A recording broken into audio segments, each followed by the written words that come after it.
This audiobook contains 2 censored sentences and 299 modified sentences to make it suitable for all audiences.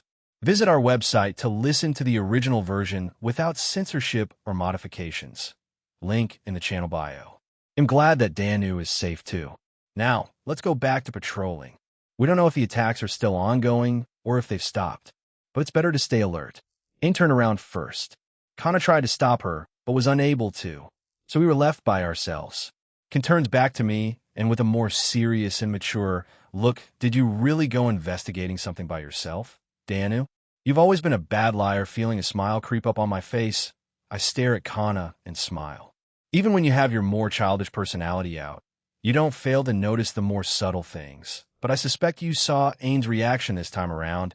I went as Skellig Rocks to meet Jean. Kana giggled at me. To think you would abandon this realm to meet up with the middleman. He has his hands on you, doesn't he? Even though you only met up a few times in the past, Danu. I didn't know what to say to her. I'm also curious. However, that could be touched upon in the future. Let's go catch up with Aang, Kana. Okay, the next time I'll see Jean is probably when he takes Aang's request, the date. Celestin, according to Kuntuar, the Slavic realm should be in the Sahaya Mountains, near Lake Tiberkol, Siberia. So, I quickly made my way there. My speed was fast enough that most humans wouldn't be able to perceive me. I did not know much about the Slavic deities until I was informed by Kuntuar, and in turn I was intrigued enough to research them myself. However, this was the same for the other pantheons. I did not know which one I would be sent to, so I gained some general knowledge on them all. Kuntuar mentioned that there is one chief god of the Russian mythology, which is Purin, the god of sky, thunder, lightning, storms, rain, law, war, fertility, and oak trees. However, 2 others also rule with him. However, they tend to leave the final call to Purin. The other 2 leaders are Dazbog, who is the solar god, which I interpret as god of light or Sunday. The other is Svarog, the god of fire and blacksmithing. As I thought about this, I quickly approached a large, clear blue lake. As I approached this area, I had turned invisible since I decided to slow down and not attract unwanted attention. There was a lake in front of me. Beyond it were mountains, and I could feel a power barrier coming from those mountains. I jumped down from my resting point and land on the rocks below. I do not know if the lake is translucent all year round. However, this area gives a more serene atmosphere, much like the Blue Lake where the Cows Brigade plans to attack. There were few to no flowers growing here. However, there were plenty of green grass around the rocks. It was also cold in the area, but we, the Electa, had been engineered to be resistant to the change of temperature, even if we were naked. As I made my way toward the barrier, the entire place was mostly silent.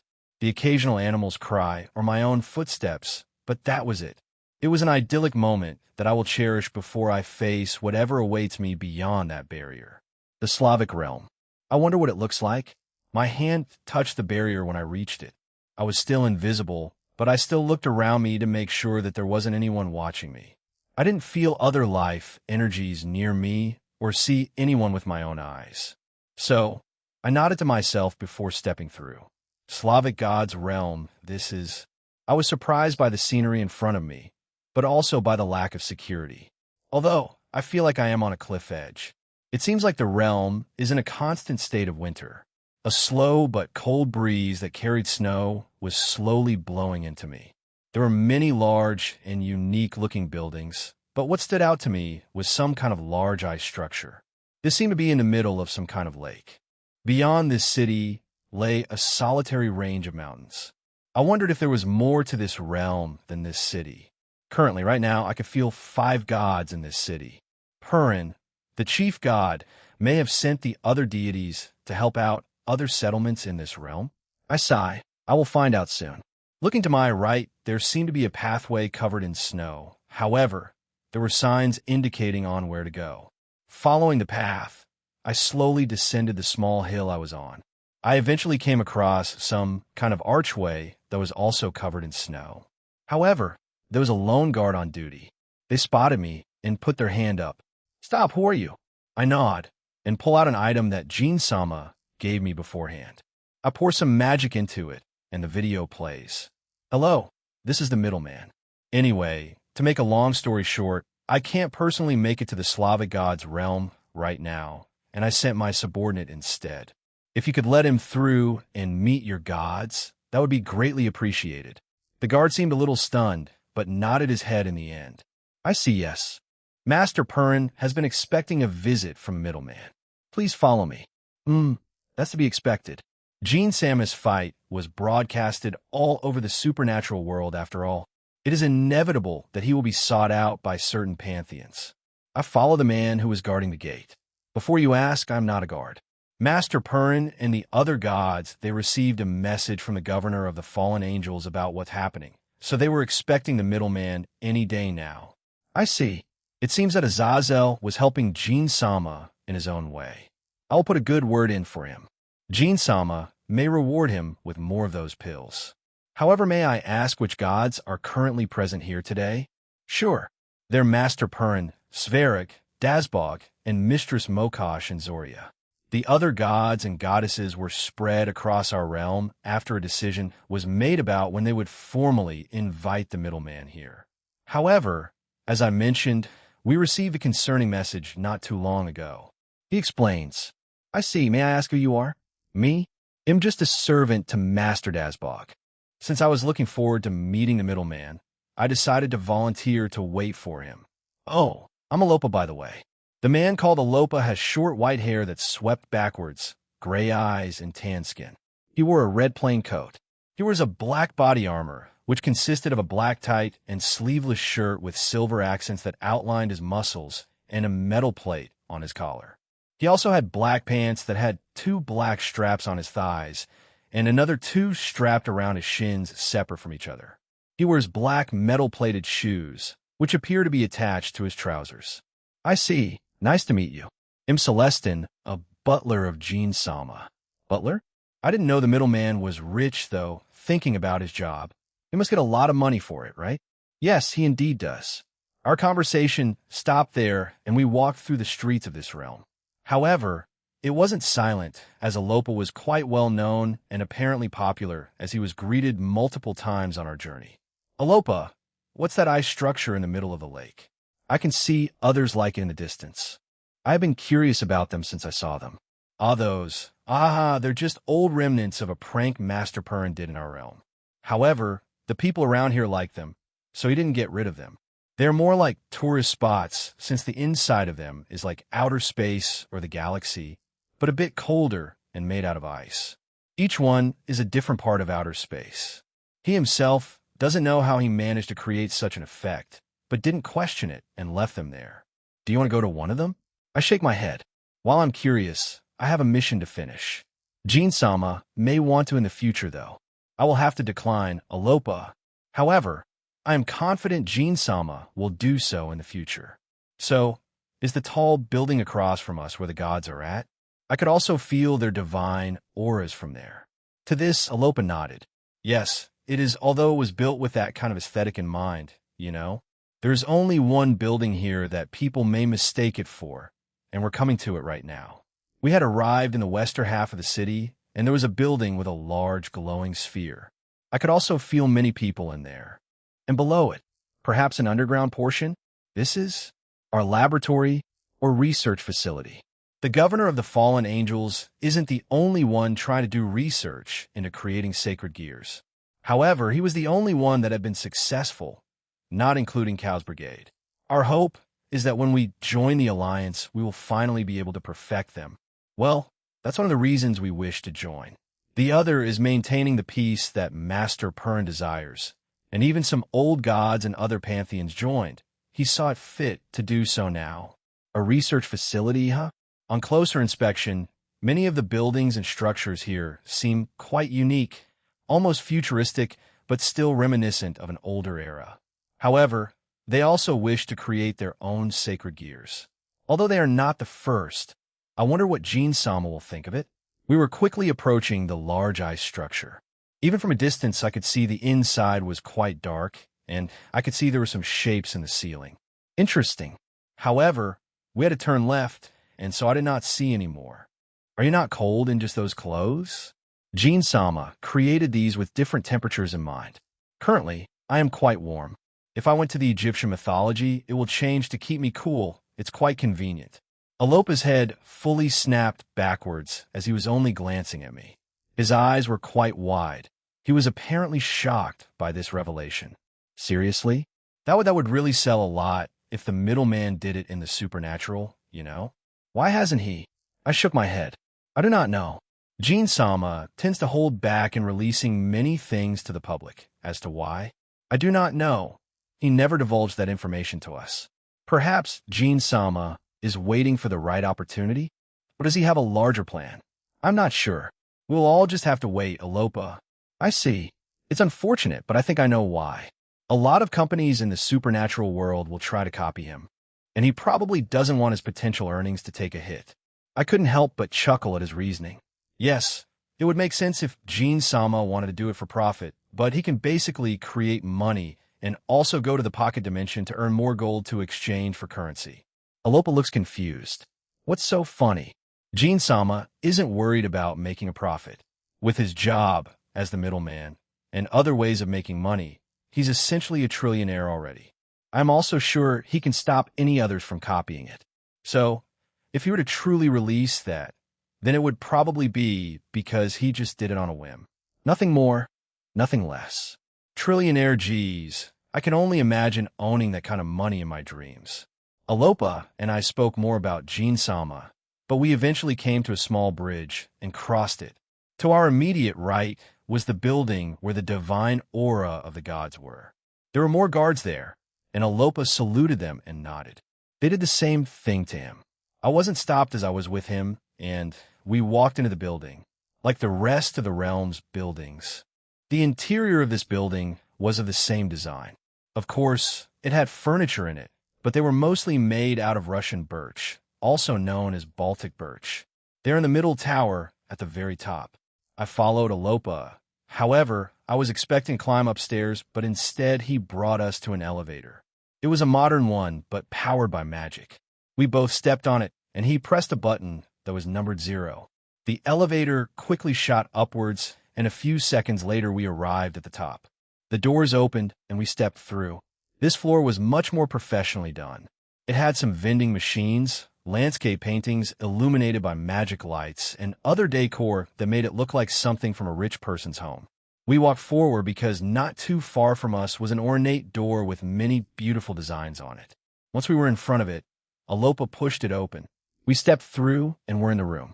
There was a rectangular-shaped table that was in a vertical position. At the very top of it was an intimidating-looking man. His eyes glowed blue, as did the jewels on his armor. He wore a golden crown, golden fingerless gauntlets, belt, pants, and shoes. He had long white hair and a long white beard. To his right was a woman who had Merlot-colored hair. It was just like red wine, hence the name. She also had cerulean eyes. She wore a unique-looking toga that was green and white in color. She was also covered in some vines and plant life. Beside her was another woman. She had light gray hair and dark gray eyes. Her haircut was in a long ponytail. Her outfit was a one-piece that consisted of white, black, blue, and silver. She had some sort of shoulder guard on her right shoulder with a large wing design that reached to her waist. Across from them was a man who wears a sunflower-patterned haori and a large, woven hat with hanging floral wind chimes. He has long, black hair coupled with sharp eyes and distinctly shaped, thick eyebrows.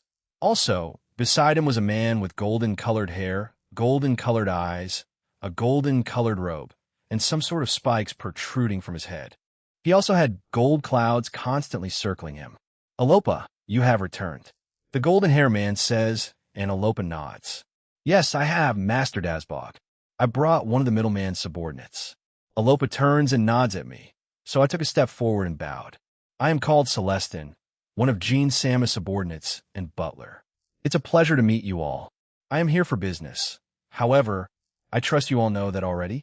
They nod, and the man at the top of the table grins. I bring out the device I had earlier and play it. They all watch it silently and finally nodded in the end. I see. As unfortunate as it is, we're glad to have you here, Celestin. I am Dasbog, as you heard earlier. The grinning buffoon is our chief god, Purin. Ignore his childish way of looking intimidating. Dazbog said, making the Purin stop grinning and frown at him. I wanted to surprise him. Dazbog, why must you ruin it? Gah! Nevertheless, I welcome you to our realm, Praia Celestin. Thank you for coming. It hasn't been long since the governor of the fallen angels contacted us. Before we get to it, the man beside Dazbog is Svarig. The lady beside me is my wife, Mokosh. The one next to her is Zoria, the goddess of dusk and dawn. All of the gods and goddesses present give me a curt nod. Now then, not all of the gods here are present. Many of them are in different parts of Praia, as we decided to have some of them protect the smaller towns and villages outside of the city, since we do not know where Cow's brigade will attack. Will you be assisting us? Yes, of course, that is why I am here. However, a fellow subordinate and the Vanishing Dragon are protecting a different part of Russia that Jean Sama suspects they may attack. So leave it to them.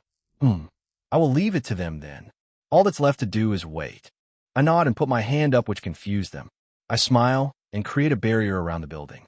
Cow's brigade may already be here, so this may be worthless, but it will give them some relief. I also hope they only attack this city and not the other towns and villages spread across this realm. That would make it easier for me to defend, although I won't have any problems traveling to other places if the need arises. They were looking at me curiously, and I explained to them what I did. Ho ho, to think you could do something like that, interesting. So we can suspect that the middleman can do the same thing, eh? Purin asked, and I nodded. But please keep in mind that they may already be in your realm, so all I did was prevent them from getting more reinforcements, so we still need to defend your home. I see. Nevertheless, it is still appreciated, Celestin. We spoke for a little bit more, although only the male gods spoke with me, as the goddesses opted to stay silent and listen in. However, Purin did elicit some soft giggling from his wife, Mokosh. Goddess Zoria, on the other hand, stayed completely silent. They even commented on it, as she usually does speak. I also found it fascinating, but I had left the building and was currently walking around the city. I wish to know the layout and hopefully come across some Cow's brigade members. Although it is very unlikely, since the majority of them have likely consumed some of Azrael's blood, so detecting them will be impossible. As I walked through the streets of this city, I came across a multitude of people and some food vendors. I approached a certain street vendor and inquired about the food he was selling. These? Ah, you must be new here. These are called pierogi. Pierogi are either fried or baked. Mine are fried. They come in sweet or savory varieties, and mine are sweet. Mashed potato, mushrooms, boiled eggs, and cabbage are the fillings in mine. Would you like some? Pierogi, I see. I am interested. I can analyze it and recreate it back at Jean Sama's home. After that, the recipe will be shared with Grafia and Sharon. Of course, Jean Sama will also be interested in it. Perhaps he could add it to the menu of his restaurant? Yes, if you don't mind. How much can you give me now? How much? I can make around 30 of them for you. After that, I need to restock my supplies in that grocery store over there. He was a little surprised, and then points to a grocery store behind us. I nod, then I will take all 30. Will this be enough? I present to him around 2,000 or 126,015 Russian rubles. The man's eyes bulged out of his sockets before going into a coughing fit. I offer him a handkerchief, and he accepts it. He eventually stops and starts to wave his hands in front of him. This is too much. Please accept it. I won't be taking it back. He tries to give most of it back, but I stayed firm, and he eventually accepted it all. But he was quite enthusiastic in making my food. If you don't mind me asking, why is someone that's as rich as you in a place like this? While our realm doesn't have low class or high class, there is a disparity in wealth. Is that so? I am here in behalf of my master, Jean Sama, the middleman. Excuse me, are you all right? Why yes, I am. I'm sorry, give me a moment. The man puts down the food he had on his hand and runs away towards the large lake. He then screams for a few seconds. This action attracts a few eyes to him, but he ignores them and runs back, panting quite heavily. Did you get whatever you had out of your system by doing that? Thank you for coming here. After that, he kept on asking me about Jean Sama and about myself. He was just trying to fill in a gap of silence, but he didn't need to, but it's appreciated. The food was eventually finished, and I summoned a bag to store them in. Thank you very much. And no, thank you. See, come again if you or the middleman are back in the realm. Yes, of course. I finally left him to his own devices and walked away. I took a piece of pierogi and took a bite. My, these are quite delicious. Jean-sama and everyone else will definitely enjoy them. I summoned my smartphone and Googled a few things. It seems like you can add different fillings into it. I can experiment with this. I will also tell Grafia and Sharon this. We'll create our own version. Our own, in terms of Jean-sama's unique way of cooking things, at times bananas with oyster sauce, strawberries and mayonnaise are a few examples. Certainly, they are unique, but he doesn't force anyone to eat them. Rather, he's his own guinea pig when it comes to them. Now, we wait Mard Geert's ready, yes? Yeah, boss. Good. I heard from Lapis-sama that Frisia-sama is also here in the Slavic gods realm, so we may have some more help. Let's commence the operation now. Yes, boss. We, the Monkai Association, are currently in the realm of the Slavic gods, Praia. Some members had already infiltrated it months ago. They have been gaining the trust of the locals and assimilating into their main city well. Our target is the main city. We need to collect those ice structures. According to Lapis-sama, her mother was responsible for making them. If we collect them, we can make attracting the false king here much easier. The real targets are the Blue Lake in the country of Russia. In the human world, it has a core that is buried underground. There are also icicle structures in Praia, the shrine dedicated to Amaterasu. Additionally, the ancient statue is buried deep within Skellig rocks, and the second core is sealed deep within Egypt's pyramid line. If we can acquire the statue and core, then the other two can be acquired at later dates. Rizavim is already working on unsealing Trihexa, the beast of the apocalypse. Lapis-sama said she could do it easily, but told Rizavim to do it himself. For what reason? I do not know. No one knows. Lapis-sama is sometimes eccentric and chooses to do things without rhyme or reason. Nevertheless, we will persist. Boss Margir, another subordinate of mine, a kangaroo yukai. He had a run-in with the middleman a few months back. He has drank even more of the red vial and has gotten stronger. However, his sanity has gone down. But he can still act normal for certain periods of time. What? One of the middleman's subordinates is here. This may make the mission a bit difficult. Only one? Igriagajis. If that's the case, we can simply overwhelm him or lure him out to fight Frisia-sama, so we can focus on our objective. Get to it. Take some divine beasts with you if you must. Why, yes, boss. He is right. This will make it more challenging. However, if we can lure him away and have Frisia-sama fight them, then it will work in our favor. If I trust that stupid kangaroo's word, then the middleman did not send any other reinforcement with his subordinate. Perhaps we can even capture and use them? Only time will tell. I close my grimoire and start walking away until I come across a fellow, Kyoka. Are you here to assist us? No, I am here to tell you that. He is headed to the Blue Lake. He as in? Reverie, he's heading there. Rest assured he's powerful. I know about him, but he's Reverie, the first to be given a new kind of magic from Lapis-sama. He has not mastered it, but the new magic is foreign to this world and is quite powerful. As I mentioned, he has not mastered it, and he can only unleash powerful spells and nothing less. God, Slayer magic. The magic to be able to kill gods, different from sacred gears. I don't know if Lapis-sama can do that casually, but I will inquire about gaining new magic from her in the future.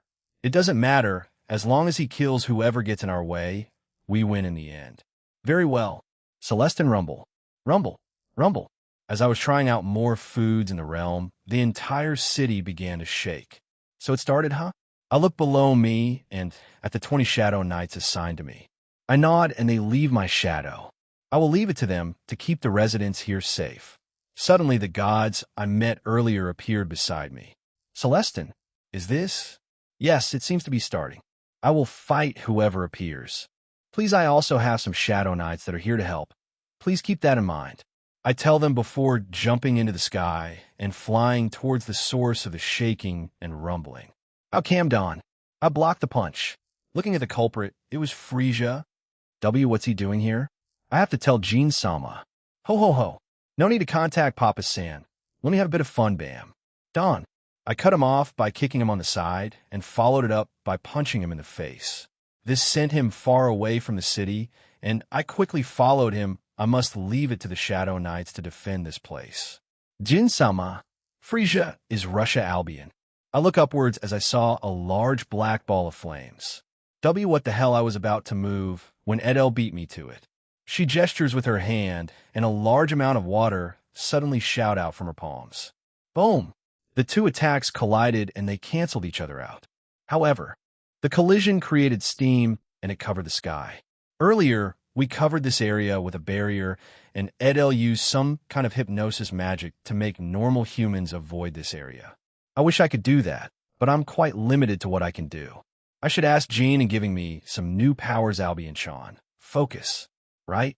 I refocus on the situation as the steam finally disappeared. Once it was gone, we saw just two people there. A man that has long and spiky blonde hair that reaches down to his lower back. He has a psychotic grin on his face as he shows his teeth. His red pupils consist of several concentric circles, which further enhances his crazed appearance. He wears a yellow and dark blue skirt-like armor with a red waist ribbon that exposes the right side of his chest, as well as his right shoulder. The one beside him was one of Jean's children. That's Maruam, one of Jean-chan's children. Albion, I will deal with him. Unfortunately, you aren't near his power level yet. Please deal with the other fellow. Leave him to me. I'm a heavenly dragon after all. As much as what he said hurt my pride, I couldn't deny that. I, and everyone else that's close to Jean, with the exception of the Electa, are just universal. And from what Kuntuar said before, all the children are peak multiversal. I'm at the low end of universal. So I would just die quite easily. Jean would probably revive me just to beat me up for doing something reckless. Fwash! Both Edel and I appear beside the two invaders, and they were visibly shocked.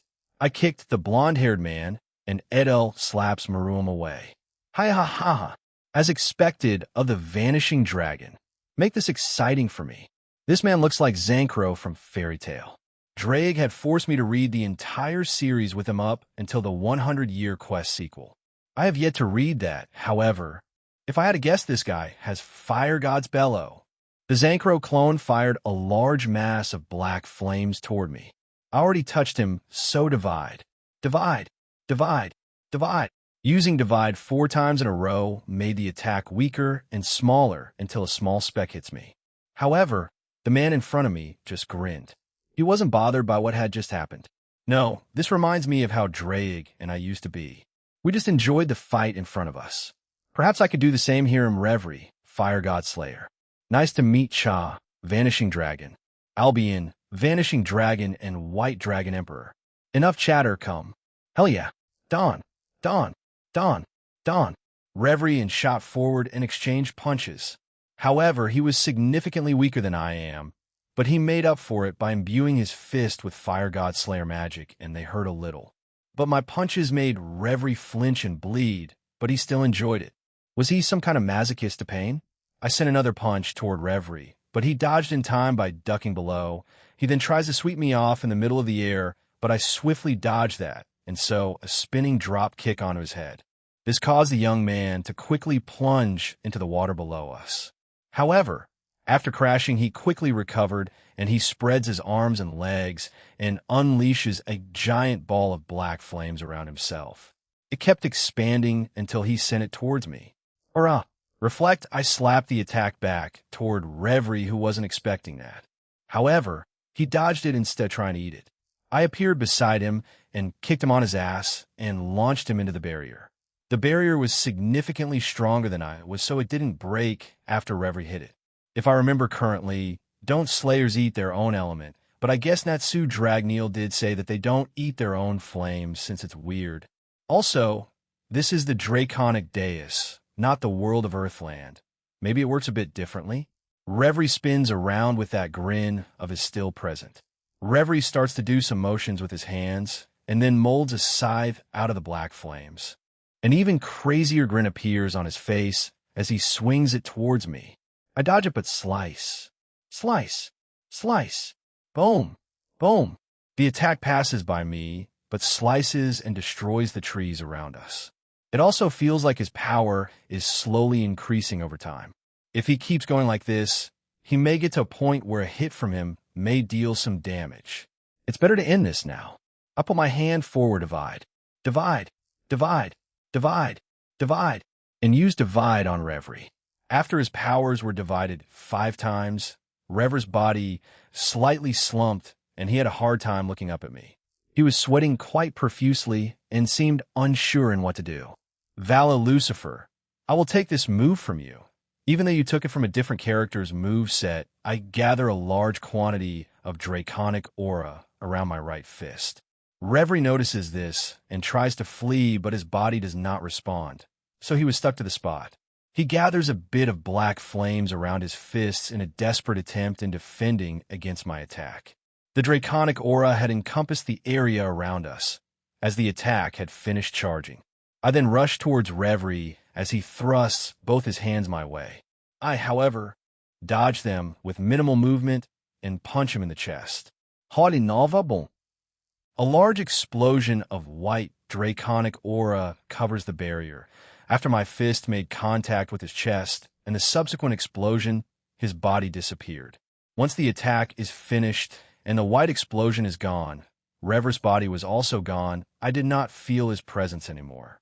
However, I do not know if he is dead or not.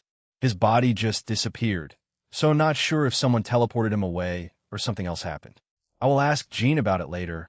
All that's left is, I turn to face where Edel and Maruam were, and they had only been staring at each other. They had not fought yet at all. Edel, after I sent Maruam away, I assumed that he would immediately start attacking me since I attacked him, but it was not like that at all. He just floated there and stared at me. I could not read his emotions since there were none to be found. Are you not going to attack me? He did not answer, and only kept staring. It also seems that Albion Chan has finished his fight. However, the way his opponent disappeared seemed bizarre. I will consult Jean Chan after. Finally, his body twitched. Why? Huh? I was confused. Why did he ask why? Did he not come here to try to take over this lake? I tilted my head in confusion. So he continued. Why do I need to attack you? Because we're enemies? Did you not come here to attack this lake? You came together with your other members, did you not? He merely dragged me with him and said that he wanted to see me fight. However, I do not have the desire right now, since it does not benefit me whatsoever. To your other point, yes, Lapis has mentioned this place's importance. However, I do not participate in any of their experiments or missions because I do not see a reason to do any of them. I merely wish to find a purpose for my existence. After he said that, Albion Chan joined my side. He's certainly interesting. Yes, finding a purpose for his existence? Jean Chan and Ignia Chan did say that he may be easily influenced if done right. Is he questioning why Nyarlathotep created him? And what purpose does he serve other than causing chaos and pranking Jean Chan? Fwash, would you like an answer to that? Maroom? Jean? So you're done with Egypt and Ireland? Yeah, I am. Suddenly, Jean Chan, Reiko Chan, Rosweiss Chan, Ine Chan, and Lavinia Chan appeared. Instinctively, I floated to Jean Chan and hugged him from behind. He chuckled at this. Not the right time, but all right anyway, how about it, Maroom? Jean skyward before I teleported away from Skellig Rocks. I received a message from Celestin that Frisia was in the Slavic god's realm. I was planning to make my way there, but noticed that Albion and Edel were currently engaged in combat. I had watched Albion, and he definitely killed his opponent. His attack was just that powerful. However, what caught my attention was Maroom. From when he was first introduced to his universe, he was quite violent and cruel. He saw himself as above everyone else and killed anyone that defied him. He only became a bit wiser and calmer after meeting Kamugi. He does not have that person here yet. Well, not that I think so. So why is he like this? You have the answer for me? Answer? Probably not, but I could put you on a path that might eventually lead to one. Edel lets go of me and floats beside me. Maroom looks down at the lake below, seemingly thinking about what I had said. If what Ignia said were true, then I could gain a useful ally while also taking away firepower from Cow's brigade. However, I would like you to think about it for a little while longer. No, more like try to find it yourself for a little longer. Once you can't find me, it'll put you on that path. Oh, humor me for a second. Why are you so calm? I expected you to be a bit more violent. He finally looks up and stares at me without changing his expression or emotions. Very well. I also wish to try to find that answer myself. But when the time does come, I will. Perhaps I was like that when I first woke up from my slumber. I did fight Frisia and Ignia to a stalemate, but I also continued this when we headed to Cow's brigade. There were many who were prideful and arrogant, so I taught them their place. Their place was below me, now and into the future. Of course, the ones who did not bow down were killed. I do not need disloyal followers and henchmen. However, I started to question my own existence after watching the events over the last few months. It will be inevitable that we will die if we stand against you. But I have not found my purpose, so I would rather not perish before then. If accepting your deal means that I get to live a bit longer, then I will accept it. After saying that, Maruam disappeared. He's certainly interesting. In our short interaction, it seems that he doesn't share much of his thoughts with Ignia or Lapis, so I could trust he won't mention this to Lapis. Anyway, let's go to I Will Stay Here No. Let's keep the Shadow Knights here. We can deal with the rest in the Slavic gods' realm. I interrupt your interruption. I point at Edel before she starts giggling. Albion just sighed beside me, and the rest were just confused. Oh, come on, we have a JoJo equivalent in this world, and you don't know. If Rias was here, she would definitely join in Jean. Did you not run into Chow Chow in Egypt? Where is Aurelia? Also, hey, race the deal. I told them that Cow's brigade was planning to attack Japan as well.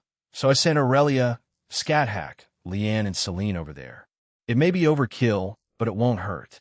Also, they each had some Shadow Knights in their shadow, so it's not just 4 of them. That's going to be a slaughter yep. Anyway, let's go to their realm. Celestin told me where it was. Pravia boom. Boom. Boom. Boom. Ha ha. Perish. When we arrived in the realm, I saw a very familiar face that I failed to capture back when we were dealing with Diodora. It was the kangaroo Yukai. He was floating in the air while laughing, and to my surprise, his power had shot up to the peak of true Satan class. Oh, right, partner. What's up, Drake? So, Avetsa managed to change their vial, and now they can take a lot of it, making a lot of them even stronger. We really need to target her soon. But the problem is we don't know where she'll show up, or if she would even show up again. No, we can get Ignia to lure her somewhere to talk. That may work since he's essentially her boss, you know? Oh yeah, that doesn't sound terrible. Okay, let's find a way to do that after all this is over. Right? I focused back on what was in front of me. Even though there were a lot of explosions around the city in front of me, there were virtually no casualties. This is because of the Shadow Knights protecting the citizens and other people helping, who I assume are the gods. I raise my power and they all notice me. A large and buff-looking man with white hair and a beard approaches us. The middleman. I'm glad you made it, as you can see, Purin, right? Don't worry about it, we'll help. He nods and flies away. I send the remaining Shadow Knights to the girls' Shadows and Albions. Drake also comes out of the boosted gear to assist us. All right, let's do this. Yeah, 2 dragons rush off to help, or perhaps they just want to fight some of them. My attention turns to the girls with me. Ine and Reiko, you 2 watch each other's backs. The Shadow Knights will step in and protect you if necessary. Rose, Lavinia, can I leave you 2 here to oversee everything? I'm going to go join up with Celestin and deal with Frisia myself. Yes, of course, Jean. All right, keep the kangaroo alive. They both answered enthusiastically and nodded at the same time. Before I left, Edel decided to go back into my ring. I located Celestin and finally joined him. Don, ugh, Yotin-sama. I had appeared near them and immediately punched Frisia in the gut and sent him away. Celestin was doing well from the looks of things, but Frisia was already in his golden form and was relentlessly attacking him, but didn't land a hit. Sup, leave him to me. Go help everyone else, Celestin. Very well, I wish you luck, Jean-sama. Celestin then left. Frisia looked at me with a cruel smile. I'm glad you could join me, Papa-san. Let's finish what we started, shall we? Yeah. Don. SWHSHSHBSBSB. I punched Frisia in the gut again, but this time I teleported us away from the realm and back to Earth. I then put more strength into my punch and launched him into outer space. Frisia's body crashes through Jupiter and creates a large hole through it. I quickly flew around it and repaired the damage I caused. Hey, Comptoir, make sure you repair any collateral damage that may occur. Comptoir, answer, affirmative. Frisia finally stops himself and looks at me with even more rage. However, he calms himself and begins to chuckle to himself. Haha, I will at least make this entertaining for myself and destroy as much as I can. He then starts to transform. Frisia's lower body, neck, tail, and arms become dark in color. His shin and arm guards and most of his head turn a dark silver, the former two continuing their new color onto Frisia's hands and feet. The rest of his torso and lower face region remain mostly unchanged, retaining Frisia's purple shoulder sections. So he's using it, huh? His black Frisia transformation, he then gestures to me. Nah, I'm good. Don. Without warning, Frisia appeared in front of me and tried to punch me in the gut. Probably trying to get some payback, but I catch his punch before he reaches it. His power, speed, and overall stats have jumped up by a significant amount. Right now, he was at the very lowest of Omniversal. I knee Frisia and follow it with a kick in his face. Frisia once again flies backwards, but quickly corrects himself. However, even though he was grinning, his anger was slowly rising. It would be a safe play to get him away from here. Who knows what he'll do? FWSHB Dawn. Using a speed that was beyond Frisia, dare I say, beyond the speed of light, I punched the psychotic alien in the face and punched him throughout the galaxy.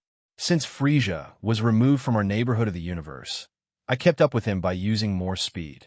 We passed by many planets that haven't been named or haven't been discovered yet. They vary in shape and size. Frisia finally slows himself down and flies towards me while yelling, "Rah! Don! Don! Don! Don!" Our punches collide, and the space around us shakes, distorts, and breaks. Anything that was destroyed was immediately repaired by Comptoir per my request. Each time our fists met, Frisia would cringe in pain. But he kept on going, the desperate attempt of a soon-to-be dead former conqueror. Even though they weren't the same person, they were modeled after them to a certain degree. Whether this Frisia is stronger or weaker than the original, it remains to be seen. I should have just created a Goku Electa to see how that would turn out. Frisia uses his right leg to kick me, but I do the same with mine, so they clash. A large gust of wind is created. Frisia scrunches his face up and scoffs before disengaging. He summons hundreds of large balls of ki and throws them at me. I extend my right hand and snap my fingers. This destroys them all instantly, pissing him off even more. Once again, Don. Don. Bam. Bam. Bang. Bang. Both of us disappear from our respective spots and clash at multiple points around space. The planets we came close to were destroyed, and Comptoir repaired them. The same with the dwarf stars we got close to. Frisia, however, did not care about them. He was not only interested in fighting, he was also interested in the opponent he faced, which was me, even if his actions were in vain. Grip. Rip. SBSHHH. Ag. In one swift motion, I avoided another punch from Frisia, grabbed the arm he punched me with, and ripped it off him. Immediately, blood started to spurt everywhere, and he backed away while clutching the stubble that was left. He summons some fire and cauterizes the wound. Frisia grits his teeth as he patches up the injury he just received. Do you know why I'm doing this, Frisia? Silence, monkey. He then continued to attack me, but I avoided it all and decided to continue. However, since Frisia only had one arm left, he was a bit less effective. It's just like Shalba. He'll extend it a bit more before showing you this. None of it matters in the end. Honestly, it's probably just you and Lapis who will meet a horrible end. Even Ignia took steps to prolong his own life. Depending on what Maruam picks in the end, he may also live. I cocked my arm back and punched in front of me, destroying most of what was in front of me. Swash him. Boom. Comptoir. Answer. Repairing damage done. Previous punch destroyed 40 of the plants and stars in that direction. My bad. They'll keep that in mind. However, Frisia's lower half was missing after that punch. It's just like how he ended up back when Goku first went Super Saiyan. It's almost poetic in a way. Comptoir, Which direction has the smallest number of plants and stars? Also, please don't worry. It'll help with the repair process. Comptoir. Behind you. Most of them are just space debris. Roger that. Suddenly, I appear behind Frisia and kick him in the direction I was previously in. With only one arm left, he didn't have much of a choice, and he was likely dying even before I kicked him. I still win. What? Before I confronted you, I set up a delayed ball of ki to manifest just above the Earth. Right now, it will definitely collide with the Earth and destroy it. I will win in the end, monkey. Your precious planet will explode. He said that with elegant rage. Instead of just lashing out, he was quite calm about it. But now I'm good. After the meeting of the youth devils, I set up a barrier around the Earth. Lapis has zero idea why you did that since you went MIA and were basically acting independently without Cow's Brigade's help. I also don't remember who mentioned it, but whatever you guys used to bypass, it was only small enough or powerful enough to let you four in. So I want you to worry about the Earth exploding, though comptoir. Answer: no need to worry, Jean. The humans won't see it. Is that so? Thank you. I turn back to Frisia and smile. No, you lost way before you did that, but I want to elaborate on that. You lost and did nothing of significance, Frisia. Pointed my palm towards him. I prepare to use Hakai on him. With the remaining energy Frisia has, he just chuckles despairingly. It seems that you gaining that first requirement was our downfall, wasn't it? Perhaps we should have done more before it happened. It's our own fault. Is that so? I activated my Hakai, and Frisia slowly started to disappear. A low purple glow emanates from him before it fully consumes him, and he disappears. I turn back around. Now, then, shall we go home? I don't even know where the hell we are, comptoir. Please ping Earth, so I can get back to it. Comptoir. Answer: pinging complete. Thanks. Japan ISC. Mia Prefecture, Lian Sandlot. I did not think Jean would send some reinforcements my way. I was reading on a nearby bench, as the area had been cleared earlier. I had used a bit of magic to make it like that, so no humans would be hurt in whatever was coming here. However, Aurelia, Scathack, and Celine suddenly appeared and approached me. To think you would be just relaxing here, Leanne. I'm simply waiting for them, Aurelia. Join me while we wait. Scathack didn't mind, so she sat beside me and summoned her own book from her ring. Celine was next, but she summoned a teacup and drank from it. Aurelia looked flabbergasted at the scene and shook her head. However, she also joined us. We would be approached by males if you didn't put up a barrier around us, and as well as that spell to prevent humans from coming here. I glanced at her and nodded in agreement. The three of them are quite beautiful, and from what Jean has said, I also look quite beautiful. I would say otherwise, however, I will take his word for it. As if on cue, all of us look towards the sky and silently stare in a certain direction. It seems like one of Nyarlathotep's children is finally deceased. 3 left then. Aurelia says before closing her eyes and crossing her arms. This is a normal occurrence between the 3 of us. If we do not have a topic to discuss, we can enjoy each other's company without needing to converse. It seems like Celine may join our group now. Oh, that's right, Leanne. Yes. I turned to Aurelia as she calls out to me. Her eyes were still closed, but she does eventually open them up and stares at me with a smirk. Have you made any progress with Jean? What do you mean by that? Intimately, physically, sexually, emotionally. Pick one. Scathack stops reading her book and looks at me. Celine also stops drinking her tea as one eye opens to glance at me. We have not progressed much. A few weeks ago, we took a bath together, but nothing happened. Well, we did kiss, but that was the extent. Why do you ask? This happened after his match against the Bale Devil. However, Jean seemed a bit preoccupied during those 2 weeks, as if he was reorganizing his own thoughts and feelings. But it was probably due to him remembering his name and moving forward. I see. No, I was thinking of getting more intimate with Jean soon. Now that I think about it, we haven't properly kissed yet. However, I have been with him before, although it was nothing too serious. She said nonchalantly. It was her turn to be stared at, as this topic was a bit random. There was no build-up or anything like that. Why are you all staring at me? Is this not a topic we sometimes discuss? Scathack sighs. Yes, but we should always ease into it, Aurelia. However, I would also like to be a bit more intimate with Jean, but the way he goes about romance is a bit slow.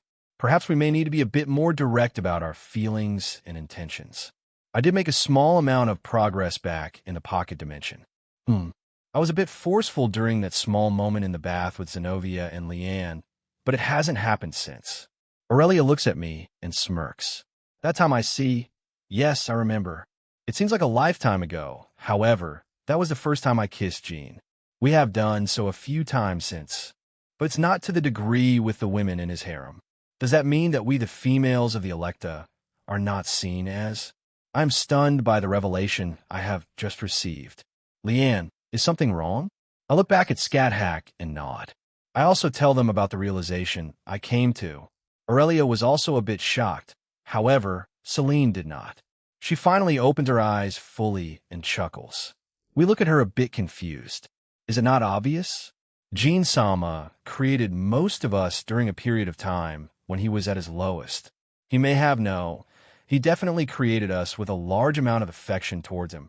However, I believe it's not to the point of being hopelessly in love with him. He certainly doesn't just accept the affection we show him and just start a relationship with him. If he did, would that mean that both Aurelia and Leanne would be a part of it already? However, Jean-sama hasn't shown it yet. She looks at Scat Hack. So, by the process of elimination, Scat Hack should be the closest among us. Of course, you're no Electa, but in this group I am the closest. Scat Hack looked at us with a victorious grin. I felt a pang of pain in my chest, and, seeing Aurelia's reaction, she felt the same. However, she tried not to show it. Fufu, do not be too distressed, Leanne. Jean-sama seems to be attracted to blondes. We both are, so we needn't worry. I felt a sense of relief after Celine said that. Aurelia gets up and faces all of us. But it also looks like Jean has an attraction to older women. Some examples are Yasaka, Grafia, Reiko, Gabriel, although she is a bit too innocent, Griselda, Hephaestus, Irene, Lavinia, Penemu, Seraphol, and Caesar. This works in our favor. We are also in that category. Even though it is true, I don't like being called an old woman. An even larger smirk appears on her face. I don't like where this is going, that's why I propose we all attack High Boom. A large explosion occurred, and that stopped Aurelia from continuing. After that, multiple magic circles started to appear everywhere, and many cryptids started to come through, and some yukais and monsters. The yukai and monsters did not feel natural, as if they were artificially created. We can continue later. I will go ahead and kill them. Aurelia summoned her weapon and rushed ahead of us. Many of the cryptids were cut down instantly. However, there was only one individual that stood out that came through the magic circles. A tall, young, and slender man with golden hair and purple eyes. He wears orange, gold, or bronze armor with a matching crown underneath a large, gold-trimmed, white shoulder cape that in and of itself features exaggerated, pointed shoulders. The cape features a golden emblem on its left side. The outfit is finished with matching white and gold boots. He sees us and smirks. He feels like that's a dragon, but he feels different. Celine says as she stares at the man floating in the air. The man then opened his mouth. This is a losing battle. I will retreat. My life won't end here today. And with that he disappeared. However, in his place appeared several more cryptids, some resembling small dragons or wyverns. Why did he appear and then leave so quickly? If he was a dragon, he must belong to the Monkai Association, or he may be part of the new generation of divine beasts. We met some of them in Ireland. Jean-sama has made them into his shadows. This one seems to be more intelligent than the other two. Perhaps he is from an even newer generation? Celine stared with interest at where the man once stood. So, the leader of the assault here gave up? It was an unexpected move, but Jean won't need to worry much about this place then. However, are you planning to help so we can make this faster, or are you just intending to sit there? Aurelia appeared near us again and seemed a little irritated. She can get rid of them herself without any help. However, I do agree. I get up from my seat and don my armor and summon my lance. Very well, let me help. Scat Hack did the same thing and summoned her spear.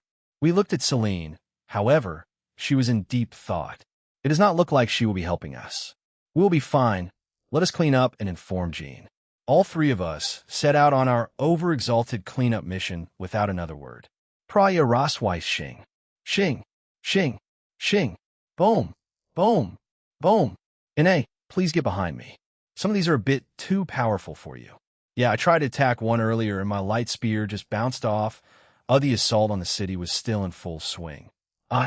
Rosweiss was helping defend it along with Reiko, Celestin, Lavinia, the gods, and Shadow Knights. Many of the residents here have started to fight back too, but they were few and far between.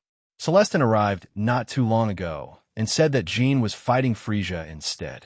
Hi-ha, that's it. Destroy everything. A lone kangaroo Yukai was just floating and laughing to himself. However, he was quite strong, but nothing comparable to me and Lavinia, but still above Ine and Reiko. Both Draig and Albion were somewhere else, but the constant explosions and powerful bursts of wind indicated they were still nearby. Lavinia summoned her ice dolls and let them deal with any enemies that came close to the citizens too. Jean said to keep the kangaroo Yukai alive for what? I don't know, but he'll follow his orders. I summoned several magic circles behind me and fired them toward the laughing Yukai. He was alerted and dodged some of them, but boom, boom. Oh, you bitch. I'm gonna rip those tits off you. No, Jean likes these. As if I would let you.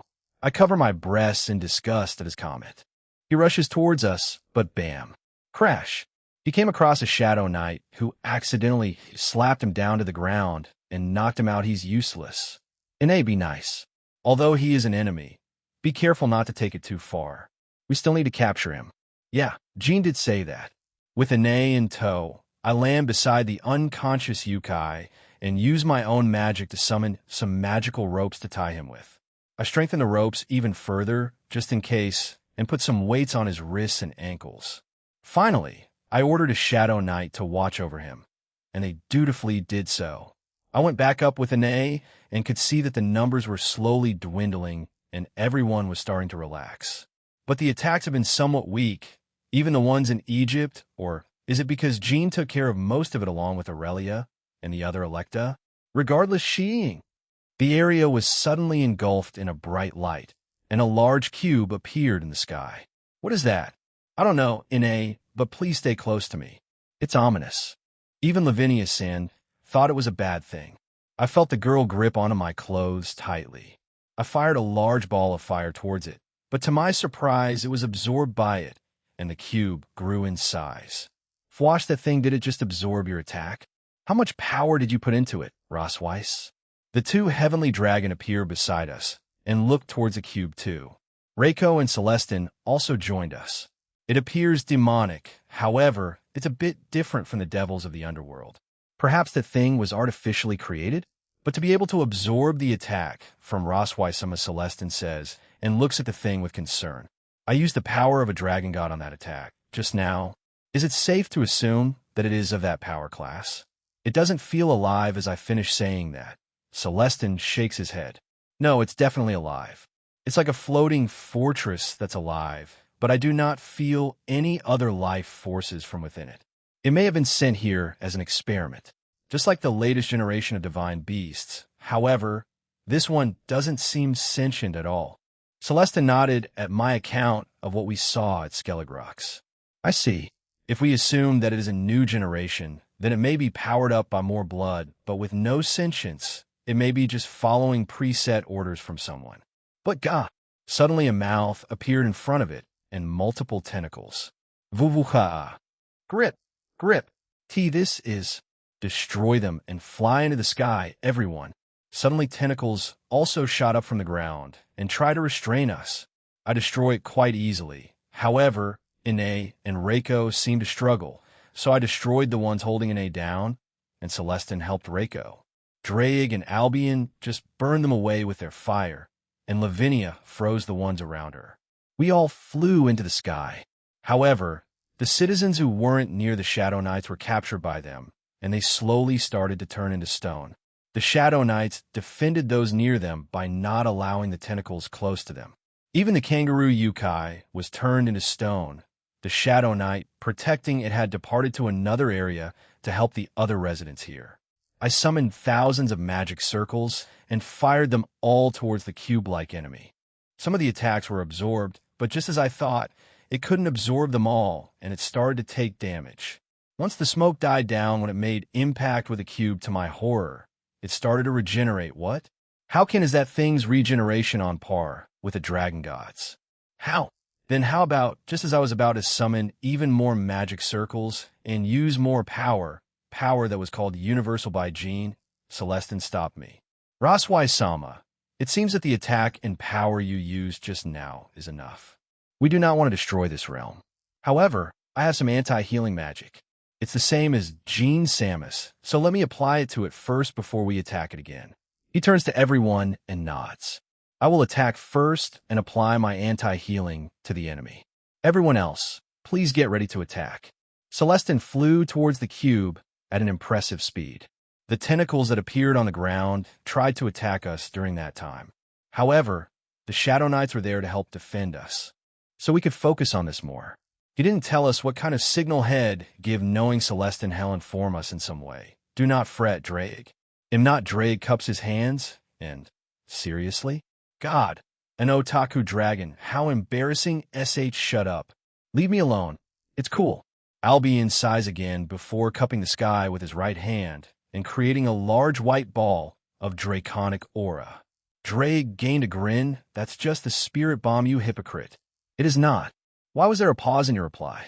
You two, enough. Focus on this and not on your arguments. I scolded them, and they begrudgingly agreed. Beside me, Ine had created a large light spear, but she looked quite exhausted after doing so. Do not push yourself, Ine. Any amount is fine. Yes, she seemed disappointed with herself. She may feel useless right now since she didn't fight in Egypt that much, or Ireland, and now the enemies she's facing here are much stronger than her. Reiko felt the same, but had her katana ready. Reiko-san is that, yes, it's the Dejidri Yasitsuna. I will assist with this.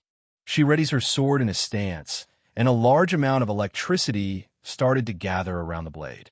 Reiko had a very serious expression on her face. She was planning to put most of her power into this attack. It was quite admirable. Perhaps her desire to accompany Jean may have her jump up in ranks by a large margin when we go back to the pocket dimension. All the gods present also avoided the attack, and they apparently heard our plan since they were also preparing their own attacks. Then Lavinia, who was silently looking at it, created a gun. As she saw my reaction, she smiled. Cow's Brigade and the Monkai Association. How wicked. You harmed our realm, and for it, you must perish. A bearded man said. The others with him silently agreed. Doom. Bang. Bang. A large shockwave occurred, and a single large firework was shot up into the sky. Is it the signal? It's the signal. Fire. All at once, everyone unleashed their attacks toward the cube, and I too joined in. They quickly approached it and hit it, but what stood out more was how large Lavinia's attack was. Even the gods who were with us were in awe. Boom! Another explosion occurred. However, this one was much larger, and its working Ine says tiredly beside me while pointing below us. I follow her finger, and the tentacles below us started to disappear, and the people who were turned into stone started to transform back to normal. Cuckoo. It seems the experiment turned out well. A voice echoed throughout the area. A lone magic circle appeared and showed the face of a man. He was also smirking quite widely. Thank you for destroying the first version of the cube.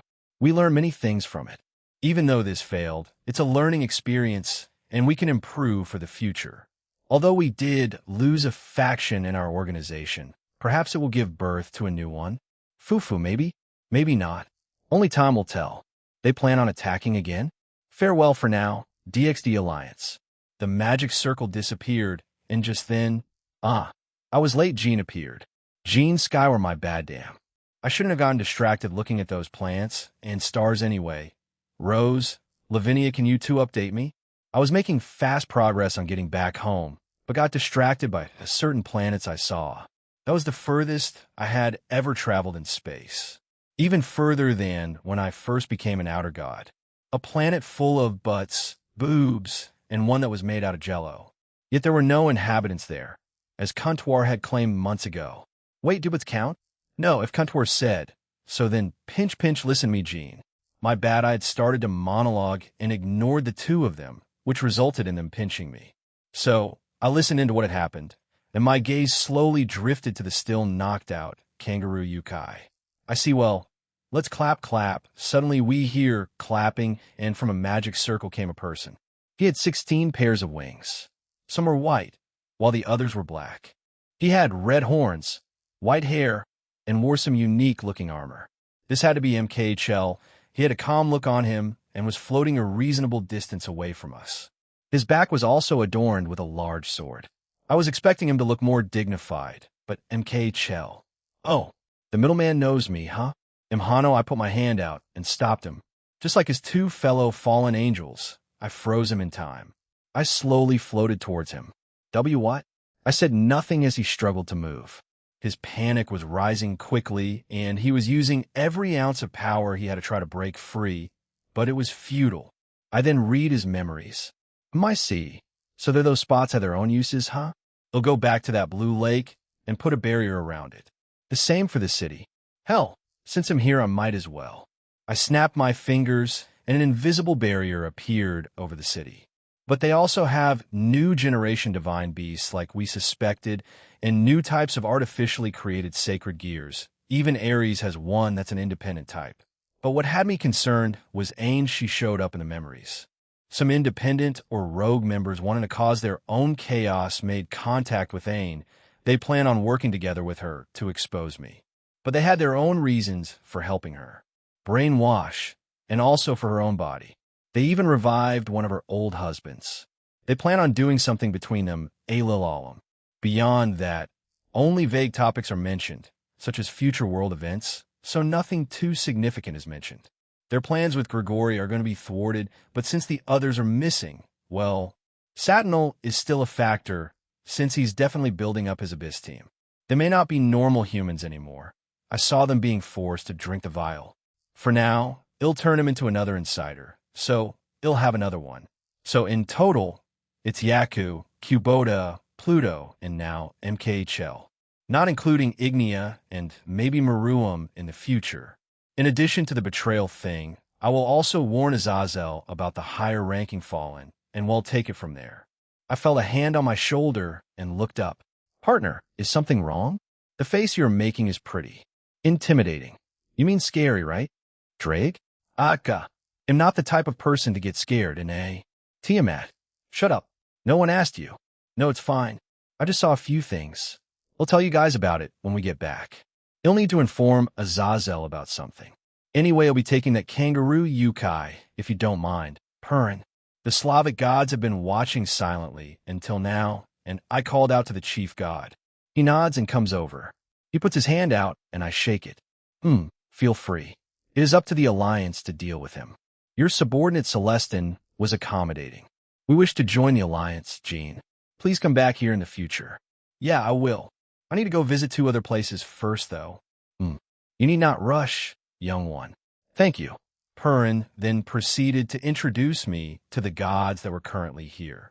They all seemed unique, but Zoria had been intensely staring at me during all of it. It was a bit unnerving.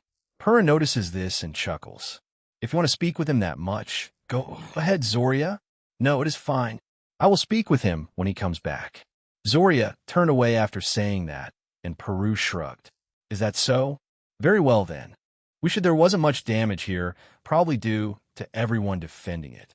However, I put my hand up and repaired whatever damage was done, and I received a thankful nod from Purin. I finally land in front of the kangaroo just as he was beginning to wake up. My group joined me, although Albion and Draig retreated back into their respective sacred gears. Why you? Yes, Imjin. The kangaroo Yukai was confused by this, so I took another look at his memories. No, nothing useful. Just him going on crazy ramblings. Well, he did drink more of the blood, and that made him at least Satan class. But that really doesn't mean much, since a Shadow Knight accidentally knocked him out after reading his memories. I sealed his powers and made him float beside me.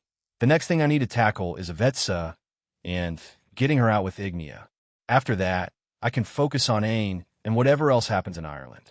But for now, okay, We're heading home. Everyone gathered around me as we said our goodbyes to the Slavic gods for the time being, and even now Zoria, for whatever reason, was staring at me. What does the goddess of dusk and dawn see? They'll find out in the future. Well, if she tells me, that is. Japan. Go a few hours later. Yeah, thanks. Okay, go and tell them that. Thanks, Azazel. A few hours had passed, and we were all at my home in Kuo. The 4 women who were in Japan had also just recently come back. They said they took off on a small shopping spree after they finished their job. I just finished speaking with Azazel and told him about the 3 fallen and the potential traitors in Grigori. He was a little upset, but understood and would wait till I get there since he wants to interrogate them.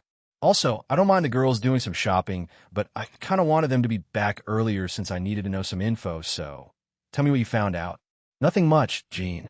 However, there's an interesting character that showed up briefly and then left.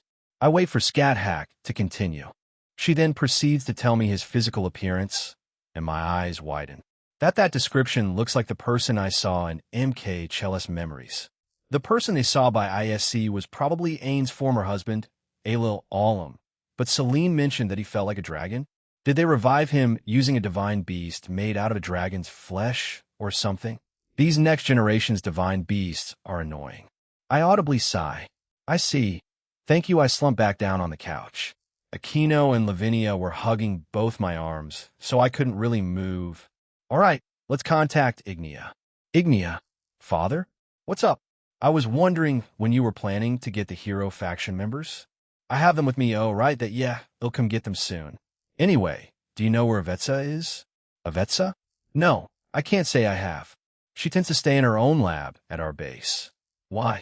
Ignia didn't seem to be lying. Is there a chance for you to, lure her out? That's not likely, but why? Do you have plans for her? Yeah, well, that's not good. She's quite paranoid and won't go out unless it's needed. I mean, you took care of Azrael, Kokabeel, and all the other things recently. Lapis also confirmed that Frisia is dead, so we're in chaos right now. Huh, chaos. Kowsey likes puns? Nice, no, wait, focus, Jean. But that means I'll need to wait for her to come out herself before I can change her entire existence. Now that's just frustrating. Well, get that chance sooner or later, partner. Don't worry. Drake is right. Do not rush, Jean. Right, I see. Anyway, let's meet up where we fought before. I'll hand them over to the Alliance afterwards. And we can fight, but not now. Nice. Also, I want to fight that God Serena person. Asshole broke my arm. I want some payback. Is that so? I see. We'll bring him with me when you want that sparring match then. Cool. It'll get going. We're having another meeting of hero faction. Oh, that's right. I have the true Longinus now. To whom should I give it? I looked around the room, and there were only a few spear users. But I also want to give it to Kanami. Maybe she can make a new balance break. She sees me staring at her, and she smiles at me. Natsum sees this and looks suspiciously at us. Kanami giggles and whispers something to Natsum, which makes the girl blush and punch her sister on the shoulder. So, the immediate danger has passed, but they still have more plans. Jean Sama and Terry's? Is something wrong? How is it on your end? It has been quiet, but I contacted Croatia and we wish to stay here longer. Okay, now that was a curveball. Why? And why is that? Call it intuition, but protecting this place may help us in the long run. However, if you need either of us in the future, we can leave our armies here and return to you. Intuition, huh? And Terry's is smart and cunning. If his intuition is telling him that, then he'll leave it up to him to decide. I see. Very well, permission granted. Thank you very much. Like I felt Aquino lick my cheek, and I turned to look at her as she just giggled at me. You've been staring at the ceiling. Your call ended, right? Relax a little, she said, while giving me puppy dog eyes. Chiron and Ravel then jump onto my lap while glaring at each other. Yeah, I'll do that. I need some downtime before I go charging into whatever mess is waiting for me. I also felt Rias and Shigyun's gaze on me since I come back. Although, when we did teleport back a few hours ago, she greeted me quite cutely. I wonder what they are looking for. Do they desire to be physically intimate? Rias, I get, but Shigyun, unless she's the type to want to? Or does she just want to get spoiled a little more since we're dating? I mulled over these thoughts and the previous ones for the rest of the night. Jeans, soul, hitchet. My soul is exhausted. You're exaggerating. I say that while Velgrind gave me a lap pillow, everyone was obviously surprised by this development. But I accepted it. I get to enjoy dragon thighs, so am not complaining. Rudra was quite amused by this, however. I looked over at Comptoir, and she was looking at the scenery in front of us. She has barely spoken to me since I came here. Everyone was curious, but in the end, they didn't disturb her. Poke if you're curious. Go speak to her. Velgrind pokes me on the forehead and nearly my eye. So, I got up from her lap, and for some reason was upset pick one woman. I either stay there and enjoy your lap, or I speak with Comptoir. Velgrind quickly left and joined Rudra and stuck her tongue out at me. He sees this and chuckles. Well, so much for development. I walk over to Comptoir and join her side. Hey, is something up? I finally looked at her, and why are you crying? Tears were silently streaming down her cheek, and she sounded genuinely surprised. Despite touching her cheeks and wiping them away, she didn't stop crying. I'm sorry, but I don't know what's wrong with me, Jean. Why am I crying? Yeah, I'm also confused, Comptoir, the fuck? But seeing as how it wasn't stopping, I just hugged her. I'm sorry, she repeated again. In response, I squeezed her tighter. Don't worry about it. You helped me when I was down in the dumps along with everyone else. I can at least hug you in return, right? Even if it's something small, she didn't answer me, but nuzzled her head deeper into my chest. We stayed like that for a short while, all the while I felt Velgrind's gaze on my back. Chapter 4, Part 1, Slice of Dragon's Life. Human Problems and Erotic Fallen Takamagura Amaterasu Slam. Amaterasu-sama. The shrine dedicated to you in the human world was recently targeted by Cow's brigade. However, it was defended by the middleman's subordinates and an Irish goddess. I was having tea with Raijin and Fjin and chatting about pleasant topics when the door to the room slammed open. Sarah, a Tengu, came in looking a little flustered as it looked like she was running. Why would they? Is that what it meant? I took out my smartphone and took a look at the message I received a few hours ago. It was from Jean. Shrine. Attack. Defend. Not to worry. Although the message puzzled me, I didn't worry too much since Jean told me it was being defended. I glanced back at Sarah and nodded. Yes, I'm aware, Sarah. Jean told me not too long ago. But thank you for informing me. Oh, is that so? Then excuse me, Sarah bowed before leaving the room. I put my PHRI, Jean. Please give me back my phone. Raijin took my phone and started to look through it. I believe she's looking at the text between Jean and I. As far as our texts are concerned, we are setting up a meeting time and place when I go to Japan. I don't think it's too controversial. Raijin squints her eyes while looking through it. Why are you asking him what to wear? You are a goddess, the leader of our pantheon. Wear whatever you want, and something that shows your dignity and magnificence. That would be a bit too much for modern-day Japan. Perhaps in the past, but now she huffed, but gave my phone back. She didn't try to refute my answer. I finally put please give it back. Jin takes it this time, and she scrolls through my messages. However, unlike Raijin, she has been more supportive of Jean as of late. I wonder what happened when they saw each other during that small meeting. More what you want, Alma. Perhaps something that showed your thighs. Even though it was subtle, I saw him looking at mine when it was on display. He definitely lives up to his moniker of Thigh Dragon. Jin uses before giving me back my phone. Also thighs. I look at mine and squeeze them. What are you talking about, Jin? Are you saying he's worthy of our sister? Raijin glares at Jin and she laughs. Who knows? I do hope he comes back here. I wish to speak with him more. Yasaka, the West Yukai faction leader, is quite smitten with him after all. It makes you wonder why, don't you think? I wish to know that, so I want to speak with him more. Raijin rolls her eyes at Jin, and in turn she just laughed again. However, I do agree with Jin. We know little about him, even though the reason for him being the middleman is widely known already. I do have a reason as to why I'm heading there. You two we know.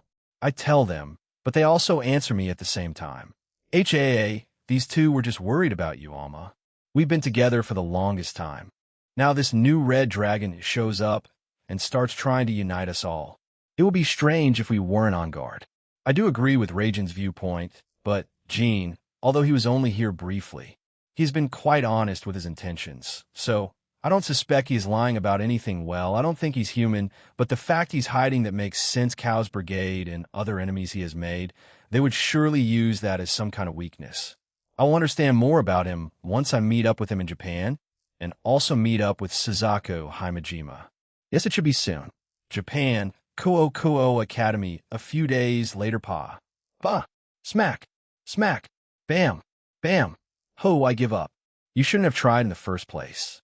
They are immune to your anger, Sona. A few days passed since then, and life had returned to normal. Sort of. I had gotten the members of the hero faction from Ignia, and he fought with God Serena. He lost, but was satisfied with it. Right now, they're all in Grigori, and I sealed their powers.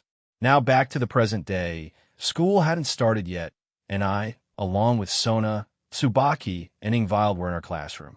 I arrived here with Ingvild earlier, and it started out quite normal. The guys complaining about my ever-growing harem, their hormone-filled talks, and whatever else they do, but smack, smack, smack. It slowly turned into the guys throwing scrunched-up paper balls at each other. Right now, the room was in a complete mess. Sona and Tsubaki eventually came into the classroom, scolded them, but to their surprise, they kept on going. Sona had been scolding them the entire time until she finally gave up just now. The guys are balls. They've become numb to Sona. I don't know how I feel about it. If something a bit more serious, in terms of human things, does happen, then what? Will they follow her instructions? Although Sona wasn't really trying too hard since it was morning and probably didn't want to expend too much energy yet. Why are they doing this?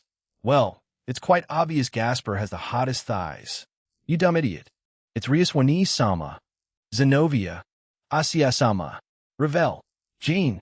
I felt my entire body shiver, and the guy who said that immediately ran out of the room. I turned to look at Ingvild, who had been by my side and cuddled up to me. Her expression was complicated. She then turned to me. Jean, you're not biased. No, I am not. Stop right there after saying that. She giggled, and the guys resumed, trying to murder each other with paper balls. But holy shit, Ingvild. Just because a gay or bisexual person may have a crush on me doesn't mean he'll share those same feelings. And what about Kiba and Gasper? They're just joking. You know, Gasper has slowly stopped doing that since he's been seriously thinking of asking Coriana to be his girlfriend, you know? Kiba still keeps it up, but like I said, he's just joking and you're 100 sure of that. Yes. You hesitated there. Partner, shut up. Look, all I need to do is find Tosca and bam. Get those two started and hell calm down with the weird jokes and teasing about being together with me. Open, close, smack. Rias and Aquino enter through the door. Rias was then immediately hit by a paper ball. She looked confused rather than angry or irritated. She looks at the ball, to me, to Sona, and to the guys who had frozen. Seeing the sight, she just sighs, shakes her head, and walks to her desk. Aquino, who was behind her, was just giggling at it all. So what's happening? Smack, smack, smack. The guys saw Ria's reaction and continued. After she asked me that, I just gestured to them, and she shook her head again. The typical. I can see that. After saying that, she gets up from her seat and comes over to me. She leans in and whispers into my ear. Jean, see, can you come to the rooftop during lunch? Make sure no one follows you, sure? I was confused by her sudden hesitation and embarrassment. However, Ingvild quietly giggled to herself. It seemed like she knew what Rias was planning. The rest of the morning continued like this until homeroom started. Bam. The day was in full swing. The serious students worked hard, the slackers just messed around, and the rest tried their best. It was a typical day until the other door suddenly slammed open, and in came Azazel, who looked irritated. He was looking at me with both annoyance and resignation. Why though? I haven't done anything of significance in the last few days, as you know. Your English teacher is on leave at the moment, so a new teacher will take over teaching that subject. Arg anyway. Come in as soon as the woman came and the guys cheered. I sighed, and the devil groups just stared at me. Why is she here? I looked back at Penemu as she happily smiled at everyone. Hello, everyone, I'm your temporary English teacher. Call me Penemu-sensei. Let's all get along. Okay? Yes, Penemu-sensei. The guys cheer in unison, making her giggle. Azazel sighs beside her and begins to walk away. That's all I came in here for. Good luck. You aimed that good luck at me, didn't you? First Lisa, and now Penemu. Who the hell is next? Also, she didn't tell me about this. No, wait, I turn to look at Rias, and she nervously looks away. Maybe I should just go traveling and stop going to school. I say to no one in particular, and a few heads turn my way. He's finally aiming for an international harem of beauties. Damitsuke Wardsama. Boo! Najima screams before a chorus of boos come my way from the guys. I sigh and I just put my head down on my desk. I'm not sure if I'll miss this or not. Ho-ho. Now, everyone focus please. Thankfully, she decided to be professional on her first day. I can only hope that stays the same until I graduate. Lunch. Hey, Skyward Sama. One of the guys called out to me. It was lunch, and I was just sitting in my seat, eating a sandwich I brought from the cafeteria. The Grimmery group was in the Occult Research Club room, but I didn't want to go there today. I know Rias told me go to the rooftop, so I'll do that soon, but what's up? Do you want to vote on our next list? I squinted my eyes at him suspiciously, and he continued. It's who has the best fee. Okay, I'm out. I immediately got up and left the room. Sweet Lord. Wait, they have pictures of that. What kind of dedication do you have to have in order to get pictures of that? I mean, if we think about it, the number of opportunities someone in this school takes off their shoes is low. Now remove the guys, and it only leaves the girls. And that's even rarer. Who the hell you know what? I'm not even going to try to find out. I sigh and slowly make my way up to the rooftop. While I got closer to it, I noticed there was some kind of magic around the place. One that prevents normal humans from going there, and a small noise cancellation barrier. Why do I hear boss music? I chuckled to myself and finally entered the rooftop. I've only been here a handful of times, though my most notable memory was Akino nibbling my ear and seeing Motohama and Matsuda being smacked by the kendo club. Rias was near the edge as she was looking down at the school. She hears the doors open and turns to it. She sees me and walks over to me. She seems a bit nervous, but also excited in more ways than one. So, what did you call me up here for, Rias? However, Rias did not answer me verbally, but her face slowly turned crimson at the question. I chuckle and wait for her to answer. And after calming down, she looks at me, although she was still blushing. Blob, the vanquisher of slimes? Rias looked dumbfounded by my response, but I was just playing along since I had an idea of what she wanted to say, or ask me who the heck is Blob? No, I want to give you a blessing. After saying that, she covered her mouth and became even more embarrassed. I smirked at her, and she started to lightly smack my chest. So, mind telling me what brought this on? We've been dating for a few weeks now, and we've gotten heated a few times in the past few weeks, and even more so in the past. So I thought, why not? I mean, I saw Akino doing it for you after your exhibition match. She did indeed see that, didn't she? It was the same night after my fight with Sarorg. I guess Akino wanted to reward me or something. I mean, I wasn't about to say no to it, so it happened. I also felt Rias at the time, but just let her watch. I guess I don't mind, Rias. But do you know how to? Akino and Inningvild gave me pointers. Rias stuttered out. That's why Ingvild was giggling in the morning. I walked back near to the door and leaned against the wall. Rias followed me like a lost puppy. I gesture for her to go ahead, and she nods with a lot of determination in her eyes. Limestart, I summon some pillows below Rias, and she looks at them and nods. She kneels down near me and pauses. Before I start, I want to say that this isn't going to be anything like that. I would like to go on a date before anything else, and I don't want our first special moment on the school rooftop. I nod. Well, yeah, that makes sense, but I want to make memories here. So in the future, you want to spend time together here at school? She shyly nods. Well, I guess that's fine. I was never against it, but I'm surprised that the girls haven't asked me to do that. The others also want to do it in school too. So, don't hesitate to ask them in the future. I'm not the only one that wants to. We'll be in the college division starting next year. After all, I'll keep that in mind. Rias, I was getting a bit impatient. Rias had been holding on to me during that entire time. So, I moved forward, surprising her a tiny bit. Geez, they'll do it now, Rias said as she adjusted my belt and stepped back. After that, she grabs my waistband and tugs it down in one quick motion. Smack! Kia! She wasn't expecting the sudden movement, so she yelped quite loudly. However, after the initial shock, she was staring at me like I was some kind of alien. Rias? I know I've touched it before, but it's kind of strange, huh? It's firm, and the surface looks pronounced. I see, well, just, ew. NH moi. NH, MMPH, MLN. Rhea suddenly just started to run her lips along the underside, which resulted in me making a weird noise. Why is this how it's done? Rhea glances up at me with a cute but questioning look. Why, yeah, keep going. Okay, like this?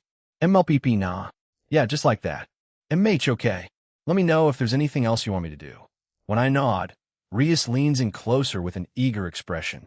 Her diligent nature is really showing through. She does exactly as she's told, without trying to improvise. She looked rather expectant. She wanted some sort of praise. Even though I gave her some instructions, it was still amateurish at best, but she's a fast learner. But before I could respond, but your new guitar looks really impressive up close, and I can hear the tone after saying that. She listens carefully. Honestly, she's not the first to do that. Wait, it doesn't sound bad, right? I thoroughly clean myself, you know. She giggles and shakes her head.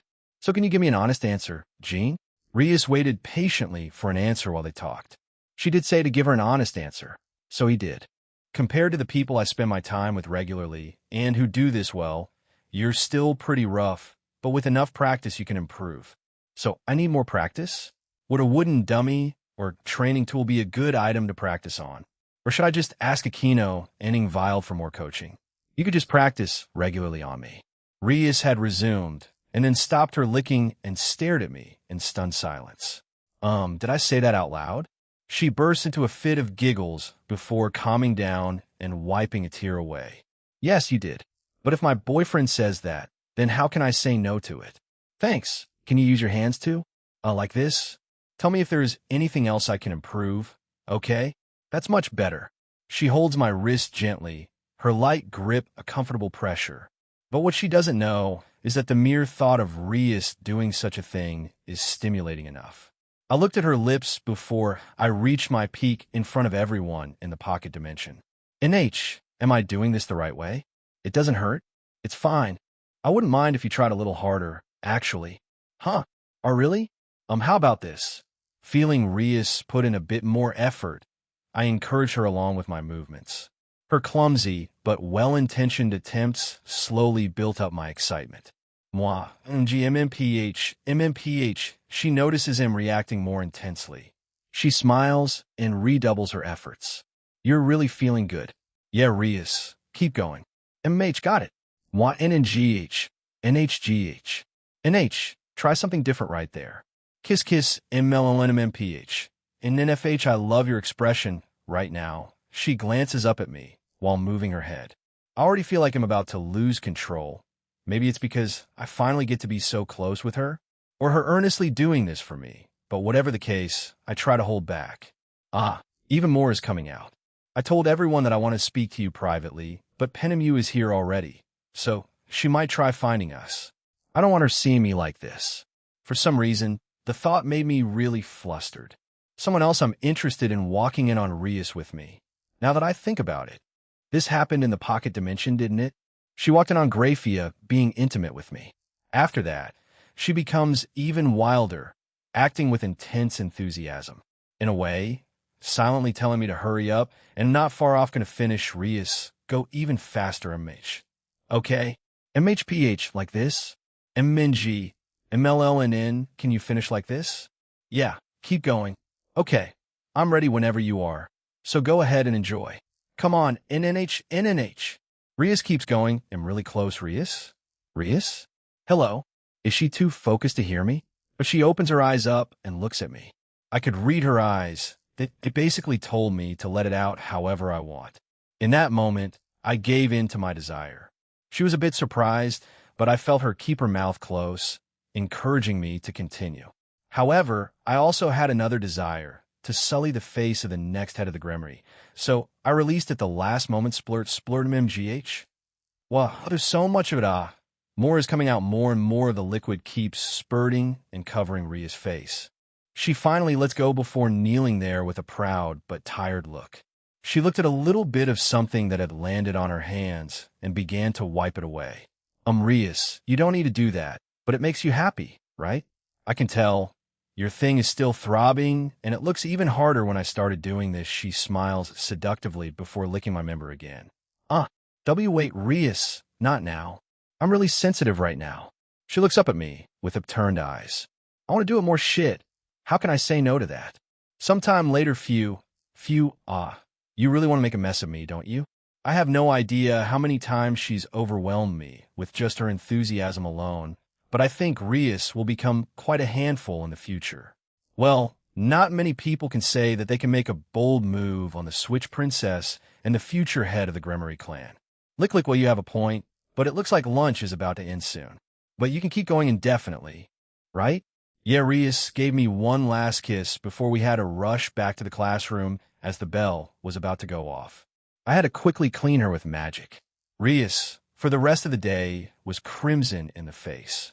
Ingvild and Aquino were the only ones who knew of what happened. Sona and Tsubaki were mostly confused as to why Rias was blushing and why I was refreshed as hell.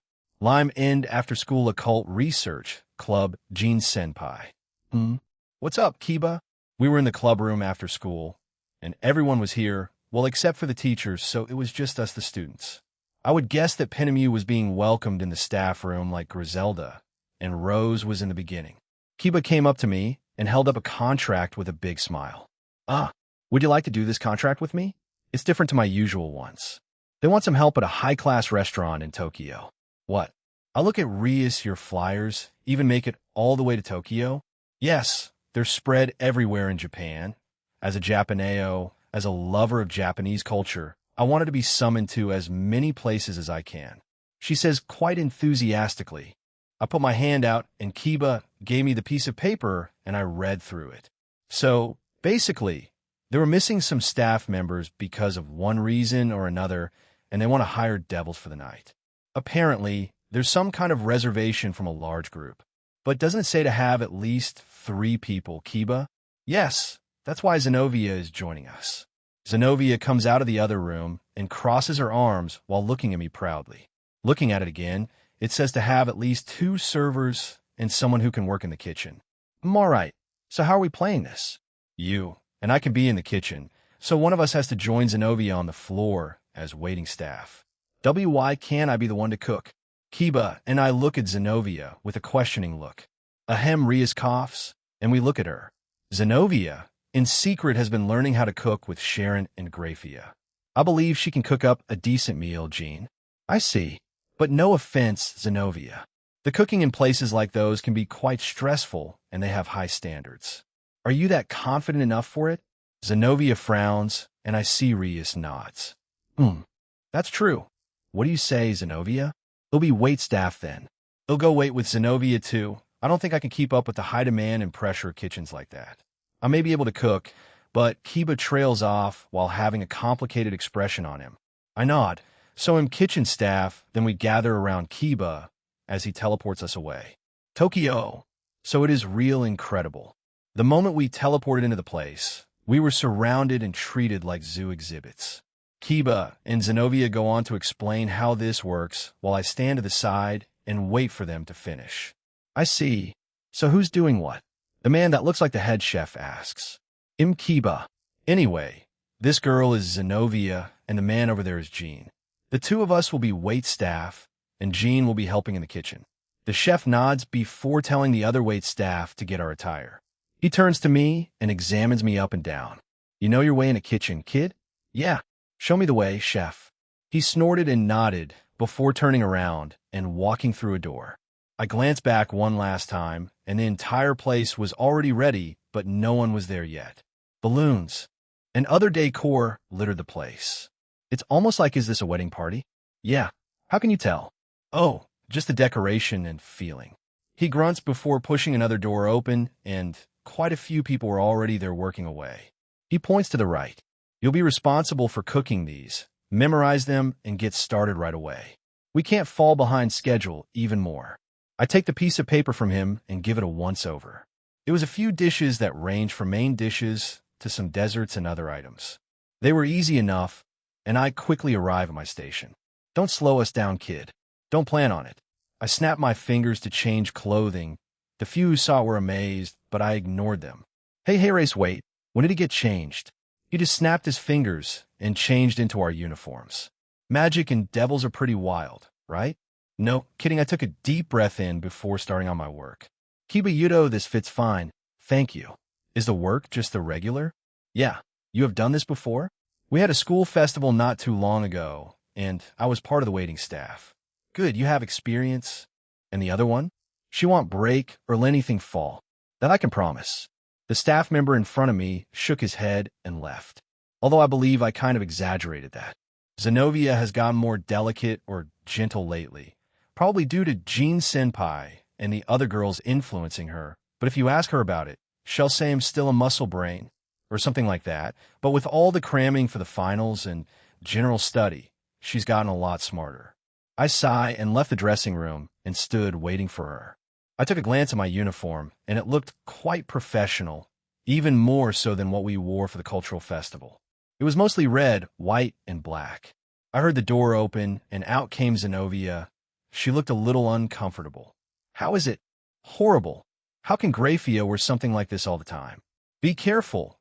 Graphia's Samus intuition is quite scary. Sometimes, you know. Zenobia shivered at the thought and shook her head. But I do need to tell her some things before we start.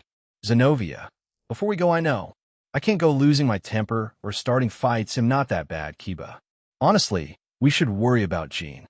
If someone from the staff or the customers gropes me, or something like that, she trails off and looks at the other door where the kitchen was. I felt my mouth twitch at the thought. Jean Senpai can keep his calm, obviously, but at times he shows a more immature side and protective side to his lovers and harem. Let's just hope nothing like that happens, I tell her, and she agreed. We finally left the area and got on with our job. An hour later here is your food. Is this how Jean Senpai feels when I tease him? No, I don't exactly touch him. But this has to be the third time tonight that an older woman has groped my butt, and Zenovia's intimidating look she gives the guest prevents anyone from doing anything to her. I go back through one of the doors to get a small breather and sigh heavily. Zenobia joins me and gives me a pitying look. Do you think Jean Senpai will tell them to stop? I look at her for an answer, and she sighs too. I don't see why not. You are a precious friend to Jean. Well, if you can tell him of the harassment that as she smirks, I guess your pretty boy looks is backfiring tonight, isn't it? The old ladies are really handsy. At least no man has touched you yet. As I stared into the distance, I felt my mouth twitch. W8 and men too? Kiba, a contract is a contract. A job is a job. Let's get it done. Zenobia, she nods and heads toward the kitchen. I also follow her. Perhaps this was some kind of divine intervention. Are they telling me to calm down with my teasing towards Jean Senpai? If I was only born a female, Zenobia looks back at me with a questioning gaze, but I just shook my head. We reached the kitchen, and it was mostly busy, but most of the attention was towards a certain corner of the room. We glanced at each other before going over there. We should have expected this, Zenobia says as soon as we see what was going on. It was Jean Senpai, and he was attracting everyone with his cooking well. It was more of a show as he was handling multiple pots, pans, and creating dishes with them. Even though he was making it flashy, he was doing them at a fast pace that was keeping up with the rest of the chefs. I guess he does know his way around the kitchen. All right, show is over, you lot. Get back to it. Even if they guests have slowed down in their orders, there may still be some that want to order. The head chef says, and everyone gets back to what they were doing. He looks at us and nods. You two take a break. You're the only ones who haven't since you started. I gotta say, though, you devils have a lot of stamina. Huh? Including that one over there. Jean Senpai. He's not a devil, actually. We just asked him to help us since he wants to start his own restaurant once we graduate. Is that so? So, he's human? He certainly has skill. No, he's a little more special, but I glance at Zenobia and she nods. It won't hurt to tell them who he is by that. I mean that he's the middleman and his current goals. Once I was done telling him that, he started to laugh. The others who heard were staring at him in shock and awe. A harem for peace? Ha ha! Now that's one hell of a goal. I can support that. The head chef walked over to Jean Senpai, who was busy working, and started smacking him on the shoulder, and that got his attention. Huh? Harem and peace? Eh? You sure are ambitious. Jean Senpai wryly smile, keeps working and also speaks with the head chef. Zenobia, and I listen in since we were on break. She taps me on the shoulder and hands me a bottle of water. I accept it, and we sit around for a while, chatting with the staff, but we eventually go back to our jobs. A few hours later, Gene, Skyward Shake, I don't know what you did to our food, but the guests loved it, Gene. I would hire you if you weren't still a student and were local. It's unfortunate. But hey, listen, I heard you wanted to start your own restaurant. Listen here, I'll recommend it. Tell me its name. The head chef took me aside and told me this. I was a little surprised, but appreciated it. Thank you. So it's called after I told him the name of my future restaurant. He had a giant grin on his face and started smacking me on the back again. Is it now? Ha ha ha. That certainly fits you. All right. I'll tell my customers if they're over in Kuo. All right now, get out of here, you lot. Even though he said that, he spoke with Kiba and Zenobia for a little bit before they came over to me. Gene-senpai, I'm sorry for all the teasing I did. I have learned my lesson. Kiba bows to me, and I'm just confused. Zenobia leans over to me and tells me what happened to him. I look at him in pity and sigh. Kiba, you could have told me. I could have done something, if you say it like that. ITLL make my heart race. Okay, we're leaving. Kiba chuckled at me before we left the place. Zenobia had held onto my shoulder. I sensed that she wanted to ask me something. Kuo Occult Research Club. Welcome back. We're back, President. Rias was still here. She was reading a light novel, but put it down once she saw us come back. Kiba and Zenobia walked over to her and told her what had happened during the contract. She nods and says it's fine since it lasted quite a long time. They'll be heading back now, President. I'm worried that Gasper Cohen hasn't eaten, yet don't worry about it, Yudo. He went over to Gene's home and had dinner there with everyone else. I went back to grab a bite too. I trust all of you ate yet? Yes. Nope, the three of them turned to me and looked shocked. I chuckle and shrug. Usually chefs eat on the go when making things in the kitchen, so we don't get the downtime to eat slowly. But I gave the guys there a chance to do that and only work during that time. You do have infinite stamina after all. Yeah, also that I don't need to eat, so don't worry about it. That's beside the point. Gene reassighs and moves back to the other room. Kiba chuckles before teleporting away. Zenobia comes over to me. Gene, can we talk? Sure, what's up, Nova? What do you plan on going to your next request? Next request, it should be Yane. After that? Hell if I know. No one has requested for me yet. But that might change in the coming days. I should be heading back to Ireland soon. But that request requires only for me to be there, so I see. Then for the ones that others can go, may I, Asia, and Irina go with you? I know Reiko, Ine, and Roswai Sensei will travel with you already, but yeah, I have a lot of people with me now. Although I'm not sure about Rose. I know she says she's my secretary and all, but she won't come with me everywhere. If I need her, I can just call her the church trio. Huh? Well, sure, if you three are sure. But I'll try to do them during the weekends, so you three won't miss out on too much school. I know I can make avatars, and all she nods satisfied before going on her tiptoes, and kissing me in backo. On cue, Rias comes back out and sees her kissing me. She finally pulled away. It was a bit awkward, but Nova was blushing at me a little. This does not mean anything more between us yet. No one said it would. We both laugh. That felt more like some kind of plan skit. However, Zenobia kisses me again on the cheek before leaving. I sigh and go to Rias, as she had come back out with a plastic container. Smells delicious. Is this dinner? She nods. Yes, Grafia, and I had the same thought, and prepared some food for you. Although she added a bit more since I may get hungry too. Rias blushed a bit after saying that, and then her stomach growled, which made her turn even redder. I guess she was right. I chuckled, and we brought the container to the table. I summoned some chopsticks for us, and we ate together while chatting about the day.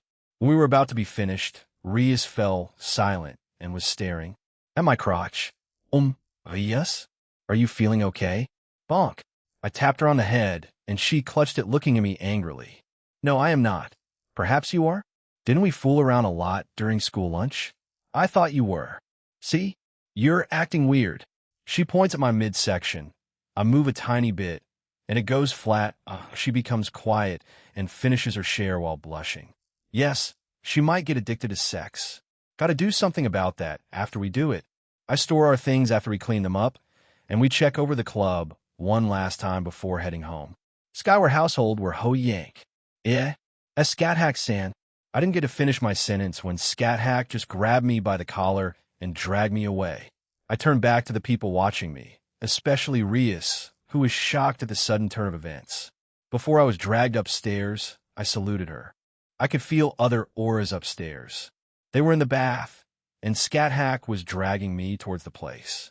So, do you mind telling me why I'm being treated like this? Do not mind it, Jean.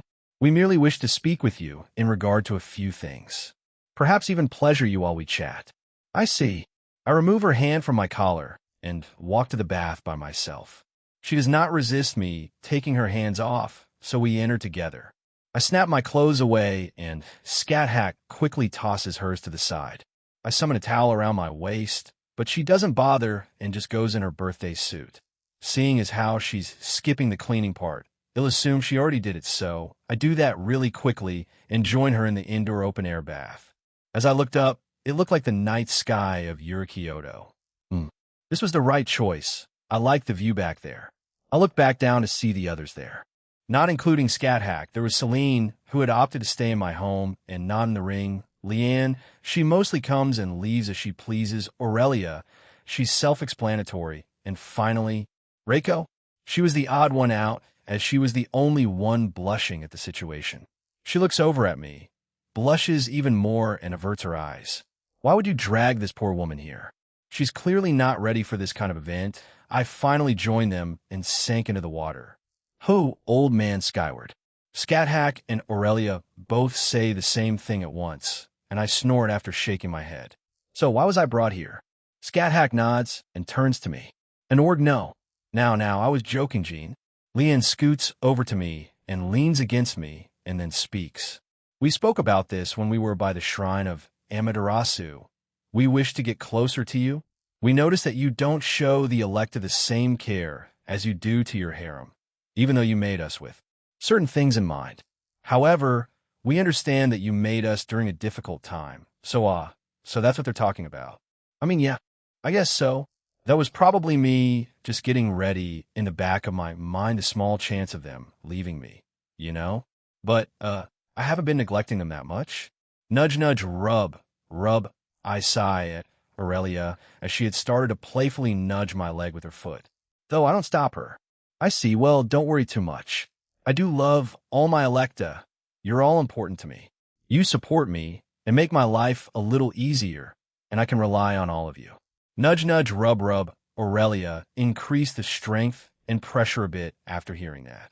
Celine also scoots over to my other side, and Scat Hack joins Aurelia, and they both start to playfully interact together. Reiko, who was standing apart from us, blushed deeply while glancing over at them. Scat Hack notices and appears beside Reiko, startling her. Wait, as Scat Hack say hiya. Scat Hack brought Reiko towards us and pushed her to me. She stumbles a bit, and I caught her as she falls onto my lap. Why am I getting deja vu right now? Something similar back in Takamagara happened with Suzuki. Reiko says as her own towel falls off. And I felt someone remove my towel too. Reiko looks down at her, her face turning crimson before she passed out. Leanne points out, she indeed did pass out. I guess that was way too overwhelming for her. I sigh and make her float to the side where she could cool off for a bit. I look back at Aurelia, who is the one that had my towel now. Don't force her to do things, Scat Hack. Also, don't take my towel, Aurelia. Very well, I won't.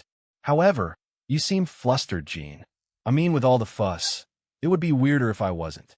I stare blankly at her, and that makes her laugh. They did say they spoke about this, but to what extent? I don't know, but both Aurelia and Scat Hack get down on all fours and start crawling towards me. I felt Leanne and Celine hold both my arms down. They won't let me go. Is that their plan? I can easily break out, though. But if I do, it might hurt their feelings. But are you consenting, Jean? Vevelgrint? Answer me. I guess so. I mean, I did say I like them, so I'm not against doing this, but like I said, then it's fine. The way you do things is a bit too old school and traditional. Some of them have been quite obvious with their feelings toward you. Just accept it. You spent 20 to 15 years with them in the pocket dimension. That's enough time. Did you not do that with Natsu Managawa? I mean, I guess so. Sure, why not? But I don't want to at least go on one date before Yeah, we get it. Velgrind just dismissed me. Comptoir, are you sure she's one of them? I refocus on the situation I was in as both Scat and Aurelia's faces were slowly closing in on me slam. They stopped when the door to the bath slammed open. We turned our attention over there, and it was Graphia, who didn't look too amused. Oh, hey, Graphia, ah. She quickly came over and dragged me out of the bath. The ladies I was just with were shocked at the sudden development. Come with me for a second, Jean. I snapped my clothes back on and followed after her. She brings me over to Penemu's room. She pushes open the door, and we enter her room. Penemu looked a bit disturbed. She looked up and smiled at us. She gestures for me to join her, and I sit on her bed. It was the first time I had been in here, and I quickly glance around, and her room was quite plain, not as plain as Graphia's, but it was mostly books on shelves and a few papers on her desk since she did become a teacher, so Penemu didn't say another word and thrust her phone towards me. I took it from her and wait, what? H-A-A-A. H-A-A-A. Penemu Sensei. You're amazing, beautiful. Please be my girlfriend. I can't stop thinking about you. I took photos of you today, you know? I can't get enough. Gott, I'm obsessed. The next text was an image of a photo of her, and some marks on it, see? My feelings for you are all over it. I sigh and scratch the back of my head. This is a stalker? And on the very first day, no less. That's quite extreme for stalking. He's already obsessed with her. Shouldn't we report this to the authorities and the school? Yeah, I was about to say that. I look at the time the messages were sent, and these are quite recent. How did they get your number? I don't know. That's what's a bit disturbing. I didn't share my contact details with anyone at school, not even the other teachers. Of course, Azazel, Rossweiss, and Griselda already knew of it prior to me joining. Well, logically speaking, we take this up at the school and go from there, but seeing as how both of them were looking at me, I guess she wants me to deal with this now. Comptoir, can you track this? FWSHH, Comptoir came out of my soul and manifested outside. That's rare. No kidding. But what I wasn't expecting was for Comptoir to straddle me and then take the phone from me. Is this really necessary? She didn't answer me, but the phone started to glow for a few seconds before it went away. Comptoir gave me a kiss on the forehead, but handing the phone back to me and disappearing back into my soul. I look at the phone again, and it listed the name, address, real phone number, and other credentials on this person. Poor dude. But he was a fellow third year, and he wasn't in my class, but I had heard of him. This is, have you met him or interacted with him much? Yami Endo, a fellow third year, and also quite known throughout the school as a natural genius at using the computer and other tech-related things. He's the one that's usually called on when I.T guys in the school can't fix the problem. He's also created a popular app for smartphones that's making him money on the side, and has apparently been sought out by the equivalent to this world's Google. So, this guy does have a future, so why the random obsession with Penemu all of a sudden? Partner, love is weird, or whatever sick-twisted one he has. Like you said, it's obsessive. Indigung. Yes, I taught his class English today. We didn't speak, but I did feel his gaze all throughout class. But I thought it was just because I was new. I mean, it was like that for the rest of the school, right? Rossweiss and Griselda told me so. Yeah, like Rose and Griselda, you're beautiful, so you would attract attention just like them when you first join. But no one has stalked them. Well, as far as I know, okay, I have to ask them after this anyway. We have evidence now. We can go through legal channels to sort this out. I look at Graphia, and she nods before leaving the room. Get in contact with Surzex or Zeoticus. We can't have someone being stalked on their first day in their new job. I finally look back at Penemu, and she was blushing? What? You cheese. What? Amorous is grilling cheese. Can't you smell that? Oh yeah, you're right. Sorry, partner. Gotta go. I wonder what Drake was going to say also. Amorous can cook? Penemu, what's wrong? Nothing. Anyway, yes, let's do that. I'll just have to change SIM cards. How troublesome, as if prepared for something like this. She strolls over to her desk and takes out another SIM card. You sure are prepared. She said nothing but swings her hips and wink at me. I shake my head and get up. I'll go ask Rose and Griselda about this. They'll see you around. Penemu. Pulgyum, won't you comfort me? I was pulled back and hugged from behind. Geez, woman, I seriously doubt you're genuinely fearing for your life. Well, I guess I can play along. Oh, is the great an almighty Penemu-sama, fearing for her life. I might chuckle and turn around, and she fully embraces me when I did so. She starts to rub her head on my chest. Geez, no wonder they mistake you for your age. She stops and glares at me while smiling at me. Right, I forgot about that. No, nothing, my bad. So, how do you want me to comfort you? She hums into my chest until she looks up at me with a mischievous look. Without saying a word, she pulls away from me, grabs my hand, and pulls me toward her bed. I glance back to make sure the door was closed, and it was. See, she points to the bed, and I follow suit. Close your eyes and cover your ears. Also, sit fully on my bed. Don't just dangle your legs, okay? So, I scooted more in her bed and, basically sitting cross-legged on it, close my eyes and cover my ears. What's her plan here? That woman, Penemu, has become more proactive, hasn't she? I was told about your previous relationship with her by everyone here. This is certainly an interesting development. Yeah, it's night and day, although you're also pretty talkative nowadays, Velgrind. I will meet you one day, and I am merely taking steps into bettering our relationship. Say something. I appreciate it. I felt Penemu taking my hands off my ears before I could say anything else to Velgrind. You can open your eyes now. I slowly open my eyes. And is something wrong, Jean? I involuntarily gulp, as Penemu was in front of me with only a white shirt and her light green panties. She is definitely trying to seduce me. Penemu was looking up at me while sporting a small blush. I could see her nipples poking through the shirt. Hey, is something wrong? Won't you comfort me? She wasn't too far from me, so she crawled over to me and puts her arms on my chest and looks up at me. Won't you? Azazel. You liar. This woman definitely knows how to do this kind of thing. Are you dumb? I felt my entire body twitch. What the hell do I do here? Go for it. I mean, that's the most logical thing to do now, right? I embrace Penemu. She yelped softly, and our faces slowly inched close to each other until her eyes remained determined, expectant, and had a tinge of hesitance. But overall, she wanted to do this. Perhaps she has been thinking of a way to get me alone, and this stalking incident provided her with that opportunity. Whatever the case, maybe I was brought out of my thoughts when our lips touched. Her lips felt soft. Penemu was a little awkward with her kiss, so I took the lead. Open. Hey, Jean, I heard from GRA. I'm sorry, I didn't mean to interrupt. As we were slowly getting more into our kiss, the door opened and Rias walked in. She looked horrified and apologized before walking away. However, due to this, we broke our kiss. I guess that's it for now, huh? Poku. I guess doing this was worth it, right, Jean Jr.? Penemu looked amused with herself as she poked me. I was interrupted earlier and interrupted again. Everyone has been in a playful mood today, but also got interrupted, with the exception of what happened during lunch. Penum, she puts a finger on my lips and winks. No. Jean, didn't you say you want to go on dates before making the girls yours? It'll hold you to that now. Get out of here. She pushes me off the bed, and I stumble out, all the while she giggled behind me. Damn, my own rules fucked me over there, didn't it? A date, huh? How many do I have to take with me? I know Natsum wants to go on one before we do the deed. Rias also wants to do the same. I look back at the closed door. I can assume the same thing for Penemu, huh?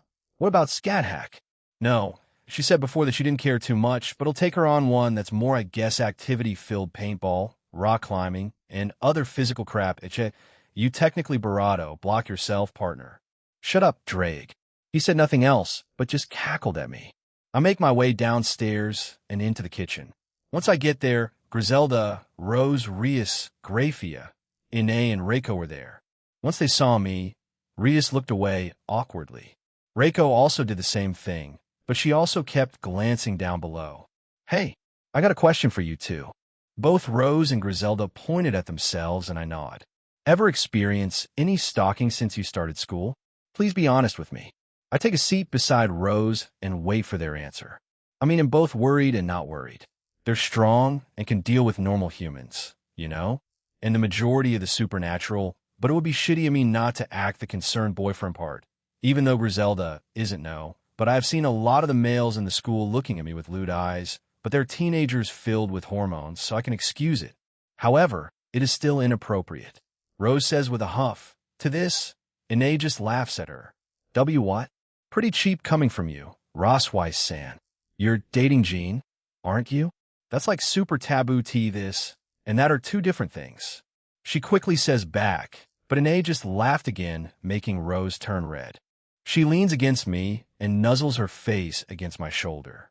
And being bullied there I pet her to comfort her. I wonder if she does this on purpose just so I can spoil her like this?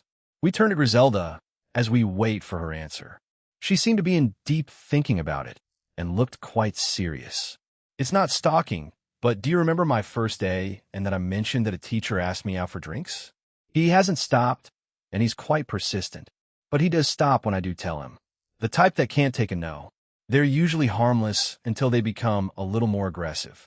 But to the supernatural world, I am a big deal. But in the normal world, I'm just a student, and Griselda is a teacher. What can we do? Scare him? I look down at my shadow, and some purple eyes look back at me. Tug, you're making a scary face right now, Jean. What are you thinking? I look back up and see Rose looking at me with concern. The rest of them felt the same. I sigh and sit back up. No, I was just thinking about on how to deal with this. Penemu has a student who's stalking her, so I was just thinking of having the administrators deal with it. As you know, I'm just a student to them, not some big deal like I am in the supernatural world. And now I learned about this from Griselda. Rias, can anything be done? Father and Oni Isama have yet to answer us, but apart from the staff that we know are part of the supernatural, the rest are just normal humans. This includes the principal. So, whatever answer we get from my family, we can move from there. I also informed Sona about it, so she might have an answer tomorrow. She says and sips on her tea. I glance at Grafia, and she also confirms it. Sona knows, huh? They'll speak with her about it tomorrow then. Hey, Griselda, what's this teacher's name? Hataka Nakamura. I usually refer to him as Nakamura-sensei. He's the current P.E teacher. P.E teacher and school computer genius, huh? Next day, Jean, when are we going on our date? On the following day, I was on the top of my home, and I was staring at this text from Aine. Even after finding out, she was working with Cow's brigade, though it was for her own benefit to try to expose me. I wasn't sure how to respond to it. Grief and hate can do weird things, partner. Some spiral out of control. And Aine is clearly not moved on at all. Danu asked me to help her, so I will, but Aine will need to be punished for this. She did betray the alliance. What will you suggest? Something like Rainier? But I think it will definitely take her a while to get through it, even with a small push from me. Are you going to swoop in and save her? Huh? No. I'm no hero, Drake.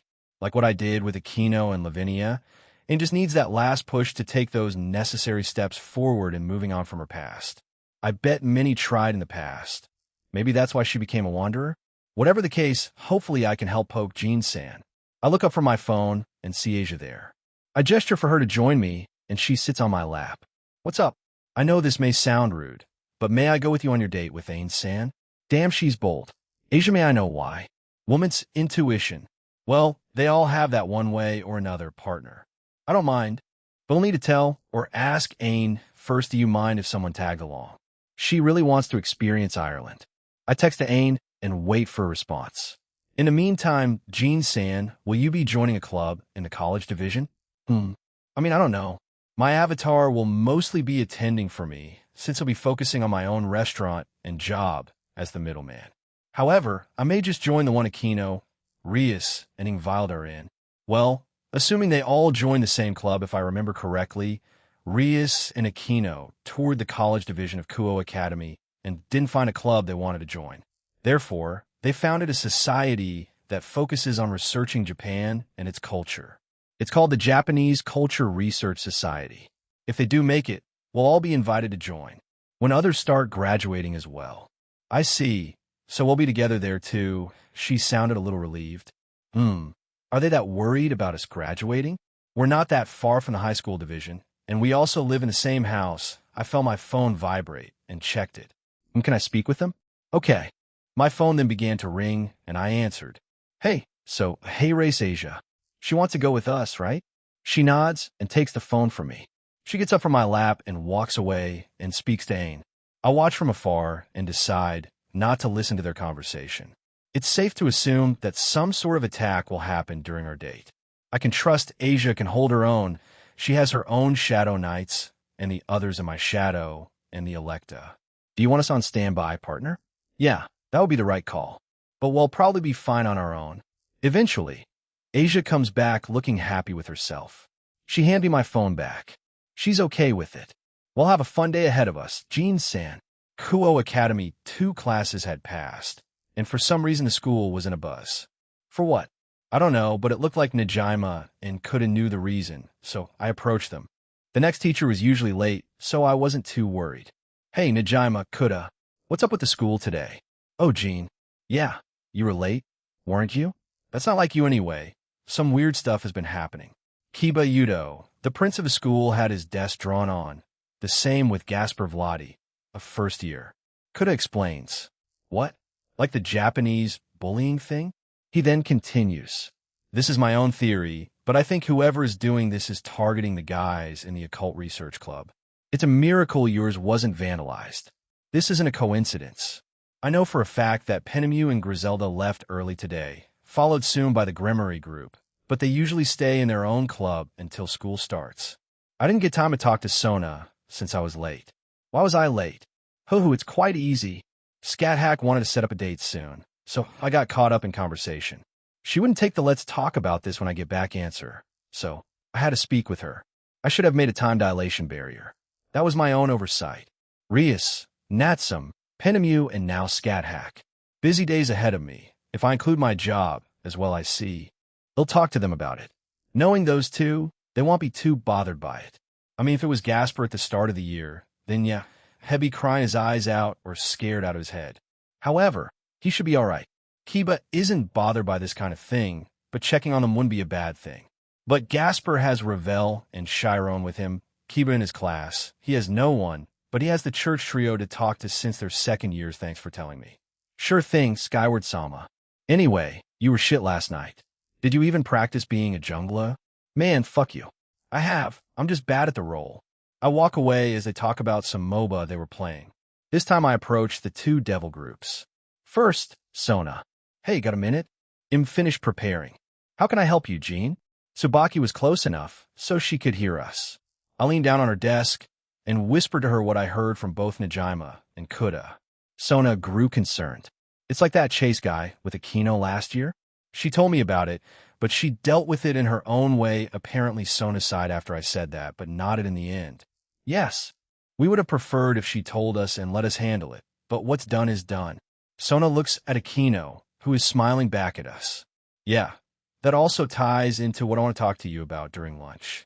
They'll stop by the student council room. She gave me a questioning look, but didn't ask about it. I see. We can talk about that topic during lunch then. I nod and go to the Grimory King and Queen plus Ingvild. Did you hear about what happened? I ask Rias, but she shakes her head, so I told her. Both Ingvild and Aquino listened in.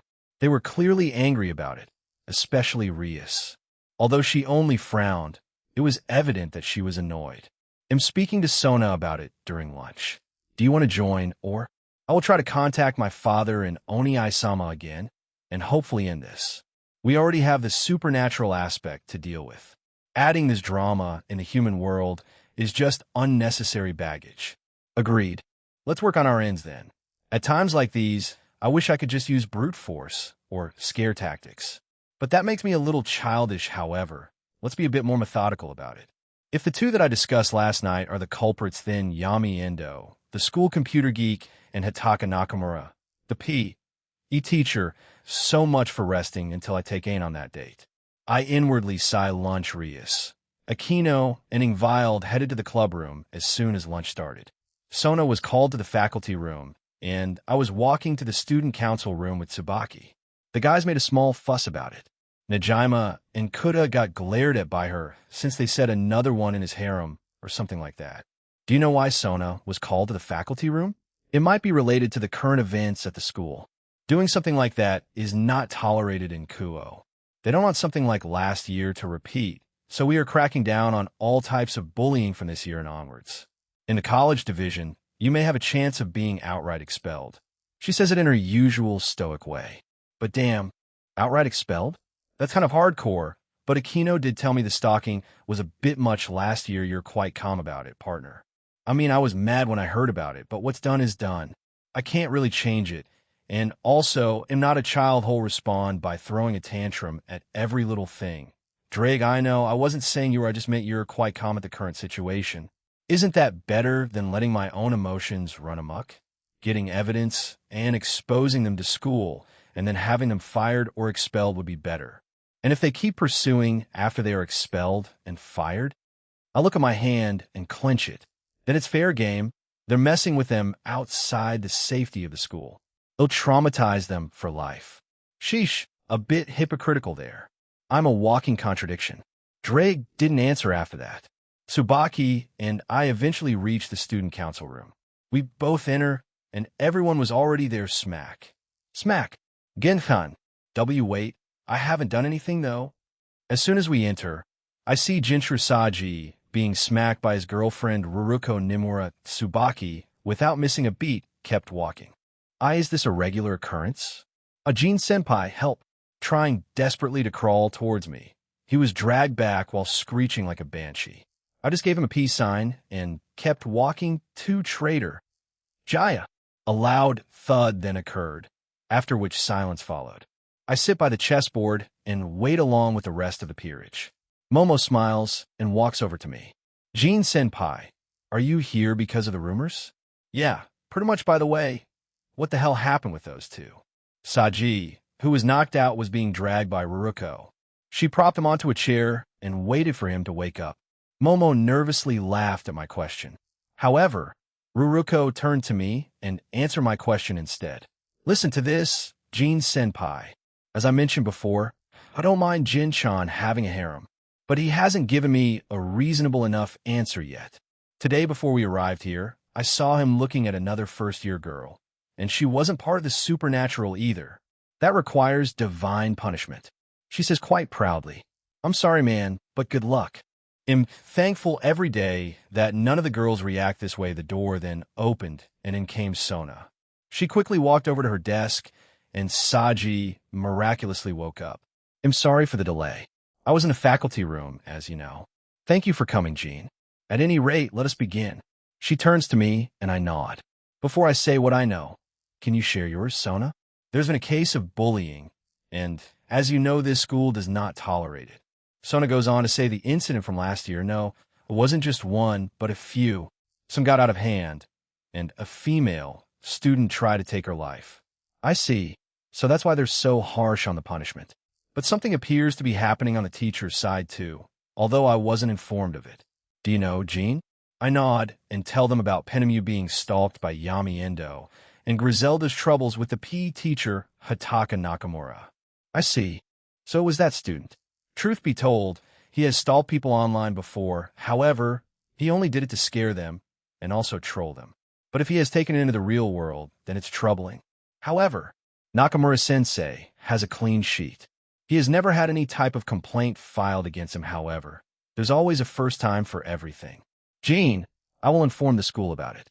Rias told me a little bit about it last night, but not in detail. She said you would approach me about it. I trust you, but do you have evidence? I nod and hand over some screenshots I had printed out from Penemu's phone and the weird shit he sent her. Tsubaki looks at it and frowns. Sona had a slight look of disgust. I see. And for Nakamura-sensei? Nothing.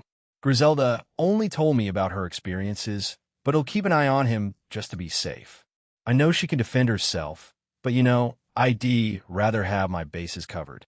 Anyway, will you take the information to them, Sona? Endo-kun will have to answer to this if it's found out to be real. Stalking is already a crime, but to do it to your teacher along with this explicit content, he's looking at expulsion at the very least. Does Penemu-san want to press charges? Press charges? We kind of forgot about that part because other things happened, I have no idea. They'll ask her about it. Even though it may feel like nothing to you, Jean. To humans, it's quite a significant event to deal with. Yes, she's right. Maybe I'm just desensitized by all the potentially world-ending shit I've seen in the past year. But Penemu and Griselda we're still women, Jean.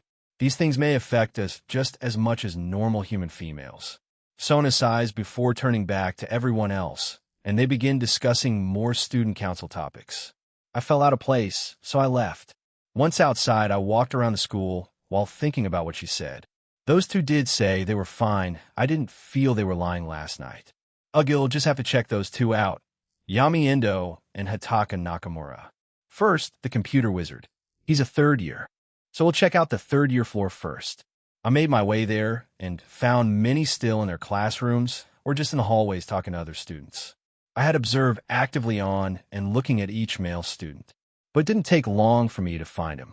Together with other students, he was in his own classroom. When I stopped outside, I saw his name. I leaned back on the windowsill and took a peek at his stats. Nothing too noteworthy except for INT and some interesting titles. Will of a Nerd God, Stalking Champion, God of Trolls, Self-Proclaimed, and finally Future Penemy Husband, Self-Proclaimed.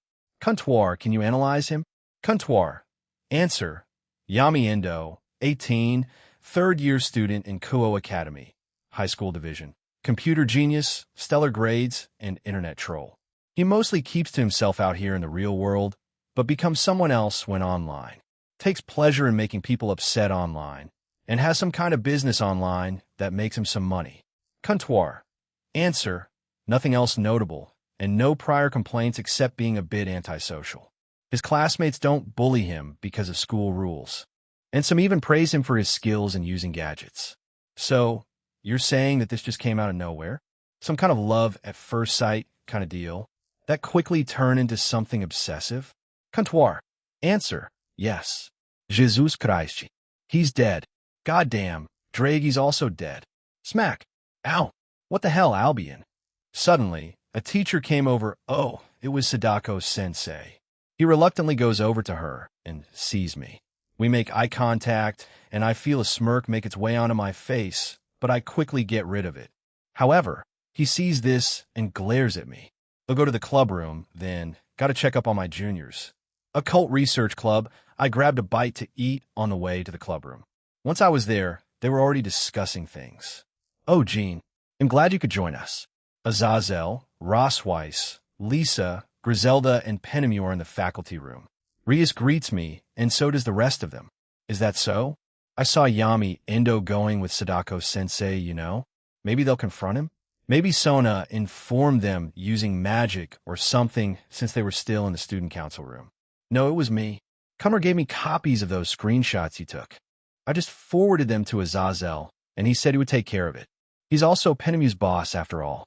Rias nods approvingly. I guess Ash Crow can show his caring side to his subordinates from time to time. Huh? Though I already know that, but it's nice to see it firsthand. I turn to Gasper and Kiba, who are quite relaxed about the whole thing. The only thing left to do is wait. So, how are you two holding up? They both look up and nod. Kaneko-chan and Ravel-san were very kind and helpful, but I wasn't that bothered by it. We got my desk cleaned up in no time because of everyone's help. He was fiddling with his phone. I can guess Coriana also helped me through it. It happened at the start of the year for me, but it quickly died down. So, I was used to it, hence why it didn't bother me at all. Jean-senpai. Kiba quickly brushed it off and goes back to eating. Well, at least my juniors are dealing with it well. Bullying? Huh? Were you bullied in your past life, Jean-senpai? I look back and Kiba asks. Everyone turns to me curiously. I haven't told them in detail about that, huh? I nod and tell them the story so far. Wait, you remember your name? You haven't told us yet. What is it? Akino lunged at me, and I caught her. Geez, I didn't think she'd react that strongly. Yeah, my bad. A lot of things happened shortly after I remembered, so I didn't have time to tell you guys. Anyway, my past name was Aaron Toole. Aaron Aquino repeats it and starts to sniff me. I wryly smile and take a seat. So, what do you want to be called as? I don't mind, but try to call me Jean in front of people who don't know the truth about me. Past life? Aaron? What are you all talking about? Ravel raises her hand, looking very confused.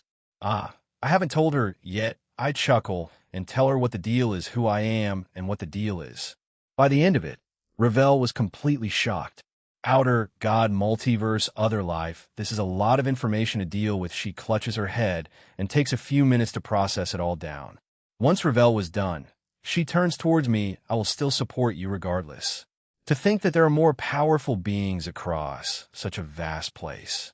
It's quite an exciting thing to discover. However, Is the training facility just a downgraded version of your pocket dimension? Yes, basically. I still need to tell Anae and Reiko about this, although I suspect that they have some suspicions about me being human, and all that Ravel nods sagely, takes out a notebook, and starts writing a bunch of things. When she's like that, no one can really interrupt her. So, I left her to her own devices. We had a more light-hearted rest of lunch, but the teachers didn't come back to us either. Therefore, there was still a little bit of tension for the Gremory group. Near the end of the day, we heard a lot of screaming and shouting from a male student who stormed out of the school. My classroom was near the entrance, so I got a front row seat on who it was, and Yami Endo was the one leaving the school. It didn't take long for rumors to spread that it was him who did the writing on the desks of Kiba and Gasper. However, there was no confirmation to the students about this, and I doubt they would release that. But we'll ask Rose and the rest about it when we get to the club room. I decided to arrive last in the club room and hang back in the classroom. Since the guys of the Occult Research Club were being targeted, I waited until everyone left the classroom and turned myself invisible. I leaned up against the wall at the back of the classroom and waited. Time slowly ticked away, and eventually a lone male teacher came into the classroom. And not to my surprise, it was Hitaka Nakamura-sensei. He had a bunch of markers with him and started scribbling on my desk. I had my phone out and was recording him. Though it's a bit silly of him to do this when the heat was still hot, I guess he took the chance of Yami Endo getting kicked out or expelled as a way to mock the school by saying, "I'm still at large, you idiots." You expelled, kicked out the wrong person. But he didn't expect the supernatural to be real or me being here to record him. But I was betting on this. I had no guarantee that I was right. So if he didn't show up today, I would have tried a different day. But I do have to thank him for being stupid. Once he was done scribbling random things after around 15 minutes, he gathered up his items and left. He was giggling like a schoolgirl while fleeing. I stopped the recording, but curiosity got the better of me, and I took a peek at my desk. Words and phrases were scribbled into it.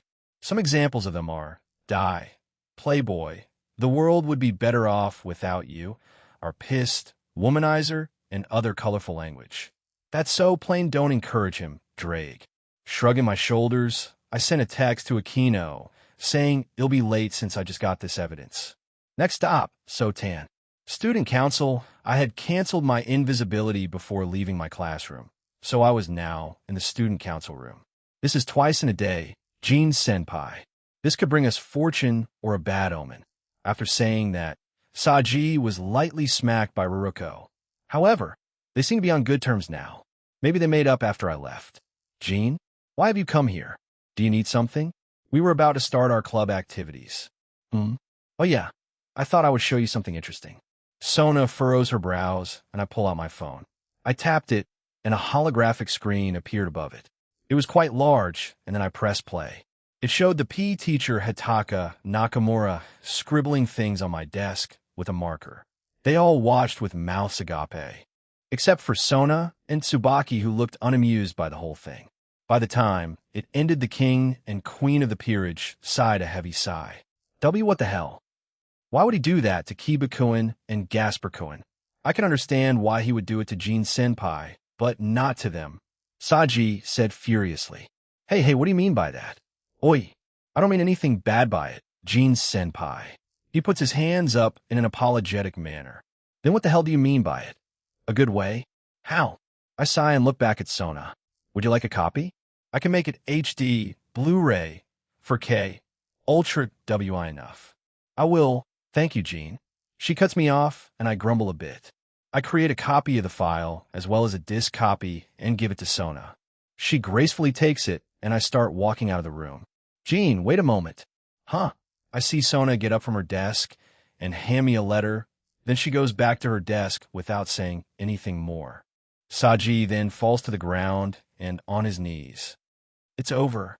President Sona gave Jean Senpai a love letter. Aruruko-chan, help. My soul is breaking.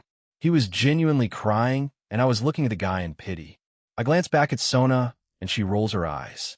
Yeah, this isn't one. Saji, without saying anything else, I left the room. I was walking away from the room and began to open the letter when I heard the door open and close. Footsteps were quickly approaching me, and I turned around. The culprit was Momo, Sonus Bishop. She reaches me while panting a bit. Momo, what's up? Are you free this weekend? Weekend I'm not entirely sure. He'll be away from Saturday, since I have a request from the Irish Pantheon. If all goes well, I can get back before Sunday. Why? Momo deflates a bit, but shakes her head, looking at me with weird conviction. If you get back by Sunday, then, can you come with me? I mean, can you accompany me? I have a friend on the volleyball team, and they're looking to buy some new gear since theirs is a bit worn out already. So I put my hand out to stop her as she might just ramble on if I don't. If I can get back on time, then sure. If not, we can do it before I go. How about Friday? If your friend isn't busy, that is. Momo immediately takes her phone out and starts to frantically type on her phone. After she was done, she heaves a sigh of relief and waits. Partner, you can't look at this any other way than I know, Drake. A date? She's basically asking me out. Eventually her phone vibrates, and she takes it out. Her face brightens, and she looks back at me. They're fine with it. I see. They'll see you after school on Friday, then? Unless you want to go get changed before we go. See, change. I want to change. I mean, if you don't mind. Jean-senpai, well, I did suggest it. So sure. Let's text the details, all right? Why, yes, thank you. She ran away after that. I watch her reach the door, briefly look at me, and wave before stepping in. This'll be an interesting time. I wonder if it's all a setup? Or is this friend real? Wait, do we even have a female volleyball team? I only saw guys playing volleyball there. It doesn't matter. Nighttime Skyward Household the letter. It wasn't anything serious. It was just Sarah Falls saying she missed me. I called her through a communication circle and asked why not just call or text me. She said that her phone broke and she didn't have time in getting a new one. Anyway, we had finished having dinner and were sitting around the dining room. Most of the household members were informed of what had happened and were also curious as to what had become of Yami Endo. So we all stayed there waiting for Penemu, Rose, Lisa, who had joined us, and Griselda. Sister Griselda, what happened? Irina couldn't wait any longer. She raised her hand and just blurted that out. She sighed in response, but answered her anyway. It's not as you expected, unfortunately. Yami Endo-kun has been temporarily suspended for a few weeks. This is something they want to keep investigating. That's what Sirzek's Lucifer told Azazel, and that's what the principal heard. However, they are confident in finding that evidence, and he may be expelled by the end of it. A few of the girls frowned, as well as Kiba and Gasper. He may just delete them all, you know. He has his computers and other tech-related items in his home. I point out, but they shake their heads. Afufu, the great devil king, Lucifer-kun had some devils go to his home before he got there and confiscate all of them. So, they're probably sorting through all of the things he owns as we speak. Lisa smiled at me, and Rias nodded along proudly. I see. Well, if that's the case, then it's hook, line, and sinker. It's a done deal. This is over, but I also got evidence on the one writing all that foul crap on Kiba and Gasper's desk. Yeah. Wasn't Endo-kun? No. I brought my phone out and showed them the video. Safe to say they were shocked, especially Griselda. This is enough for him, right? I gave it to Sona. That's why I was late for club today. I create another copy and make it float to Grafia, who accepted it and left the room. She's probably going to contact Sirzek about it, or Zeoticus. He done fucked up, Kanami says as she eats some cookies. Natsum smacks her, and they lightly glare at each other. I swear those two are slowly turning into a comedy duo also. That sounds like a meme, Drake. Hey, don't blame me. Okay, I might have shared a lot of memes with everyone over the 15 years we spent in the pocket dimension. But still, Grafia comes, and she nods. We will have our answer by tomorrow. I see, thank you. After a few more minutes of talking, everyone disperses and leaves to do their own thing. Natsum looked at me for a little bit. Let's go on a date soon, okay? She seemed a bit surprised, but happily nodded, skipping out of the room with renewed energy. The only ones left in the dining room kitchen were Grafia and I. I stretched a bit before deciding to join the others. They were probably in the living room or something. However, I felt someone grab my arm, and I looked behind me, and it was Grafia. She was blushing a little and said nothing. But around a minute later, she finally sighs and looks up at me. This might be a little selfish of me, but please spoil me for the rest of the night. I feel a little neglected, Graphia, indeed. I feel like we haven't seen each other that much as of late. She did ask to go with me on one of my visits, maybe when I go to Praia again. I step forward towards her and bring her into a hug. By spoiled, do you mean? Why, yes, if you don't mind. Also, I mentioned before that I wish to accompany you on one of your requests or visits to another pantheon or faction. I nod. Sure thing, Graphia. Do you want to come along to the Russian mythology when I go back? She doesn't answer me, but simply lays her head on my chest. Seeing this as some kind of sign or signal, hey, Aquino, he'll be with Graphia for a little bit. Can you stop some of the girls from going up?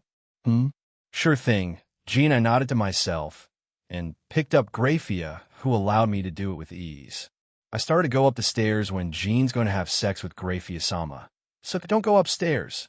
I choke on air and Graphia turns red. But in the end, we both laughed as we heard pandemonium downstairs. Chapter 4, Part 2, Jealousy, Momo and Back to Ireland. Skyward household. Jean, Skyward, Graphia, and I arrived in my room, and she quickly got rid of her clothes. While she did that, I put a time and sound barrier around the room. The moonlight that was illuminating the room shone on her naked body, and it was quite a sight to behold.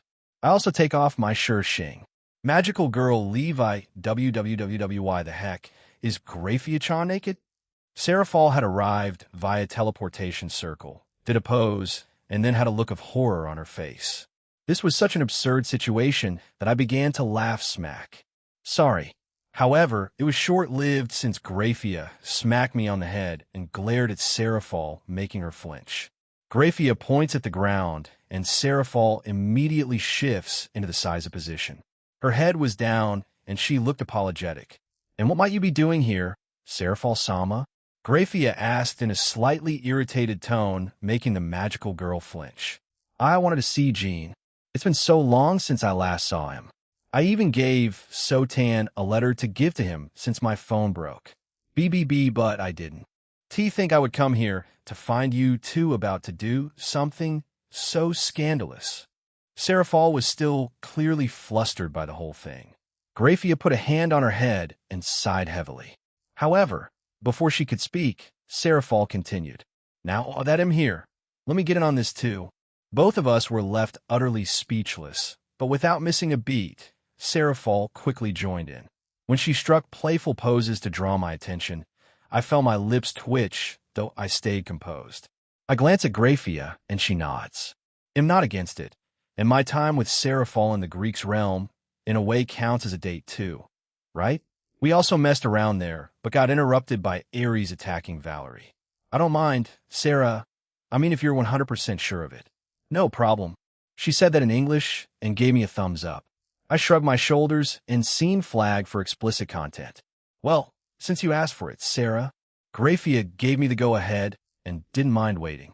I'll make sure to spend plenty of time with Seraphal and treat her to something special before I continue with you. Sera Franchia. I appear behind Seraphal and pick her up here first. Yeah. Graphia strolled over to the large bed and sat on it with her eyes closed. I jumped onto the bed and put Seraphal down. She looked up at me nervously, clearly anxious about what was about to happen. It's not the first time I saw it, but it's still intimidating to see it like this, she muttered. That's true. There have been many occasions in the pocket dimension over those 15 years. I kneeled down and grabbed Seraphall's legs that had been covering the view of her lower body. When I pulled them, she didn't try to resist, and I could see them on full display.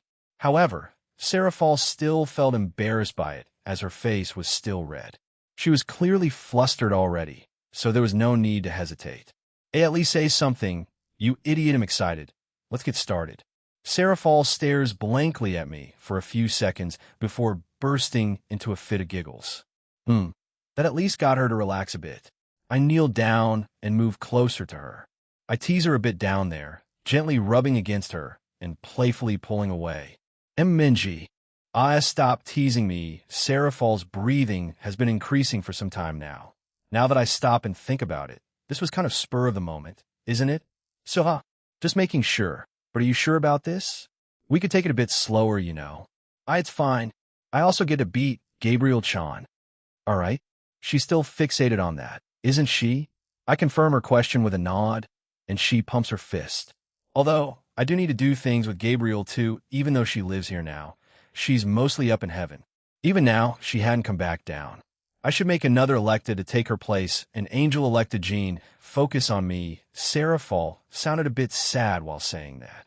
I looked back at her, and she was giving me the teary-eyed treatment. My bad, here I go then, Sarah. Sarah Fall urges me on and nods slightly. I lean in close to her and slowly move forward. MNGH. A low, soft sound emerges. Ever so slowly, I draw closer to her. The more I move in, the more I feel her warmth surrounding me. It's been a while, but I forgot how intense first experiences can be. Sarah Fall was trying to keep her composure, but she didn't need to act that way. Oh, I didn't tell her about the barrier. It should be fine. Sarah, are you all right? Fine. Just keep going. Her hand falls to my arm and grips my elbow. Her voice falters as she speaks, but her words remain clear. Keep going. Don't stop. I want to do this with you. Keep going until it's done. Jaga. Sarah Fall's grip on my arm tightens even further. That tells me she's really committed, right? I reach over and put a hand on her cheek, trying to calm her down a little. Yeah, I will, don't worry. And relax a little. She nods, but looks a tad hesitant. But I know what she wants me to do. Being careful not to move too much down there, I lean forward and whisper in her ear, I love you, Sarah Fall. I love you so much. Her body trembles after hearing those words, and tears well up in her eyes. Me too. I love you too. Please, Jean. I nod and pull her closer. She sighs softly, overwhelmed by the moment. I finally finished with Sarah Fall, as much as I could. Sarah Fall had a look of relief on her face. So that's all of it, right? You finally took my first time. The tears that were threatening to fall finally did and ran down her cheeks. Geez, Sarah, why are you so adorable right now? Her breath remains fast and heavy. However, she stares up at me lovingly and seems to expect me to start right away. Does it hurt? No, I've been in other situations where I've experienced far more painful things. But I feel really comfortable right now. Jean, I love you. She closes her eyes and puckers her lips. Since I was still quite close to her, I accepted this gesture and kissed her. MMPCH. Sarah Fall sought out my tongue first. I also matched her. However, it wasn't a fervent kiss, but rather a slow, deliberate kiss, an expression of love without words. I wind my tongue around hers, exploring every sensation of her body I have yet to feel. MMPCH, Jean, more kiss me more. After kissing for a few more seconds, we separated. I finally pull away. Jean, please move. I want to feel you more. Sarah Fall smiles gently, encouraging him. With that, he begins to move his hips slowly, taking his time since she's still getting used to this. NGH, MH. Jean. Without saying words, Sarah Fall looked like she was in heaven. She reached up and caressed my cheek. Jijin, haya. She yelped. I couldn't hold back any longer. I'm sorry in advance, Zera. I pushed harder and faster. Jean. I reach over towards Sarah Fall. Nug. Yes, that's it. And no, not there. Haya. It seemed like Sarah Fall was already used to it, as she was reacting strongly. I reached over and gently squeezed her shoulders in an effort to comfort her more. Sarah Fall's body shakes as I stop moving. She just climaxed. Once she stopped, her eyes opened and she had a faraway look on her, like she was on cloud nine. However, I still hadn't finished, so push. Wait, Jean. Still. She trembled again, but I didn't stop. She was clearly very sensitive right now. Sorry, Sarah, but don't worry, I'm also close. Zera, I'm inside. Sarah Fall quickly pulled me close. We shifted into a sitting position, and she began moving rhythmically against me, her arms wrapped around me. Jean, I can't take it anymore. Please finish with me. Ugh, Sarah, I'm almost there. Aya. I hold Sarah Fall close as she lets out a long cry. When I finally pull away from the hug, Sarah Fall had already passed out of my arms. Her mouth was still open and drool was flowing down it. However, she had passed out after our encounter. I slowly removed the unconscious Seraphol from me, and once she was off me, I put her down on the bed as she peacefully slept. I didn't think she was the type to be knocked out after a single round, although I didn't expect her to be that lovely-dovey either, so I guess she's still full of surprises. I turned my attention to Graphia, and she was already lying on the bed instead of sitting. I go over to her, and once I arrived, she spreads her legs and arms out.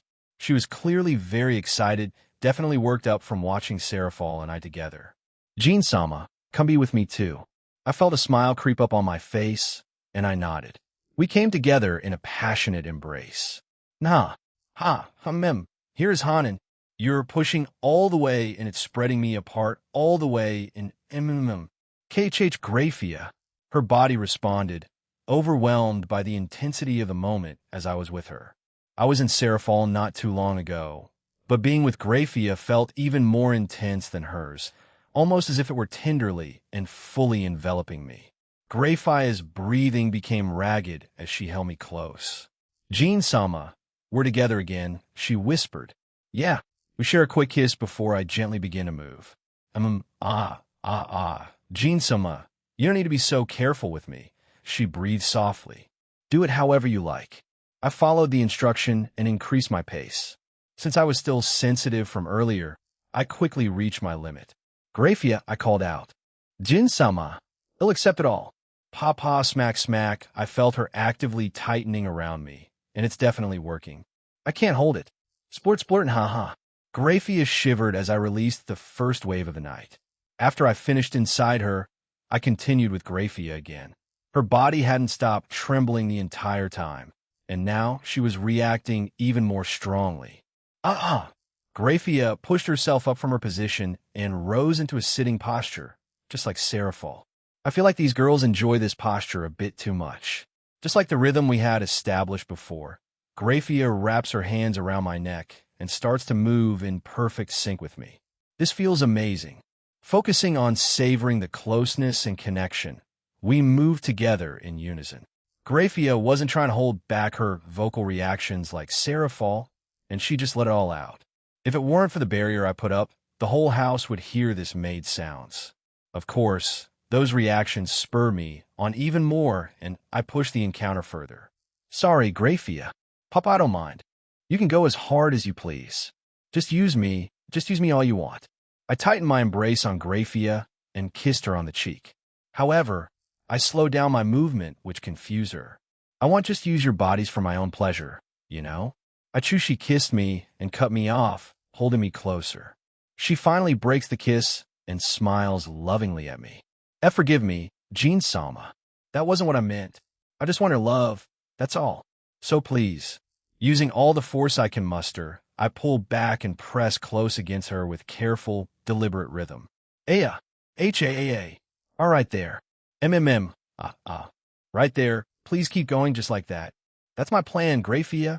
Even though we only finished not long ago, given how often Graphia and I are together, it won't be long before I reach my limit again. As if reading my mind, Graphia tightens around me, drawing out that urge. Her muscles ripple along me from base to tip like a natural wave. Graphia, yes, Jin-sama. I've been feeling so overwhelmed since you started.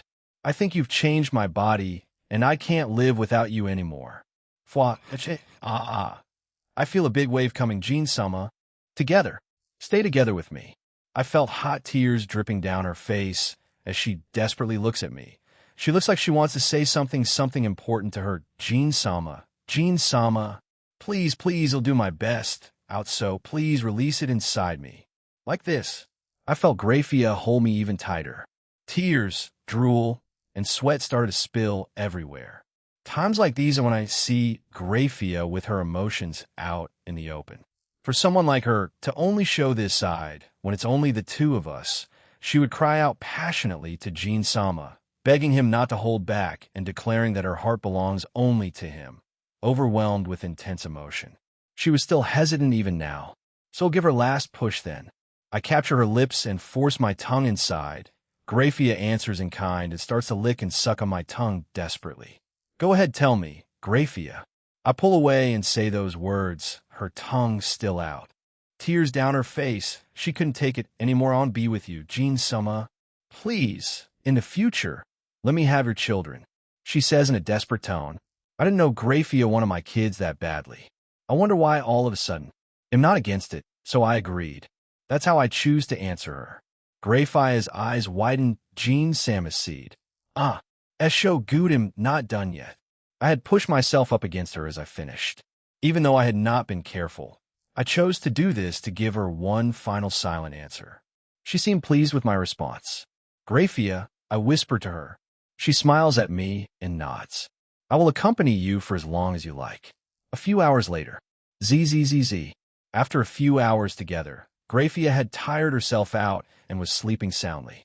"You're awake, aren't you, Sarah?" "Ah, I was found out." I scooted over to Seraphol, and I brought Graphia with me, as she was using my chest as a pillow. I didn't think I would hear Graphia-chan be all that lovey-dovey, but she wants your children that badly. Huh? She looked at Seraphol with an amused smile. "I guess so, but it's not the first time she's mentioned it." "Oh, do you know why, by the way?" She shakes her head. "No, unfortunately I do not. Perhaps it's just her love for you that is so strong. She did tell me during our time in your pocket dimension that she's immortal and will stay with you, right? I know Akino-chan, Lavinia-chan, and Asia-chan are part of that right now." "Ah, so you know about that? Who else have you made immortal since then? Or have you asked anyone else?" She looks at me curiously and then leans her head against my shoulder. I told Rias, Griselda, Irina, and Rose about it, and recently I asked Natsum. She has yet to give me an answer. Griselda and Irina aren't in my harem, so do you think they'll say yes? I don't know, but at least I hope they'll ask me to extend their lives. Having everyone around is a lot more fun, right? Maybe, hey, why don't you make me immortal then? Sarah, I appreciate you saying that, but I don't want you just making spur-of-the-moment decisions like this. Don't rush, and take your time to think about it. She pulls away from me and puts a finger up and shakes it side to side while saying no. "That's where you're wrong, G-Tan. Didn't I tell you already? Graphia told me about it during the 15 years, so I had a lot of time thinking about it." Her usual playful demeanor was absent, and she was looking at me seriously. She took my left hand and held it with both of hers. "Please, but make sure you add Sotan to your harem and make us both immortal." The tender moment was ruined by that, and I just laughed. They'll assume her love for both Sona and I are equal. Dolug, I love both of you, but I can't stand the thought of Sotan dying off before me. I mean, I don't want either of us dying, or you. As I kept laughing, she started to lightly hit me on the side. However, I stopped and nodded my head. All right, I get it, Seraphol." Using my left arm, I brought her into a hug and made her immortal. Once I was done, I let her go. "I don't feel any changes. Do you want an extra breast in the middle as an indication?" She looked horrified and shook her head. No, that's weird. Never mind, I feel immortal now." Seraphol eventually calms down, and we fall back into silence. I stroke Graphia with my free hand and look at her. "Kids, huh? So Graphia definitely wants some, so we'll work on that in the future. The rest are still vague, though." "Oh, right, Sarah. Why did you actually come here for?" "I didn't lie about wanting to see you, but I did finish speaking with Surzek-chan and about the situation at your school. The stalker will be expelled, and they're still reviewing the recording you made, but there's a high chance I'll be fired and banned from teaching for the foreseeable future. I already informed Sotan about it, so you might be called into the principal's office along with either Zyataka-chan or Surzek-chan, and of course Sotan and other officials early in the morning." She said that in one go, without stopping. Once she was finished, she let out a satisfied sigh. "Well done, but seriously? Oh boy, I do hope he doesn't blow up and try to assault me." "Why? Huh? I mean, it'll sit his ass down. If he does, it's self-defense at that point, you know? He might try to play the 'I was recorded with zero consent' thing. Sarah, how will that play out? I mean, he's technically right. I think vandalizing school property and threatening several students and harassing a fellow teacher might take precedence over being recorded without consent." I nod. "Well, I guess you have a point, but he may still try to play that card, you know? Surzek-chan will shut it down. You already have support from all of us, the majority of the teachers there, and I don't think the principal hates you. Well, I would hope that they don't randomly hate me. After telling me that, Seraphal then deflates and flops down back on the bed. She then sighs tiredly while looking at the ceiling. This is a drastic change in mood. What's wrong? I did say that I missed you. But after tonight, you'll be leaving again, and who knows when I'll see you again. She said in a tone that indicated that she wanted a certain answer out of me. I mean, my house has space after all. Do you want to move in? Gyushi regained her energy and hugged me. I knew G-Tan would provide the right answer. I mean, you weren't exactly being subtle about it. I also have infinite space here, so I was just waiting for you to say something about it. She gasped dramatically and looked appalled. Why you weren't planning to invite me unless I said I wanted to move in? Seraphal is shocked. Why did you just say it in the third person? Anyway, I should just go back downstairs and let Graphia sleep this off. I try to get up, but she hold me down. Hee. Even while sleeping, Graphia-chan remains cute. She's telling you not to go, to not leave her. You didn't need to narrate that. Sarah, she stuck her tongue out at me, and I canceled the barrier around the room. I'm not against it. So, we'll have an earlier night tonight then. You want a joy pomf? Instead of answering, she just stood up and jumped onto me. I had to move out of the way, so she wouldn't body slam Graphia. Why did you avoid me? Seraphal-sama, behave yourself. ZZZZ. We both looked at Graphia, and she was still asleep. I guess you heard the woman. Now come here, and let's just sleep normally. Even though she huffed and puffed, Seraphal eventually just slept normally. Next day, the schedule was interrupted by Leviathan-sama. How do we punish her? While we were having breakfast in the morning, Graphia, along with the other girls, had Seraphal as Satan sitting in a Siza position and looking down at the ground. But what they're saying is true. She did interrupt the schedule. Graphia was the one leading it. She was part of the schedule last night, so she didn't violate it. However, there was just one extra person last night, so it's not that big of a deal. Well, to me anyway, but I guess it's different for them. Nudge, nudge, Ophis, who had come out, was shoving a spoon towards my mouth. I open it and accept the food. She smiled and was satisfied with herself. Irene also came out to have breakfast with us. Also, sometime in the early morning hours, Gabriel came back home. She was currently clinging to me and took someone else's seat beside me. I really should visit heaven soon and suggest this to Michael. So ITLL make it easier for them and Altaria, since the angels that were traitors had already left and are now fallen angels. How about excluding her from the list for a week or two? Lavinia suggests with a bright smile. Seraphal looks up and is horrified at the female magician. Her face said it all. It was basically saying, please don't. However, Lavinia held her ground as she smiled at the Satan. What is GM not getting involved in this smart, much logical Doge? Are you bored? Also, why Doge memes? The classic age is always the best. You stupid lizard. Rage comics and alike. You're also a lizard. Fuck you. Fuck you too. Make love already. Screw you, Velgrind. Oomph. As chaotic as usual, guys. Keep it up. I felt Ophis nudging me with the spoon again, and I ate the food. Irene silently watched them. She saw me looking at her, and she avoided eye contact with me. Please don't tell me she's having the Ophis phase, as I would like to call it. I glance at the time on the clock and notice that I have to get going. I need to be early after all. I tap Ophis on the head, and she looks up at me. You got to go. After nodding, she swallowed the rest of her food in one gulp, surprising me, and then delved back into the necklace. Irene notices this, pinches my cheek, and slips back into the necklace.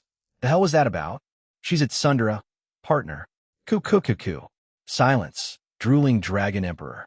I didn't expect Irene to quit back at him like that. As I try to get up, Gabriel looks at me teary-eyed. Please don't do this to me. You're killing me here. As I stare at her, I get an idea. I lean down and kiss her on the lips. This temporarily stuns the seraphim, and I step away from the table and snap my school uniform onto myself. Jean, where are you off to? It's still quite early. Aquino asks me, and I turn to look at her. Everyone was looking at me at this point. Seraphal can explain. I gotta get to school early. All eyes are on Seraphal, and she begins to explain. I started to teleport away, so after we bonk. Ow. Take this seriously, she was hit by Graphia. That was the last thing I saw before leaving. Kuo, Academy Occult Research Club. Oh, you finally made it, huh? When I teleported into the club room, Azazel, Rose, Griselda, Lisa, and Penem were already there.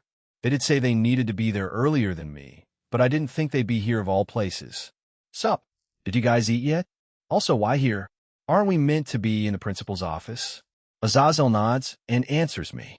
Well, yeah, but we don't start for another 30 minutes, so we're just relaxing here. All right, that reminds me. Zeus was planning to send a request in for you. Honestly, all the Pantheons we're in alliance with are asking for you, so you have a busy time ahead of you, Middleman Kun.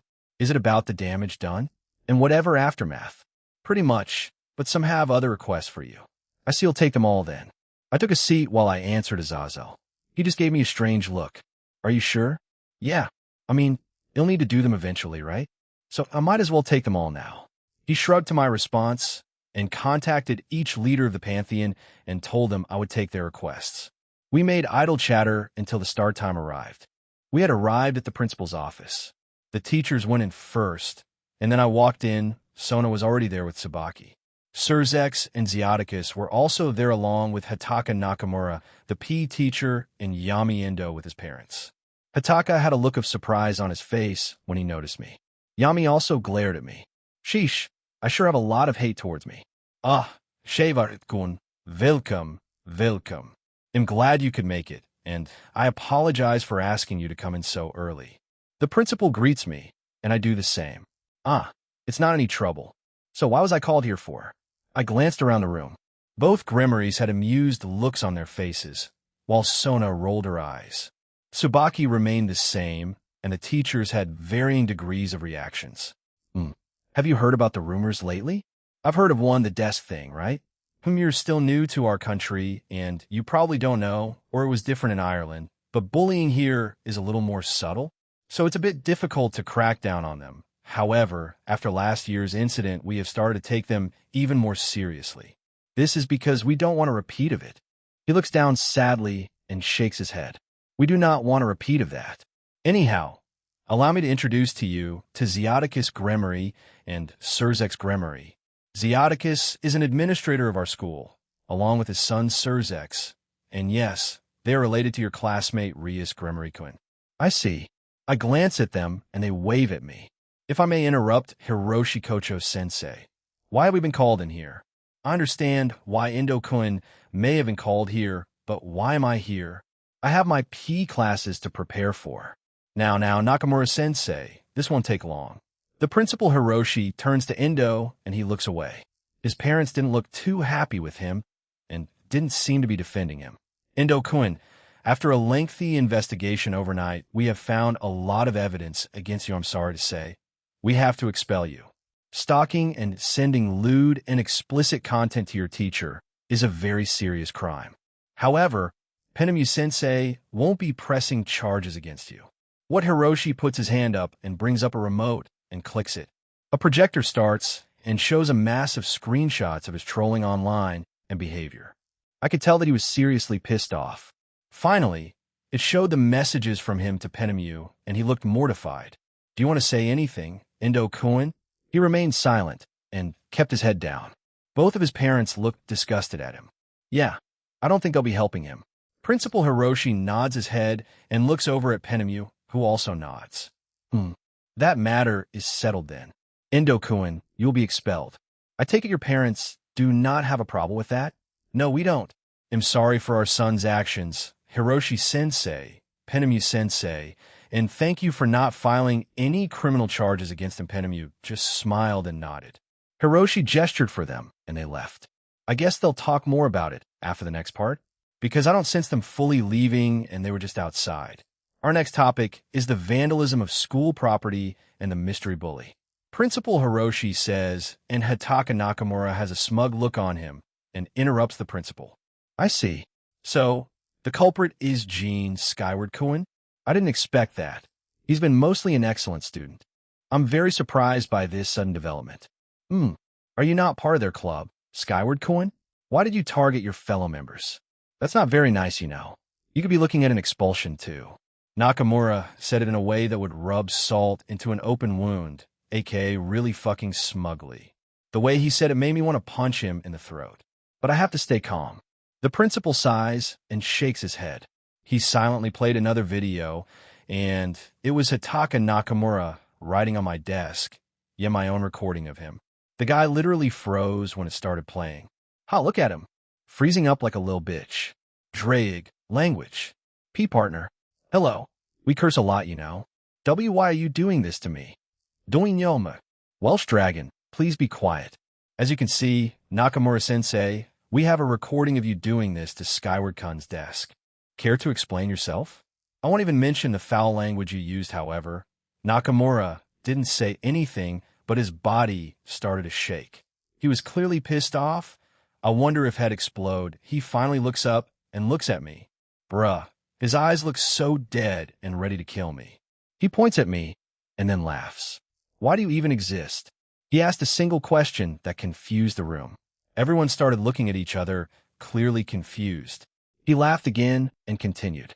It's not only me, Skyward-kun. Many of the male students in this school envy your position. Personally, I think you look average. However, you still manage to attract many of the females in this school, including the teachers. He stops and glares at Rose, Lisa, Penemu, and Griselda. They don't show any reactions and just stare back at him. What draws them to you? Certainly not your looks, so why? You don't do any sports. Apart from helping some clubs every now and again. So why? What's so good about you? For some reason, even Raswai-sensei, Lisa-sensei, Penemu-sensei, and Griselda-sensei highly favor you. What makes you so special? He goes on a weird tangent about something that I decided not to listen to. So, in summary, he's jealous of me? I know some guys are, but to take it this far? Also, aren't you an adult? So you're jealous of the attention I'm getting? Griselda-sensei comes over to our club room from time to time and may have mentioned some attempts by a certain teacher to ask her out on a date. Why don't you just ask her if she's dating someone or if she's interested in someone? A sigh escapes him as he looks at Griselda after clenching his fist. The principal looked like he wanted to say something, but decided to stay quiet. Griselda, now in the spotlight, stared at Nakamura dead in the eyes. I'm not dating anyone, but I am interested in someone. Unfortunately, I can't reciprocate your feelings, Nakamura-sensei. Forgive me. She even added a bow at the end, as expected of a former nun and now reincarnated angel. Always so courteous. It'll add the final blow, then I'm not really doing anything except living my own life, Nakamura-sensei. What I do with my own romantic life has nothing to do with you, and vice versa. I have no interest in yours, and it certainly isn't my fault that you can't find a partner. To him, I finished, and Azazel snorted but quickly composed himself. Both Gremory men looked at him with a questioning look.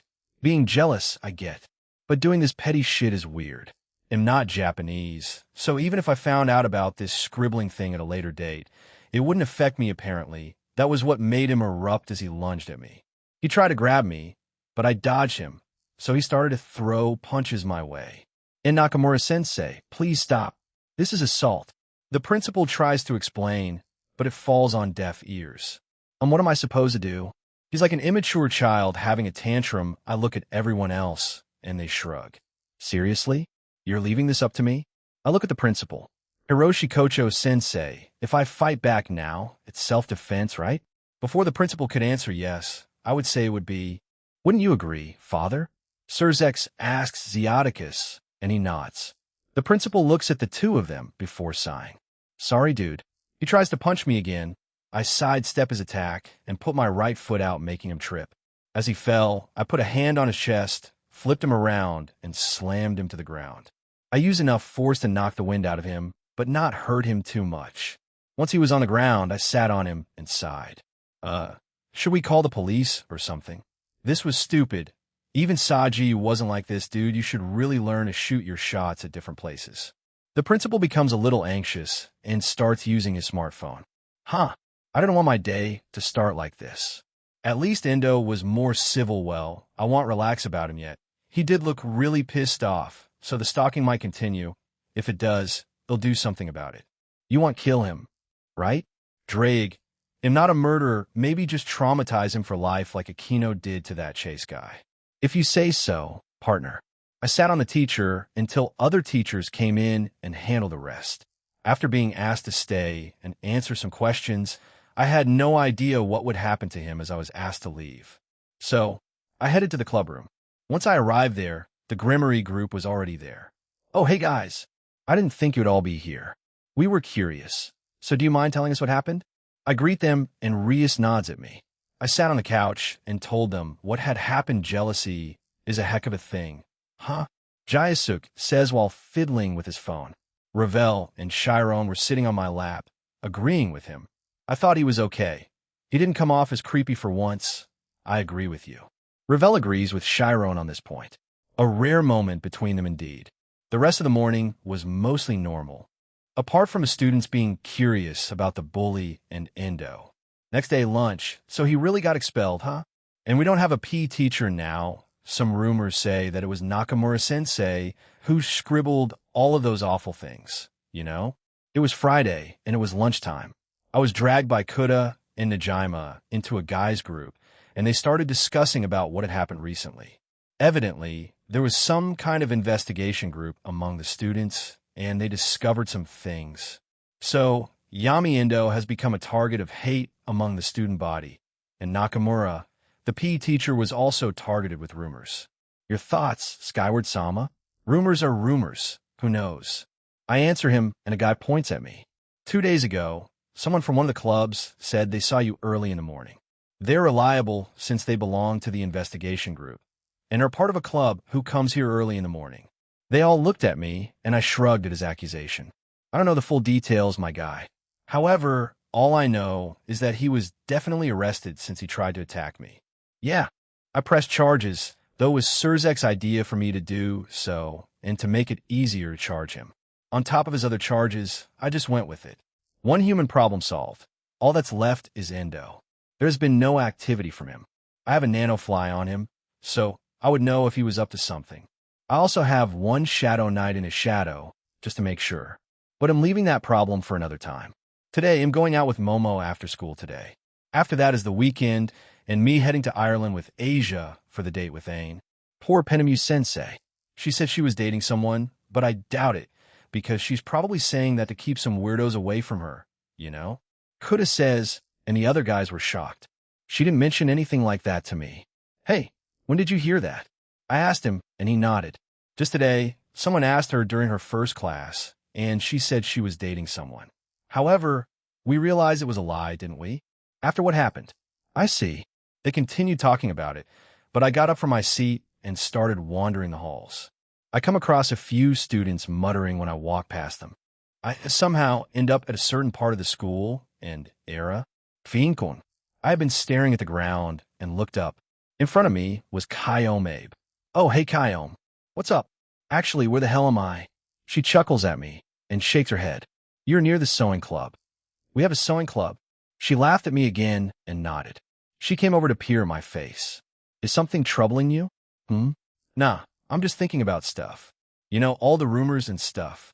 I lean against the wall, and she joins me. She scooted a bit closer to me. I see, so it's true? You were called into the school early in the morning? I nodded and proceeded to tell her what had happened and why it had happened. By the end of it, she was just shaking her head in disbelief. To think a teacher would do such a thing, and a student to stalk a fallen angel of all beings this world is becoming insane. You think so? I mean, in Ireland, the bullying attempt would have ended in people fighting, and the stalking? A manhunt to a beating. Well, in my former school, that is, I don't know about others. You were in a school for beasts and psychopaths. I am shocked you came out sane. It was my turn to laugh at her response, and she just huffed. I look at Kyome, and we haven't interacted that much. Apart from helping her 3 times, that's about the extent of it. She looks at me questioningly, and I explain myself. That's true. Anyway, you'll get going. Nice talking with you, Kyome. I started walking away, and I felt her grab my sleeve. I turn around to see her looking at the ground while blushing. My father wants to meet up with you. Is that okay? Huh. After you helped me with my engagement, and after you and Rias Grimory left, I told him I was already dating someone. So you told him it was me? She nodded while blushing. I sigh and scratch my head. Sure. Just text me when it's happening. Okay. Why, yes, of course. Thank you, Jean. I walk away while waving at her. What the hell do I do with her? She clearly likes me what you usually do. He'll ignore that after school after telling everyone that I was busy and couldn't attend club activities, though it's mostly me just sitting around reading things. I was waiting by a local cafe for Momo. We had agreed to meet here via text. I had also changed before leaving the clubroom. I was in my usual middleman outfit. Sorry I'm late. I hear Momo's voice and turn to it. She arrived at my side with a blue backpack purse. She was wearing a black t-shirt, a black trumpet skirt, and white knee-high boots. She saw me checking her out and started to blush. I give her a thumbs up. Looking great, Momo. Ready for the date?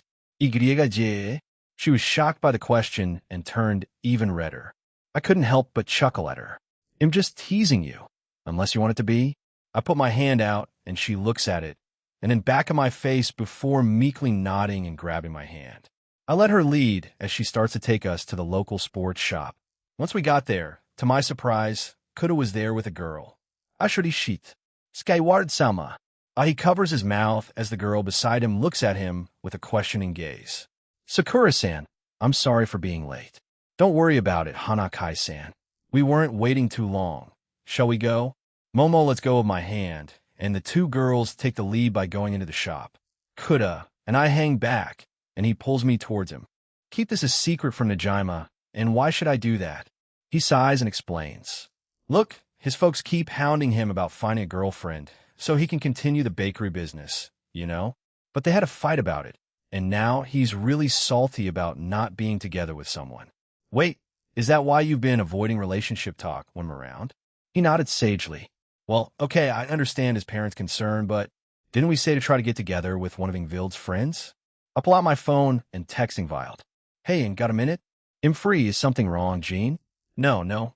I was just wondering, are any of your friends single? No. It's Najima. I was wondering if any of them were interested in him. Oh, Nayamakun. None of them see him in a bad way. So, I think there's a chance? Oof, my guy. Kairi-san is pretty harsh, huh? But it's not a total loss. Kuda, who had been looking at my phone, came to that conclusion. I see. Would you mind asking them? Maybe we can set something up? They'll try Jean, but no promises. Yeah, thank you. After that, I put my phone away. I then turned to Kuda and finally addressed the elephant in the room. When? Don't play with me, Kuda. When did you get close to Sakura? He looks back at Sakura, who was happily chatting away with Momo, and turns back to me blushing. Not to toot my own horn, but I saved her from some bad guys and became her hero. After that we've been, talking and stuff. Hashimoto-san is pretty interesting, Sakura Hashimoto, huh? I don't know anything about her, but Kuda proceeds to blabber on about her. In addition to playing and liking volleyball, our school has a girls' team, which surprised me. She also wants to be an author and has been writing amateur short stories. She's also apparently a camera fanatic. She likes taking pictures of basically anything. Kuda seemed enamored with the girl. Guess you're in love, huh? Shut up.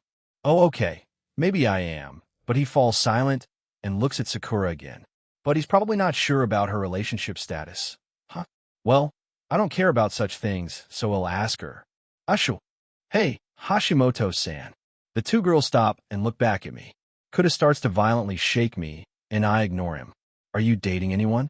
As soon as I say that, Kuda stops, sighs, and shakes his head. She tilts her head in confusion, but shakes her head. No, I'm single. Always have been. I mean, who would like a sportsy girl like me? I see. Nah. I'm pretty sure there are people out there who like girls like you. Is that so? I hope I meet one soon then. After that short exchange, and getting a weird look from Momo, they continue on. They stop to look at some equipment before walking away again and repeating this process. Kuda, who was beside me, seemed elated by the fact. So, are you going to go for her? Hell yeah, I might have a chance. After shopping around a bit, and Kuda leaving me to speak with Sakura, Momo and I were together again. This time we were the ones observing the two, and from the interactions we saw, those two like each other. That was Momo's conclusion. Jean, is that why you asked if she was single? Yeah, he was too nervous, and I don't care about those things. So I did it for him. Anyway, once we're done here, do you want to go anywhere?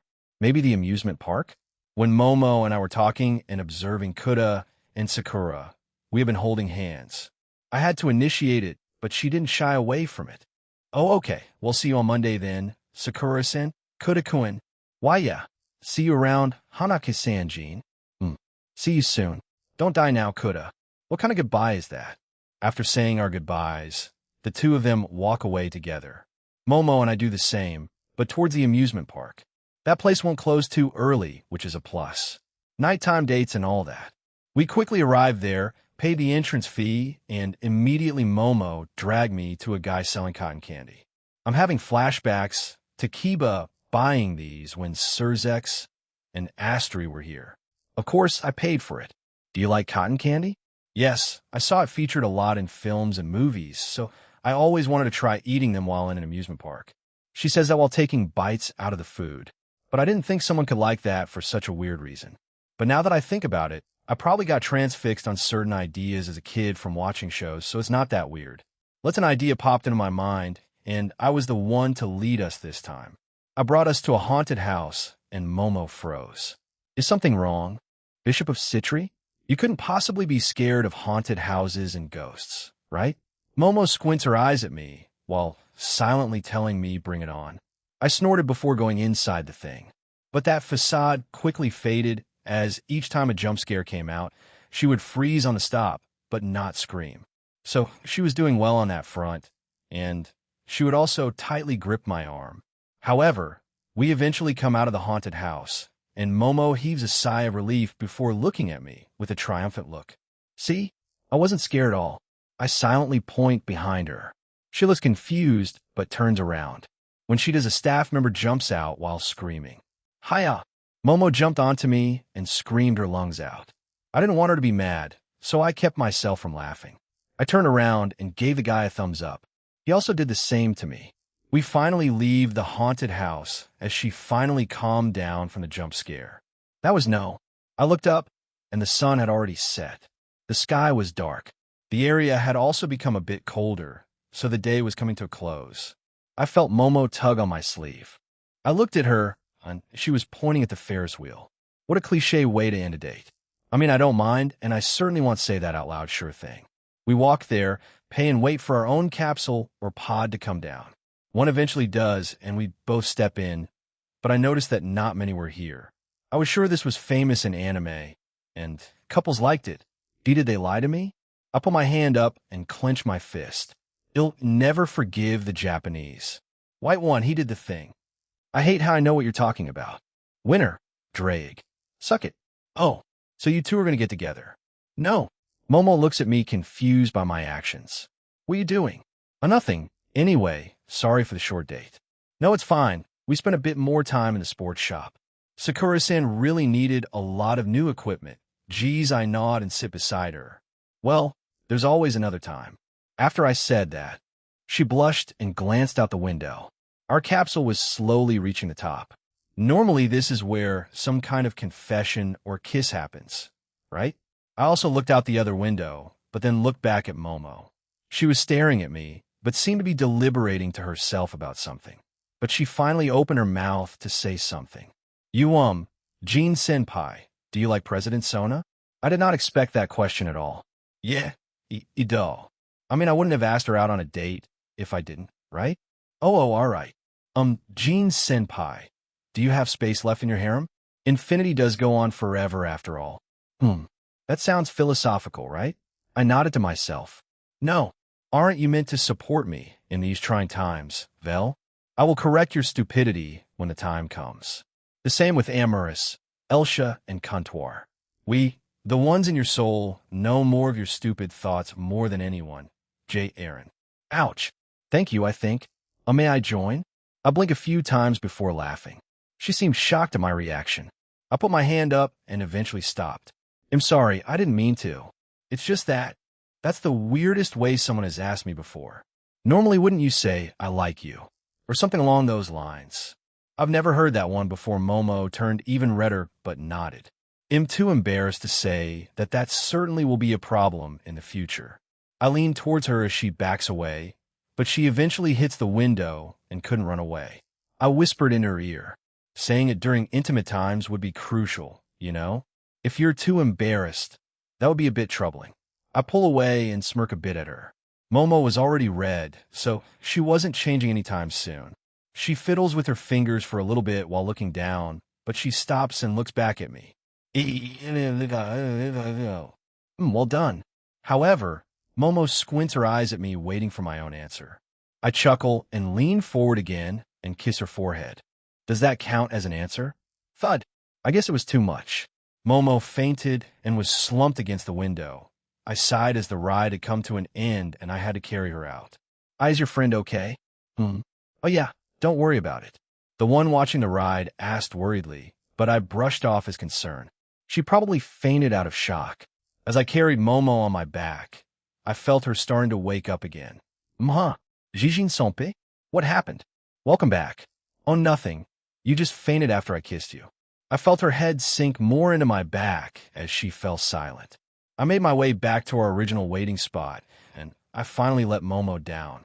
However, nothing was said between us. I wanted to, but I was waiting for her to say something first. Thank you for today, Jean Senpai. I really enjoyed myself, and thank you for putting aside time for my selfish request. About payment? I know I took this on as a request, but it was more of a date and an outing between friends. Momo, you're taking this way too seriously. I sigh and put my hands on her shoulders, surprising her a little. I already got my payment, you understand what I mean, right? She puts her head down and quietly nods. She's really not good with this relationship thing. Huh? Then that's fine. I can walk you home if you want to know. I'm fine. Thank you very much. Before I could react, Momo quickly walked away.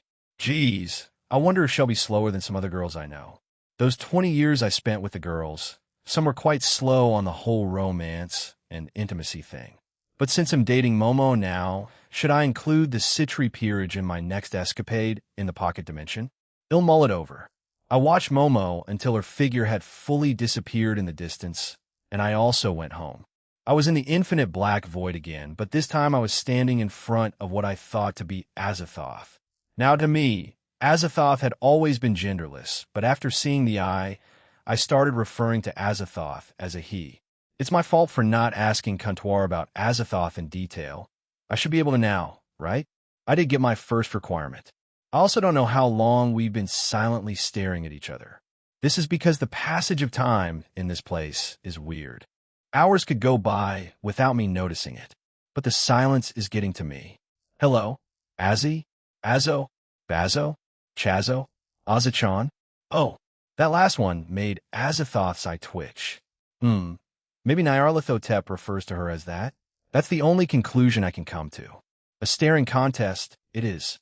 I sat down, and so did she, and we stared silently at each other's eyes. This would be a lot more bearable if I could speak with Draig or something. After a few minutes of just staring, I got bored. So, I brought my right hand up and started shaking it before opening it. Yes, that's right, I'm playing rock, paper, scissors with Azathoth. Well, I was playing by myself since she wouldn't respond. I win. After doing this a few times, she slowly raised her hand and started to play along. Oh, I did not expect this at all. You do have a playful side, but each time we played, it ended in a draw. Well, I guess this makes sense, right? We're both pretty strong. So this just being draws isn't too unrealistic. However, Azathoth's expression never changed. She remained stoic the entire time. I don't get it, from just being a giant ass eyeball to this. What are you playing at, Azathoth? It's ending.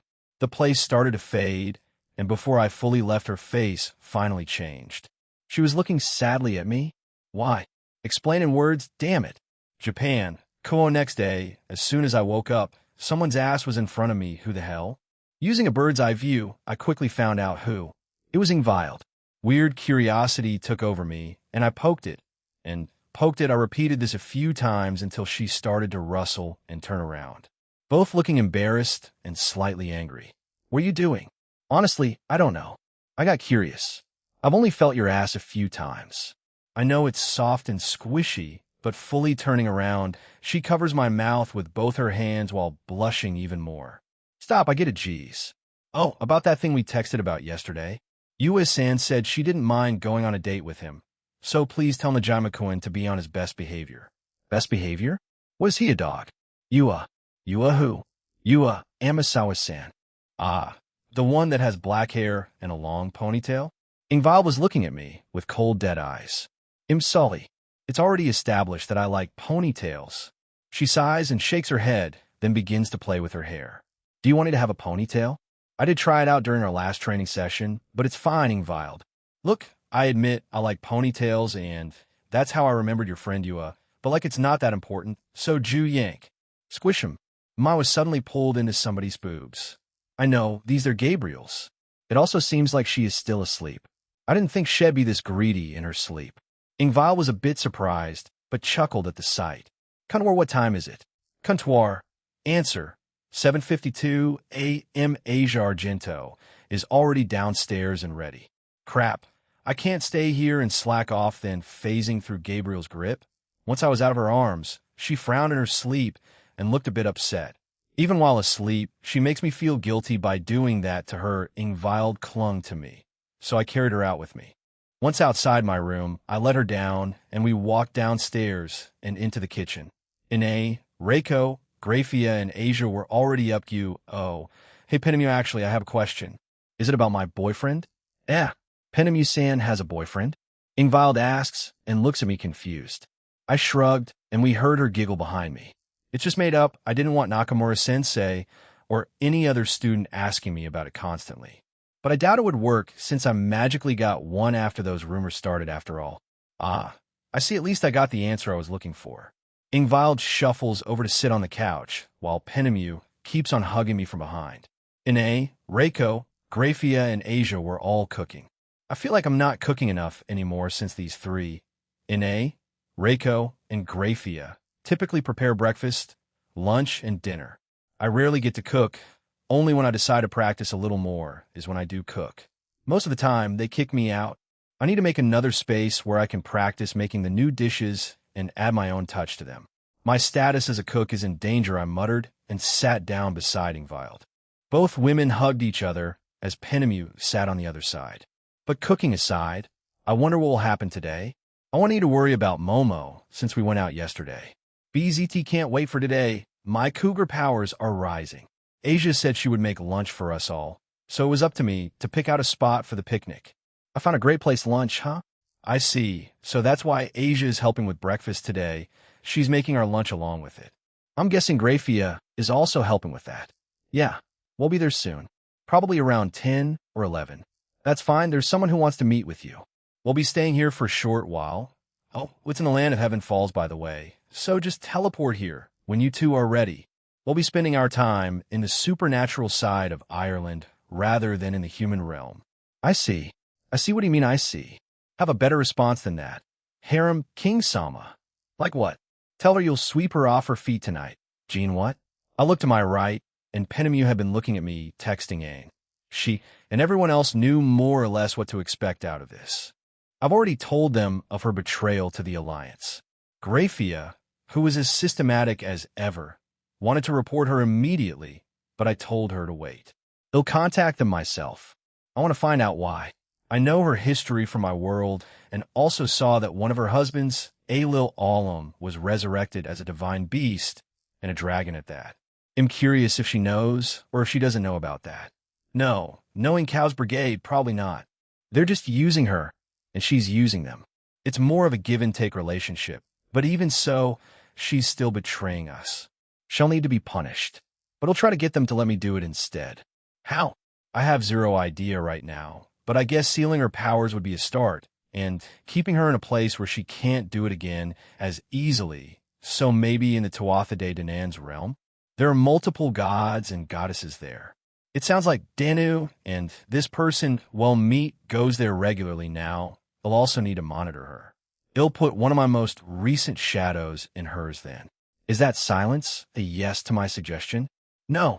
I'm glad she's more open to me. But I feel like she's become a little more flirty around you. Language. Why are three of you doing this now? Rudra, Velgrind, and Albion just laughed at Drake.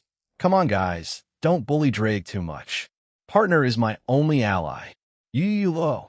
No need to be that dramatic. You already know why she's doing this, Penemu. So no. You'll need to ask her a few things when Asia and I go there.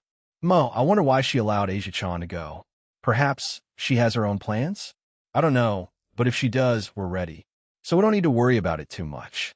Of course, as I mentioned, the other factor is Cow's brigade him. If I meet Noada today, I may just inform him about it in private. I may also inform him about my plans for having her there. How so, Jean? Apart from sealing her powers, I will make it physically impossible for her to leave the land of Heaven Falls. She's literally trapped there. I don't know what kind of mental state Aang will be in after this all ends, but I want her to be in an environment where she can get help. I'll also ask Danu and whoever the other person I'm meeting today. If they're friends with her, then all the better. I know I can trust Danu on that part. I see, just like Rainier, huh? Will you unseal her powers when she improves? Yes, just like Rainier and her group. Well, Middle is still the odd one out, but still. Speaking of Rainier, hey, Penemu. How's Rainier these days? You aren't satisfied with one fallen angel, and now you want another one? I see how it is, Jean Cohen. She lets go of my arm, crosses hers, and nods like she just arrived at the answer to all lives' questions. Not to mention you have Akino-chan, and Ine-chan too. Clank. We hear someone dropping something in the kitchen, and we look over there. Ine, who had been working diligently, looks at Penemu and me while blushing. Chop. Don't tease Ine too much. I chop her on the head as she turns away in a huff. I make the spatula she had float back in her hands and clean it. She nods before turning around while still blushing. She blushes at most things, even though she's seen me in more questionable situations before. Ine needs to get used to it soon. Even both Irina and Griselda are numb to it now. Breakfast will be done soon. Graphia says while looking at Penemu, who stuck her tongue out at the woman. Geez, try acting your agey bonk. I said act your age. Doom. A dangerous aura started to emanate from Penemu, and I got up. Anyway, he'll go wake up the others. Don't run away, Skyward. I indeed ran away, but for completely different reasons. Is everything ready? Yes, Alil Alam-sama. Good, how about our backup? Medusa? Yes, she's also ready. However, she isn't responsive anymore, or at all to begin with. She'd become a robot. It matters not, as long as she's helpful with the assault. Kukuku being revived was indeed a beautiful thing, and even my own powers are far more powerful than when I was a human. Divine beast and a mix of a dragon. Beautiful indeed. After my subordinate left, I was left alone. Aang, I can't wait for you to bear my children again. I also need to repay you for biting my ear off my old body. Kukuku. It's also comforting to know that Medusa herself is going to be helping with this, even though she's an emotionless robot. However, I heard from Ardgear that her screams from before she was turned were wonderful. Oh, if it isn't Ta, how can I help you? You received authorization from Lapis to do this?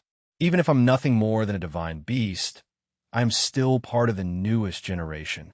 I'm just an experiment, so I'll go about it my way while causing as much chaos as I possibly can. So why are you here? I will be providing some of my own divine beasts. Is it a combination of your own powers and Yvette's genius? Ta silently nods. Oh good, I get more toys to play with. I have no interest in other things. As long as I can claim Ain for myself, the rest can perish. Ain.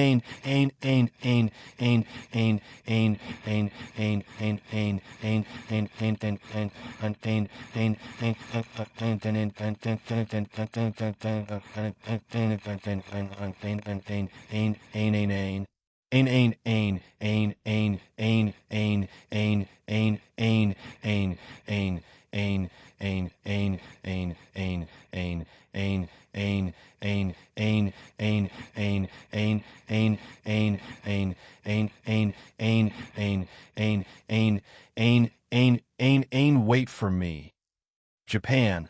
Kuo, Skyward, Household Jean Skyward, are we ready? Asia? Yes, Jean-san. Asia, who was coming with me, was in her nun outfit.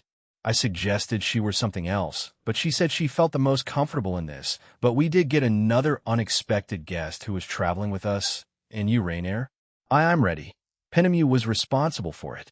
I had to contact Ain again, and she gave the okay.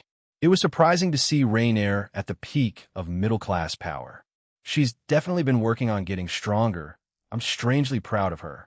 All right, I'll hopefully see you all tonight, if not then tomorrow. Good luck, Jean, Asia, Rainier. Akino, for some reason, has been very friendly towards Rainier. She was quite surprised when she was brought here by Penemu. However, they'll take it as a good thing, and Lavinia, who would usually be saddened by me leaving, was calm, almost too calm. I was a bit worried, but she just gave me her usual smile and waved me off. I didn't feel anything negative coming from her. I guess their super clingy phase is slowly coming to an end. It feels a bit lonely, to be honest, but it's a good thing, so I won't say anything. Off to Ireland we go. Chapter 5, Part 1. Ain, Twilight Saint's Affection. And moving forward, Ireland Land of Heaven falls Jean skyward. Well, here we are. Hello, Danu. Hello, I knew she was going to be waiting for us, but I didn't think she would immediately find me and do this. Asia and Rainier were staring at the woman with curiosity. This is Danu, a primordial goddess. AAPPPP primordial GG goddess. Nice to meet you, Danu-sama. Im Asia agento. Danu stops hugging me and turns to the two women I was with. Yes, to you too, Asia. As Jean said, I'm a primordial goddess. It's nice to meet the both of you. After saying that, Danu stares at Rainier, making the girl nervous. After staring at her for a few seconds, she turns back to me. You two had a troubled past with her? Yeah, we did, but we're okay now. While Asia and I are okay, she's still a bit hung up about it. I answer her while Asia looks at her with awe. Rainier sheepishly looked away and awkwardly started to fidget. I see you are here for Ain, correct? Yeah. Do you know where she is? She's with Kana Kludmer, or sometimes called Canola. She is the original inventor of the harp and the Irish goddess of music, inspiration, and dreams. She has been looking forward to seeing you. Kana Kludmer? Can't say I've heard of her before. So, this is something new. Were you a mythology nut? Just because I was and am doesn't mean I know everything, Drake. Also, this is a different world, so what I know doesn't mean it's reality here. Again, like I mentioned before, Zeus is a good example, fair enough. Never heard of her. What kind of goddess is she? Is she like Ain? You? Another type? She's energetic. Energetic, huh? Danu nodded and finally let me go, and I started to look around the place. Not much has changed, but it seems a bit livelier than when I first came here. Maybe it's because Danu is a frequent visitor. She also wishes to play the harp for you. I see. So where is Ain and this Kana person? She nods again before walking away. I guess she wants us to follow her, and so we did. However, glancing at my companions, they were certainly curious about the place. Along with Danu, I was greeted by the locals as we walked through the town with Asia and Rainier. Oya, oya. If it isn't Sir Jean, a familiar voice shouts, and I look over to find Podrick there, the owner of that small bakery, and an elf. Danu grabs my hand, and we take a small detour and approach him. Hey, Podrick, how is business doing for you? Boo-hoo-hoo. Even better than before. There were a lot of people who noticed that Goddess Danu, and you came to my shop before, and my sales increased. I can only thank the both of you. How about you? I haven't seen these two before. Are they your ladies? I nod. Yeah. Well, Asia is, Rainier isn't. Asia stands beside me and waves to Podrick, while Rainier looks to the side, looking a little annoyed and hurt, while mumbling something to herself.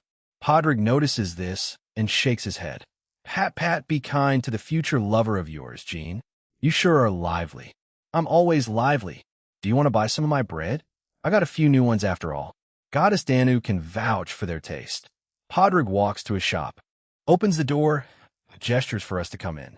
We weren't in a rush, so we walked in. He'll buy a few, and we can go meet up with Ain and Kana. Once we were inside, smells wonderful. Asia says, and trots over to some of the bread on the counter. Podrick nodded proudly to himself. Like before, he'll take two of everything, Podrick. I knew I could count on you, Jean. Thanks for your patronage. He then got to work and started a bag two of everything. Even though we had lunch made by Asia, she wasn't too bothered by this. Hell, she looked very interested in tasting them.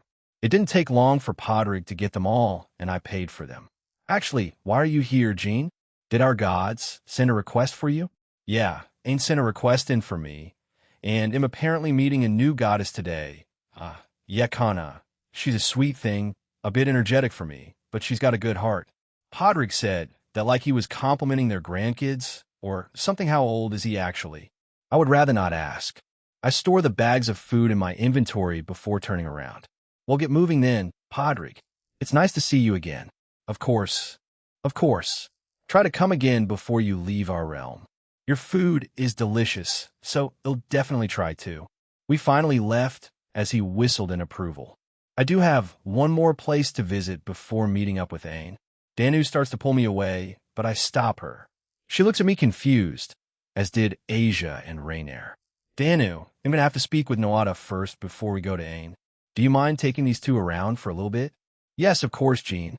But I require some payment first. I looked at her strangely. Payment? What kind of payment?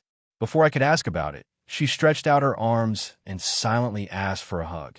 Rainier was dumbfounded by this, and Asia just giggled. That's easy enough. I step forward and embrace her, making her yelp a little. However, we both tightened our embrace, but we eventually parted. She seemed very satisfied with herself. My image of the mysterious and mystical primordial goddess is slowly disappearing. Danu, take care, yeah. You three, too. It won't be too long, though. I watched them go as Danu leads them around the small town. Asia immediately started to speak with her, while Rainier mostly kept quiet. Eventually, I turned around and walked toward the castle. The guards welcomed me when I reached them. Mr. Jean, welcome back. Please go ahead. Thanks. Walking past them, I snap my fingers and hear some thank yous behind me. Walking up these stairs is still quite weird as they just appear in front of you out of thin air. It looks cool, but if you have a fear of heights, I reach the doors and push them open. Once inside, I saw Nessa, the woman who guided me around this place when I first came here. Mijin, greetings. Are you here to meet with Noada? Was that obvious? She nods before turning around and walking away. I catch up with her and walk beside her. Any new developments here? No. Well, apart from Goddess Danu, Ain, and Kana frequently visiting more, there hasn't been much development that I know of. Perhaps you can ask Noada about that? Yeah, I might as well. Well, how about you? Me? She had a look of confusion on her face while pointing at herself. Yeah. Anything interesting happening? She nods and then blushes. I not many knows, so please keep it a secret, but am pregnant. Pregnant, huh? I looked her over and she didn't seem like it, but it's only been 3 months, so my belly isn't that big yet. I see. Congratulations, Nessa. But I wasn't expecting that at all. How long have you been with your husband? Or is it boyfriend, fiancé? Husband, we've been together for a couple of years already. We made the decision at the start of the year to start a family. We wanted to move on to a new stage in our lives. Our conversation ended there. Nessa looked quite content with herself, but move on to a new stage in our lives, huh? That'll be me in a few more months, graduating, starting the business, and whatever else this world has in store for me. I also need to go to the world of Tenshura. Actually, do you have a place you want to go to when I get there, Rudra? I need to think about that, Jean. I suppose my kingdom would be one, and maybe we could talk to Guy one last time? I will be fine with that. I see. How about you, Vel? However, she didn't answer me. She needs to think about it for a little longer, Jean. Sure thing, Nessa. And I eventually arrived at the door and stepped through. There were only a few gods inside. Noada, Bridget, and Dagda. They heard the door open and turned to us.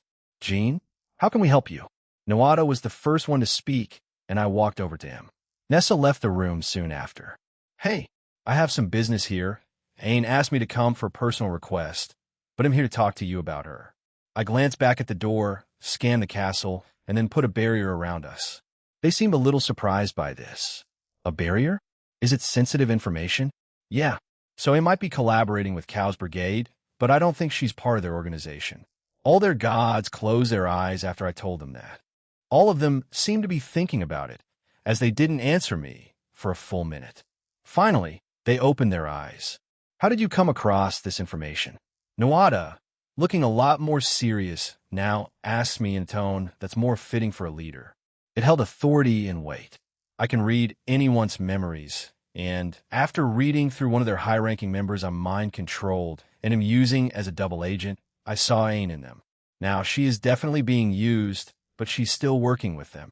Reading memories? Another interesting ability there, Jean, but I see. I did not think Ain would. Is there a reason for this? She hates me for some reason and wants to expose me. Also, doesn't she have a hatred towards men?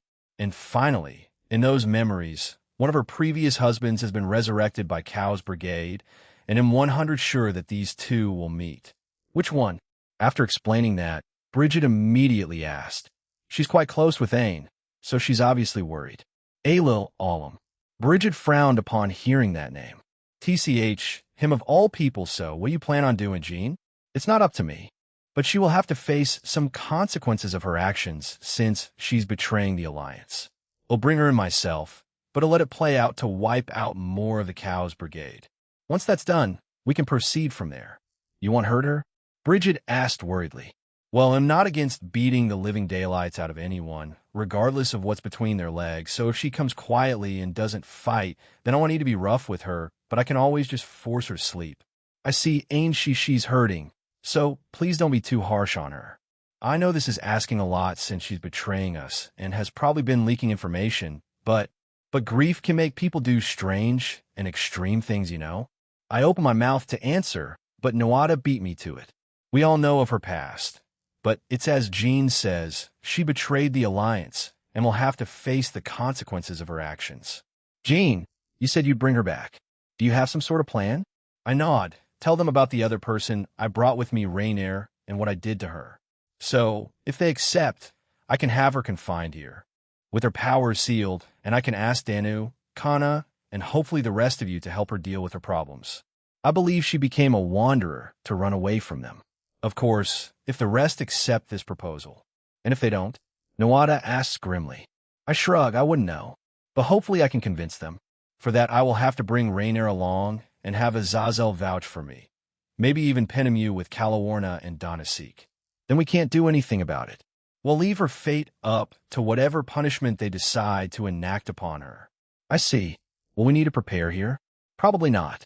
Ain just wants to target me, and not all of you. Cows Brigade might have other plans, but I can send some of my subordinates here.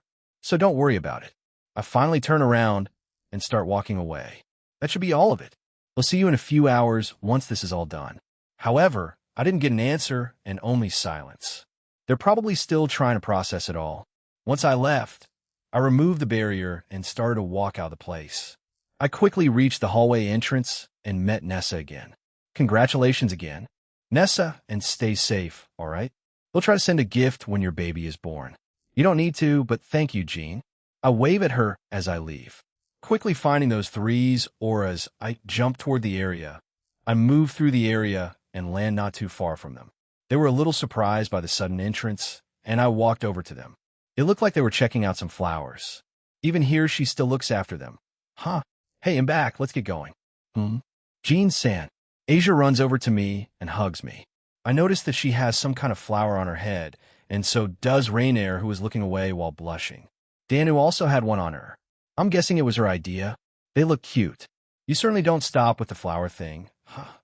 Goddess of nature? But after calling Danu that, she frowned. I didn't expect that. I looked down as Asia was squeezing me quite tightly, and Rainier rolled her eyes at me. What? Jean-san. Asia said that in a tone that indicated I should apologize, even though I don't know what I did. Sorry, Danu. No, it's okay. Maybe she doesn't like being referred to as that. I mean, by you specifically, since she's quite obvious with her feelings towards you. Sure, let's get going then. Where is she? Danu pointed behind me, and I turned around. Ain stood there, hands on her hips looking at me with fake anger. Beside her was a woman. She has hip-length, light blonde hair that is tied in the back by a white bow with bangs hanging over her forehead, blue eyes, and a pretty well-endowed figure. She is wearing a white sleeveless sweater with a white shirt underneath, paired with a pink ribbon. Her pleat skirt is crimson-colored, and she wears black knee-high socks with black shoes. You've got some nerve in keeping me waiting, Mr. Dual Dragon Emperor. We were about to fwash grab. Shake, shake, shake. Oh my god, it's really you. Imkana. You probably already heard from Danu, right? Can I have an autograph? Please hug me. Can we take a selfie? It's a selfie, Kana. Ain corrected her, and the woman started to nod furiously. Yeah, that. Goddess Kana appeared in front of me, grabbed my hands, and started to shake them quite violently, and started saying a bunch of things. She's, well, certainly energetic, as Danu said. Sure thing. She quickly takes out a smartphone, pulls me to her height, and takes a selfie. She looks over it and squeals. Looks like we have thank you, Breast Dragon Emperor. Fan, ugh, never mind, as she walks away, She twirls, and during that time, she pulls out a harp. Please sit down, and let me play you a melody. Oh, she's eccentric. Asia was excited for it, and Rainier seemed skeptical. I look at her strangely, and she averts her eyes while mumbling, it's just my opinion. Danu, pull me back and have me sit down. Ain also joins us, and we all wait for Kana to do her thing.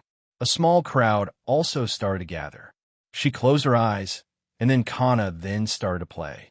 The entire area around us became deathly quiet. With her eyes closed, her fingers delicately plucked the strings on the harp.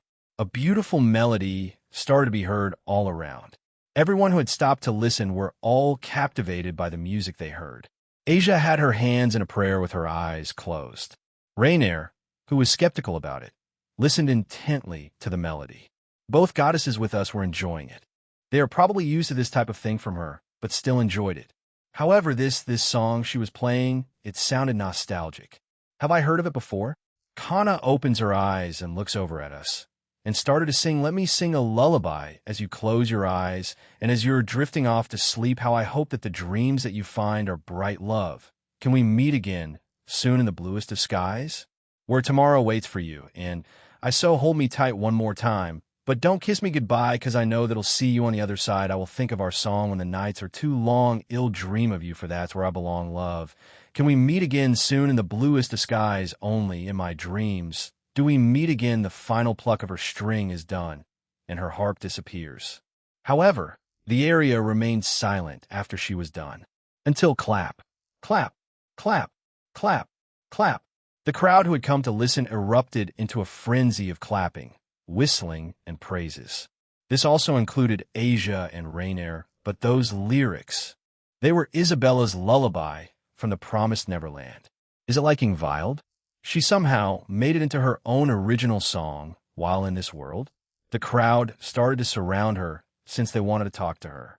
She looked a bit troubled, but didn't have the heart to tell them no. Well, what do you think, Skyward-sama? Ain asked me. I am amazing. Kana-sama is amazing, as expected of a goddess of music. Asia blurted out. She looked at Rainier, who flinched and looked a bit uncomfortable, but she ignored it and started to quickly talk about the music and performance to her. Rainier silently nodded along. Yeah, what Asia said. That was certainly a performance. It's not a piece I've heard before. It may have been a new one from Kana. Ain said, a little amused. A new one, huh? Yes, I had not heard of that melody before. Perhaps she was saving it for when she met you? Danu says to me, but I just shrug. It could be for a number of reasons, but whatever it was, it's up to Kana to tell us. Who knows, maybe? The crowd eventually started to disperse, and Kana let out a sigh of relief before trotting over back to us. She was looking at me expectantly. It was wonderful, Kana. I'd like to hear more from you in the future. Thank you very much. I had slowly crafted that over the years I was gone. It took a lot, you know. She puts her hands on her hips and puffs her chest out proudly. Ain walks over to me and sits on my lap, then wraps her arms around my neck. Now, then, shall we start our date? She says in a croon. Sure thing. Where did you pick for the picnic? TSK, TSK, TSK. That's a secret, and we have Asia and Rainier accompanying us. But I'll say that it's in a picturesque spot with a gorgeous view, and no one will see us, huh? Adahez, go into Rainar's shadow. The Wentino.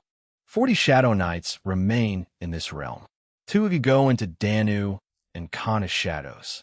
After giving out those orders, those shadows quickly left mine and departed to their respective ones. Quite a few of the shadow knights spread themselves across the realm just in case an attack happens in a specific place.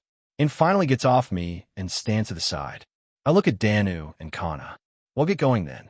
Let's talk more next time, Kana. Asia, Rainier, come here. Yes, have a safe trip. Jean will do, Breast Dragon. It doesn't hurt as much, but it's still a punch in the gut. I am at least safe for the time, being you two should really just get over only a few adults use it. And mostly the kids refer to me as that I join Ain's side along with Asia and Rainier. We finally left for whatever spot she picked Tata welcome to Mag Suin, or also known as the Gentle Plain. Not many know about this place anymore. Ain, who was in front of us, spread her arms out and smiled. Behind Ain was a large tree with some clouds circling it. Around us were a lot of greenery, and below us was a river. I turned around and saw a small settlement here, and even a totem. Beyond the large tree were mountains and some waterfalls. The gentle plain? Never heard of it. Why is it abandoned, eh? After the Tuatha Dé Dan and moved to the newly created realm that Danu made, a lot of the supernatural of Ireland moved there. So this place just got abandoned. As far as I know, there is no one here. No one is here, huh? Why do I feel a lot of auras around us then? And let's go to the base of the tree. The view there is amazing, and everything else is just great. Trust me. She grabs my hand and hurries to the edge, but stops, and sheepishly turns back to me. Ahaha, I can't fly. Please carry me. Before I could even say anything, she jumps towards me, and I catch her. They'll guide you, Asia. Rainier, just follow us, why yes. Right? I sigh, and floated up. I wait for the other two, and Ain pointed towards specific spot. I start to fly towards it, and Ain starts to blabber on about something that went in one ear and out the other. Instead, I simply stare at her. What parts have you shown us to me has been the real you, and which parts have been fake? I really can't tell at certain times. Even when reading your emotions, you do a good job in masking your own feelings. Ain, what the hell happened to you? She sees me staring at me and cutely tilts her head. Have you fallen for me, Jean? You have some snot phallia. She quickly wipes her nose while screaming. Asia, who is beside me, giggles at her. Both Asia and Rainier know that Ain betrayed the alliance, so they're ready for whatever is going to happen. We finally arrived at the spot, and I let Ain down. We followed her to a flat area, and she waved us over. Certainly, this spot is a lot better than the town or village we left behind. The sound of the river in the background, a tranquil feeling, and a decent amount of shade makes this a near idyllic spot. We joined her, and once we arrived, Asia summoned a large blanket on the ground from her ring, and after that a bag of food. I also brought out the bread we bought from Podrick. That smells delicious. Did you cook it, Asia? Yes, I had some help though. We sat down and started to eat our lunch. Rainier, who had been a bit awkward throughout the day, so far was acting casually as she consumed her fill. She notices me watching her and looks away and starts to eat normally. Who made this? I picked up another food item. It looked like Anasin made that. She really wanted to try the recipe out. Oh, that one is made by Graphius San, and that one is by Reiko San. Asia starts to point out other foods, and I take small pieces from them to test them. They were quite tasty. I could probably add these to my menu too. We had a relatively peaceful rest of lunch. Asia and Ain were the ones who talked the most. Rainier and I kept quiet and just listened into them. Are you sure, Jean-san? Yeah, go ahead. I want to rest up a little before checking the place out. Asia was curious about the giant tree and asked if they could explore it. Yes, because she was going to drag Rainier with her. So that would leave Ain and I alone. Rainier tried to protest, but Asia was relentless, so she gave up in the end. Knowing Asia, she was probably going to have a private chat with Rainier finally. The two of them set off. They opted to walk there instead of flying since Asia wanted to enjoy the scenery. Now it was only Ain and I left. The blanket that was put out was still there, since we might be spending the night here. Who knows? Suddenly, Ain pounced on me. I didn't feel any ill intent, so I didn't avoid her. There's no doubt she's keeping up the act. She had a sly smile on her face. Ain leaned close to me, pressing against me playfully. I felt her hand moving closer. We're alone now. Skyward Sama, what would you like to do? I'd like to know more about this place. Care to share your knowledge? I felt multiple auras slowly approaching my location, as well as Asia and Raynar's. Ain stopped and looked a bit dumbstruck at me. She quickly composed herself and nodded her head. Her other hands come back up, and she wraps her arms around my neck. Hoo-hoo, then go ahead. Ask me anything. I can definitely answer them. Okay, so why Asia Argento? I, along with Rainier San, were slowly making our way to the giant tree we had spotted earlier when we arrived here. This is the biggest tree I have seen since I've been heavily involved in the supernatural world. But I glanced at Rainier San, who was also curious about her surroundings. I wanted to use this opportunity to get close to her and have a proper conversation. All the other times that I have tried have ended in failure. It wasn't due to my own incompetence, I think. I consulted Jean-san and my friends. When I told them about the circumstances, they gave me the same responses. It was Raynar's own guilt that prevented her from being near me or speaking properly with me. But I have long since forgiven her, and I do not care about that event in my life. The memories have been replaced by many more fun times. I wish she would also come to that conclusion. I do not wish for her to suffer anymore. Raynair-san, what? I mean, yes. Are you also curious about the tree? I am. I wonder if there's anything interesting in there. I don't feel any life energy, though. She looked confused. I'm also curious, but life energy? Can you use 10k? Yes, I can. I cover my body with some 10k, and she looked surprised. I trained hard to use this, and with the help of Chiron-san and Kuroka-san, I was able to achieve it. I also helped others along the way, even Gabriel-sama. I also became good friends with her, but she did share some of her troubles with me. They concerned Jean-san incredible. To think the useful air it's okay, Raynair-san. I was definitely weak and useless back then, but I've become stronger, and it's thanks to Jean-san. I'm thankful to him. Raynair-san looked away awkwardly. It seems like it will take a bit longer to break the ice with her. During our short exchange, however, we finally found ourselves by the massive tree. There's an entrance, yes. There also appears to be a small village or town there. Shall we take a look? Raynair-san nodded, and I stepped in first. I noticed that Jean-san put a shadow in her earlier, so she should be safe, but I want to help protect her too. We found the inside of the tree to be in disrepair when we entered it.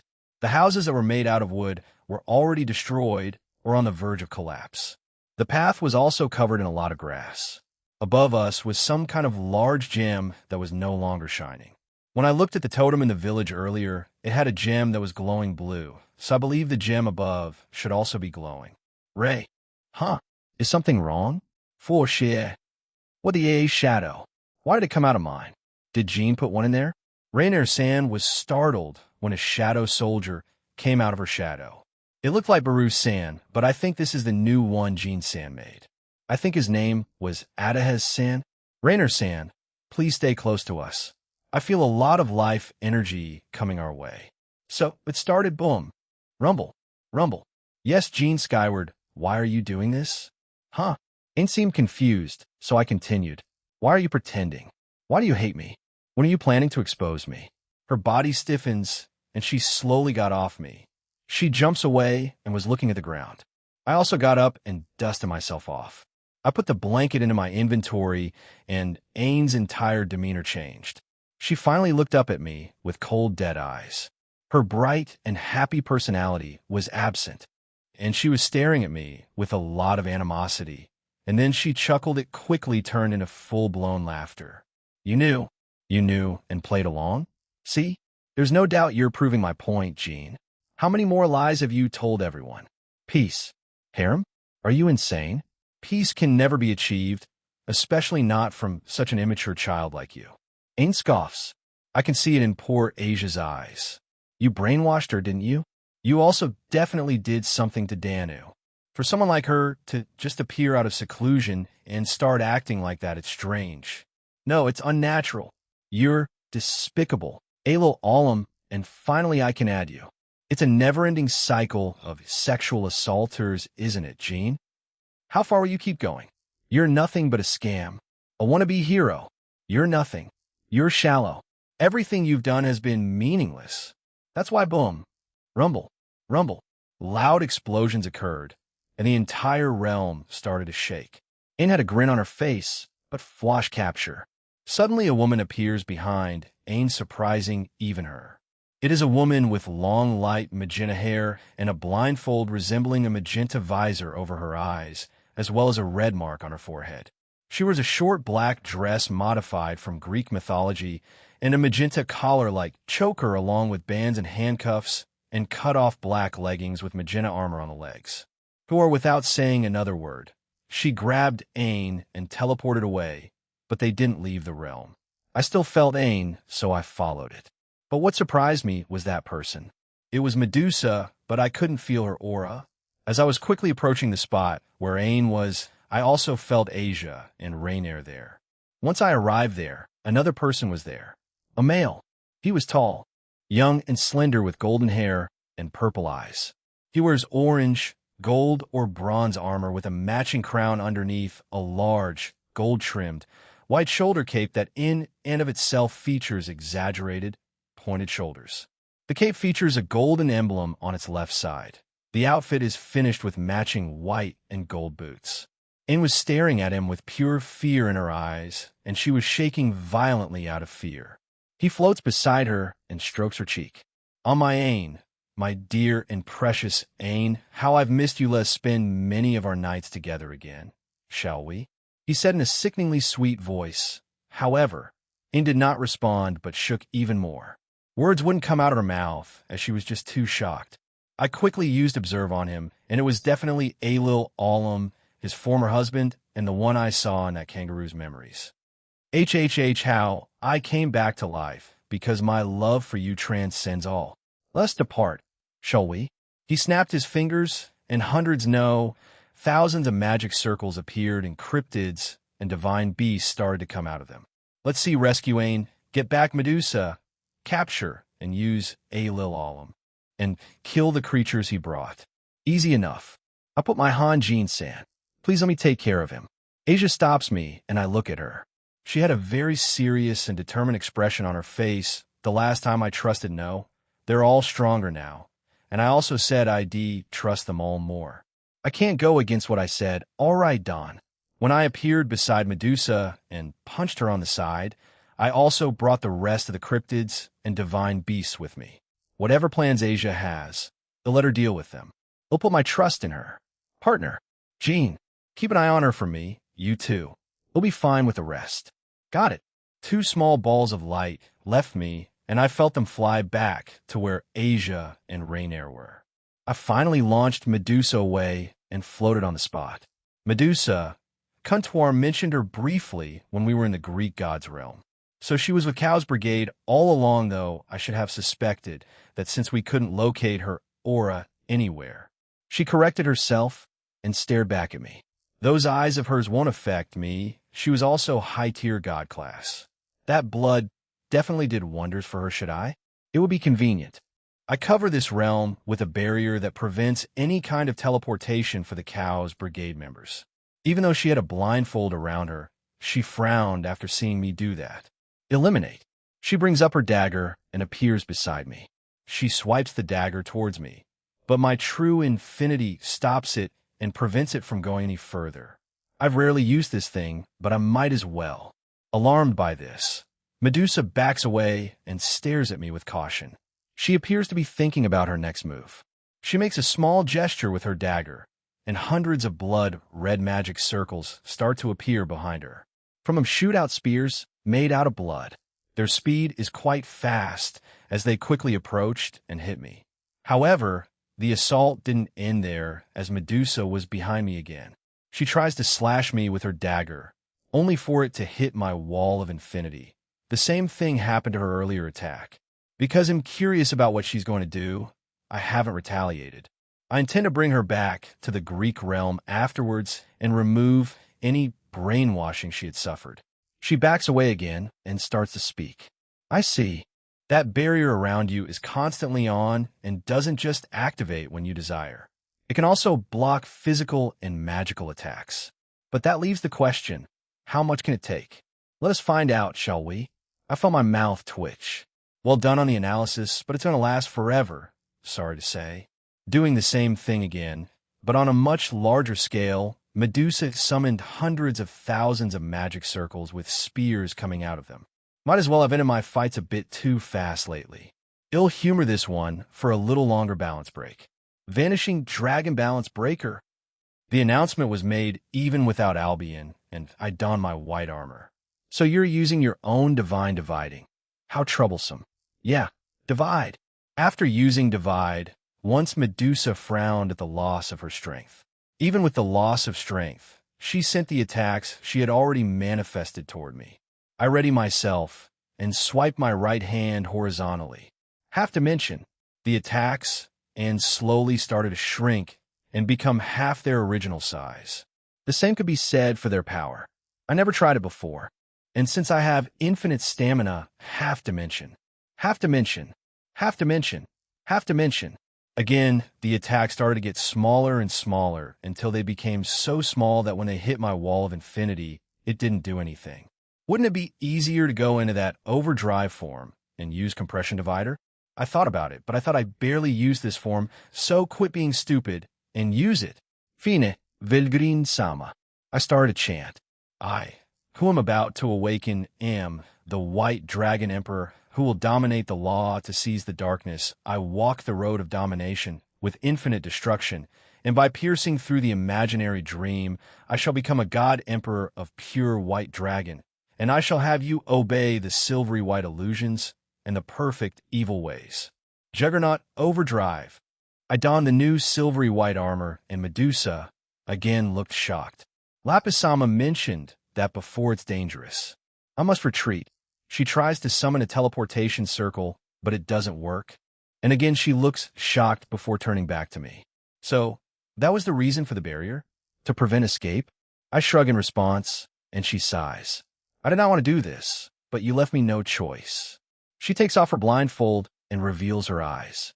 They look pretty. I fetish Dragon Emperor. You know, Drake and Albion would have strokes if they heard the both of you. Now how will those eyes work? Like the one in DXD? Or like the one in the Nasaverse? Or a strange mix of both? Shing. SHKR. Both then. My wall of infinity was petrified, and so was the forest below me. The trees, rocks, and even the flowing river were petrified. It has a large range, too. I put one hand behind me and undo the petrification behind me and destroy the ones on my infinity. Dwash. Dawn. Ugh. Having removed the petrification, I appeared beside Medusa and punched her. Divide. Divide. Divide. Divide. Dawn. Dawn. Dawn. Dawn. Dawn. As she was launched away, I used Divide 4 times and quickly caught up with her and threw a barrage of punches at her. Each one connected, and her body was pummeled. No delicacy at all. You'll hit W. These hands are for all ages and all sexes. She's also an enemy, so who cares? And he'll even beat up a child that's a terrorist. I stop Velgrind and tell her my own feelings. Well, to be fair, Rudra, be quiet. Beat up Leonardo, who's still a young teenager. So back to reading I go. Snatch. Using another ability, I completely depleted the rest of her mana and stamina. Medusa weakly looked up at me with a smirk. Who truly is the real monster here? Me or you, Dual Dragon Emperor? I believe she had more abilities and skills.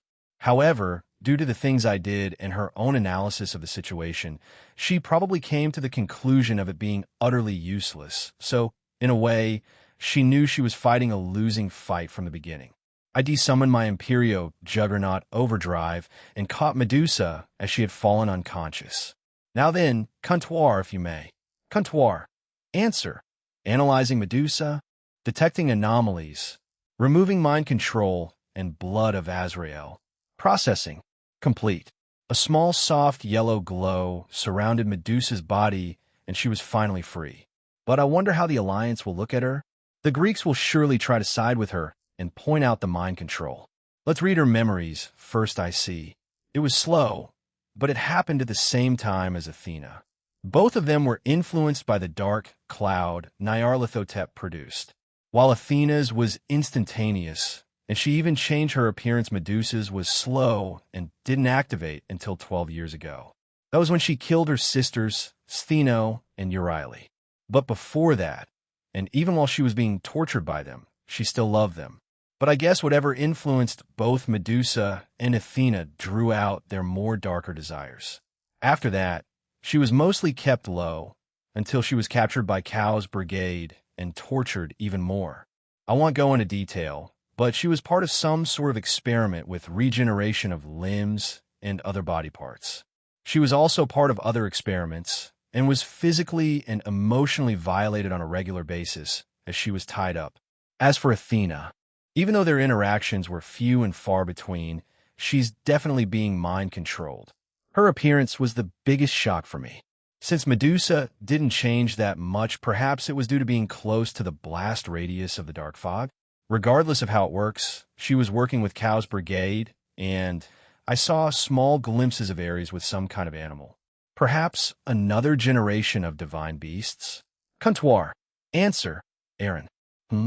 What's up? Comptoir. Answer. What will you do with the cryptids and divine beasts? Oh, I forgot about them. Wait, were they? I look around but couldn't see them. Comptoir. Answer. The use of half-dimension reduced them to a size that cannot be seen by the normal eye. Please look closer. Doing as told. I focus more, and holy crap, they're tiny. Well, they're useless, so no, wait. I can kill them and add them to my shadow army. How many are there in total, though? Comptoir. Answer. 5,000, 2,500 cryptids, and 2,500 divine beasts. I nodded, returned them to their original size, and killed them immediately. After that, I made them into my new shadows. Great, I now have an extra 5,000 shadows. Hold on. Comptoir. Can you change their ranks? Comptoir. Answer. I have done that when you made them into your shadow soldiers. I see. Thank you, shine. Dwoosh. Suddenly, a large golden pillar of light erupted all around the realm. This feeling, so you reached it. Asia. She finally achieved her balance breaker. Earlier, Asia Argento, you? Take care of me? Little girl, I don't need to hear your joke. Bam. I cover my body in 2k and kick the man on the side of his body. This pushes him away a substantial distance, and I grabbed Ain-san. I brought her back to where Rainer-san and Adahez were. Please look after them. Yes, of course, Asia-sama. Unfolding my devil wings again, I took flight. The man I had hit earlier had already come back and was glaring at me and Ain-san. Jean-san said that Ain-san's former husband might appear. Is this the man? It has to be. From what he said earlier, it only makes sense. What did you do to Ain-san that made her scared of you? The blond man called Alil Alam gained a thoughtful expression before laughing. He sounded very cruel while he laughed. However, he eventually stopped and looked at me with one hand on his face. I am her former husband, you know, and you should keep in mind that back when I was alive, husbands could do whatever they want with their wives. She was quite disobedient.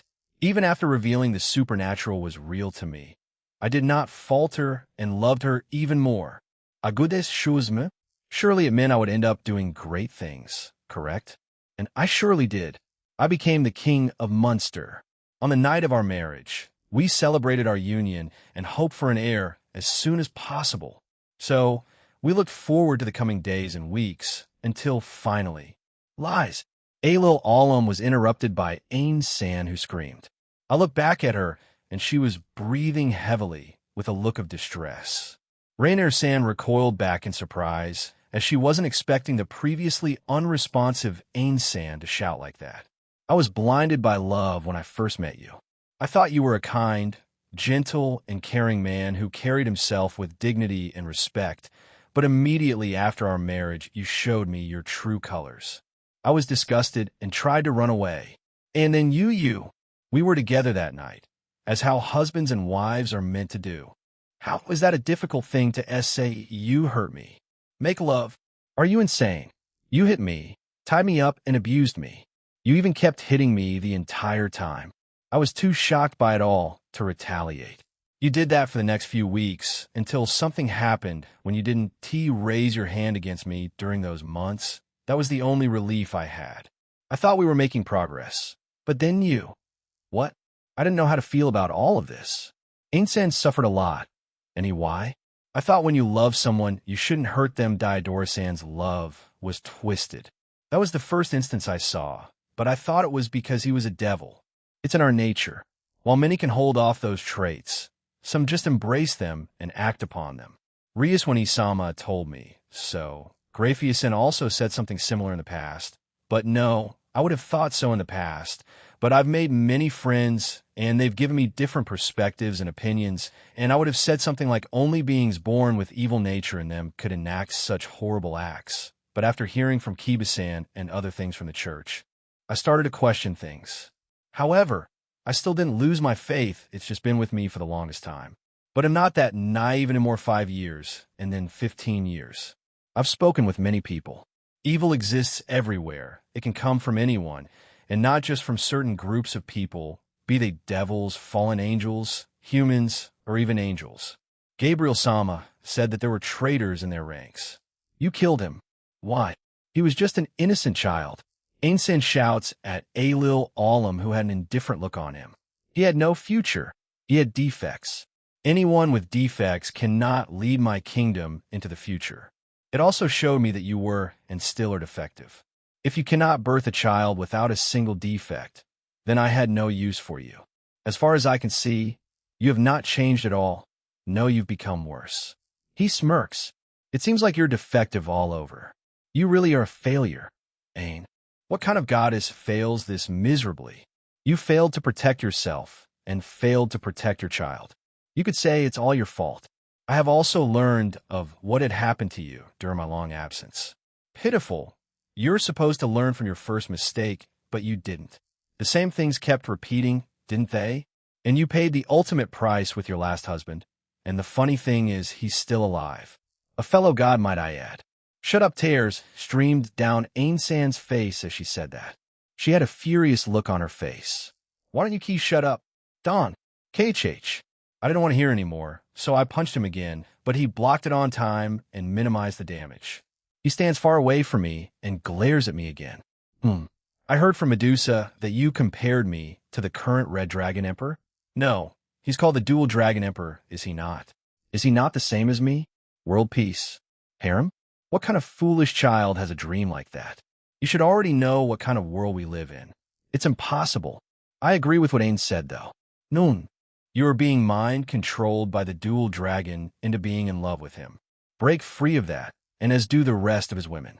Escape and be free? No, join me instead. He says so like he had reached some sort of enlightenment. He offers me his hand and had a look of sadness on his face. Mind control? No, we all love Jean-san. He doesn't use that kind of thing. Don't make him into something he's not. I see. You're too far gone into this. I will beat it out of you. Alil Alam's body started to morph and change into a large humanoid yellow dragon. He had thick scales and a menacing aura. He crossed his arms and smirked. Behold, my new and magnificent power. I am the new generation of divine beasts. I am not the first nor last. My power is beyond that of gods. He claps his hand, and multiple magic circles appear behind him, and out of them came more creatures. Once they came out, they started to attack everything around them. I quickly dodged their assault, but zing, zing, slash, slice. Adahez defended Ain-san and Rainier-san. I will leave it to him.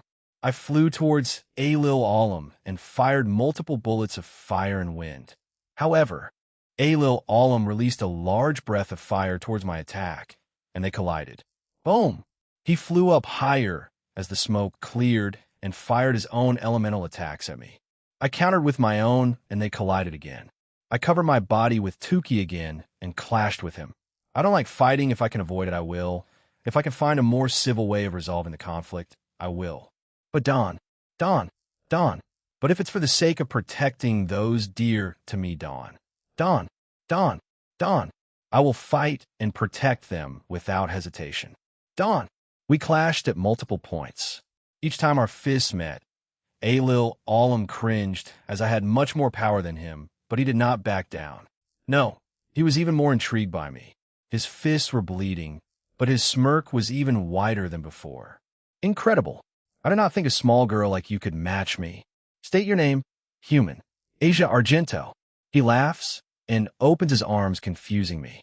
During our short exchange of blows, we had somehow arrived back at our original spot. We were close to Rainier-san and Ain-san, who had been behind Adahez. Asia Argento, perfect. Our names will fit. Be my wife.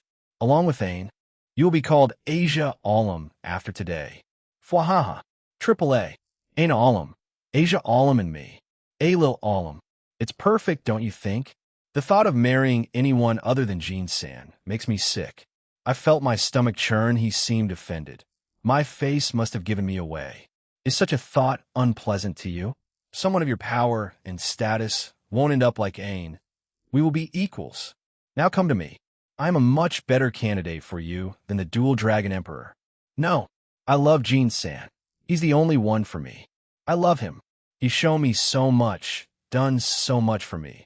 I want to slowly repay him for all of it.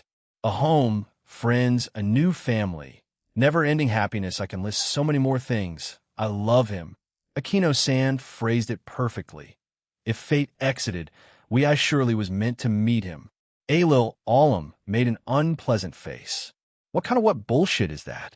He was interrupted by Ain-san, who had screamed. We looked back at her, and Adahez was finished killing all the cryptids, but Rainier-san seemed to be bleeding from her right arm as she was clutching it. I put my hands together and healed her from where I was. She seemed a bit surprised, but gave me a small but thankful smile in return. Love? Fate? Why do I keep hearing such nonsense being spouted? First Anu, and now you.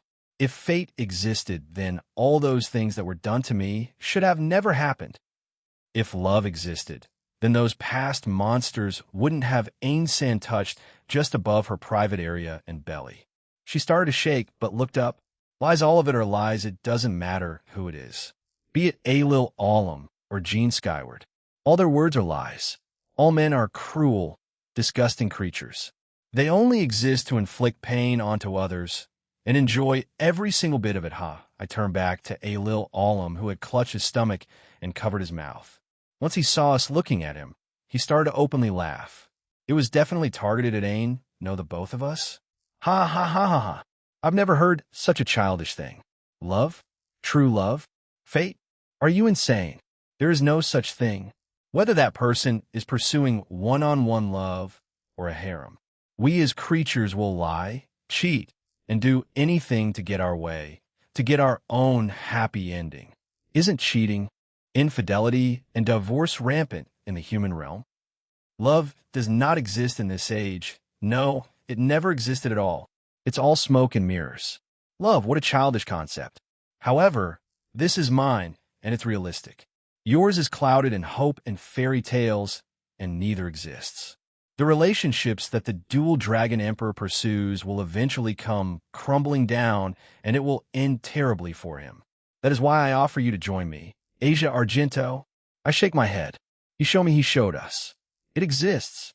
If anyone can do it, Gene-san can. Then what proof does he have right now? Love, redemption, fate, give me proof. Alil Alam asks me. Proof?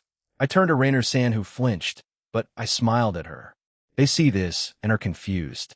Rainier-san is a fallen angel who took advantage of me and planned to kill me for my sacred gear. However, Gene-san gave her a chance, and she has been working for months in order to receive some kind of redemption and forgiveness. I have long since forgiven her, and so has Gene-san. He has seen her progress, and not just her. Rainier-san had her own subordinates. 3 of them are slowly redeeming themselves, while the last one has a long road ahead of her. I want to convey that to you, Rainier-san. Please learn to forgive yourself. The same for Grafia-san.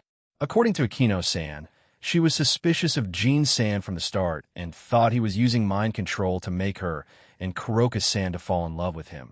But he proved her wrong over time, and she came to love him too. It's the same for the factions and pantheons around the world. He proved his worth, and he can be trusted. He worked hard for it.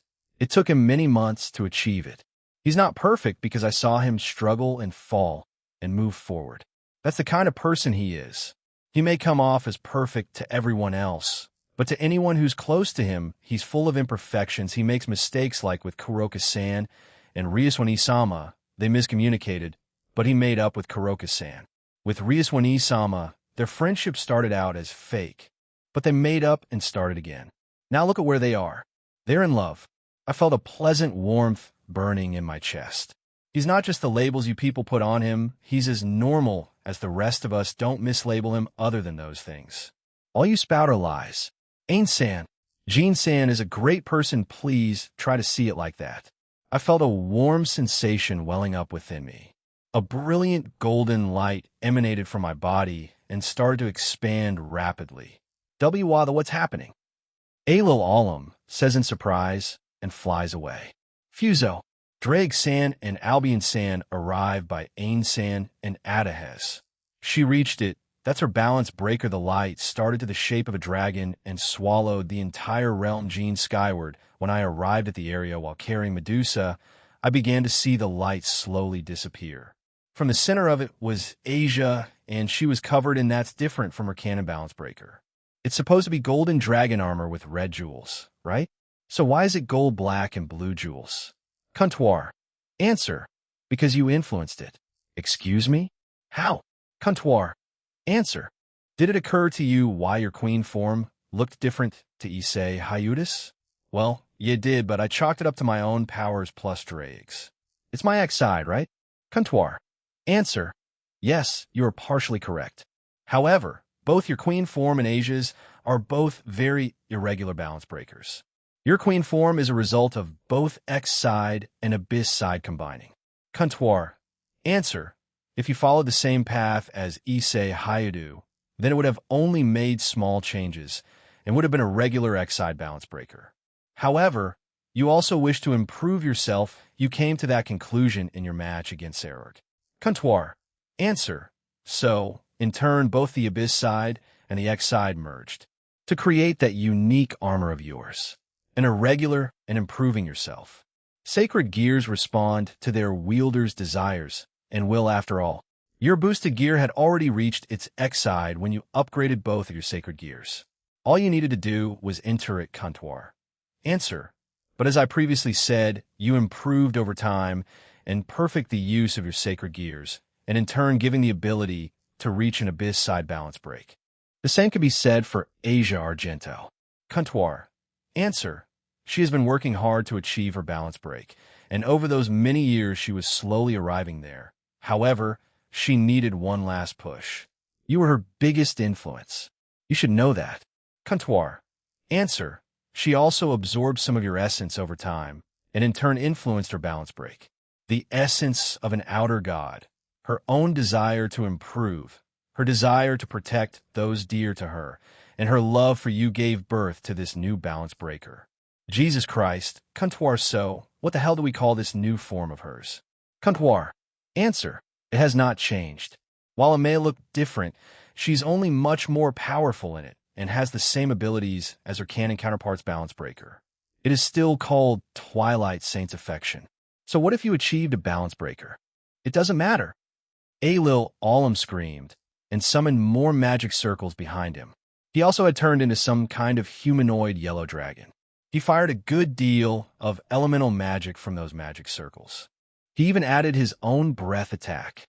But Asia's Twilight Saint's Affection grants a wide field of absolute defense, although she needed Fenrir, the Golden Dragon King in canon, to achieve this. It's a large golden field covers the realm and provides continuous healing to her allies and negates any damage from all sources.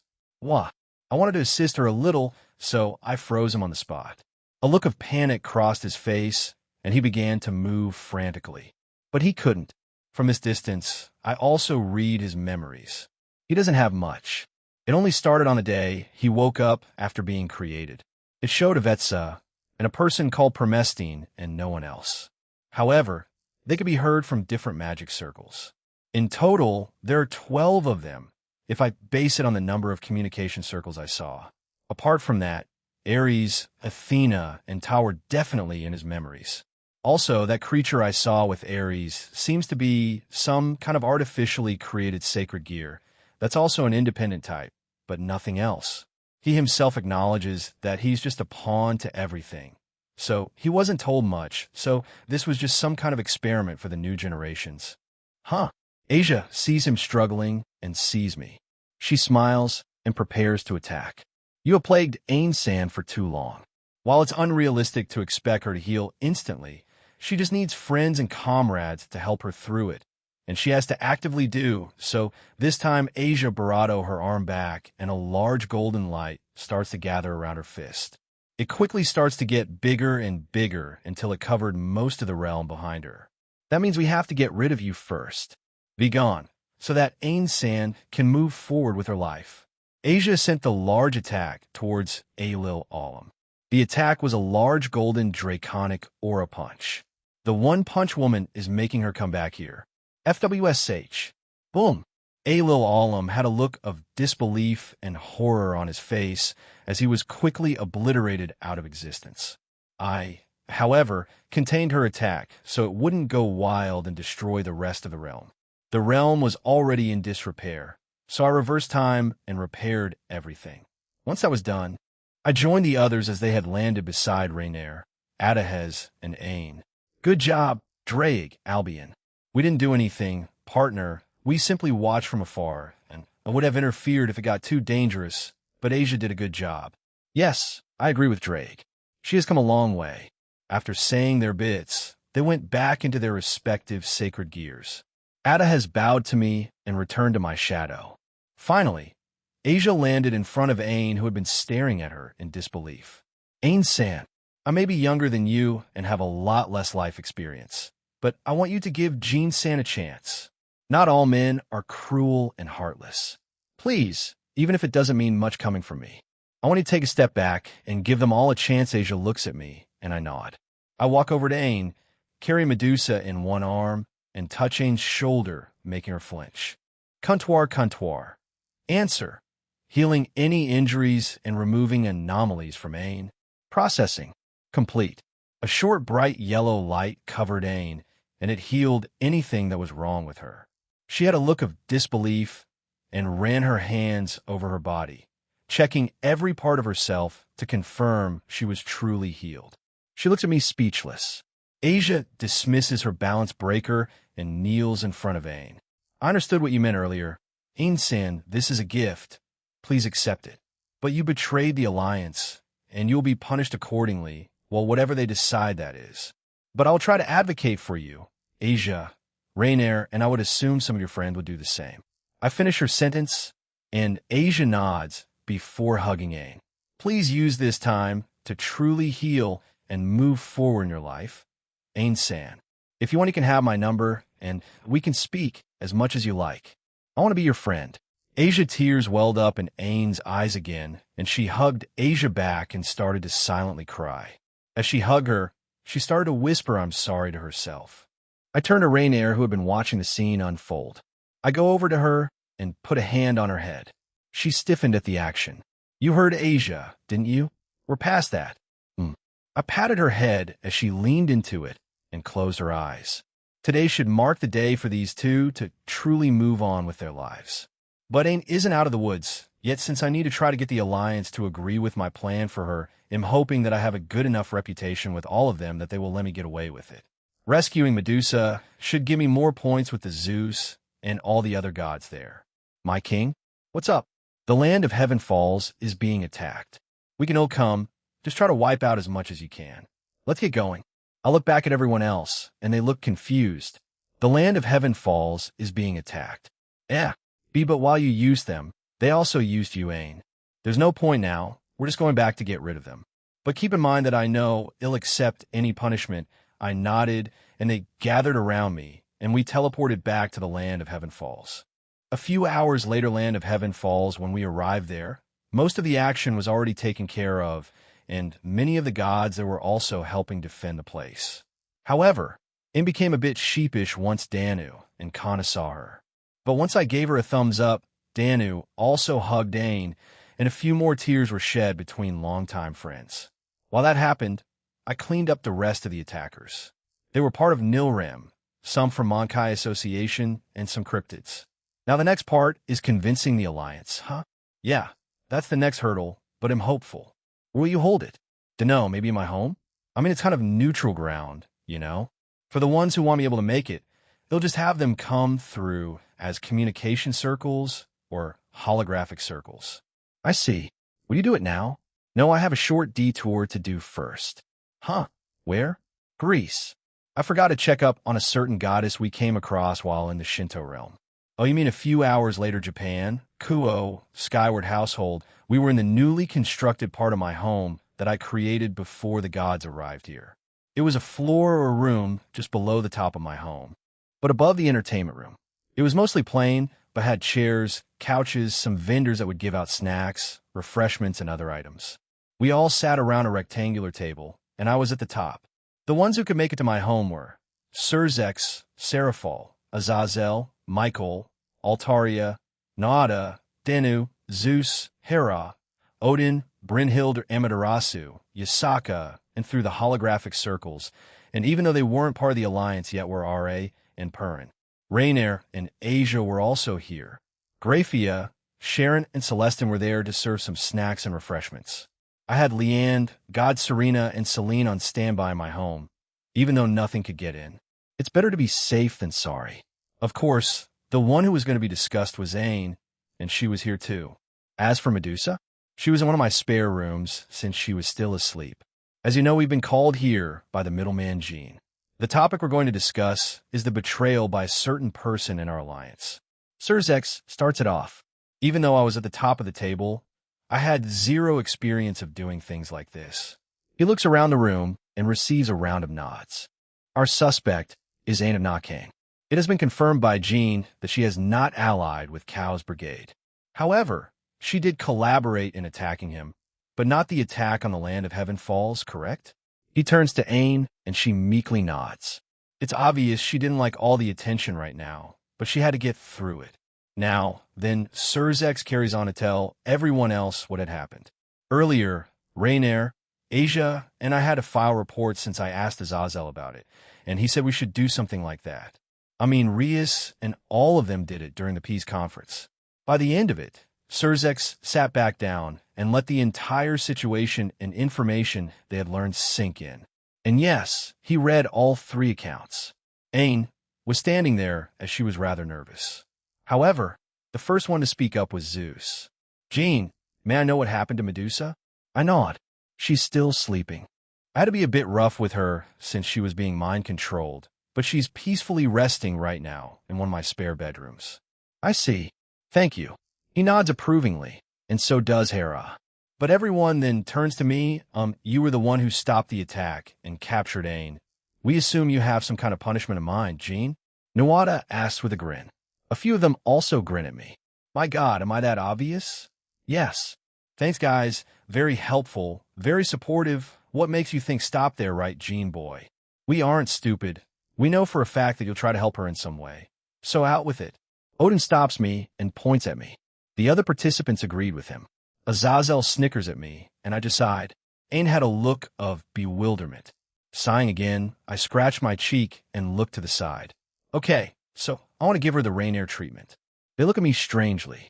I glance at Rainier as she had turned red and was glaring at me. Asia quietly giggled beside her. So, basically, well, put Aine in the land of Heaven Falls. They'll make it so she can't leave that realm in any form. They'll also seal up her powers, and only unseal it once she's deemed to be safe again. They'll also keep one of my shadows in her to have another way of keeping an eye on her. Of course, the other gods will help keep an eye on her. They'll visit every now and again to check up on her progress. I did this for Rainier and her group. I can have Azazel and other fallen angels vouch for me, right? I look at Azazel, and he nods. Right, I've kept an eye on Rainar's group. All but one of them have made significant improvements, and they hold many responsibilities and have moved up in our organization. The other was part of Azrael's group. You're familiar with Agimo, right? Anyway, he's part of another team in my organization. I can have Slashdog vouch for that too. Slashdog, huh? A few of them mutter. Oh, right, I forgot Tobio is referred to that at times too. Surzex gets up and looks at everyone else. Jean, can you leave for a moment? We wish to discuss that proposal then. Oh, and take Aine, Asia, and Rainier with you for the time being. I nod, and Aine follows behind me. We left the room through a door and headed down the hallway. I sent some of the girls there and called them out. You can come out now. Geez, what the hell are you guys doing? We were curious, so what's the verdict? A few of them come out, but Lavinia approaches me first and was the one to ask the question. I shake my head at her question. Nothing yet. They're deliberating it now, but should be soon. I glance at Aine, and she looked like she wanted to ask me something, but in the end she didn't. She just turned away and looked back at the door while leaning on the wall. Asia walks up to her, and they have a private conversation. Tug W, what the hell, WY, would you call it the Rainier treatment? Rainier tugs on my arm as I was chatting with the other girls. She was lightly glaring at me, but still felt embarrassed. I snorted at her and shrugged. It would be easier to call it that, right? I didn't mean anything bad by it, Ray. After that, to my surprise, Aquino trots over to Rainier with a neigh and drags her a little bit away. She was a bit surprised by it. So, she let it happen. Lavinia hugs my arm, and looks up at me. So, what happens after this, Jean? Do you have to leave again soon? I have some things to go through, so I'm not entirely sure. I do have to bring Medusa back to Greece once she wakes up and heals up a little. Also, Azazel told me all the factions want me for requests, so we'll be busy the coming month. But don't worry, they'll bring anyone with me, so just say so Lavinia hugs me tighter and doesn't say anything else. They've been squinting at me, but I reassured them. But I do have a few that are already set to join me. Reiko, Rose for some, Ine, and the church trio. After a few minutes of waiting out in the hall, we were eventually called back. Aine walked back to her spot, and so did the rest of us. Surzex fixes some documents he was holding and looks at everyone once again before nodding. After careful deliberation, we would like to proceed with Jean Kun's proposal. If you would. He gestures for me to seal her powers, and I nod. I got up and walked over to Aine. She looked at me with a bit of apprehension, but when I touched her, I calmed her down and also sealed her powers. Once that was done, I walked back to my seat. After that, we spoke about more details that pertained to her fate, but everyone was more or less okay with the punishment. Even R.A. and Perrin, who weren't part of the alliance, yet since I had yet to go back to their realms and have them sign the treaty. But I guess they were invited by someone. I would guess Azazel, since that guy somehow has connections everywhere. The meeting soon ended, and everyone started to teleport away. However, a few of them stayed, since they seemed to want to talk to me. Vinkon. Both Michael and Altaria approached me. Hey, need something? Oh, actually, I wanted to talk to you too. Michael. What do you wish to discuss? I nod and tell him my concerns with Gabriel, and my plan on making another subordinate like Altaria, and making them a pure angel. After hearing this, Michael seemed a bit troubled by it. Please let me think about it for a while, Jean Cohen. No, I wish to speak to Uriel and Raphael about it, and possibly Gabriel in the near future. However, you did answer the question I had for you without me needing to ask who. Sure thing. I was confused as Michael walked away toward Azazel and Surzex while chuckling to himself. Altaria didn't say anything and simply stood by my side. Odin, Zeus, Hera, and Brynhild approached me next. Jean boy, it's been a while. I take it you're well? Yeah, it's been some time, and yeah, I'm good. I'll assume the same for you, Odin. Cool, yum. Be prepared, Jean boy. I'm sending it 2 requests. One from my sons, and another from the Queen of the Dark Elves. He starts walking away, followed by Zelma. We nod to each other as she followed after Odin. Zeus immediately shakes my hand, surprising me a little. This causes Hera to smack him. I want to thank you again, Jean. We wish to deal with Medusa in our own realm. We discussed it earlier, and we came to the same conclusion. She wasn't in control of herself. However, she will still be punished to a certain degree. So, that's what our request will be about. Zeus explains. I see. So that's why Medusa wasn't brought up when I returned. I was expecting them to deal with her after Aine, but I guess they spoke about it without me. I also want to tell you something. When you return to our realm, a certain goddess has also come back. It's Freya. Freya? But I thought for her own reasons, she came to our realm. We, the gods, know about it, and I have spoken to Odin about it in detail after we joined the alliance. Anyway, I'm telling you this because you may have differences in beliefs on certain subjects. I see. Thank you for the heads up, Zeus. Thank you again, Jean. He pats me on the shoulder before leaving with Hera, who also did the same thing to me. But Freya, huh? But differences in beliefs, huh? She's the goddess of sex, so our outlook on that topic will certainly be different. But I'm not one to judge how people want to go about their lives.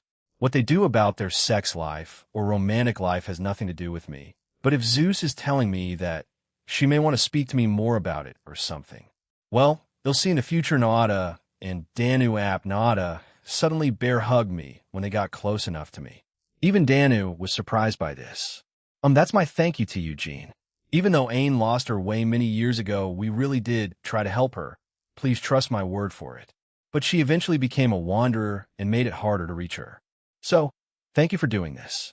Well, I'll make sure to keep a closer eye on her this time. It wasn't really me. You should thank Asia for that. But yes, I do hope she really heals this time around. Good luck. He nods at me and at Asia, who smiles back. Danu gives me a quick hug and follows Noada. Amaterasu was accompanied by Yasaka and Seraphol. Jinyo Amaterasu, we have a meeting coming up. Are you ready? Yes, I am.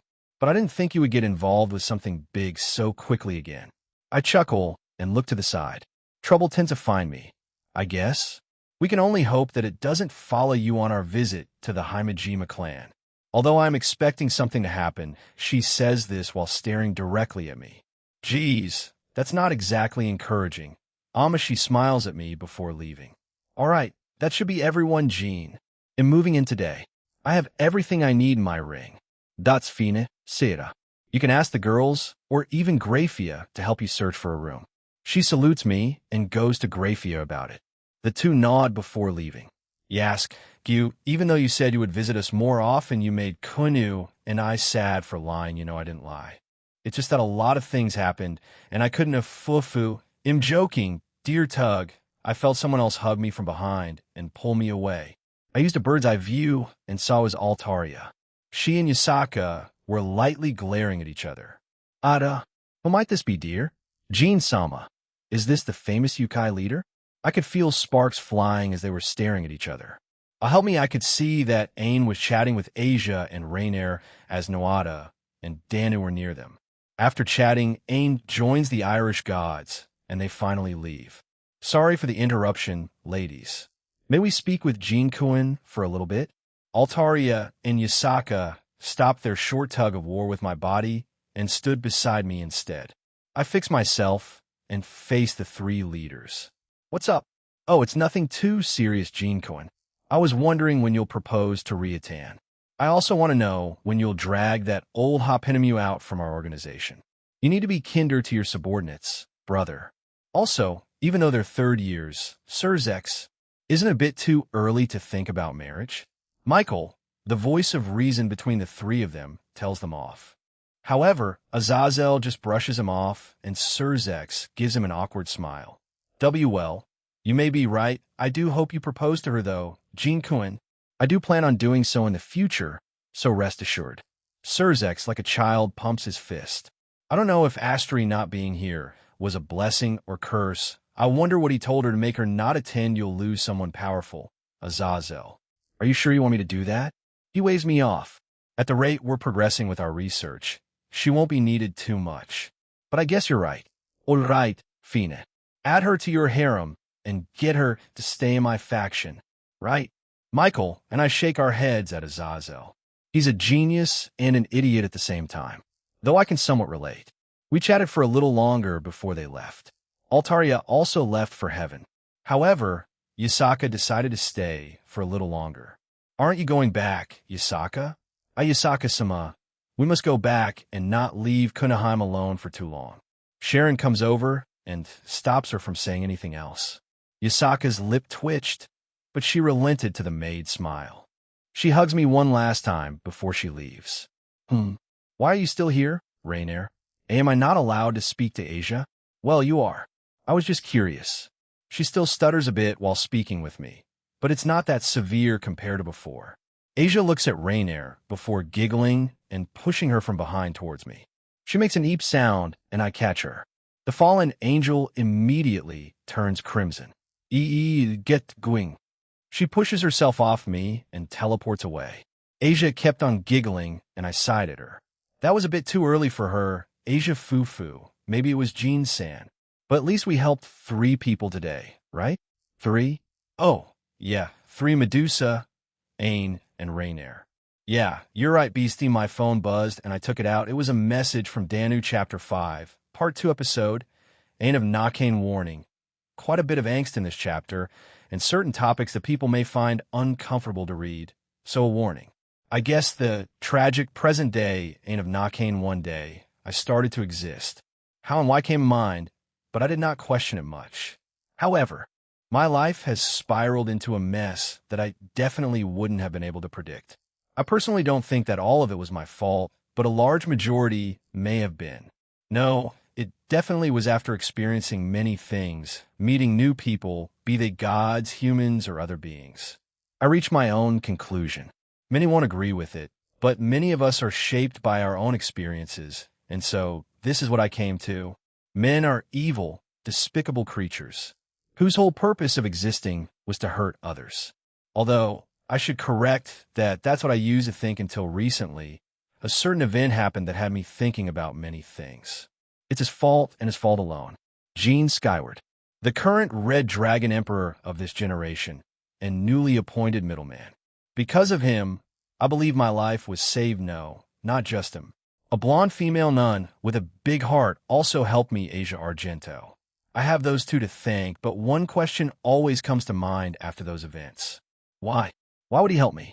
Our relationship has been fake so far. No, on my end it has been fake. I believe Gene has been trying to reach me, the real me. Asia said this is the kind of person Gene is, but I'm not too convinced by that explanation. She said that you had to know him more personally. So, I have made it my goal to try to do that. However, I will be stuck in the realm of the Toathade Danan. But I don't see it as a terrible thing. I'm quite grateful, actually, Miss Ain. What are you doing? Come here and help. Yeah. There were a few more specifics to the punishments. One of them was to help the residents in this realm, if they asked me, that is. So, right now I'm helping Podrick with his baking. I was on my lunch, though. That was for 10 minutes. It's been 11. It was over that quick.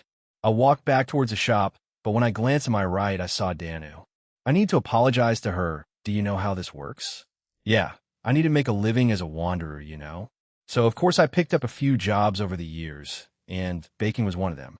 Podrick looked a bit surprised. Really? Well, I guess that makes sense. Sorry about that. All right, show me what you got. I nod, pull up my sleeves, and got ready to do my work. A few hours later, good job. That should be all for today. Here. I accept the drink he gave me and take a sip out of it. Thank you, but are you sure? You don't close for another 6 hours. Yeah. Barely any customers come during those times. They mostly come during the early morning and afternoon. After that, it's quite sparse during the evening. So you can go. Oh, okay. Thank you, Podrick. He waved me off as I left the store. I was given a small home here for the duration of my punishment. Of course, I had those odd jobs I would work, so I wouldn't starve to death and earn some money. Ain, did you have lunch yet? Huh. Oh, Danu. I guess so. If you count eating bread, a lot of it is lunch. Then sure, she smiles, takes my hand, and pulls me toward a local restaurant. Once we were inside, we sat in front of the owner, and he waited for us to order. You don't need to do this, I want it, Ain. Now go ahead and order what you want. I may not look like it, but am quite well off because of my current flower business in the human world. The thing has been going on for years now. I didn't say it out loud for fear of sounding rude. Shaking my head, I ordered my food. Danu did the same. Our food quickly came, and we started to eat. How are you adjusting? Apart from being stuck here for an indefinite amount of time? Not much, she chuckled at me. I guess that's true. You must like moving around then? Of course. That's tied to your moniker as a wanderer, is it not? Yes. I appreciate you trying to keep the conversation moving, Danu. But you were never the type that was adept at it. We'll just take the lead then. I didn't think it was that much. We could have split it in half. It's fine, Ain. As I said earlier, I'm well off, so am I, even though I could do odd jobs and have a home. I have a lot saved up over the years I've been alive. As a wanderer, I just spend my nights at random locations with some magic around them to prevent humans from going there. Food and clothes were the only things I spent my money on, and other small necessities. So, I wouldn't necessarily starve to death. Can deities even starve to death? Also, that's just me using what I have. I haven't even touched upon my powers. You are the goddess of wealth, summer, and sovereignty after all. Could you not create money yourself? Just because I have that title doesn't mean it equates to me being able to create money at will. I heard from Asia that Gene can do that, though. Huh? What? Is he some kind of god, then? No normal human can do that. Even magicians can't, and if they try to, they'll have to face serious consequences. Creating something from nothing doesn't make sense. You need to offer up or sacrifice something in order to achieve it. Humankind cannot gain anything without first giving something in return. This is the law of equivalent exchange. Don't alchemists say that quite often? Yes, he makes it out of nothing. After hearing that, I am suspicious of Gene. He may be a god of some kind. However, when I asked Asia about it, she just said that we'll need to find out from Gene himself. Of course, she would say that. It's expected at this point. But God, huh? What other secrets does he hold? Does he share them with his lovers? If he does, how much of it does he share? All of it? Part of it. Is he out his mind? No. I need to stop. I look back up to see Danu on her phone. Oh, that reminds me, I also take my phone out and check it. Asia Argento's phone number is in it, and she already sent me a text that I didn't see. I'm sorry, good morning. Ain-san, I hope you have a great day today. Hey, race a picture of Jean while he's sleeping. She had a picture of Jean sleeping in another woman's breasts. I believe it's Natsum. Both of them looked quite content. Even though it's late, I should reply, hello. How was your day? I didn't see your message. Sorry.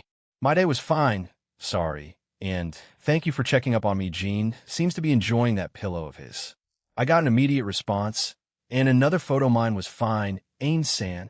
School was eventful, and we were quite productive in our club activities.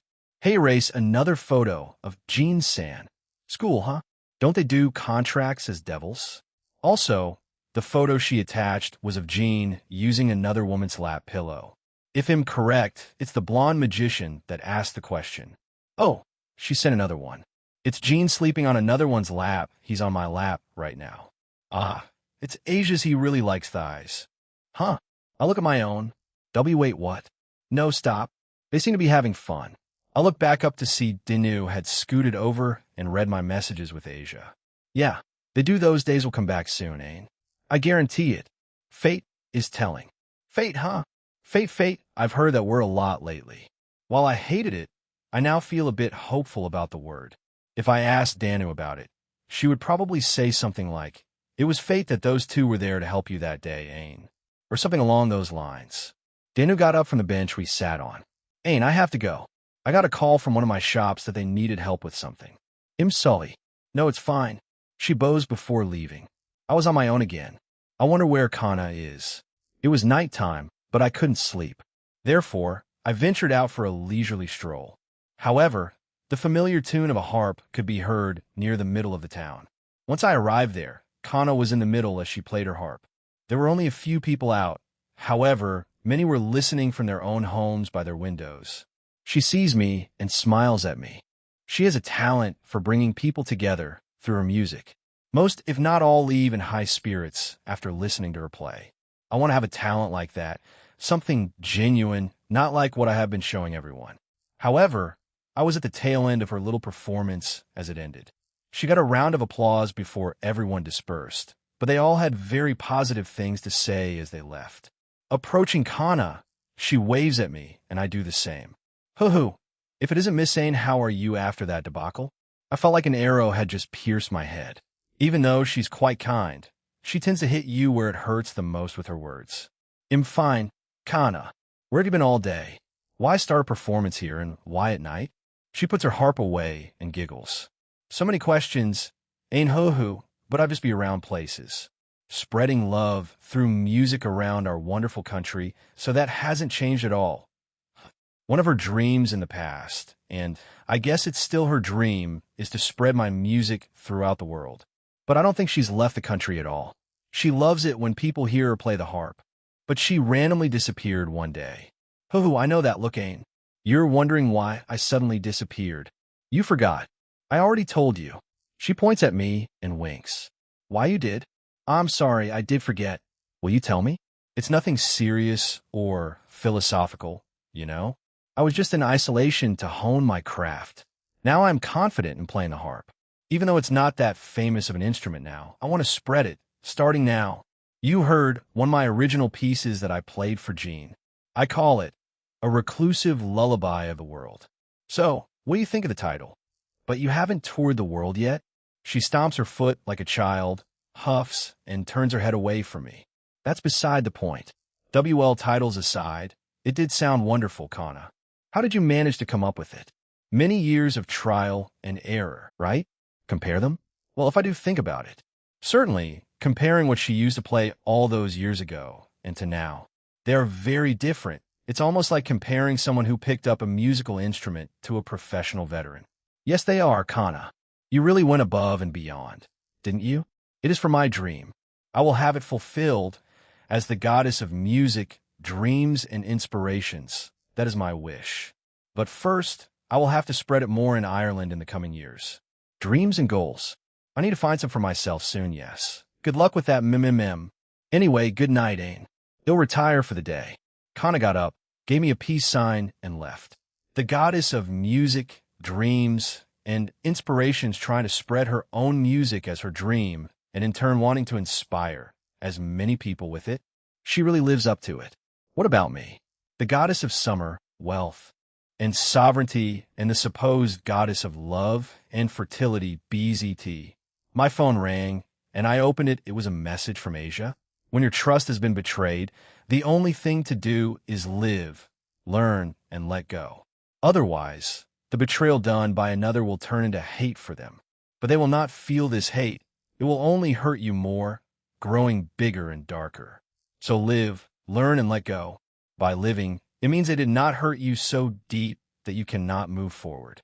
Learn to not trust this person again and to make more of a sound judgment in the future. Letting go doesn't mean forgetting. It means that you have let go of the pain it caused. And by not forgetting, you will learn and move forward from the betrayal of the past. Gene San told me to send this. He found it in a book somewhere. It was just a quote. Uggy did try. No, wait, how does he? It was brief. However, I saw the short glow of purple eyes inside my shadow, and it disappeared immediately. I see I've been like this for the longest time, Gene. Even if what you and Asia did were impactful, it will take time for me to fully change BZT. We will wait. Ain-san. At this point, I'm not even going to question it. I turn in the direction of my house and start walking towards it. Tomorrow is a brand new day, full of new opportunities. Please wait for me. I have to atone for my mistakes many years ago. Welcome, Ain. A woman was in front of me, but what is me exactly? Were these words that I know? I'm not sure, but I am Danu, a goddess. Danu? Goddess? Yes, you are a goddess as well. You are Ain, the goddess of summer, wealth, sovereignty, fertility, and love. Goddess love? She smiles and nods at me before offering her hand to me. I on instinct accepted it and was pulled up. You have much to learn. I will teach you at that moment in time. My life, my existence started. And it would be a very turbulent ride. Many years later, Danu. Why are you leaving the Tuatha De Danann? Did something happen? Tell me, please. You were the one who got us this far. Why leave now? Many years have passed since I started to exist in this world. I do not know how I did, but Goddess Danu, a primordial goddess, was the one who found me. No, not just me. She was the one who found many of the gods of the Irish mythology. She then created the group called Tuatha De Danann, a band of gods. We crossed the lands of this country together, bonded, and formed friendships that will last hundreds to thousands of lifetimes. While everyone else has interacted with the humans we came across, I personally have not. I just find it a bit awkward however, Danu was and is the center of it. We look to her for advice or just a vent. So why is she planning to leave? I don't understand. She looks at me sadly and puts a hand on my shoulder and pulls me into a hug. And I have my reasons. Reasons? Please tell me then. Even if it's vague. Tell me. I am waiting for someone. Something inside me is telling me. Someday they arrive. As to when it is, I do not know. So I will depart for now and look after our country as a whole by myself. You and the rest of the goddess can live your lives the way you want to. I also made Nuada the leader. I think it will do a fine job. Nuada? That hot-headed idiot.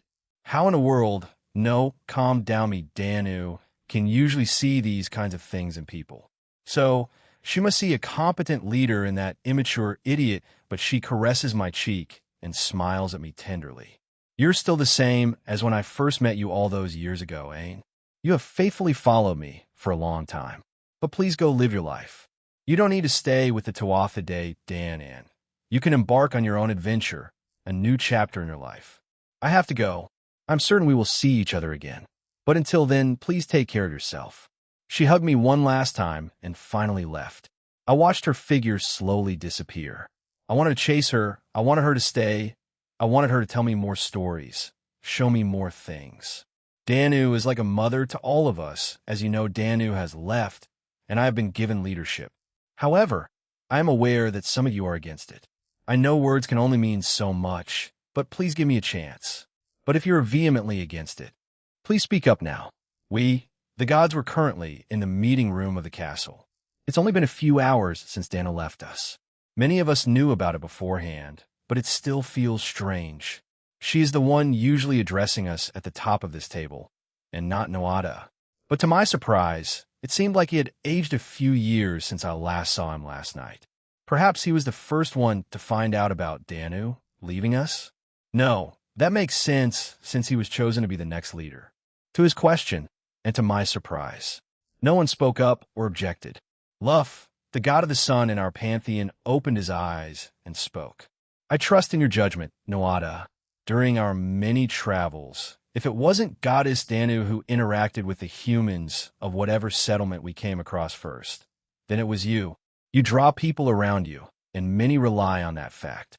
While you can be dumb and hot-headed at times, you have the great makings of a leader. I am sure Goddess Danu saw that in you, and that's why she chose you. After saying that, Luff got a round of nods. It seems like he wasn't the only one that thought that. Kana, who was beside me, agreed as well. She sees me staring at her and smiles. But I see. Thank you. I will do my best to surpass your expectations. But to start, I wish to address something right now, since we are all here. Ain and Kana will also be leaving today. Noada says that while looking around the room. However, the rest became stunned and stared at the both of us. Kana told me before this meeting started, I was obviously shocked. I didn't think anyone else would go. Huh. Bridget and Cleodna stood up shocked. W.I. Ain, Kana is your head, right? Kana awkwardly smiles at Cleodna, and I do the same for Bridget. Cleodna, am friends with her and Kana. However, those two are much closer. She's part of the creatures called Banshee and is quite powerful. There have been rumors of her being a candidate for being the queen of the Banshee. And if she does become the queen, she will need to leave eventually, since she will need to lead them. I have my reasons, me too. I won't say it, but it's essential. Both goddesses still look upset, but Noada stands up.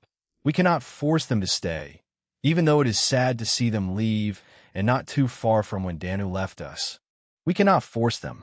Kana, Ain, I wish you two the best. You are welcome to come back anytime, just like Danu. Bridget and Cleodna sat back down and both deflated, but accepted his decision in the end. So, true to our group's name, we started to eat and drink the rest of the day. Away nighttime, you're leaving during the night too, Ain? I did not drink much. However, I ate my fill during our party. Even the small citizens we have in our realm right now were saddened by the departure of Danu, Kana, and I. But to my surprise, I see Kana also leaving at night. Yeah, hey. Kana, can you tell me the real reason? She nods and brings out, why did you summon that thing? This thing is my pride and joy. I call a harp. It produces beautiful sounds. One day, I want to be able to produce music, melodies, and tunes that will capture the hearts of the people of this country, no? The whole world. That's why I'm leaving. She looked quite serious. I want to master this instrument. I will go into seclusion. Maybe come out every now and again to see how the people react to my music. I want to make music a large part of people's lives everywhere. Ain. Such a noble goal compared to mine. What about you? I told you mine. How about sharing? I just want to travel and experience more of the human world. Just like what Danu told me. I feel like something inside of me is telling me ITLL changed my life. And I think it will be for the better. She gave me a skeptical look and went, Are you sure it's not to search for Goddess Danu? No. She can see right through me. No, I believe they all could, but Noada still let me go. Kana nods before turning around. I see. Well, I do hope it goes well for you, Ain. Until we meet again. And let's meet again when both of our lives are at their happiest. Shall we? She flashes me a smile before leaving the realm. At our happiest, huh? I do hope so too, Kana. I took a deep breath and exhaled. From today and onwards, I will take charge of my life. What happens after that will be my full responsibility. Let's see how it goes.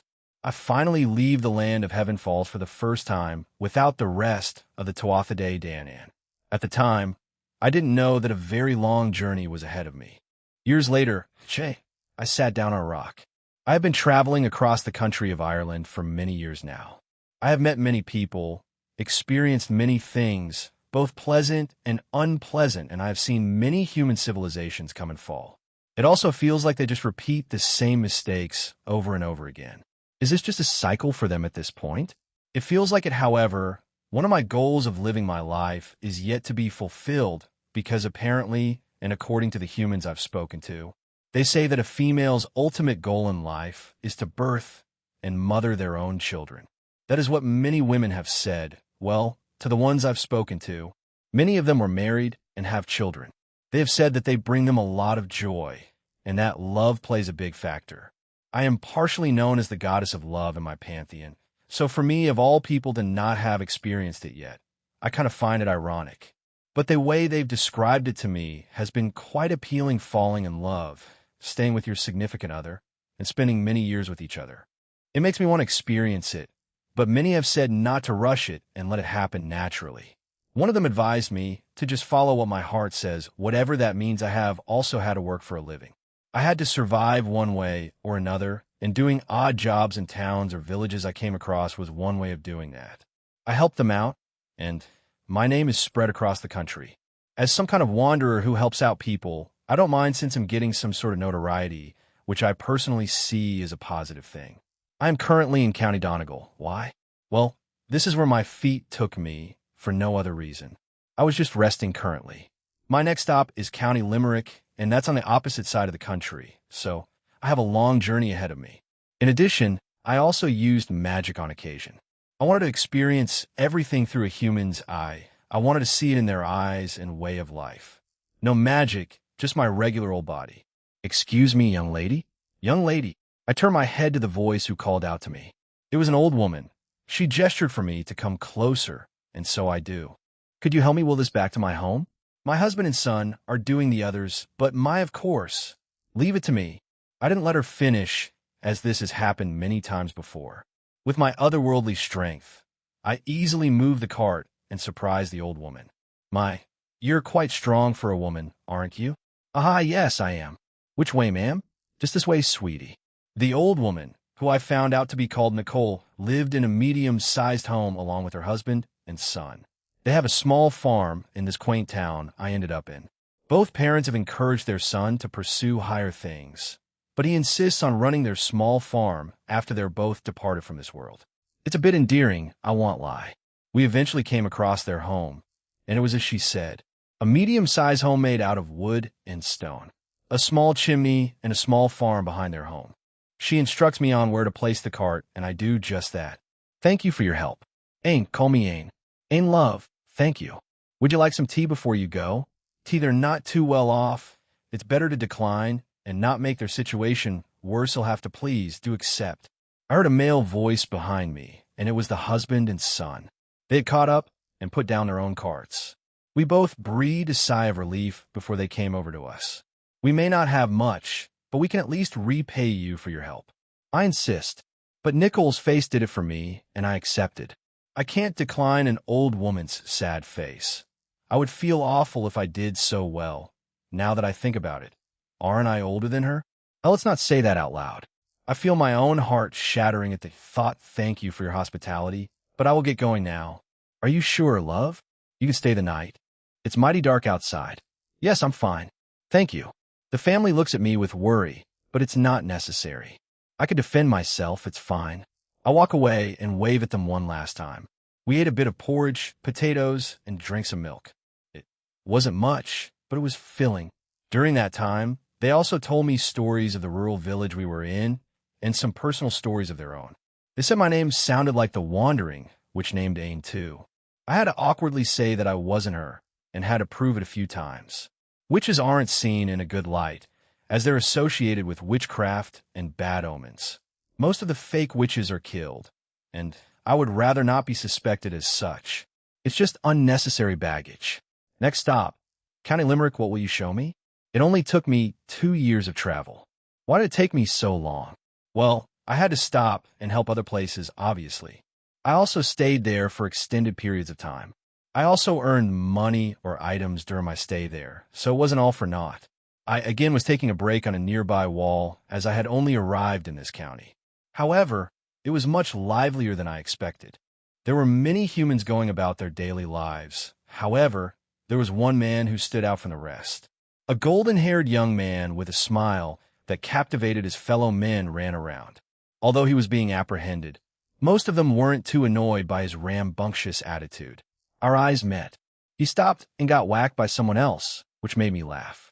Even though he knew he was being chased, he still took a moment to look at me. What kind of idiot is he? However, it doesn't stop him. He speaks to them for a brief second before running towards me. Excuse me. May I know your name? Ina? Ain, what a wonderful name. This may be haste, but I have fallen in love with you at first sight. Please be my wife. Huh. What? He grabs my hand and looks at me with a great deal of passion. I'm troubled by this. No one has done this to me in the past at all.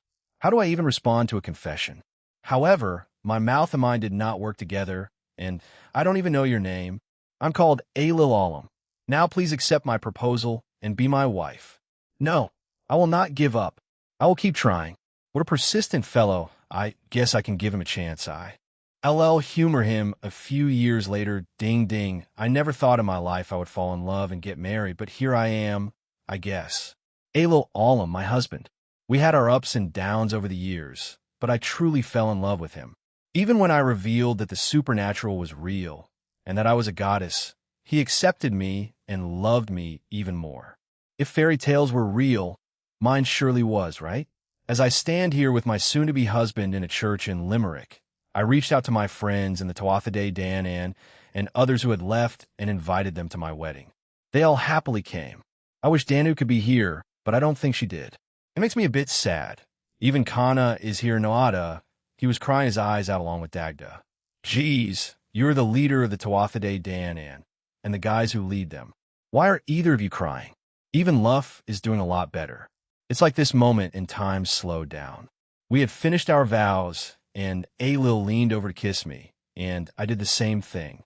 Finally, our lips met, and I felt a warm feeling spread throughout my body. I can confidently say that today is the happiest I've ever been. We were outside once the ceremony was over, and our friends and his family started congratulating us.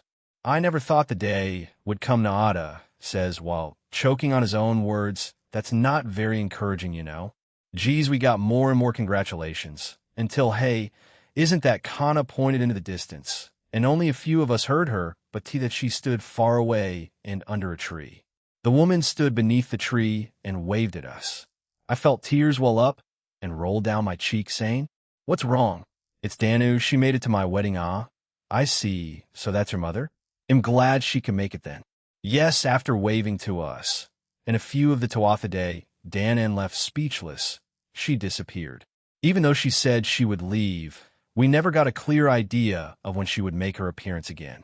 I was also worried she wouldn't show up, but no, she's the primordial goddess of nature, wind, and earth. The winds surely told her about thank you for coming.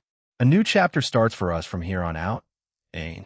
Yes, let's embrace it together. We shared one last kiss before the after-party started.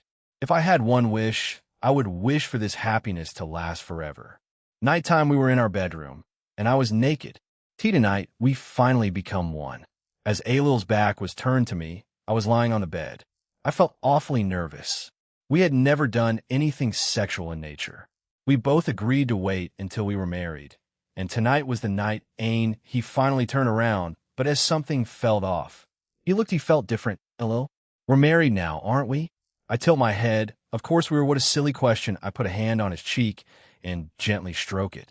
Of course we are. Why do you ask? Slap. Wonderful. As your husband, you must serve me from now on. Why did Alil hit me? He slapped me? Why? I felt tears welling up and my chest started to hurt. I turned back to look at him, and his eyes felt different, but he suddenly pushed me on the bed and got on top of me. Hey, Alil, you're scaring me. What's wrong? Ain, Aine Yurimine. Now and forever. You'll do whatever I say. Take care of my home, however I wish. You're such a wonderful wife, you know. What? Why is he acting like this? This is the Alil I fell in love with. He was much kinder, nicer and gentler. Who is this? Did someone switch you out? Who are you? Did someone from the super slap? Slap. Smack. Ugh, he slapped me twice and punched me on my stomach. I felt my tears flowing down my cheeks. Why? No. And this is me. The real me. It was quite hard putting up that act for so long. I even nearly fooled myself. But since we're married now, my status as the next king of this county is sealed. Marrying a goddess was just a bonus. You'll birth many children, and my descendants will rule the future of this country. It was a perfect plan, was it not? The first time I saw you, I only saw your face. The time we spent together was amusing, but it felt like a huge waste of time. Falling in love? I never felt such a thing for you. Smack! Smack! As he kept saying such cruel things, he kept punching me, either on the stomach or face. I tried to defend myself, but I was too shocked at what I was hearing. He never loved me. How can someone say such cruel things? I love him. I love him so much. So why? Smack!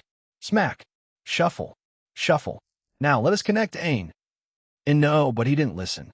He moved closer and tried to force himself on me, even though I was saying no. No. Why? I don't want this. Why is he acting like this? How long has it been? My body felt numb. I can't feel my face. I can't feel anything at all. Everything was just numb. I feel defiled. I feel disgusting. I feel like I can't be loved anymore. He forced himself on me that night. I begged and cried for him to stop. But he didn't hug. Can you feel my love? Ain. Ha ha ha. How did I fall for such a farce? Months later after that night, I became pregnant with his child. I planned on running, but his family knew of his real personality from the start and supported his plan. They have prevented me from seeking help, and the townsfolk were none the wiser. However, even if this child was conceived from, I will still love it. It is my own flesh and blood. Regardless of who the father is, they are not him. I will teach this child what's right from wrong, and not have them be like their father, even if it costs me my life.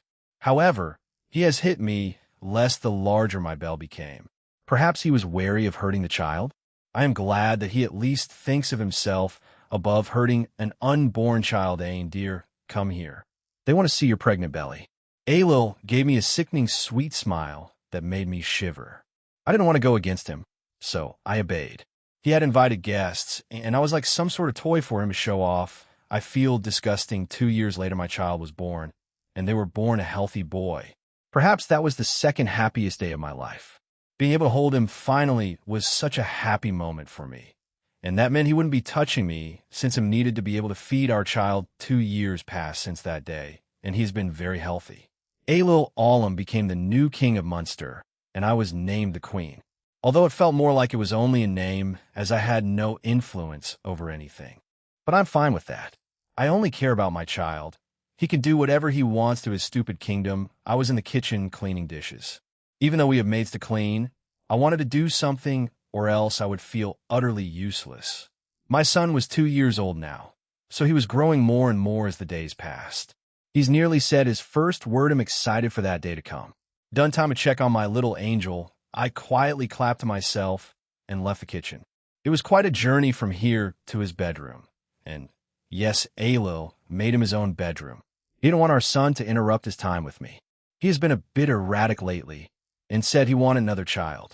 I had no choice, so I let him have his way. I sigh and shake those thoughts away. Just thinking about it makes me feel uneasy. Once I enter his room, what are you doing here?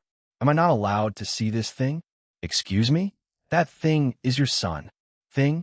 Don't call him. That he was sitting on a chair while looking at some sort of document.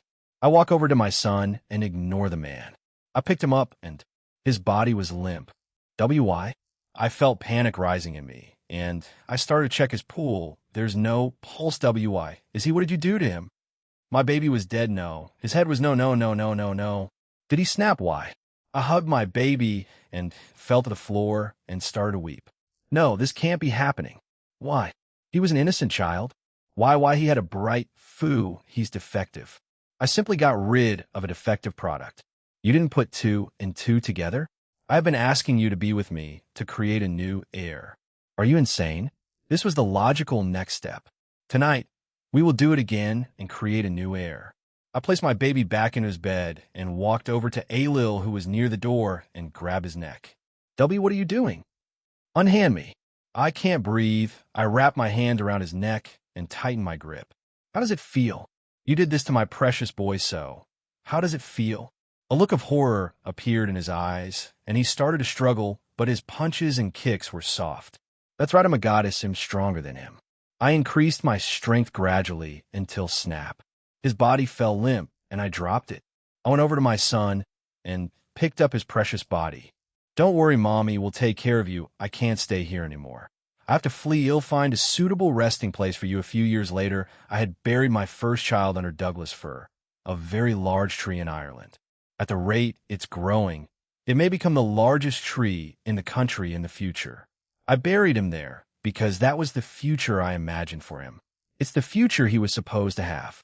But that monster took it away from him. I had fled to a different part of Munster. However, I was taken in by a kind family. They were called the Fitzgeralds. They heard my story and decided to hide me from my pursuers. They were very kind to me, and over the years I have learned to trust them, even the men again. Gerald, in particular, was like Ailil, except he was the real thing. It wasn't a facade. I could truly let my guard down around him, his brothers, father, and mother. That's how I spent my years, silently living among them. Even after finding out the truth, they still accepted me with open arms. A goddess or a witch, they didn't care. They accepted me. Even if it's a temporary lie, they'll hold on to it. I hadn't felt like this in years. I had to hide my face from most of the village. They told a lie to the village that was related to me. They gave the excuse of my skin being too sensitive and exposing it to too much sunlight might make me ill. Therefore, the village has taken extra precautions not to be too rough around me, which I appreciate. Nighttime, I had ventured out since I wanted to be free from that disguise and walk around freely. I felt Gerald following me from behind. Perhaps he was here to keep an eye on me? A sweet gesture from him. I reached a small open field. It wasn't extremely well known, but a few children from the village once showed me where it was. So I would come here on a regular basis during the night. I found my usual spot and sat down there. I closed my eyes and enjoyed the nightly breeze and how peaceful this area was. I felt someone hug me from behind. Gerald? He wrapped his arms around my neck, and I touched his arms. They felt very gentle. I just wanted to see you, Ain. I see, but I do this almost nightly, I know. But I wanted to speak with you about a certain topic. I know it's very early, but I knew what he was about to say. I know that I should refuse, but he and his family have shown me kindness that I wasn't used to, and that I couldn't help but feel this way too, Ain, will you? Yes. Wait, really? You'll marry me? I already knew of your feelings for me. You idiot. I am goddess. Do not take me lightly. He smiled at me, and we shared our first kiss that night. It was much more tender than that man's, but I know, even if it's just between us, between my family, I'm fine with that. Thank you. For the first time in a very long time, I felt at peace. I hope my deceased son could forgive me. I'm slowly moving forward with my life, but I'll always love him a few years later, even though we couldn't officially get married. Gerald had treated me the same way, and I had fallen in love with him even more. His family was overjoyed for us, and we had been trying to get me pregnant. I was apprehensive at first, but my love for him grew day by day, year by year, until I eventually acceded to his demands. I will do right by my next son, and I'm sure Gerald will as well. But I found something strange over the years. His family doesn't interact much with the village, but they can speak with them when necessary. But I didn't think too deeply about it. I had some weird theories brewing in my mind, but with no conclusive evidence. It didn't really mean anything today. I was bathing in a river that not many people go to. I don't do this too often, but I wanted to wash myself since I wanted to remain hygienic for my husband. Splash, splash. I was alarmed by a sudden noise and turned around. To my relief, it was Gerald, and he approached me, hugged me from behind, although, why are you undressed? I asked while fully turning around. I was hoping we could be together. Here? And it's still quite early. Gerald, why don't we grab? Ushul. And Mr. Maurice? Why are you naked? Please let me go. Yere. Why are they no, please, did you ever wonder why our family mostly kept to ourselves? Gerald asked as he closed the gap between us. No, I didn't want to think about that, but if it's true, then hi. I felt something push against me, what? And no one has touched me there yet. Not even Gerald, and it's dirty.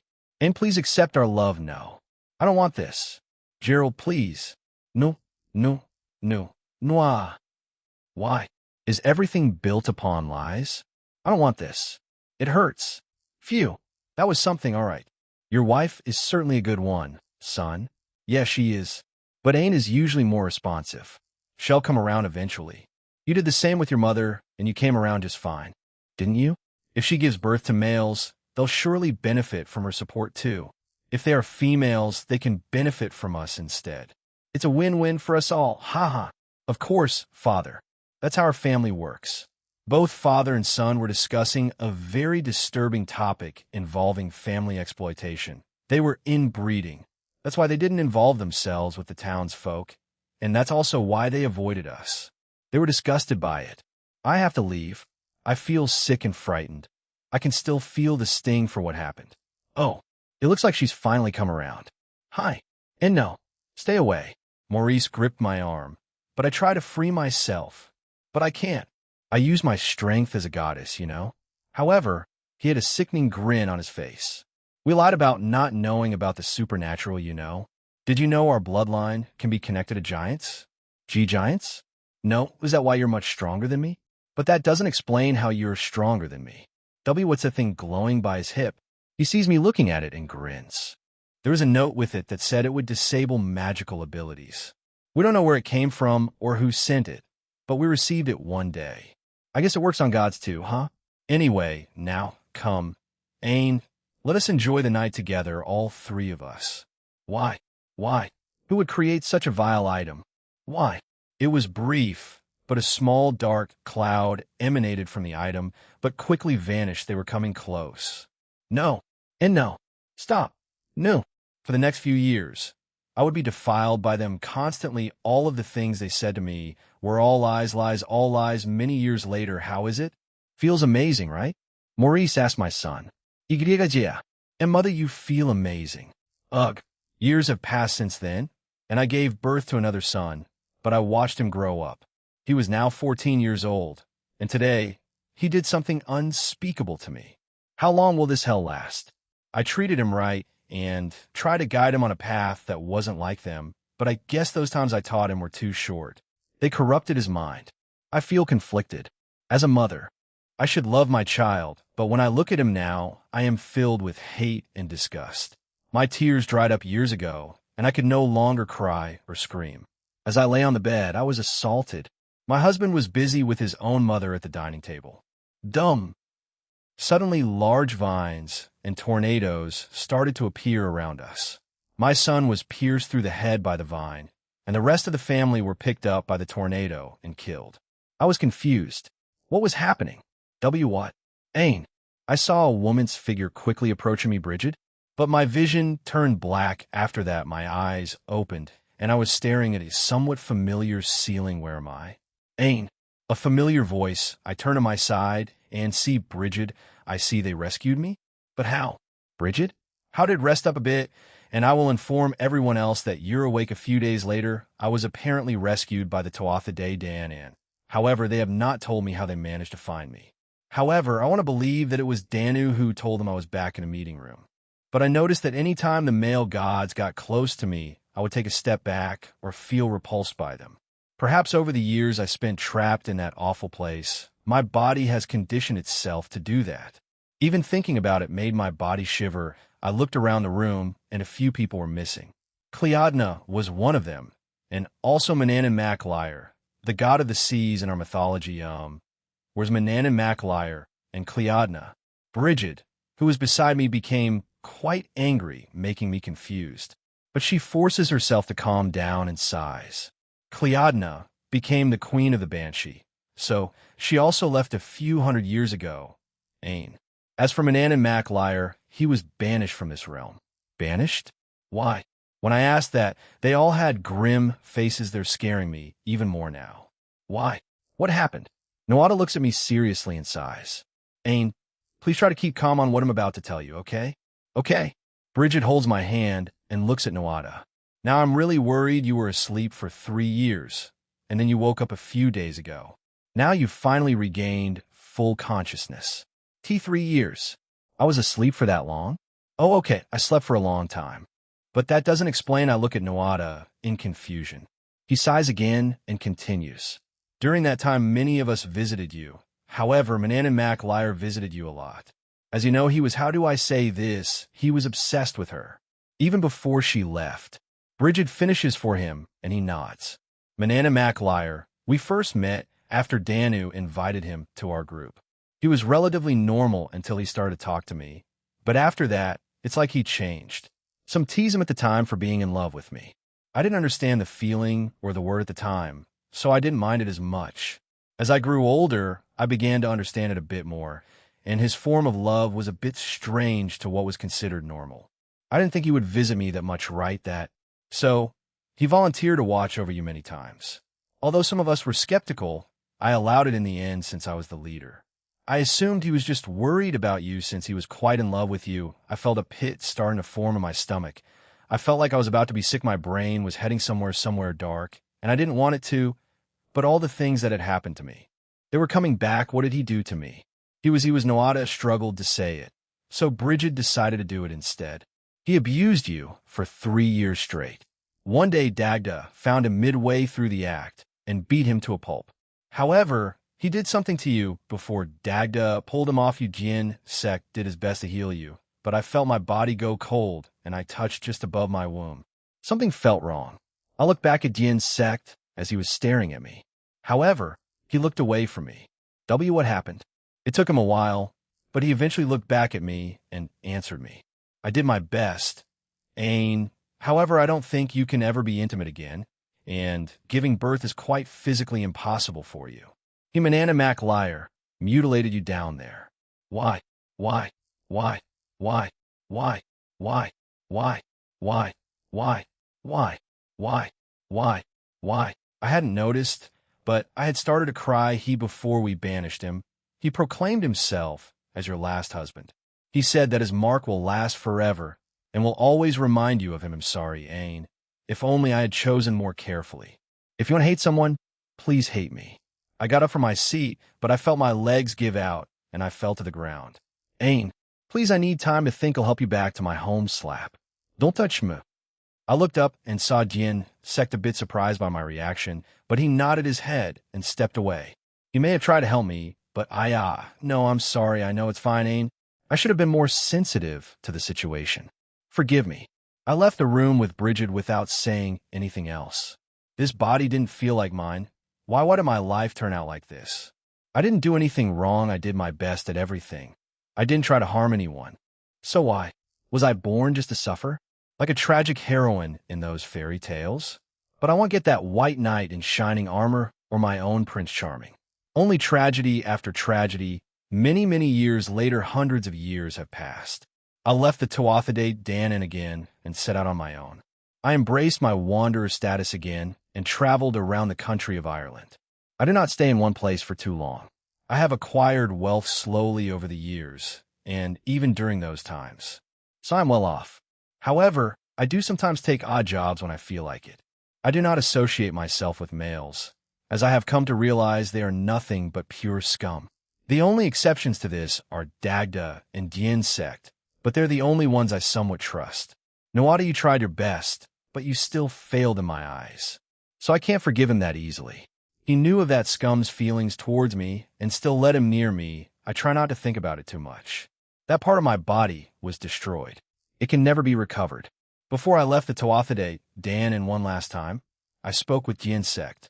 He's the best healer in the Tuatha Danann, so I consulted him, and apparently there was some kind of curse put on that part of my body.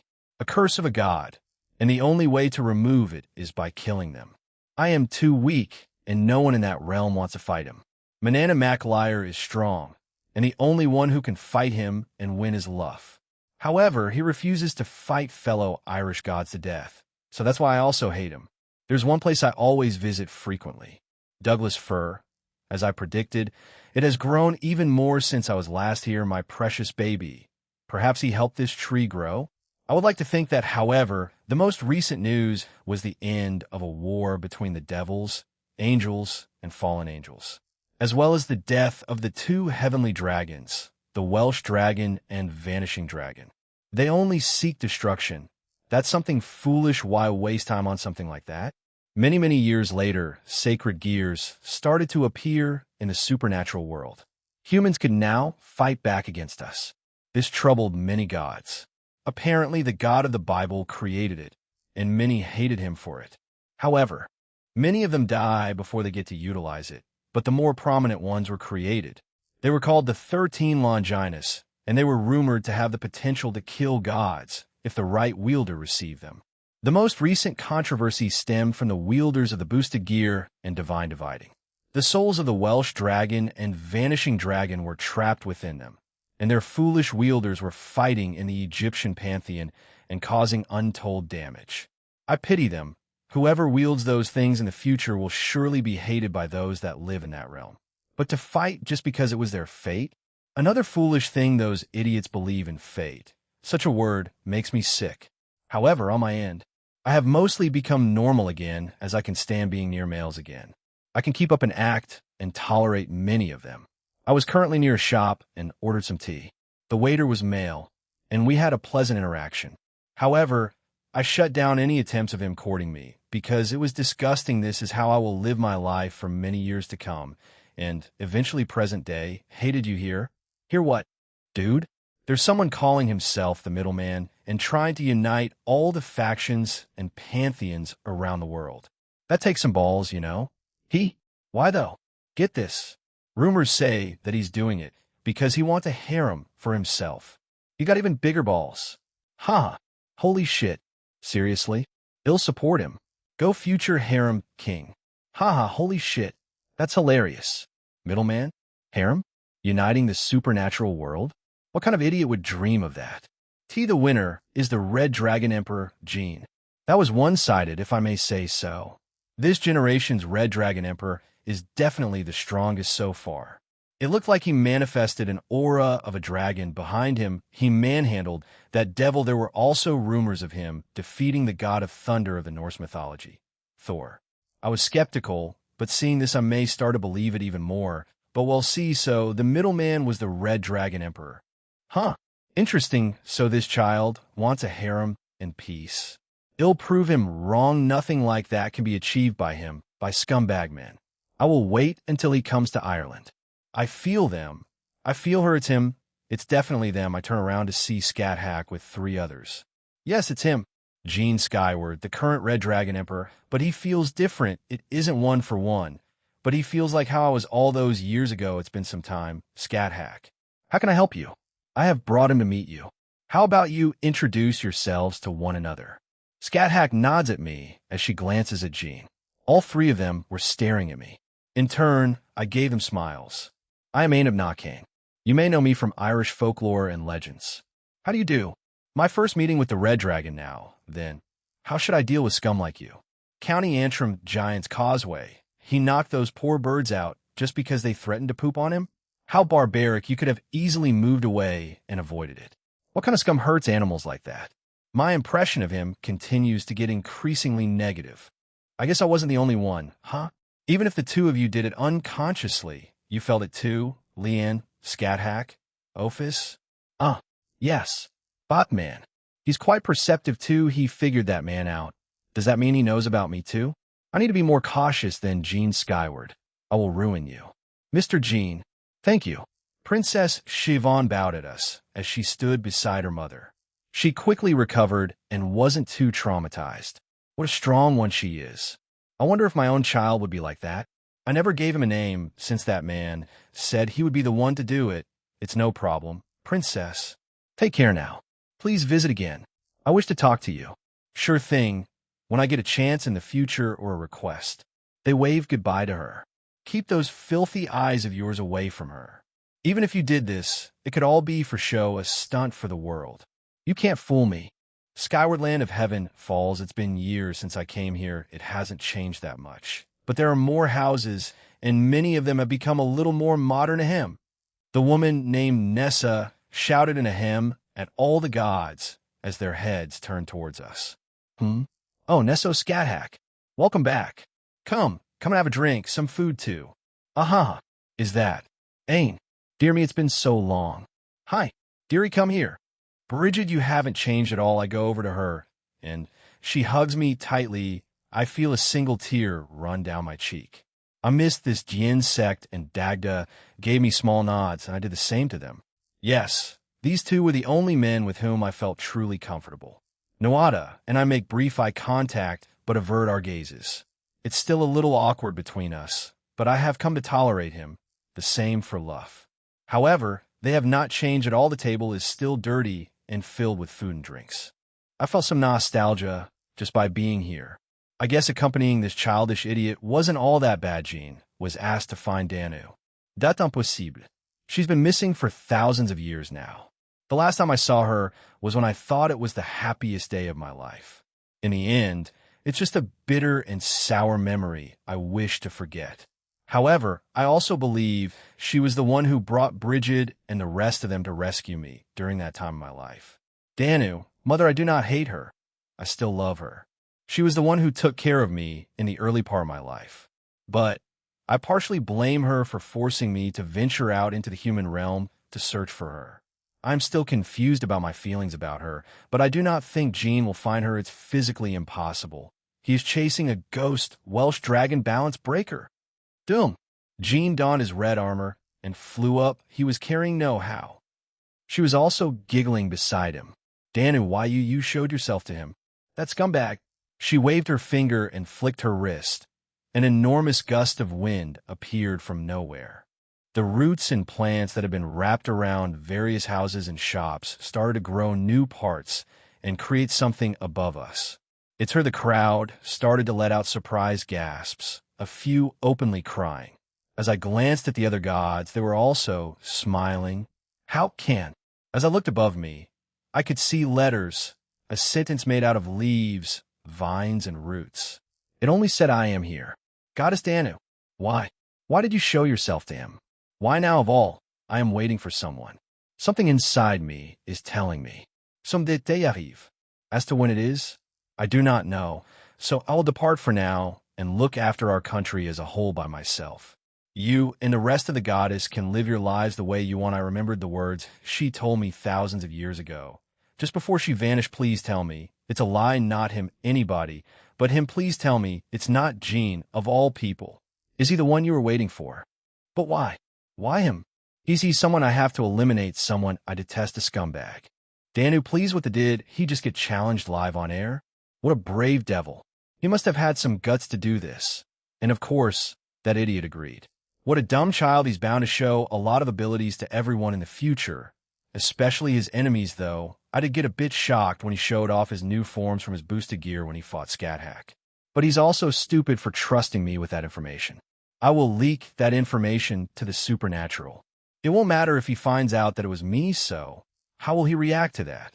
He'll surely be angry, right? Attack me? If he does, I will at least stop the hero faction in Kyoto. Huh? Form an alliance with the Norse god and Shinto gods? This man, he's becoming even more trusted by more and more people. This is a blessing in disguise.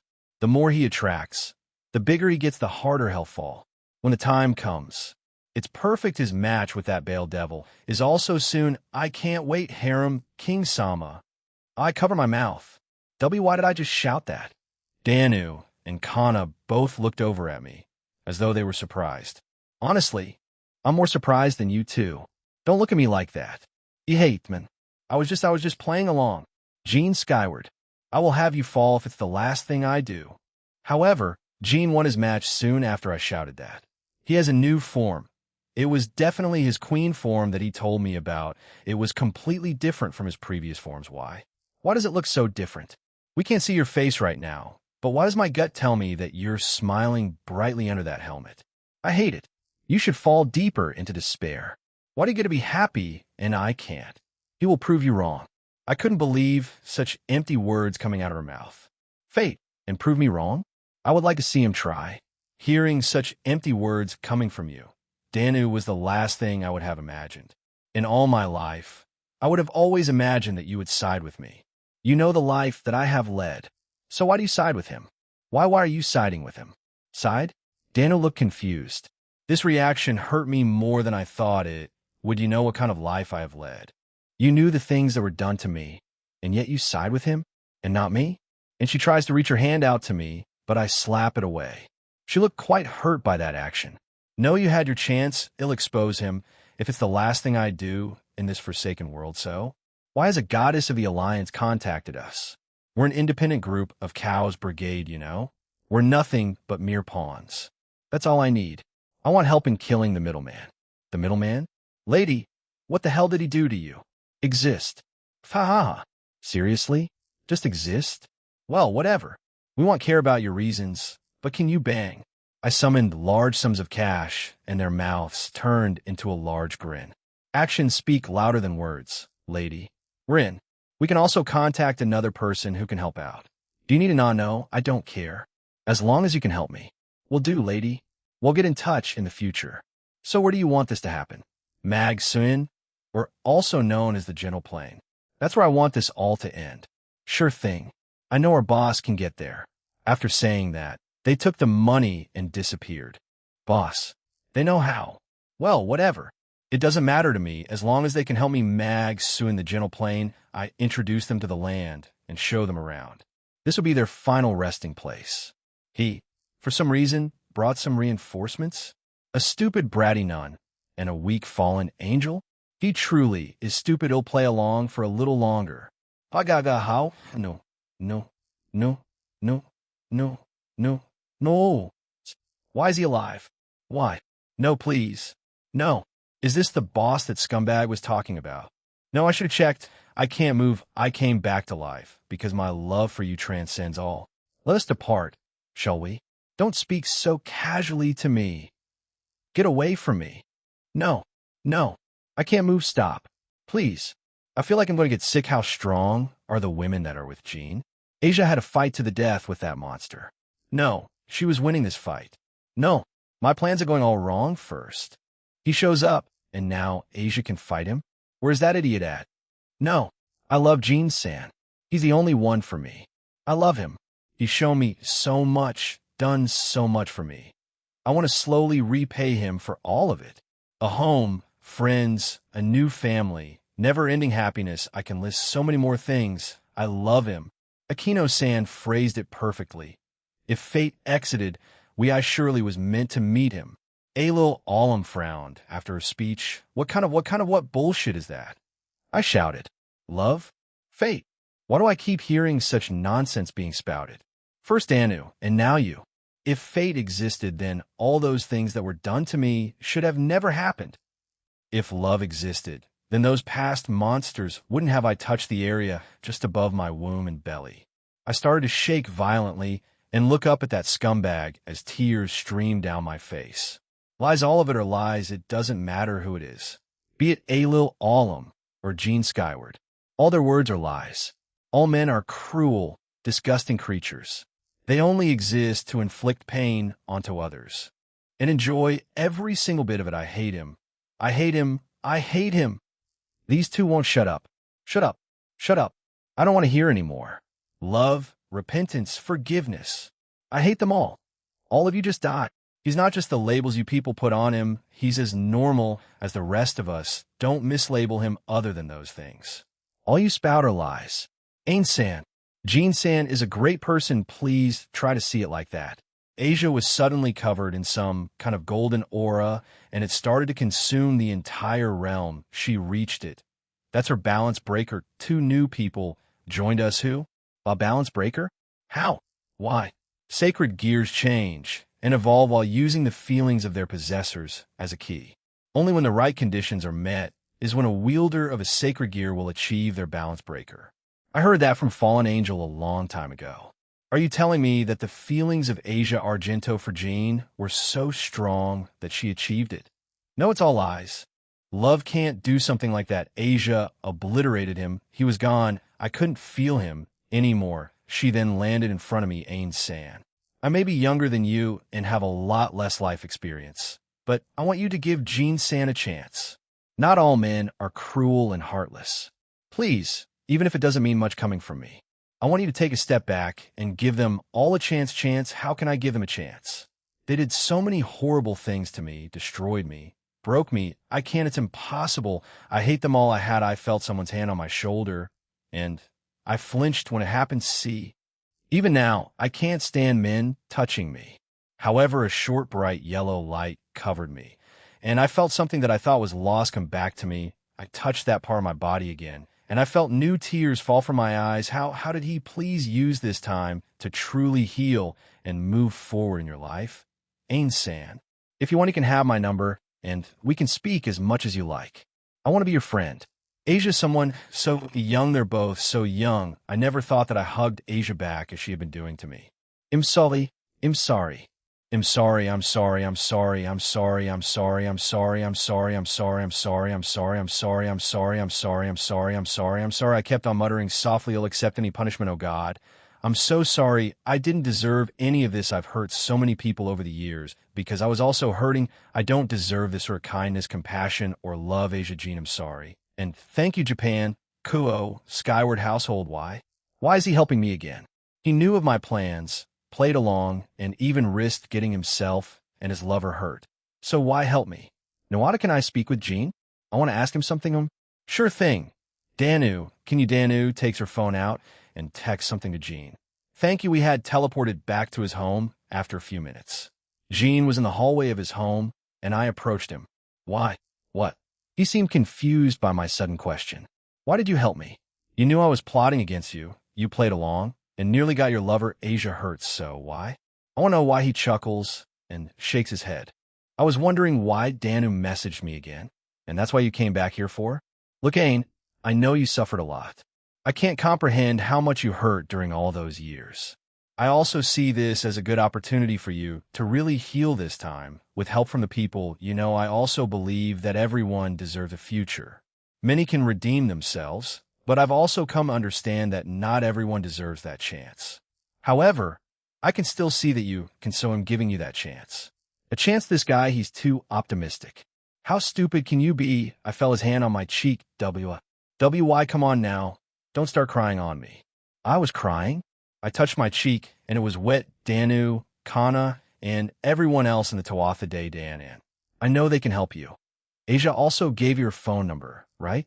Just speak with her too. I'm also there, so if you want to text me or even call me.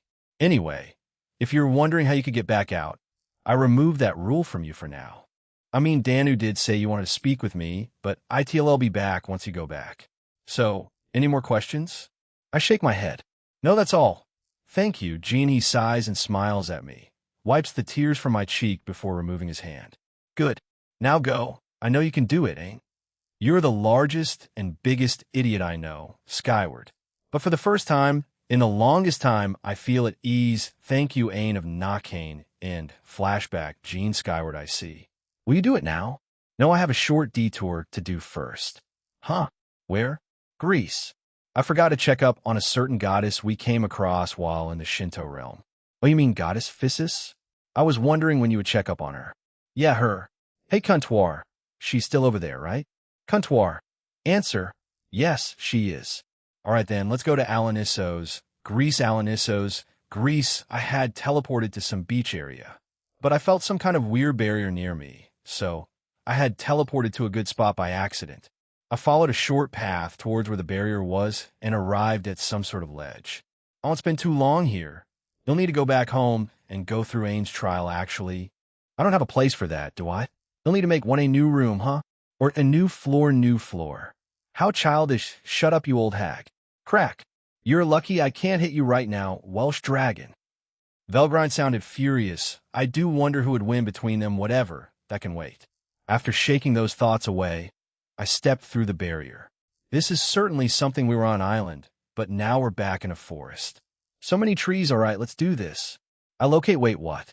Why is she here? Intrigued and confused, I dashed towards where I located two auras. One of them was familiar, while the other was new. I dodged and weaved through all the trees, bushes, grass, and small tones in my way. Like with Anu's little realm, there were also some animals here. However, I didn't stop to admire them this time, since I was short on time this time around.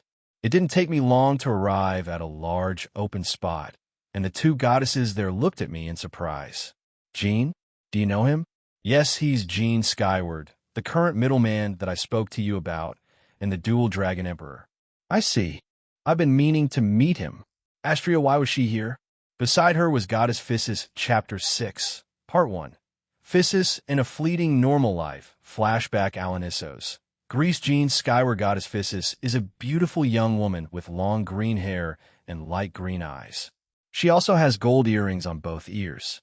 She was a very distinctive-looking cod, a medieval outer garment, with the upper half being white and the bottom being brown. She also wears a short yellow cloak with a golden ornament that keeps it tied together. To finish her look, she wears gray knee-high boots. I walk over to them and greet them. Hey, it's been a while, Astria. It's also nice to meet you, Physis. I put my hand out and she shakes it. Yes, I've heard positive things about you from Astria. Hoo-hoo, to think you would seek me out yourself. May I know why? Yes, I'm also curious, Jin. Both women look at me with curious eyes. I chuckle and tell them why. Well, I was recently in the Shinto realm and found a certain tree in the Kitsune's domain. I was wondering why you were there during such a turbulent time. After saying that, Physis stares at me in surprise. Astria looked confused, but seeing her friend's stunned expression, she looks back at me with even more curiosity. You know about that? Yeah. I left some kind of energy from it, took a closer look, and found out someone named Physis did something there. She softly chuckles and nods. Astria still looked confused, but remained silent and listened in to our conversation. I was just there because I was curious. Amaterasu knew of my visit, so I had permission to be there. Anyway, it was pure coincidence that I ended up there, and during that time, it was also coincidence that I ended up in that place. It was also a coincidence that I found that woman there. I did not think she would be Greek, though. I saw it as my responsibility to ease her passing from this world, and also immortalize her in that spot for eternity, or however long that tree lasts. I will always forever remember her name. Thadia, that was her name. I will never forget it. Her Tuki will forever be in that place. That was all I could do for her. She finishes and closes her eyes. Astria, who was beside her, looks at me still confused. I'm still confused by all of this. May someone explain? Physis opens her eyes once more and explains what we were talking about. I didn't think you ever left our own country, Physis. To think you spent time in Japan. If you didn't get permission, it would have been a big misunderstanding, you know? Astria sternly looked at Physis, who awkwardly looked away. What the hell is this dynamic? It's like a mom scolding her daughter. Do you have something to say, Jean? No. Haven't you are too obvious at times, Jean? I hear Rudra say, see, no delicacy at all. See, no delicacy at all. I will kill you when I get to that universe. Welsh dragon. Were you 6? Okay, chill. Everyone chill. How'd it plunge into that so quickly? Jean? Is something wrong? No, just a bit of internal trouble. I sigh and look up at the sky. But I could see a little bit of the bright blue sky. I still have time, right? I can relax a little bit, Comptoir. Answer. I can start the construction process now, Jean. I can also inform everyone in your yes, please, and thank you, Comptoir. I love you. I thank Comptoir and fall to the ground on my back. It was mostly made out of grass, so I didn't need to worry about mud or anything like that. Both goddesses look at me in amusement. She's blushing. Partner. She's Bleg. I didn't know Comptoir could punch that hard. Are his organs okay? Do not forget that she's at the peak of Omniversal Albion. However, she's mostly passively helping Jean rather than fighting alongside him. Point taken, Rudra. Comptoir. Answer. Independent Illinois, start it now, dear. BZT. BZT. BZT. BZT. My phone was violently shaking like a vibrator on crack. However, I tell her what had just happened and what I know. Of course, I take out the part about Nyarlathotep's involvement. I see, thank you for doing that. She is resting in your home currently. Yes? Yeah, I had her teleported there, and Asia should have told Graphia to take her to an empty room. You seem awfully concerned about her. Were the two of you close or something? She nods and sits down beside me. Astria hugs her knees, looks at me briefly, and then looks above us. Finally, she closes her eyes and starts speaking. Yes, we were. I wondered why she suddenly did that and disappeared. However, if you say she was affected by that dark fog like Hera was, then I hope they aren't too harsh in her punishment. Jean, what do you plan on doing to the Irish goddess saying? She looks back at me and waits for a response. Well, I tell her my planned punishment for Ain. Of course, the rest of them will need to, they will. I stared blankly at her, and Physis did the same thing. It seems you have quite a bit of faith in him, Astria. Astria looks back at Physis and nods. His achievements, what he did for Kurosagi and Hephaestus. as well as getting to know him in those few short days. I think Jean has a sort of charm to him, so I think they will agree to that proposal. I didn't think Astria had such a high opinion of me. I mean, we barely interacted when I was in their realm. Also, she already knows about that. Astria kept looking at me and nods. We found out about it because of Amalthea. She's a frequent visitor to that village. Kurosagi has also opted to make it her permanent residence even after becoming a goddess. She has easy access to her town back in the Egyptian realm. I see, but I didn't need to visit her again and check up on her.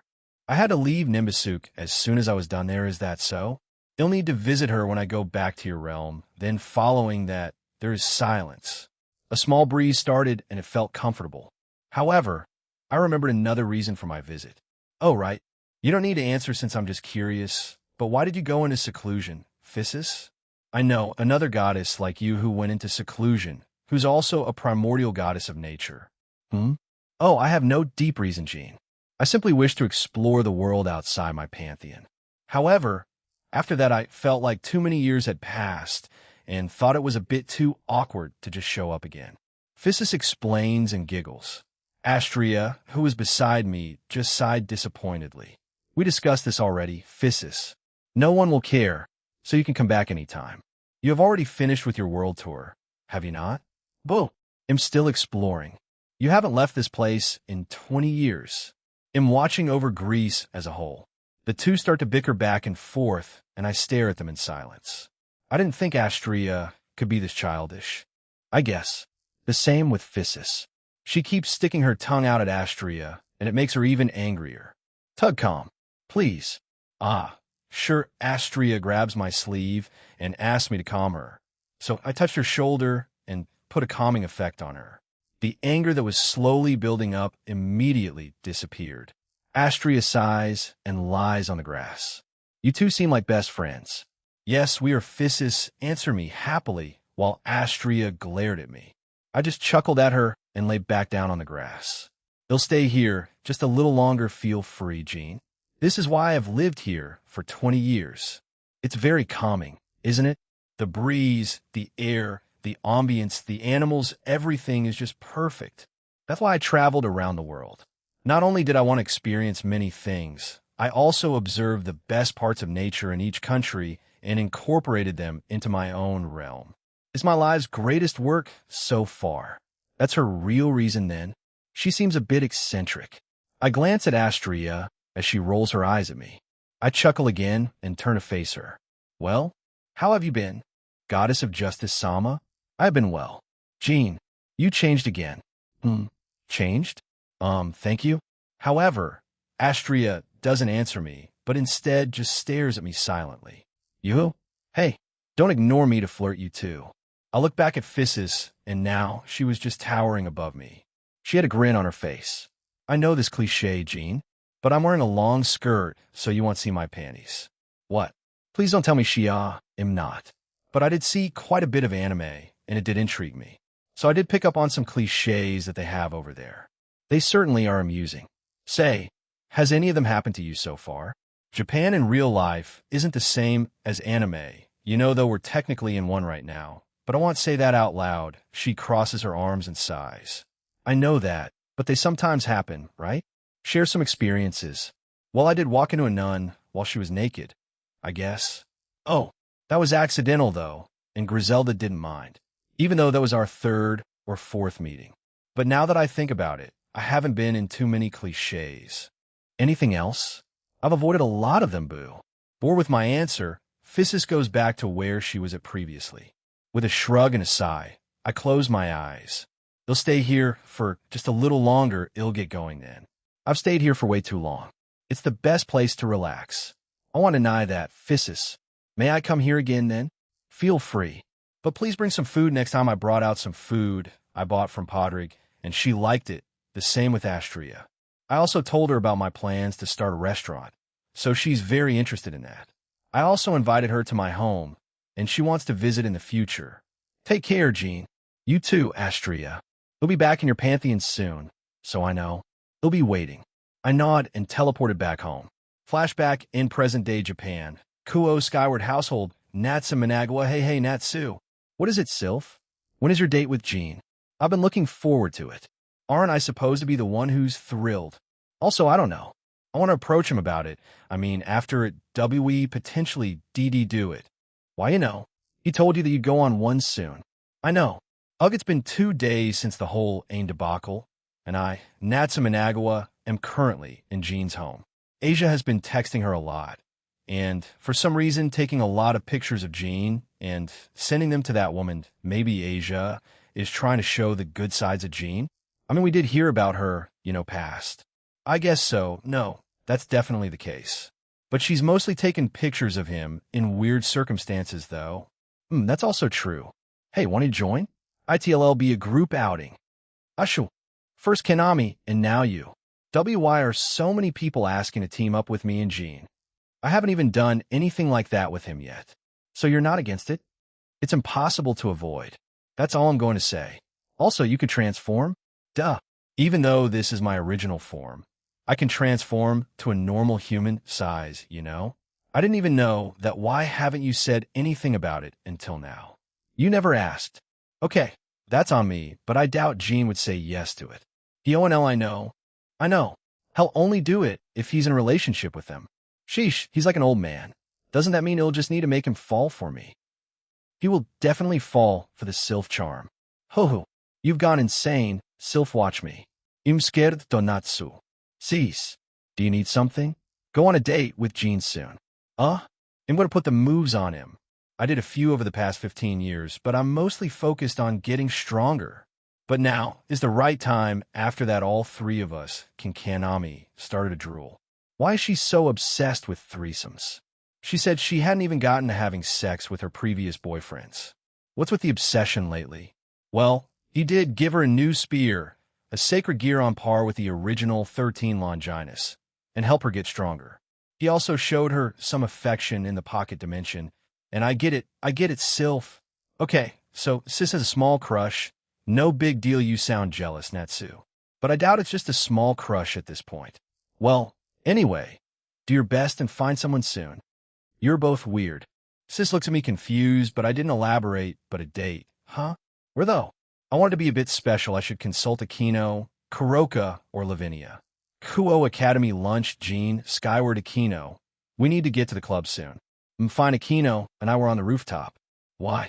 Well, we just finished some loo time. Aquino got up and winked at me. There's some on your cheek. Noticing the small droplet on her cheek, she gathers it up with her finger and licks at this woman. I swear, slap high, let's get going. Playful, I like it. I shake my head and start to gently push Aquino towards the door as she makes a half-hearted attempt at resisting.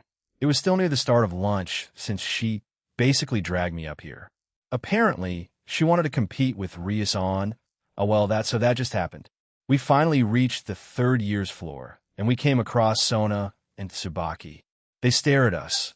Aquino winked, and Sona glared at me. Just so, it was Aquino's idea. Sona did not look convinced as she stared blankly at me. Please try not to do it as much as you can. We are in place of learning. She flatly says, making Aquino giggle and go over to her. This confused the king and queen. Aquino leaned into Sona's ear and whispered, "Don't worry, President Sona. Jean will come around and pay you proper attention soon enough. Oi. I chop her on the head as she turns around and sticks her tongue out at me. But Aquino trots back to me and went behind me. Sorry about that, Sona. And no, it's fine. Sona shakes her head and fixes her glasses. She looks at Aquino one last time before she starts to walk away with Tsubaki. However, Aquino pokes me on the back and says loudly enough for Sona to hear, "You didn't deny it." Aquino, playfully giggling, she hugs my arm and starts to drag me away and towards a club. After school occult research club room. No, not good enough. Shake, Jean. Would this do? No, I need my menu to be more diverse. I also need to try out new recipes that I got and add my own twist to them. Poke, giant. He can't hear me. Can he? How abu boing. I had been thinking about my restaurant's future menu and what type of things I wanted to be on it. However, suddenly someone's chest was shoved into my face. I pull away and saw the chest belonged to Rias. How can I help you? No, it's not me, but Rias trails off and looked behind her. I move my head to see Irina, fidgeting in her chair with Griselda waving at me. I give all three of them a strange look. What's up? Jean-senpai, I found something in the mall, and I wanted to buy it. Irina stutters out. I see. She wants some help with it? I mean, I don't mind she ran out of money for the month. Griselda finishes for her, and Irina blushes even harder. I chuckle and got up from my seat. I quickly kiss Rias and go to the door. Well, let's get going then. An impromptu date it is. Huh. Wait. No, that's not what I both reincarnated angels accompanied me. I was expecting just Irina, but it seems Griselda also wanted to come along with us. Is she just keeping an eye out for Irina? She sees me looking at her, and she smiles at me. We had just left the gates of the academy and were walking towards the mall in Kuo.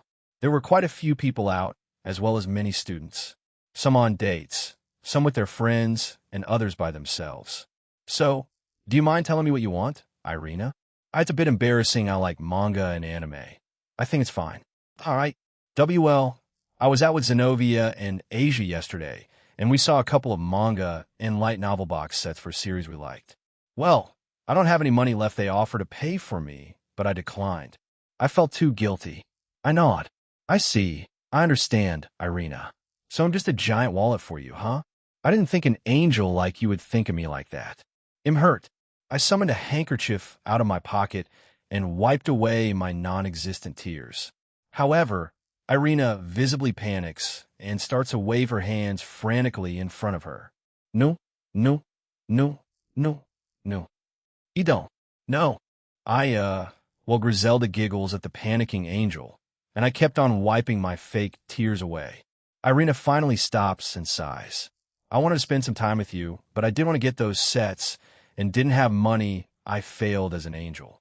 Michael-sama, please forgive me, amen. She puts her hands together and prays. I put the handkerchief away and pat her on the head. It's fine, Irina. Let's just get to that store and see. Heck, why not just buy it all out? The both of them were just silently staring at me. Come on, I was joking it's possible for you, Jean-senpai. So when you say something outrageous like that, I don't know when to take it seriously or not. Griselda, why did you agree with her? I don't say yes, you do. Fine, whatever. We finally arrived at the local mall in Kuo town. Now, this is one of the weird differences here. Unlike the local department store, which was significantly smaller, this one was giant. Honestly, it's probably the largest structure in this place. All I know is it's definitely run and managed by humans and not the supernatural. But that doesn't mean that there isn't any working in it. It has 6 floors in total, each one being large and having a large variety of shops, ranging from clothes, food, electronics, and others. We were in the first or ground floor. So were 2. I heard from classmates, Najima and Kuda, that there are a few stores here that sell them. I turn to Irina, and she nods. It looks like it's Griselda's first time in here since she was looking around a lot. I've only been here a few times since I never had a reason to come here. Yes, there's stores on each floor, but the one we saw the set in was on the last floor. Let's take the elevator up. Irina leads the charge as Griselda, and I hang back. You seem curious about the place. Haven't been here that much? No, Kuroka and Lavinia took me here once, but it was to shop for clothes. Now that I think about it, I haven't seen her wearing any other clothes. Apart from her nun outfit, the weird tights battle suit, her outfit for school, and whatever she wears at home, and those are usually modest. I haven't seen her in a dress or anything like that. Is something the matter, Jean? You're staring at me an awful lot. Oh no, it's actually, I want to see you in a dress. Griselda stares at me in shock. Is it due to my honesty there? However, Griselda chuckles in the end. I see we arrived at the elevator and use it to go up to the last floor. However, it was a little crowded since quite a lot of people were here. When we got out, Irina looked annoyed. She looks around before coming to my side again. Is something wrong? I think someone groped me. Groped? I look around and didn't see anyone eyeing Irina. There's also the possibility of it being an accident. With how many people there were, it wouldn't be impossible for hands to accidentally touch places. Although, I do put my hands up in cases like that. Are you sure? It could have been an AC, I'm sure. They felt my thighs the entire ride up. It felt really creepy. Irina shivered and shook her head. Well, we can't actually, comptoir. Comptoir. Answer. Scanning mall. Found 29-year-old male, Kirigane Sato, employee of a bookstore on the 6th floor of Kuo Mall. The name of the store is Yarndale. What the hell kind of name is that? Yarndale? No, that's besides the point. He groped Irina, so we might as well take a detour after we buy the thing she wants. As I spoke with Comptoir, we had followed Irina to that store in Yarndale. Huh? Ironic. Huh? What do you mean, Jean-senpai? Your groper works here. Anyway, let's confront him. But do you want to do it now, or wait until we buy your things? We stand to the side as Irina deliberates. If we complain now, something can be done about him. But we also need proof. I doubt Irina's words alone will suffice. Meh. Might as well fuck with someone today, Comptoir. Answer. I'm already on it, dear. Is that right? So? Comptoir. Answer.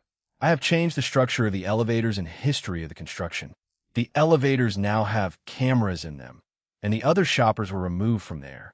Now the footage shows Kirigane Sato touching Irina Shido. I see. So if we bring that footage to them, then there's a higher chance of getting him fired, and if Irina chooses to yank. Jean-senpai, let's deal with it after. I want to see if it's still there. That's fine. I already have it sorted, so let's take our time. Irina nodded and pulled me into the store with Griselda, also still attached to my free arm, so she wouldn't fall behind. Upon entering, I took a quick glance at the library and found it quite modern with a variety of genres and types. Among the library of books are practical works, school works, children's books, manga, art books, light novels, and other types.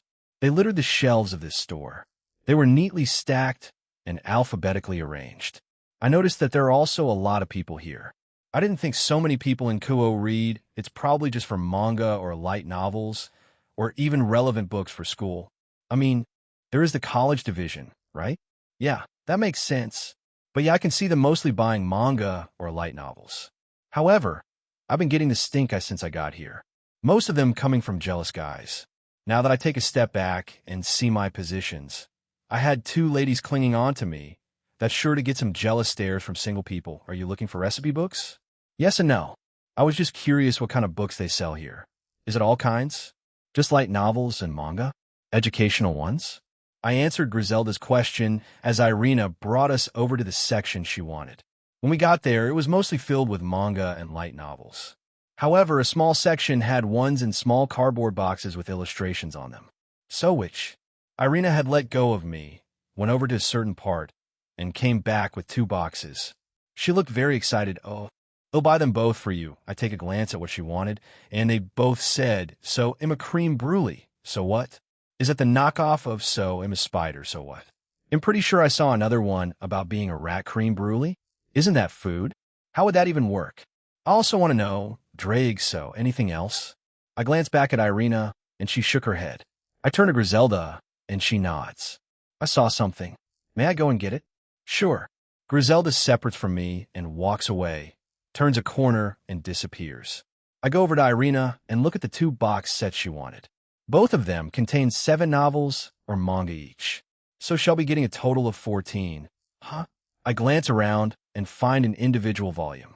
The price of one volume is $650, but if I bought all the volumes separately, I would have to pay about $45.50, but the set only costs $3,900. The same with the other set. I would say buying the set is cheaper. Good call, Irina.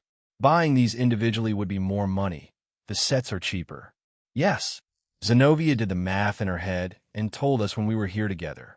She's gotten a lot faster at doing that. Who knew the muscle head would be like this someday? It makes me a bit emotional. Irina sounded weirdly proud about it, although I can share the sentiment. While she still prefers to use her muscles over her brain, she's a lot smarter about how she does things now, whether that be fighting or just everyday things. I look through other manga and light novels as we wait for Griselda to come back to us, but she eventually does. She was carrying only one book, and she looked quite happy with herself. Once she arrived by us, I took a peek at the name of the book, The Good Wife Guide. 19 Rules for Keeping a Happy Husband. She saw me looking at it. She smiled and blushed, but gave it to me. I would like this. I see. It's also $650. Let's head to the checkout then. I hand the book back to her, and we go to the checkout. Why would she get that? Partner Drake, that's not what I meant. I mean, is there really the right way of being a wife?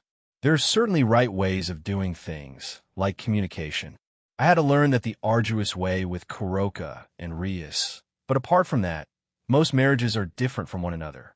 I wouldn't know, partner, but she may have her own reasons. If you're curious, ask her. She did say she was interested in someone.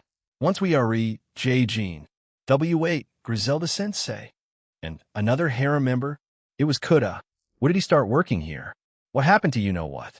Never mind also, don't just refer to Irina as just another harem member. Oh, hey there, Kuda. I didn't know you were working here. Igrigagia. My parents told me to stop spending all my time playing games at home. I mean, I do hang out with, anyway. Let me scan those for you. Irina and Griselda put their items down, and Kuda began to scan them. Once Kuda saw Griselda's book, his eyes bulged out, but Griselda kept her usual calm smile and didn't even flinch. Ahem, that'll be 8450, please. Will you be using cash or card? Card. Kuda nods and pulls out a magstripe. I pull out my black debit card, and Kuda's eyes bulge out again, and he starts to cough. I put my card against it and pay. Once that was done, I put it away. Kuda finally finished having a coughing fit and looks at me in bewilderment. You're rich. Not really? Liar. Kuda, aren't you meant to ask something else? Or before that? W, would you like to have a bag? Irina puts her hand up and nods. Kuda fumbles a bit before taking out a plastic bag large enough to fit all the items into it. Once done, I take the bag and look at him one last time. Oh, by the way, is there a manager here? He tilts his head confused. Manager? Yeah, he's here. Why? I'd like to make a complaint. Ashu. He starts to panic and points at himself. Not you, you idiot, someone else. He breathes a sigh of relief and runs towards the door to get the manager. I scan the store, and it seems our culprit is working in the back. Hopefully he won't come out. Eventually, Kuda comes back out with a kind-looking older man. He looks to be around his 50s or 60s. Excuse me, young man, you had a complaint? He asked quite nervously. Kuda had scurried back behind the checkout while also looking nervous. We believe one of your employees assaulted my junior while we were riding the elevator up to this floor. I think his name is Kurigane or something. We have proof, as that elevator has cameras. I summon a small memory card and USB stick from my pocket and pull them out. I hand the USB stick to the manager, who stares at it before nodding. He gestures for us to follow him, and we go behind the counter. Do they normally invite us in there? I would have thought that they would just take the USB stick. Kuda-kun, please stay there. Why, yes, sir. Please follow me. We stepped through the door, and there was a small horizontal hallway. In front of us was a door that looked like it led to some kind of break room. We went into the break room, and there seemed to be some kind of laptop on the table. The manager strolls over there, sits down, and sticks the USB into the laptop. There was only one file on it, so he shouldn't have any trouble. Will we need to get the mall security involved, or something? Or the actual police? That was sexual harassment, right? The manager clicks on the file, and a video begins to play. It was a recording from the top right of the elevator. After a few seconds of nothing happening, it shows Irina and Kurigane entering the elevator. After a few seconds, he begins to make unwanted advances toward her. However, it was rather quick since the elevator arrived at its destination quickly. The manager sighs and clicks off the video. He gets up and turns to us before bowing. Please leave this to us. We will creak manager. I need some help. Kurigane, the man who accosted Irina, froze. He had short, messy hair and wore the employee's uniform. He looks us over once before running out of the room. Well, he fled. He's even more guilty. I turned back to the manager to see him on a handheld radio, and it sounded like he was talking to someone. Thud. Ack. We hear a loud thud and someone yelling out in pain. The manager puts his handheld radio away, walks past us, and back to the front of the store. I go back over to the computer and take the USB and follow after everyone. Once let me go. What the hell? This is assault. Male Karen detected. Kick his balls in. Are you two feeling violent or something? Kick his head in. All right, moving on. The manager takes out his handheld radio again and speaks into it. After a few minutes of waiting, and with Kurigane bitching and whining while being restrained by the store guard that had stopped him, a few mall security guards, a mall operations manager, and other people came to the store. Griselda and I stood at the side, while Irina was questioned, and I had to give the USB stick back so they could review it again. Kira again was cuffed and was forced to go with them. However, they decided to move to the break room, and we were left there. This is taking longer than I expected. I just wanted to go on a little. I didn't finish my sentence, as Kuda was staring at me quite intently. So we went over to him. Kotakon, Y-jis, Griselda-sensei.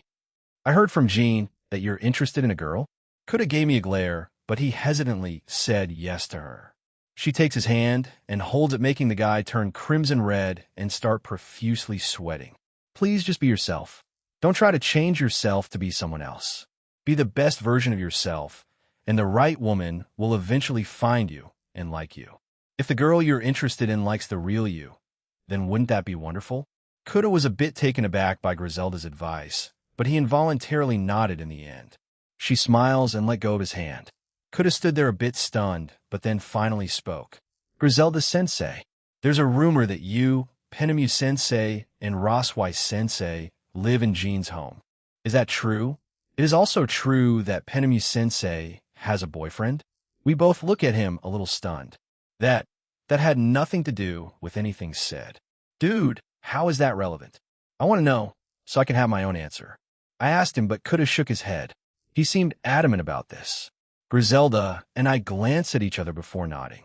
All three of us knew Jean prior to joining the school. In a way, we joined because of him. As for those reasons, I won't divulge into them. However, we do live with him. The rumor of Penemu having a lover is false. You can connect the dots, can't you? Please keep this a secret, Kuda-kun, unless you want trouble to arise, Griselda explains. Her eyes were closed when she said all of that. However, at the end she opens them and sent a bit of a threatening aura towards Kuda. This made him shiver. Y-jis, mom. He even salutes her. Sheesh, she can be threatening when she wants to be, huh? Kuda sighs and looks at me in response. So, do you really have a harem? Yes. I'm dating more than the ones you see, Kuda. It's not all that unbelievable when you consider the stupid black card you have. Oh my god, Jean. Are you planning to start some kind of restaurant empire or something? I snorted what he said. Restaurant empire? I mean, probably. My plans for it is to have a global reach, including both the human and supernatural realms. Who knows? I'm starting out in Kuo. I have the Rias and Sonas family backing me. Add my own money, and I should do fine for it. Griselda gives me an odd look. Yeah. There's no definite with the Citri backing me yet. I am confident, however, that they will approve once I prevent Sona's father from contracting the devil's sleeping disease. They know him with Serafal, and that she moved in with me. Seriously? You even have President Sona? You're a wild man. I can't even imagine her being all lovey-dovey. Me neither, man. I've been on one date with her. I want to ask her on another wait. What about inviting her to one of my visits to Pantheon? I can ask Momo about Sona's interest in that particular topic. You're taking this confirmation pretty well, man. I mean, all things considered. Jean, no offense, dude, but you're both popular and one of the school's weirdos. You know, you just don't make sense to the rest of us. You have the physical abilities to do any sports. A lot of the clubs asked you to join them, but you refused and joined the Occult Research Club. You're surprisingly smart. Like I said, no offense, but you're so lazy. You sleep like 90 of all our classes, yet you get 100 on all tests we've done so far in the year. You're like those super perfect anime characters, but you're just weird. Why the hell did you bring in a sandwich with strawberry-covered banana and pickle? You stare at the sky a lot, and when you're blunt, you're basically being an asshole. People find it difficult to approach you. You're weirdly accurate with your predictions and can tell a lot of people's weird quirks after looking at them for a short time. So, it's really surprising to a lot of us that you have a harem or even got yourself a girlfriend. What the hell draws them to you? Sorry. I went on a rant there. Kuda finishes and heaves a sigh of relief. It seems like he's been meaning to say that, huh? But people thought that about me? Okay, I guess the staring at the sky is weird. I mean, I like it, and maybe I'm talking to someone in my soul. So we're to blame, partner? Ouch. No, I'm not blaming you guys. It's just an explanation. But yeah, I guess the rest makes sense. They do make me out to be a weirdo. I guess so. But I don't care as long as I have the Occult Research Club, the few friends outside of it, like you and Ajima, then my school life is fulfilling enough. That's all that matters. KH, don't go saying that, man. You'll make me cry. Kuda exaggeratedly rubs his face with his arm while pretending to wipe away tears. However, our conversation is stopped as the doors open with Kurigane still in handcuffs and Irina coming over to us while sighing tiredly. The manager comes over to us and hands us coupons. He nods at Irina before heading to the back again. We're done, let's go home. I'm tired, oh okay. Then anyway, see you tomorrow, Kuda. Igrigagia. Siyaman. We left the store, the plastic bag still in my hand the entire time. Irina hugs my arm and leans against me, seemingly exhausted. Too many questions, I didn't press charges. I just wanted to be out of there.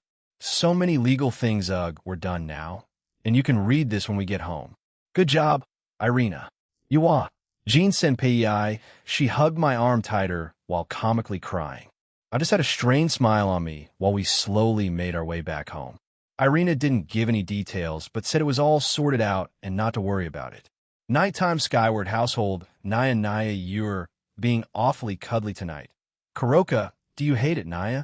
I can go, it's been an hour since we had dinner. And to my surprise, it was mostly normal today.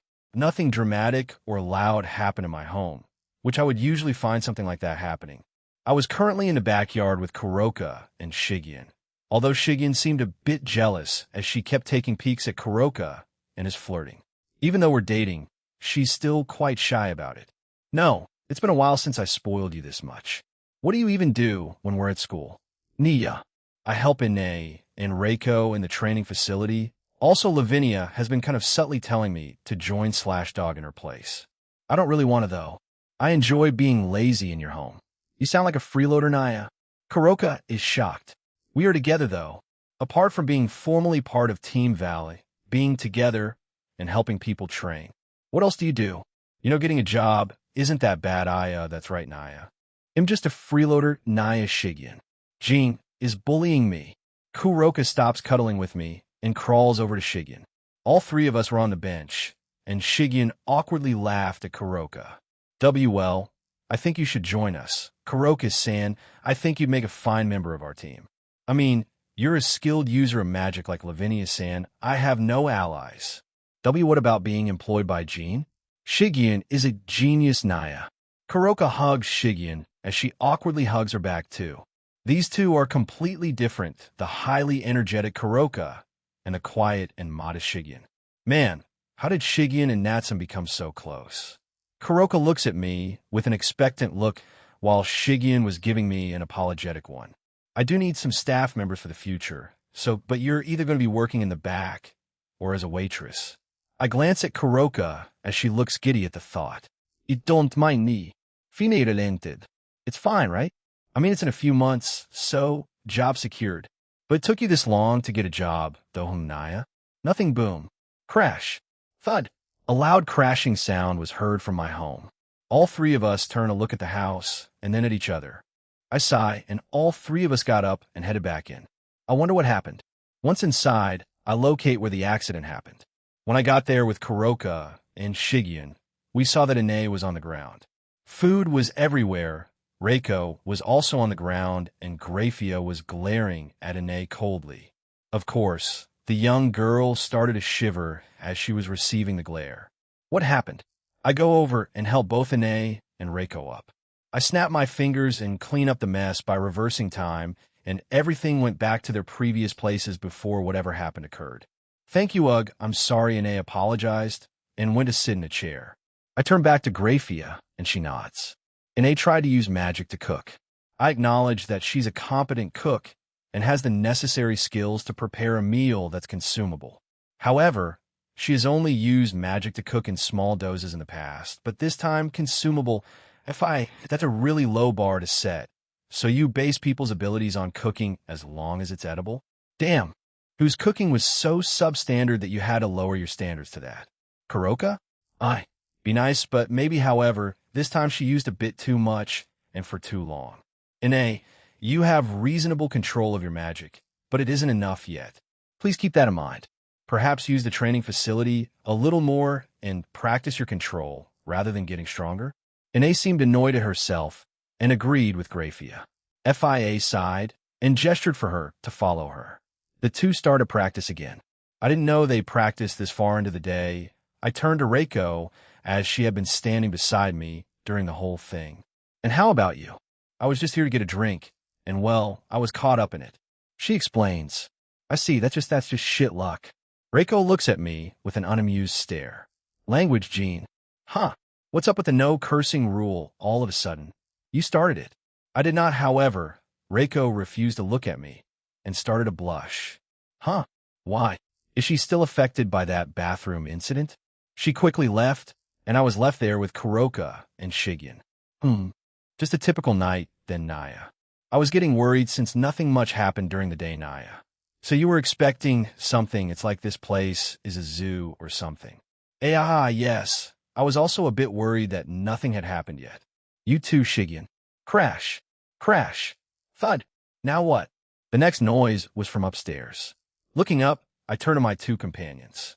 "Onwards and upwards, Captain Skyward Naya." Okay. Play along, Naya." I don't know how to respond to that, though. Kuroka sighed, grabbed both of us, and dragged us upstairs. Once there, she looks at me. This way. It was towards Irina's room. I wonder what happened. She was quite tired after the whole groping incident, and said she'd just go take a nap before dinner. "Partner, I'm surprised you stayed calm during that." "Drake, I can be calm and reasonable when it involves my current and potential lovers, you know? And not the same person I once was." Maybe this is a sign of Matu, but if he tried again, I would have slammed him into a wall and crushed him with a brutal kick. Never mind. You haven't changed too much in that aspect, damn straight. But I didn't want to get charged with assault, so I held back, damn it. Irina got grabbed. Huh. Thief weirdo. Strange quirky dragon. I hate all of you. I keep looking at Tiamat for some reason. It's inevitable. No. We have left the Welsh dragon to despair. I chuckle to myself as we arrive at Irina's door. I knock on it, but only heard groaning. Confused, I push the door open and discover, Jean-san. Jean? Oh, you're here. Irina, Griselda, Asia, Zenobia, Gabriel, and Penemu were here. Honestly, that's not that strange since they're all angels in a way, with the exception of Asia. A flutter of white feathers later, Gabriel had got up and hugged me. I don't think she'll let go. I look around the room, and nothing seems to be out of place. Well, apart from the church trio being on the ground and a few of the new books being on the ground. So what's happening here? We were discussing the first 2 volumes we read. It got a bit heated, and, we started to wrestle on the ground. Zenobia explained while Irina laughed beside her. I got caught up in the crossfire, Asia confesses, and I sighed all 3 of them. But that doesn't explain why I was reading the book along with Griselda. The one you bought her. She wants to be a good wife to you in the future. Me and Penemu too. Gabriel blurts out. I stare at her in surprise, and then turn back to Penemu and Griselda. Both women had turned crimson red. Gabriel, you were supposed to keep that a secret. Come here, young lady. Penemu got up from the bed and forcefully tried yanking Gabriel off me. But no, I want to be with Jean. Giant help. Gabriel, with tears threatening to fall from her eyes, begged me. This is something even Penemu faltered at, and I doubt many of us want to see this adorable creature crying. Penemu, who was still blushing, let go and went back to Irina's bed before hugging herself. Kill me. Ugh, she muttered out while still embarrassed. Irina and Zenobia had switched back to discussing it more civilly, and Griselda had covered her face with her book while pretending to read. It sure is lively in here, Naya. Let me join Naya. Kuroka scooted past me and jumped on top of Irina and Zenobia as both of them had a surprised look before thud. Okay, Kuroka-san. Please stop. Wait, the book. It'll eat the cream, Bruli Naya. The 3 struggled on the ground. Before they started to squish the books, I pointed at them and reinforced them. Only a God-class attack can destroy or crease those things. Now Jean Gabriel looks up at me, and my heart nearly stops. I just hear Shigyon awkwardly chuckle behind me. I can relate to you, Shigyon. I am quite a lazy person, so all this high energy can be quite exhausting at times, but I still love it. You're too adorable sometimes. Gabriel, I hugged her back as she buries herself deeper into my chest. I don't know if she's aware of it or not, but I'm willing to believe it's the latter. Jin-san and Gabriel-sama are flirting. Asia shouts, gaining everyone else's attention, and then the rest of them tackle me to the ground. Gabriel, not wanting to let go of her spot, just laughed along and started a fight to keep her place. Hey, are we meant to join in, Griselda? You can, I am busy reading. Penemu-sensei, I am a mature woman. I have to resist. I try to calm everyone down, but they were all way too hyper, even at this time of night. However, Shigen had just sat down against the wall while looking at us with a bit of envy. They'll speak with her when this gets sorted. Finally. It didn't take too long to calm them down, but they did. Now, they're discussing it more civilly. Also, Gabriel fell asleep during it. How? Fuck if I know, but I'm a bit envious of that ability of hers. So I had to bring her back to her own room. At the moment, I was outside in the hallway, and Shigen had not moved from her place. It seemed she was thinking about something. I approach her and sit down beside her, but still she didn't notice me. Tap tap the moment I tap her shoulder. She looks up at me with a look of surprise on her face. Hey, you've had such a serious face for the last few minutes. Is everything okay? She opens her mouth, but nothing is said. She closes it and thinks about it for a few seconds before apparently coming to some conclusion. She stands up and grabs my hands, telling me to stand up too, and so I did. She looked quite serious, but was also blushing as her lips were quivering. She takes a deep breath while staring at the ground, and then looks back at me. They'll be welcome back, dear. He's broken. Partner. Parrot near. Comptoir. Answer. Rebooting Jean Skyward Har. I was just shocked.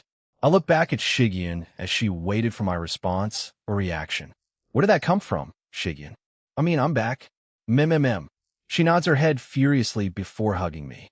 What the hell? Another adorable creature. I hug her back, and we stay like that for a little bit. However, she eventually looks up at me and, can I greet you like that from now on? Sure, if you want to. I'm not stopping you. Although, you're not the first to start calling me dear. I'm fine with that. Thank you, Jean. Step. I found Jean. I turn around while still being hugged by Shigen and see Lavin smack. You. I need my nightly healing, okay? It'll spoil you too before I turn in for the night. I feel like I became even more tired after all of that. I hope tomorrow's a little no. I really shouldn't hope for a calm life in a more Koa Academy early morning yo-yo. Skyward-sama, why do you look so serious? Yeah, Jean. Why? Najima and Kuda approach my desk. Along with the weird early morning risers, were in the classroom. The Grimmery and Citri peerages were in their respective clubrooms. Good question. Why am I so serious right now? Well, I received a text message from Yasaka about urgent business, asking me to come to Kyoto in 2 days. I've been racking my brain about it, but no events come to mind yet. I also asked Comptoir about it, but all she did was giggle at me. So after that, I didn't think whatever Yasaka wanted me for wasn't that serious. But I'm still curious. It's nothing. I was just wondering which came first, the chicken or the egg. I flatly tell them, and they stare blankly at me. Egg. Chicken. Kuda and Najima stared at each other with some hostility. It's the CH. I didn't want to hear this, so I closed my eyes. Jean Soln? Oh, you ran away to here, partner? Yeah. I did say that to make them argue for a little while. By the way, where's Elsha? Huh? Oh, are you trying to hit on her now? She's probably in that part of your soul. Not what I was planning, but thanks, Drake. I look around one last time and see that Comptoir was missing, as well as Velgrind. However, Drake, Albion, Garrett, and Belzer were quietly playing some kind of card game. What surprised me the most was the quiet part. I shrug and go to that part of my soul instead. Once I arrived there, it was still the same. A bright blue sky and a reflective watery surface. However, in the distance, Elza's figure stood motionless. I slowly approached her. Even though the ground beneath me was made out of water, it did not make any sound. However, I felt a gentle breeze here. How does that even work? But it didn't take me long to reach her, and I stand beside her. Elsha, what are you doing here? Upon peering at her face, I realized she was smiling at the ever-expanding blue horizon in front of us. Yet, she did not answer me, as if she hadn't even noticed that I was there. I sneak up behind her and squeeze Haya. I blew on her ear and squeezed the side of her hips. This made the woman yelp and turn around at me in panic and confusion. I grinned at her as she sighs at me. Jean? Geez, I thought someone was. Do you need something? She lightly smacks my chest and looks at me with a bit of annoyance. No, yes. I don't know. Everyone was mostly missing, so I wanted to search for you. Did you miss me? Am flattered, young man, but that won't. Yeah, I kinda did. It's been a while since we last spoke. The same with Amorous. Elsha seemed a bit surprised, but smiled at the end. She sits down on the water and gestures for me to join her, and I do. I can revive you. Jean, am not budging on this. Elsha, I will say this to the rest of them too. She sighs beside me, and I feel her looking at me. So I turn to face her. We stare at each other silently until you know that every past wielder of both sacred gears has had a very destructive and hate-filled past. Jean, it's honestly a miracle that we're all getting along while we're here in your soul. Although Amorous is still quite withdrawn and keeps to herself. Yes, I am aware. Even if you knew what to do and avoid the same path. There was still a point in time when you could have gone down the same path as us, but you still managed to stay true to yourself. That's pretty incredible, you know? Some people stray from that path after a significant life-changing event. Some use alcohol to cope, others turn to drugs. Others lose themselves in other self-indulgent activities, and some just choose to run away. I'm sure you're aware of that. However, for a person to stay true to their own ideals, even after a significant event, I personally believe that takes a lot of will and courage. You're obviously not the first to do so. Even after Drake told Belzard and I not to go down the same path, we still did. The path of destruction and hate for the Red Dragon Emperor, even if it's just you, and in this timeline, it ends with you. The same for Divine Dividing. I know you and Valley won't go down that path. She gets up, sighs, and stretches her body before nodding to herself. I will stick with you until I see all of that come to pass. I will give you my answer then. Answer? I asked as I got up. She smiles and nods. Yes, an answer to both your questions. Now, go speak to Amorous. That girl could be a big loner, you know. Elsha pushes me away and disappears. I was left by myself. Wait, where the hell do I find her? Whatever, it'll go around my own soul, trying to find her. Then, after a few minutes of searching, I finally arrived at another part of my soul. This one was calm. This one looked a bit different from the one I saw with Elsha.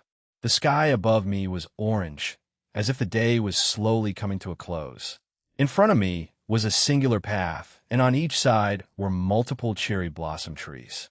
Further down, and at the end of the path, was a lone house. It looked like Asian architecture, and while not an expert, I'm guessing it's a Korean style called a hanok. I walked down the path while looking around me, but there wasn't much to see aside for the water beyond the path and the trees. I summoned a small pebble and threw it into the water. To my surprise, it went through it. It's not solid like the other part of my soul. I continued on my short walk, and I quickly arrived at the front door. I slid the door open and stepped inside. It looked like your modern home, nothing notable apart from having no electrical lights. However, there were floating magical balls to illuminate the place. After finding the door to the back, I went through it. Once outside, there was a large balcony, and Amorous was there. She had her back turned to me as she watched the horizon, just like Elsha. I join her side, and she greets me first. Jean, I didn't think you would come looking for me. Do you require assistance? No, I was just looking for everyone.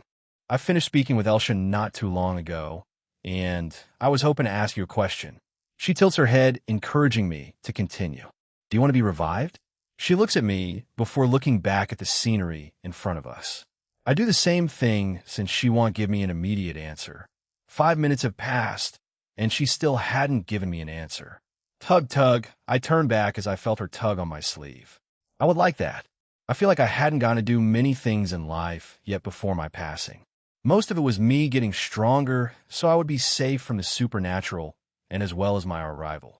But I should be fine from now on. But can it wait? I don't mind, but do you mind telling me why? I want to be revived after you graduate from high school. It seems a bit boring to be stuck in your home without you. Amorous, you can go out whenever you want, you know? Kuroka just chooses to laze around at home. Everyone else does their own thing. The Slash-Dog girls are sent on missions every now and again. Ine and Reiko train down there since they want to get stronger. She giggles and agrees with me. That is true, but I do want to wait until then if you don't mind. Will you be offering this opportunity to Garrett and Belzard? Yeah, but knowing them, they'll agree in a heartbeat. Hmm. Garrett has said he would like to work for a different branch of your restaurant in the future. He's apparently was quite a cook, according to Albion. Hmm. Seriously? They'll ask him about it then. They'll get going then. I turn around and start to go back to the main part of my soul when Amorous grabs my arm. I turn back to look at her. Turn me immortal too, when you revive me. Sure thing. She smiled at me. That was rare as she did not do it that frequently. I wonder what happened. Even during those 15 years, she didn't really change much, no. Did Elsha tell her I was coming? I shake these thoughts away and went back to where Dreig and the rest were. Jovaret Bilsar. Got a minute? I approached the table where they were still playing the card game, and they all look up at me. Oh, hey, partner. How's it going? Welcome back, Jean. I take it your short trip turned out well? Yeah, it did. Anyway, this is sudden, but I offered this to Amorous and Elsha already. So do you two want to be revived? Sure. Both of them answered almost instantaneously. I could help but give them a strained smile. Unlike Elsha, who was quite cryptic with hers and Amorous, although the latter agreed to it. I know, Amorous told me. Is there any country in particular? Italy. If you have a main branch there, please hire me.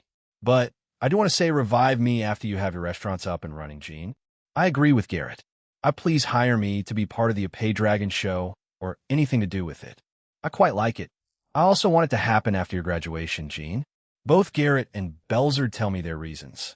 So, I can safely assume that Elsha will give me her answer by my graduation. Jesus Christ, it feels like everyone is gearing me for something big to happen then.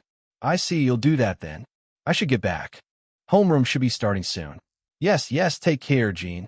I wave at them one last time before leaving. Kuntwar was still nowhere to be found. I wonder where she went. As I left, I also saw Elsha and Amorous arrive and wave at me. Kuo Academy lunch, a few things must be done. 1. Ask Sona out on a date again. 2. Take Natsum on a date. And finally, 3. See what the hell is up with Yasaka in Yurikyoto. I sigh. Even though I have those plans, everyone had already left. Even Kuda and Najima. But Kuda did drag him to Ingvild's group of friends since he'll be introduced to that Yua person. Damn, if he doesn't fuck up, he'll get someone too. It feels like our time here is slowly coming to an end. Even though we still have time, I finally got up from my chair and made my way to the student council room. I passed by many students who for some reason or another stared at me. I come across Ingvild's group with Najima and Kuda. However, before I could say anything, Ingvild rushed towards me and pulled me away, confusing me.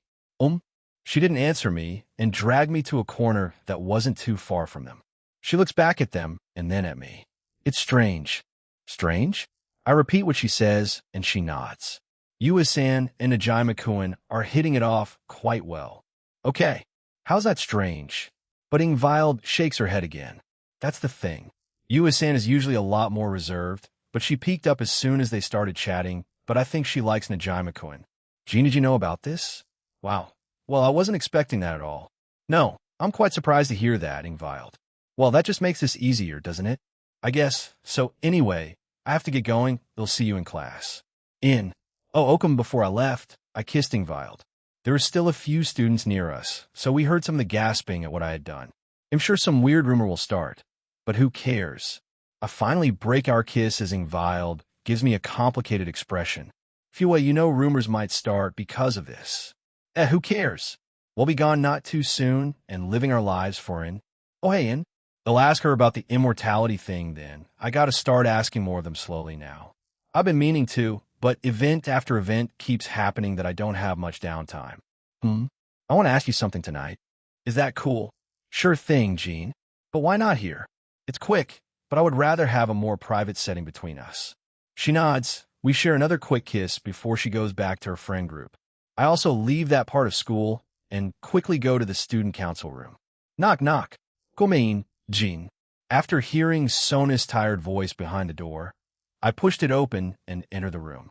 Everyone was busy doing their jobs, and I greet them. Sup, I see you're all working hard. A fine way to spend youth. Sona sighs and continues doing her work. A few of them wave to me, and Saji looked dead.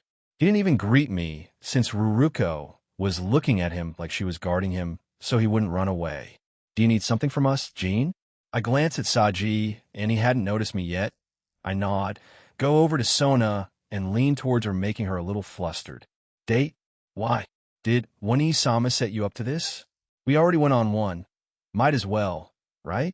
And no, she did not. I will text you when and where. I thud. I turn around to see Saji had fallen to the ground while foaming at the mouth. I didn't think he'd hear that short exchange. Both Sona and I sigh at the same time. So why is Saji like that? He's just stupid, Jean-senpai. Ruruko answered my question, and the rest just sighed. So just a typical day, huh, Saji? Keep it at then, oh right? I turned back to Sona and leaned back to whisper in her ear.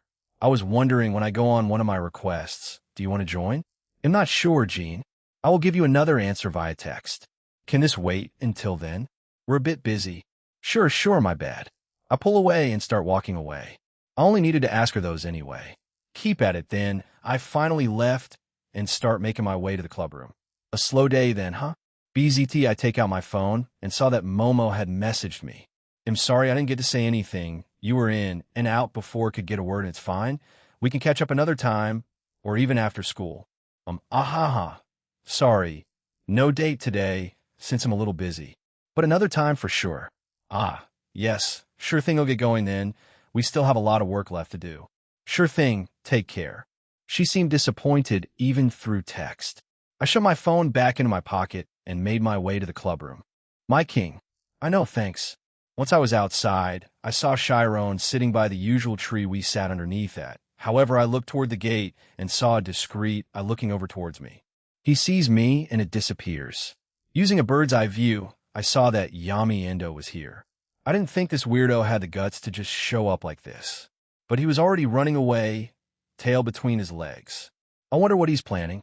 I might as well warn Penemu about him lurking around the school and possibly him stalking her after school is out. I sigh and approach Chiron. Hey, why are you out here? Waiting for you. Goo. Chiron puts her arms out, and I bend down to hug her while also pulling her up. It was a little weird, but I was now carrying her while she was hugging me. We got a few weird stares by everyone and a few whispers. Jean. We're near the old school building now, and I also didn't expect her to just call me without honorifics. That's usually when she's make me immortal. And another curveball today. She was looking at me since I had stopped walking. I heard Asia-senpai talking about it with Akino-senpai. You didn't ask me or Nei-sama yet. Why? Anything I say will sound like an excuse. So will you accept the answer of that I hadn't gotten around to it yet? She silently nods her head and waits for my answer. Before I do, does Kuroka know? I know out of the original 3, she's the last one I have to make immortal, yes. Nei-sama wants to be asked. You had an opportunity last night, but didn't. So that's why she was being so cuddly. Wait, you two knew. It was obvious she wanted something partner. Either kittens or that. Yes, I agree with him. Dragons are ageless, so in a way we're already immortal. Velgrind says, but no one answered her. I also don't know what she's trying to say with that. I already knew that, and that Ophis and Irene were going to be with me before I turn to rest. Are you sure? You'll be stuck with me for eternity, you know? You make it sound like it's a bad thing, Jean. Not what I was going for, Chiron, but sure. I kiss her and start walking again, and at the same time, I also make her immortal. Do you make them as dramatic as that? Jean? No, I just wanted to kiss you, and decided to do it during that. She snorts at me, and we finally enter the clubroom. Once in there, we joined everyone, and they were having a somewhat serious discussion, while the girls were. Kiba and Gasper were minding their own business, and Azazel looked bored out of his mind, so he was looking at his phone. And another one joins Akino muttered as she looks at Chiron, who gave her a smile in response. Huh? Oh, it's nothing. President Rias looked confused, but didn't pursue it. She just gave Akino and I strange looks.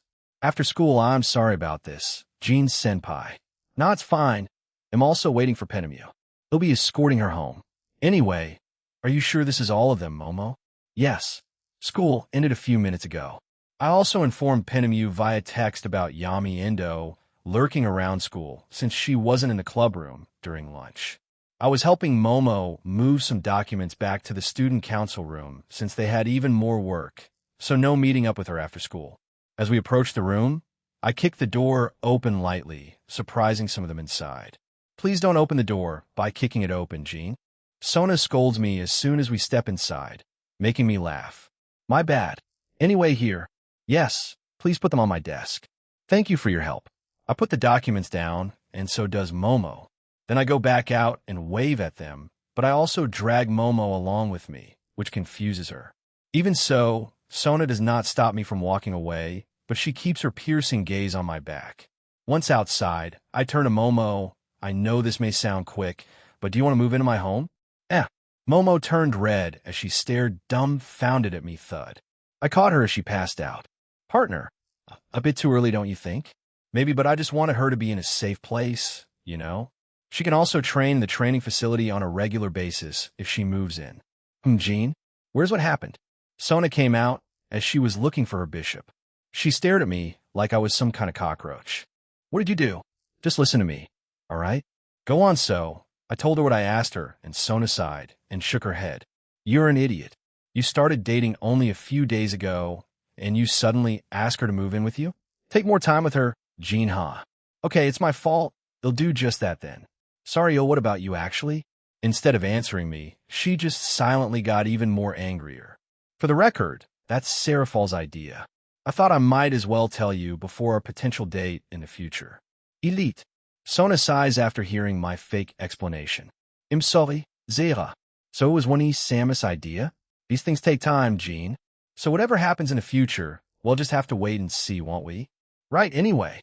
We'll bring her back in, since I do need to leave. Sona and I go back to the student council room, and I place the passed-out Momo on a small couch they have and leave the room. I glance back to see Saji had regained his will to live, and gave me a thumbs up as I left. He's certainly bipolar? Drag what? Ignoring the Welsh dragon. I locate Penemu's aura and quickly arrive at the school gates as she was waiting over there. It had been long enough, so there were no other students leaving the school, and the few teachers were still in their respective clubs or in the faculty room. Penemu sees me and waves at me. Hey, you kept me waiting, you know. I got caught up in something. Anyway, ready to go?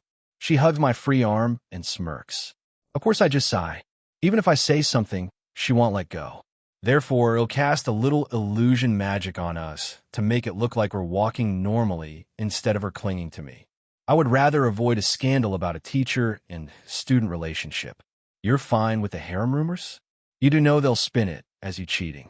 Velgrind points out, they can suck my hem, I don't care. They can envy my position all they want. I'm graduating in a few months, so who cares? And if someone hits on your lovers that are still in the high school division, you really think they'll cheat, Vel? WL, no, but then there you go, bonk. Please keep your attention on me. We're on an after-school date. After all, this is a date? However, she just smirked at me. Playing hard to get, Jean? I like a challenge.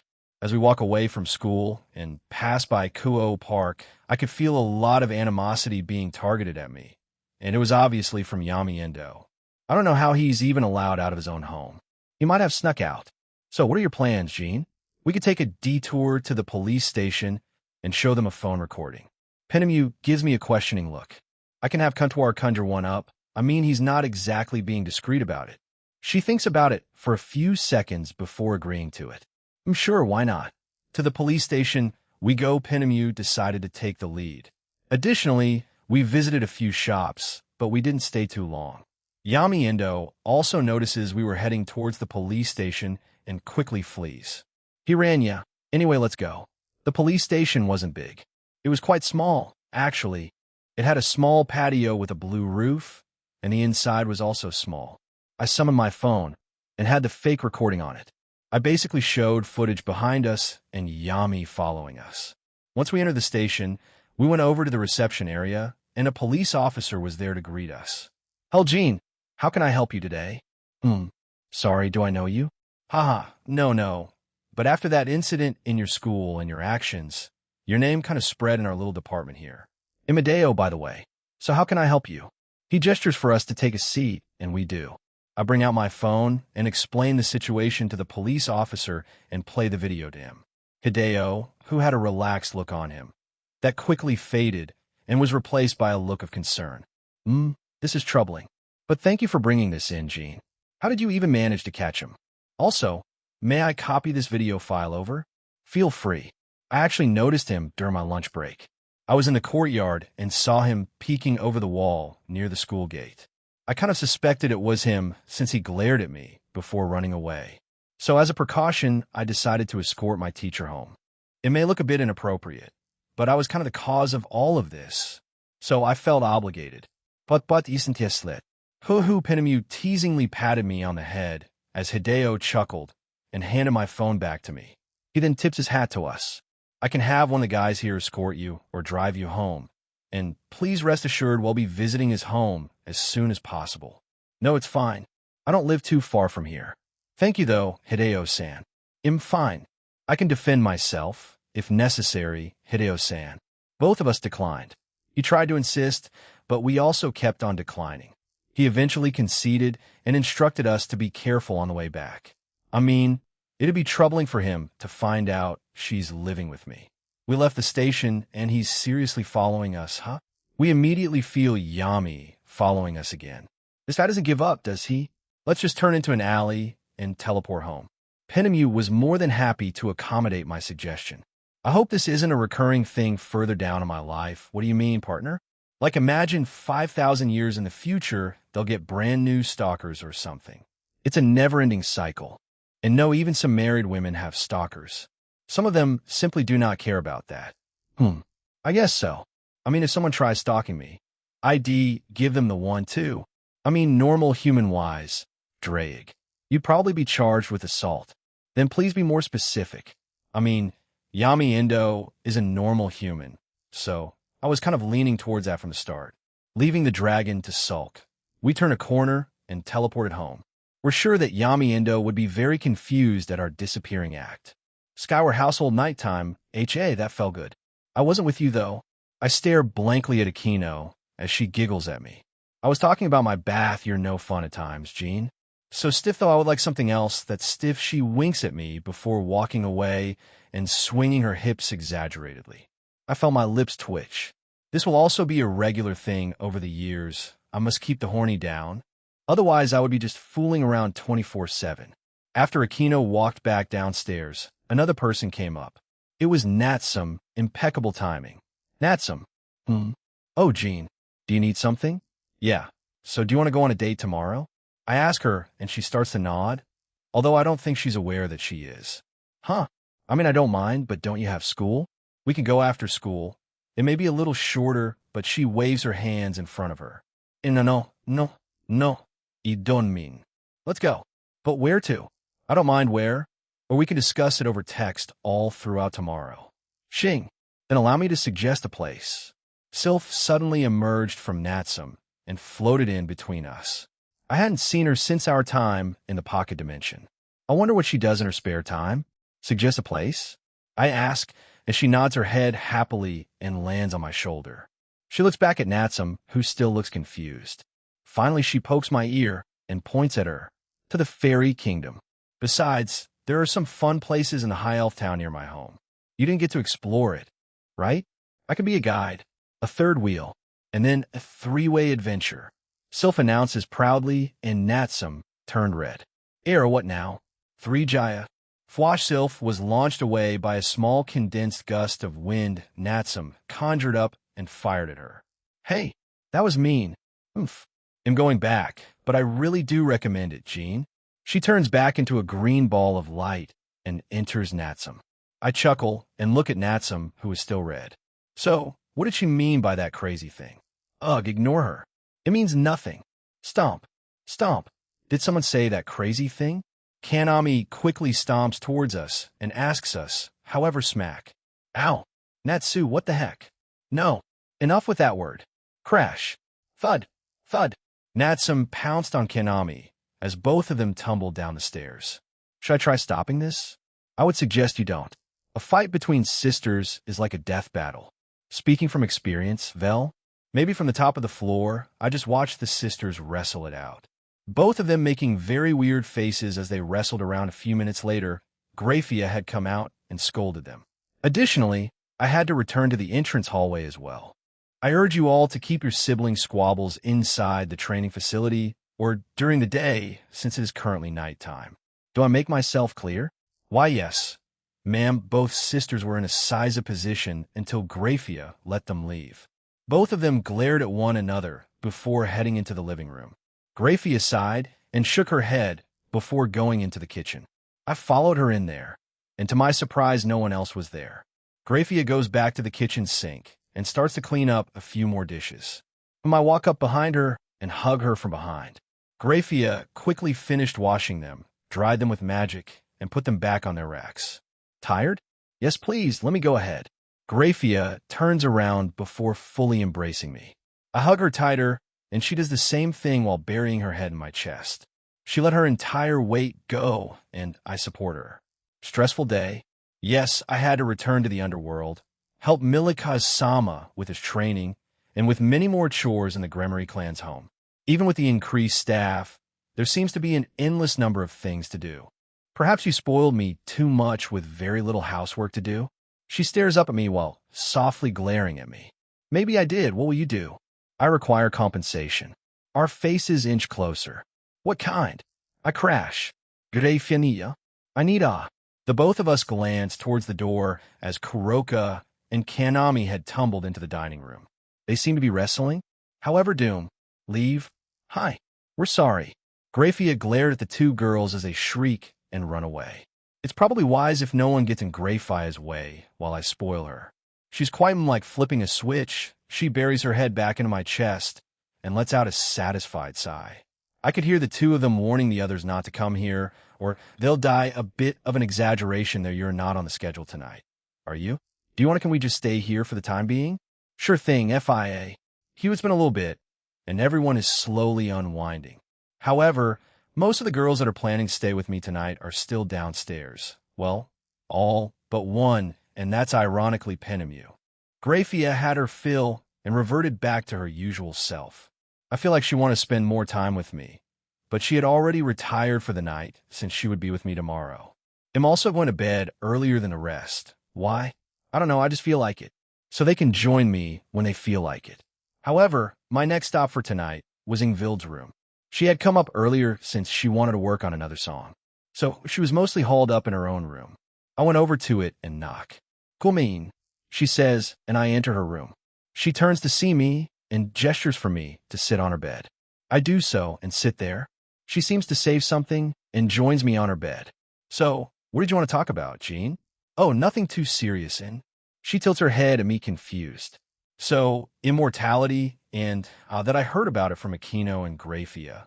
I've been thinking about it and was wondering when you would ask me. She smiles at me and takes a hold of both my hands before bringing them to her chest and closing her eyes. Yes, please make me immortal. Didn't I say it before? I want to live this age and any more that's to come. That hasn't changed, Jean. I see, then let's get to it then. She opens her eyes and giggles at me. Just like Chiron, we share a kiss and I turn her immortal. Once it was done, she lets go of me and checks her body. Even though you and Seraphol aren't blood-related, both Leviathans are literally looking for physical changes. I couldn't help but laugh at her. What? I explained to her why I laughed, and she blushed. I can't help it. I thought it would. She starts to softly hit me on the chest before laughing too. After that, I decided to stay for a little bit in Ingvild's room as she worked on her next song. I asked about it, but she said it was a secret again. After my nighttime rendezvous with Ingvild, I arrive at my room's door and open it. I was looking at the ground and closed the door behind me. You're already here, Penemu? Yes, I am. I finally look up, and that's one hell of a sight to see. I felt like my fatigue of the day just went out the window. Penemu was again in only a shirt that she had unbuttoned and white panties. She was also hugging a body pillow while looking back at me. Why are you? I'm sleeping with you tonight, right? It's not the first time, Jean. We've slept together even during our 15 years in your little pocket dimension. She had a mischievous smile on her face. She knows what she's doing right now. Also, I would like to reiterate, Azazel, you liar. She definitely knows how to seduce someone. But shit, I knew it was true, but I kept putting it off. No, maybe it was just because I liked Aquino way before reincarnating here. But Azazel once said that female fallen angels possess seductive bodies in order to seduce men. I felt myself swallow involuntarily again. This happened a few days ago. Damn it, Penamu, get that stupid smile off your face. Deep breaths, Jean. Deep breaths. What's wrong, Jean? Aren't you coming to bed? She asked, playfully. Fine, two can play at that game. I immediately strip and wear my briefs boxers and join her on bed. So, are you going to keep on hugging that body pillow? Actually, where did that even come from? It's my own personal body pillow. I have this for nights when I don't sleep with you. I bought it after we came out of the pocket dimension. She explained, but I'm also thankful it's only pure white, and am glad it doesn't have some weird design of me on it. As a pillow cover, don't give this universe ideas, partner. You never know what Surzex might come up with, or even Azazel. I felt my body shiver and instinctively hug what was in front of me, and of course it was Penamu. Oh, I didn't think you were this bold, Jean. Huh? Oh, my bad. I was just speaking with Drake, and a weird thought came to both our minds. She shakes her head disappointedly. You would rather speak with a guy than with a near-naked woman in front of you? Are you sure you're straight? Skyward? She gave me a suspicious yet teasing look, and I felt my lips twitch. She's been on the attack since the start, fine? I don't like losing. Shuffle, shuffle, hiya. In short and quick movements, I grab Penamu, flip her around so she would be facing up, and pin her to the bed. I looked down at her while smirking. However, due to all that movement, her unbuttoned shirt had parted, and her chest was in full display in front of me. Penamu was blushing and looking to the side. Come on, don't start acting shy now. Aren't you a lot sassier than that? But still, her figure is pretty striking. I don't know whose are bigger though, aren't you going to do something? She asked while looking at me and covering her mouth with one of her hands. I again gulped and leaned down and captured her lips. She didn't resist and accepted my kiss. Pushing my luck, I push my tongue in her mouth, and she immediately starts to lick my tongue back. MMPCH, MMCH, MMCH Malay. Jwin Penamu grabs my hand and places it on her breast. This makes her softly moan slam. Jean, Penamu-san is flirting with him. Me too. I turn around to see Lavinia with a few other girls. She immediately strips to just her shirt and jumps towards us. I turn around to catch her and prevent her from colliding into me. Geez, Lavinia, don't just do that. It's a bit dangerous, you know, but you're always there to catch me, right? She says and cutely asks me. Yeah, I will. She happily nods before the rest of the girls join us. Penamu seemed a little irritated by the interruptions. However, we both knew it wouldn't go too far since for my own reasons. Damn, you're playing cockblock with each other. Last time was Penamu using the Uno reverse card on you. You'd use it on her if you read that stage? You were watching? And no, Comptoir cuts the link whenever something like that happens. Didn't you just explain it? So I commented, I was messing with you, Dre Wafgiv 4 TQIO EQVWV4. Are those even words? I'll worry about his mental health at times before we went to sleep. The girls made a little fuss, and so did the rest of the guys in my Soul Chapter 6, Part 2, A Hopeful Future, and a Kitsune's Fortuitous Vow, Cow's Brigade. Are you used to your sacred gear yet, Ares? Yeah, it's quite a wonderful feeling. He'll be leaving for my realm then. Will you be attacking it? We do wish to get Medusa back. She was quite useful after all. Ares gave me a questioning look. What do you mean by that, Promestine? We used her to infiltrate Takamagara, let Kokabeel loose in that realm, and even had her kill quite a few prominent sacred gear wielders in the past. Of course, this was before they awakened them, nipping a potential problem before it blooms. So, where are those attacks centered at? Northern Europe. At the time, we detected many unawakened wielders there. Of course, collateral damage happened, but that doesn't really matter. Unfortunately, we did not anticipate one of them joining the middleman. Nevertheless, we will continue this experiment. I look back at the Greek god of war. Hainuil will appear in your realm soon. She will be the one leading the operation to take back Medusa. However, if you can provide assistance, that would be ideal. Well, I'm leaving that stupid place sooner or later. My stupid old man agreed to the alliance after all. Hades and the rest of them have already jumped ship. I'm interested in what he has planned. I sigh. Regardless of what he has planned, this will test Hainuil's current abilities and limits. She will be pushed to the limit. However, if the middleman appears, she will immediately abandon the mission. We need all 4 of the next dolls for that phase of our plan. You're not sending the other 3? We have our plans on when and where to send them for their own tests in the future. Do not dilly-dally. Of you go now. TCH, don't act like my mom. Whatever, I'm leaving. I watch as Aries leaves. Perhaps I should personally take part in this test. I am eager to see Hainuil in action. Slide him? Oh, you're here, Nagendra. I am. Nagendra's most conspicuous characteristic is his snake-like appearance. He has very pale skin, golden eyes with slitted pupils, purple markings around his eyes, and fawn-like teeth. He also has pronounced cheekbones and straight waist-length black hair with some locks covering and framing his face or reaching to his shoulders. Nagendra usually wears plain gray garb with a black polo and pants underneath, a thick purple rope belt tied in a large knot behind his back, blue tomo-shaped earrings, and shinobi sandals with bandages around his calves. Yes, he's a snake yukai. Are you heading to the Greeks? Hoo-hoo. Aries is still quite naive after all. I will supervise him along with Hainuil. I see, fine. A member of the Seekers of Truth is sure to be a welcome addition. He grins and walks back out.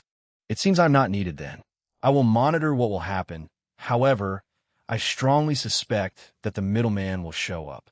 I have taken that into account and planned accordingly. Now, please give us excellent results. Gene Skyward. Japan, Kuo Skyward Household, Gene Skyward He. I woke up to Penemu right next to me.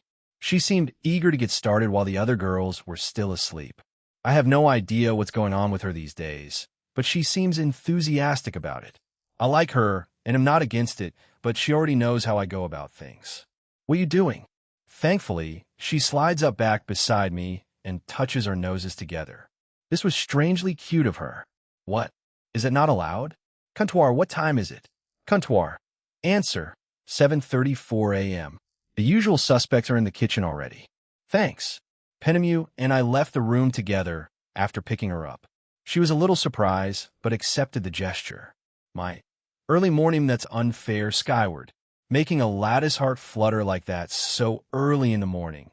Now you're just playing dirty shutting her up by kissing her. Penemu sported a small blush as we made it down to the dining room. Ine, Reiko and Grafia were already there and preparing breakfast. I put Penemu down as she strolled over to the coach. However, I detected someone in the training facility and headed down there to check. They weren't using the time dilation function. However, they were working quite hard. Ravel Phoenix. I didn't think she would be the type to train like this. Did she get inspired by Rias? She does tend to use this place to train both physically and mentally, since she did use the time dilation function when teaching Zenobia. Oh, that's right, even though we were attacked in the underworld and we had to fight off Grim Reapers, and finally the demonic beast riots were a thing, the entire Grimmery peerage, not including Rias, are all middle-class devils now. They got the notification a day or two after the riots ended. Jin-sama? Oh, good work, Ravel. I summon a towel and hand it to her as she had arrived by my side. She smiles and takes it. Thank you very much. She starts to wipe herself down. I didn't think you were the type to wake up early in the morning and train this hard. I want to catch up with everyone soon. I also heard a few things from everyone else, especially the pocket dimension. I am quite eager to go there and see what's all about. I see. So they already told her about that, huh? It's strange. Ine and Reiko don't know about it, or the full truth about me. Yet Ravel does. Has no one told them anything at all? I would have expected them to. I mean, Ine is quite close to Aquino, and Reiko is close to Grafia. Maybe it's just that they haven't gotten to that topic yet, or they don't really see it as necessary. Don't worry, Haved. I plan on going there soon enough. She nods and heads back to training. However, Shala and Leanne come out of the ring and start to supervise her. Shala with magic and Leanne with the more physical aspects. Seeing as how these two were here and helping her, I see no reason to stay here. So I went back to the dining room and helped the girls out with the cooking while Penemu lazed around on the couch. Kuo Academy, I was in my classroom, and there were only a few people here. Even the two devil groups hadn't yet made it here yet, but several serious and diligent individuals were here. Today I have an after-school date with Natsum, and in one day they'll be heading back to Yurikyoto. Finally, I think I'll be heading back to the Greek god's realm. I have not heard anything about BZD. I take out my phone as I was sitting on my seat and saw the text was from Hestia. The punishment for Medusa has been set. They want you here soon so they can go through with it. Me? Why? Zeus wants to do the Rainier treatment too, but without the sealing of powers, they just want you to lock her in our realm. The Rainier treatment, huh? Well, Medusa was being mind-controlled, so I guess that makes sense. As she was not in full control of herself or her actions, a slightly less severe punishment is appropriate. Well, that's my opinion on the whole thing. I see. It shouldn't be difficult to do then. It'll be there soon, probably in a couple of days or something. You better. Poor Hep has been dying to see you. She's been swamped with work and hasn't had time to text you. I was wondering why she hasn't been texting me as of late. So, that's the reason? I wonder why is there some kind of event happening or something. No, she just got swamped with work she had put off. Thanks to you. She was mostly stuck on her bed or couch texting you, Mr. Middleman. So it was my fault. I sigh and put my phone away. But Hestia didn't stop and it kept buzzing in my pocket, so I teleported into my inventory instead. I put my head down and waited for school to start instead. Around an hour later, the room and school were starting to fill up. The rowdy bunch were already playing around before school started. Top, you, scared Soma. Suddenly, I felt the two usual suspects approach me and tap me on the arm. I look up to see Kuda and Najima. Both of them look quite smug. I can already tell why they're so happy right now, sup. Need something for me? Fu. Coo. However, they just started laughing to themselves for the next 2 minutes until they calmed down. I gotta hand it to you, Gene. You had Kairi-san help me with Yua-san, right? He'll make you my best man at my wedding, or Kuda. It's a toss-up at this point. Never mind the idiot. I asked Sakura-san out on a date, and she said yes. Holy shit, I'm going on a date tomorrow. The two high-fived out of sheer joy. Good for you guys. May you live long and prosperous lives. So wake me up when classes start. I put my head back down and proceeded to drift back to sleep. This obviously confused them. Something wrong, Gene? The way of the harem king is tough. Kuda dragged Najima away, and he protested. But one smack later, and a quiet explanation had him in despair. However, I ignored it all. He'll be busy today and tomorrow, so I want to relax as much as I can. Lunch, HA. I sighed again and put my head down on my desk. I have no idea what's wrong with me. I probably sighed so many times already that people were worried about me.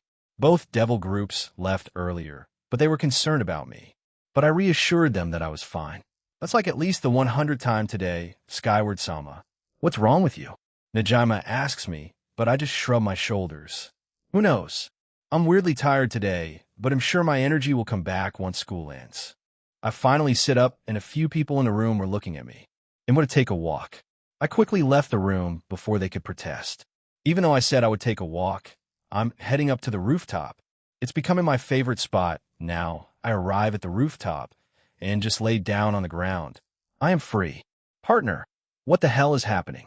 I am conserving energy, Drake. You have unlimited stamina. Look, it's different, okay? I just need to recharge for a little bit. Everyone's busy right now, so we'll just relax in my own way. Am I running out of thigh energy? No, I'm just being done my sigh again and close my eyes. Let's just go to sleep here again. Huh? But I don't see Azathoth anywhere. I mean, even if I did see them, I doubt they would talk back to me. Instead of walking anywhere, I just lay down on the pitch-black ground and close my eyes. Let's see, how do I connect to all of this? Kuntuar said I was one of the freest beings in the Omniverse. However, it seems I've been slowly being built up as the next ruler of it. I think only then will I be the freest. However, at that time, Kuntuar wasn't exactly telling me the whole truth. I doubt she's even doing that now, but I would say she's allowed to share more now since I have my first requirement. I'm also apparently not tied by fate, but have these fated ones, but she also said that they're just very compatible with me and not exactly tied to fate. It's also been said that all of this happened due to pure coincidence, the same with how I tie to Rudra and Tinshura as a whole. How much did Azathoth plan ahead? Since Nyarlathotep has planned quite a bit since I was chosen also, why does Azathoth want to go back to sleep? I thought Azathoth was always sleeping and everything was created from his dream, and wouldn't that mean if Azathoth woke up, everything would just vanish? But she is apparently awake. No, I shouldn't compare what was written down in human fiction to the actual reality. Like how the three OS aren't exactly real, and the other outer gods are still asleep. Sleep, sleep, sleep, sleep. Wait, a minute, doesn't sleep have a different connotation depending on the context? Sleep like putting a dog to sleep, huh? Wait a minute. Does that mean Azathoth is fwash? I felt a presence appear in front of me. I opened my eyes, and Azathoth was standing in front of me in its female form again. However, she looked concerned. I stand up and face her. You were not meant to find that out yet. Why? So you're really D. She put her hand up, indicating for me to stop, and I did. You're my last hope. How am I supposed to respond after finding that out? I feel a strange pit forming in my stomach. I hate this feeling, but why? Even though we've barely interacted, I feel weirdly uneasy about it. Are you waiting until I evolve to pass the torch on? If I do evolve into something else, I'll try to save you. That got a reaction out of her. For the first time since I saw her, I finally got a different reaction. Azathoth was surprised. Impossible. Fuck words, fuck destiny, and fuck logic. They'll find a way. They'll reshape everything if I have to. Foolishness, I don't care. They'll be a stupid fool then. I am thankful. Even though I was chosen at random, I'm still thankful. I promise you that, Azathoth. Whatever the fuck I turn into, I will find a way to stop you from dying. I declared. I have no idea if I can actually follow through with this, but I want to. If I can thank her by doing this, then I'm fine with that. I wouldn't have been able to have the life I have now without that random chance. Stupid, illogical, naive, childish. Even if I'm all that, I don't care. I'm moving forward in my own way, and I've made up my mind. GZT, GZT, GZT, GZT. I felt myself involuntarily smile, confusing her. Finally, as my time here was coming to a close, I pointed at her. Perhaps she was forcing me out, or I was slowly waking up out there. I did just remember a little bit more about my past just now. Aoife, her own theory of happiness. Right while I was born a bit kinder than others, it was Aoife who kept pushing and influencing this into me. She was a kind person, willing to help everyone in need, be they man, woman, child, elderly, or even animals. She herself said, even criminals, but she never got a chance to do that. Volunteering in shelters on weekends or holidays. She would also drag me along with her. At first, I was a little annoyed since we could use that time to spend with each other. However, helping people and also getting to be with each other was an amazing feeling. I knew that in the future, if she survived, her kindness would spread worldwide. Her bright smile and the smiles around us were because of that kindness. It was contagious, almost like a virus to Aoife. Making others happy made her happy. As long as she could make others happy, she was content and fine with life. However, if she couldn't, it wasn't the end of the world for her. But she would always support them until they find their own happiness. But that isn't me. While I don't mind helping others, I didn't and don't feel the same way as Aoife did. However, seeing the ones close to me happy is enough for me. So I will focus on that from now on. That also means I look in front of me. You're in front of me right now, aren't you, Azathoth? And I'm sure you can hear my thoughts. Azathoth looked at me with pained eyes. SHK, SHK, SHK. It'll save you. Just wait. To my surprise, the world around us started to crack, and through those cracks, a very faint white light could be seen coming through. Please try to remember the word I love, happiness. It is a curious thing, so I hope you can love again in the future. One of the last things Aoife said to me. I can remember it clearly now. Azathoth said nothing else as she watched me disappear. I'll be a hero in my own way. Not for everyone, but for myself. I promised you that, didn't I, Aoife? Japan, Kuo Academy Rose. After opening my eyes, I felt something soft, smooth, and squishy below me. My odd ability to tell the thighs of my lovers, and these were definitely hers. Well, her hair, face, and large tits in front of me were also an indicator. Did you have a pleasant nap, Jean? Yeah, something like that. I feel even more energized. What's wrong? Rose was looking down at me, and she looked surprised about something. But without saying another word, she summoned a mirror and handed it to me. I take it, and both my eyes are silver now, but my hair hasn't fully changed. Did something happen while you were asleep? Jean? I nod, but that can wait. Why are you up here, Rose?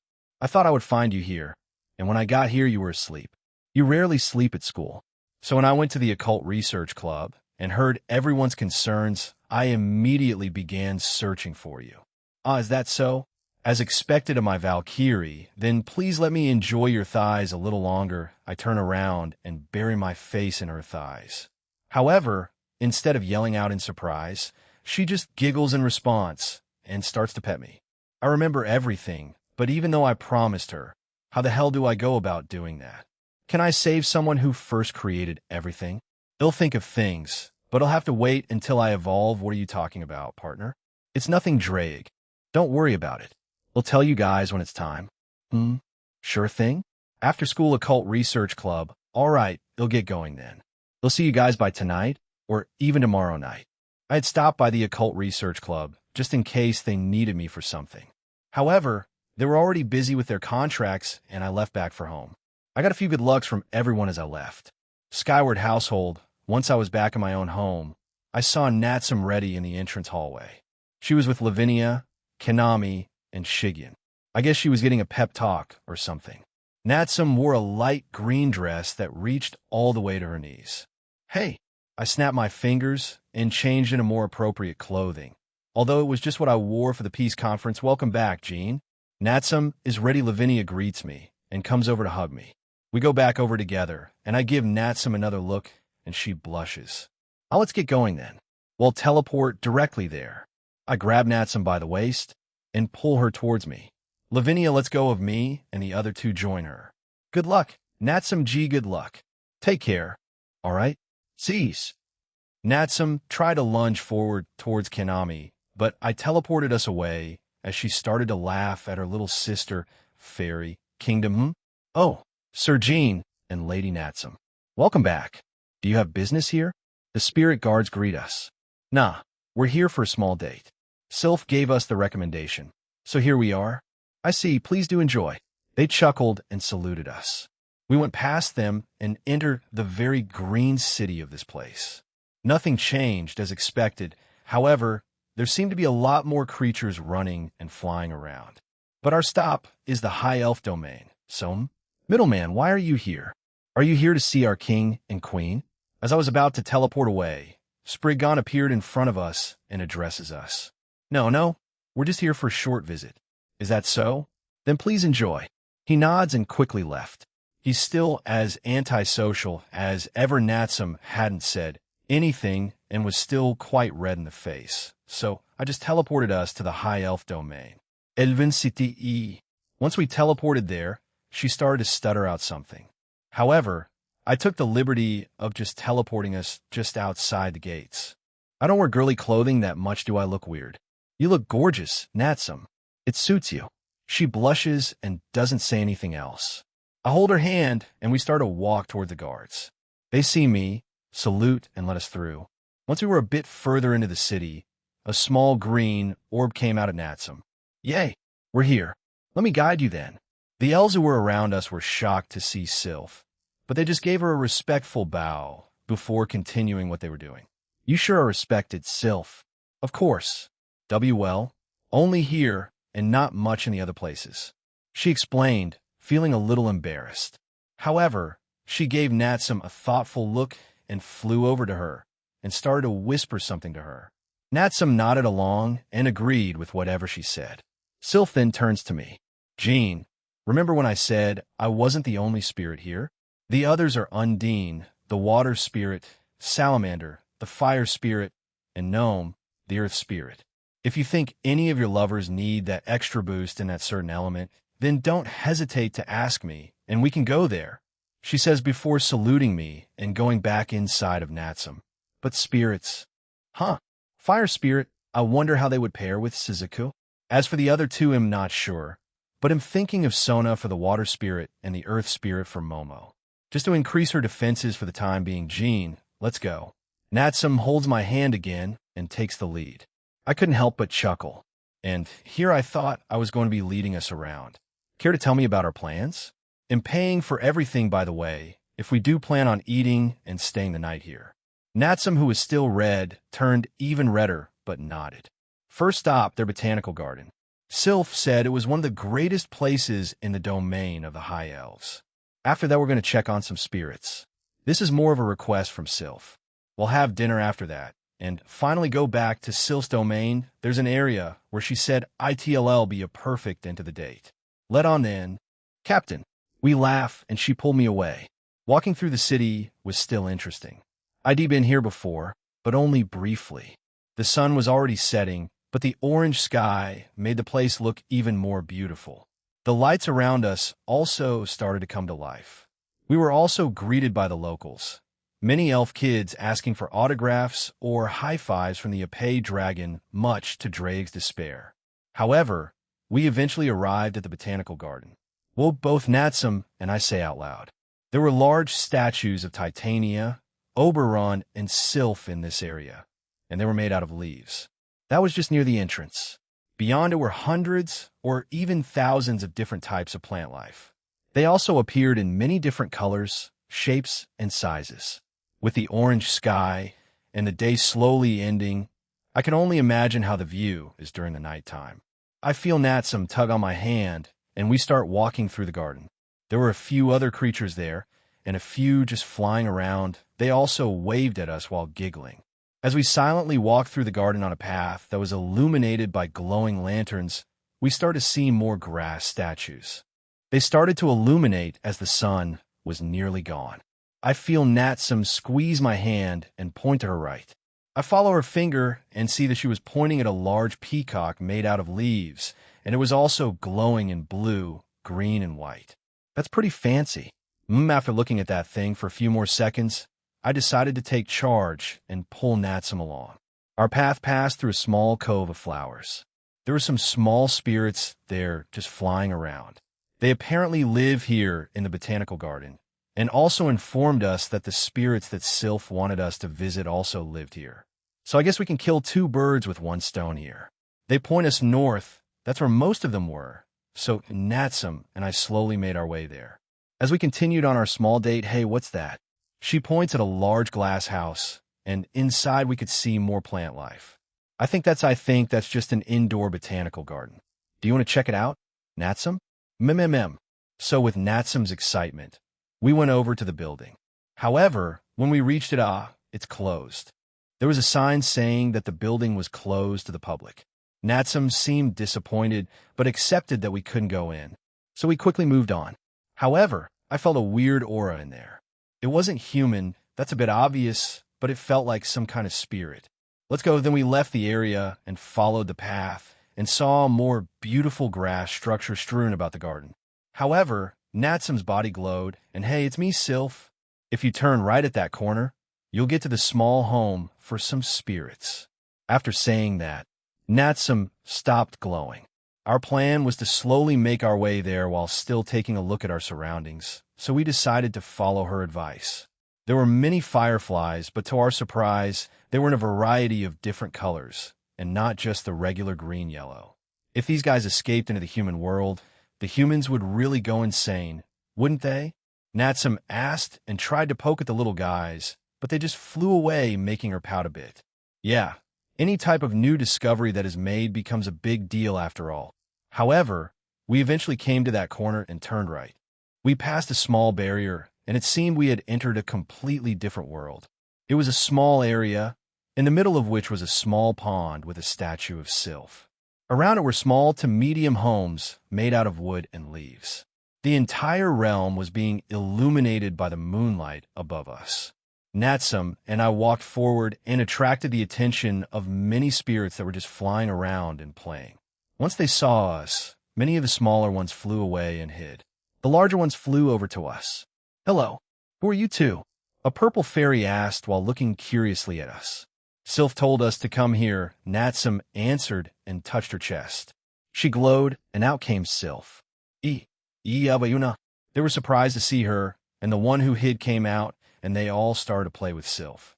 Natsum and I stood there looking at the whole thing unfold. It was a bit strange, for all the time I knew Sylph, she had been playful and, well, dumb. But she's quite loved by the spirits, huh? She is the strongest wind spirit in this realm, and the main one at that. Whether she is known in a wider scale throughout the supernatural, I do not know. I should just ask her, Sylph? Why did you ask us to come here? She stops playing with the lower-level spirits, crosses her arms, and puffs her chest proudly. She then looks at Natsum and puts her hand into the air. Wind starts to gather around Natsum, surprising her a little. Sylph, however, kept a smile on her face. She wasn't trying to do any harm or embarrass Natsum, but it eventually ends, and a small mark appears on Natsum's chest, just below her neck.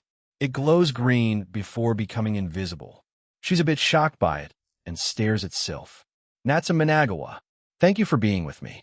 Many people have failed my trials and are gotten annoyed with me, but you stuck with me and combined my powers with yours, and you reached new heights. I, the strongest wind spirit in the fairy kingdom, just wanted to thank you. Your fate with Jean, and whatever happens in the future, I want to see it all with you. It's really fun being around all of you. While this place will always be my home, I have found another one with all of you. That's why I've tied myself to you. Our bond is irreplaceable. With that mark, no matter where you are, be it in another realm, world, universe, or even country, you will always have access to my powers. It might be presumptuous of me, but I consider you my best friend, Natsu. Anyway, thank you. That's all I wanted to say. You too, Jean. Sylph explains while blushing at the end. I'm just an afterthought? Geez, but that mark is seriously powerful, huh? Hey, Comptoir, is what she said true? Comptoir. Answer. Yes, she is not lying. Most spirits, whether they're low level or high level, won't risk putting that mark on someone unless they really trust them. If one of them dies, the other will also die. That shows how much Sylph trusts Natsum, and to an extent you. Comptoir. Answer. However, Sylph will also need to partake in training and getting stronger. If she dies, it runs the risk of killing Natsum Managawa. That is no longer a contract. It's a seal or bond between them. I see. It's both a blessing and a curse. I look at Sylph, and she nods. Jean. They'll start joining in on the next one. Thanks, Sylph. Natsum approaches the wind spirit and hugs her tiny body. Ah, geez. Why did you have to go and make my date emotional? Even if you did force me to confess to Jean, it worked out in the long run. You're also an important person to myself, so let's stick with each other a little longer, okay? Great. I just want to show everyone here that you're one of my trusted people. So if you do come here again, you'll be welcomed with open spirit arms. Sylph giggles at her own dumb joke, making Natsum roll her eyes. She finally turns back into a ball of light and disappears back inside Natsum. The spirits in the realm started to gather and fly around Natsum while giggling. However, it didn't last too long because they started to fly away from her and go back to playing. It seems like they weren't scared of me either, probably because I'm associated with Natsum and Sylph. Natsum waves at them before coming back to me. Let's go have dinner, sure thing. We finally left the small spirit realm and the botanical gardens. All the while, Natsum remained silent. I don't know if she was thinking about the whole Sylph situation or something else, but she held my hand quite tightly. Once we got back to the Elven City, it was already quite dark. We still had one last place to visit before we ended this date. I was both excited and a little nervous about it. I know Sylph won't try to ruin it or anything like that. We arrived at a restaurant that was built into a large tree. There were platforms above us, and there were clearly people up there. The platforms were being held up by the branches, and the entire place was being illuminated by floating balls of light. Sylph said that this is the best restaurant in the city. She says while beginning to drag me inside. The inside was quite luxurious. Many of the patrons there had professional or formal clothing. Thankfully, we kind of blended in. The gold and emerald-colored decorations strangely paired well with the tree. A waiter spots us and guides us to a free table. Once we sat down, he immediately gave us a menu, and we looked through it. Most of it was just normal food, although the pictures on the menu made them look pretty fancy. However, we eventually picked what we wanted and were left to wait. I don't think we're making it back home today. Let's find an inn or hotel before we go to that last place Sylph recommended. Natsum agreed with a little head nod while twirling her hair. She also hadn't stopped blushing since we left the spirit realm. I tried to make light chatter, but it was clear that her mind was somewhere else entirely. So I stopped, and we waited for our food in silence. The only way I knew what she was feeling was through her emotions, and she was nervous. But our food eventually came, and we ate. This is really good and expensive. Natsum chuckled nervously. I mean, I don't mind. They're worth every penny I spend on them. But, Jesus Christ, what the hell is fancy water? And why the hell does it cost 80 per glass? Stupid prices aside, Natsum and I enjoyed our dinner. You should try to add these to your menu. And give them a bit of your own twist noted. I mean, they're not bad, but nothing too special. They're basic, but just a lot more neatly prepared, and a few advanced techniques are used to cook them. But that's it. It's like bland evolved into super or ultra bland. It had no personality at all. Or am I just being too harsh of a critic? Fortunately, at least some care was evidently put into the cooking process. I'm full, yeah. I didn't think their desserts would be that delicious. We left the restaurant after finishing dinner. What surprised me the most was the dessert. It was beyond my expectations since the main course was kind of basic. I guess they specialize in desserts then? They'll definitely incorporate it in my menu. I had to pay a total of $4,900. I mean, I'm rich, so it barely made a dent in my pocket, but that much for dinner? My God, Natsum stops for a moment, and so do I. She nods to herself and starts to pull us in a different direction. Did you ask Sylph about hotels? The place is apparently very affordable and comfy. Although, Sylph's a spirit, so I'm not sure if we really should trust her judgment on this. She based her last one on the restaurant. Because of the desserts, so that's why the rest was kind of lackluster. We finally arrived at the hotel, and it was a little different. The building was normal. It was made out of wood and is called Arbane Ilhan's Hotel. However, what was unique about the building was the roof or the other floors, depending on how you looked at it. While the ground floor was a normal building, there was a tree growing out of the roof, and it seemed they just built their rooms into the tree. So I could see some rooms with their lights on at certain points, and this tree was quite large as well. Giant? Come on, let's book a room for the night and go. Natsum says in front of my face and pulled me in. Once inside, it was like the restaurant, albeit a little less fancy. We go to the reception area, book a room, pay, and get our key. We were near the top of the place, as it was nearly all booked. Let's check it out after our date. Let's go again. Natsum pulled me away, and we start walking towards the teleportation circle that led to Sylph's domain. However, the day was coming to a close as many of the elves here were returning home, and the streets were slowly becoming less crowded and empty. We quickly reached the teleportation circle and stood on it. Sylph's domain, once we arrive at the spot, it feels like it's been years since we've last been here. Well, no, I get it, Drake. Jeez, let me be a bit sentimental. However, instead of heading the way of the ruins where Sylph lived, we headed in the opposite direction. I had no idea where it was, so Natsum was the one leading again.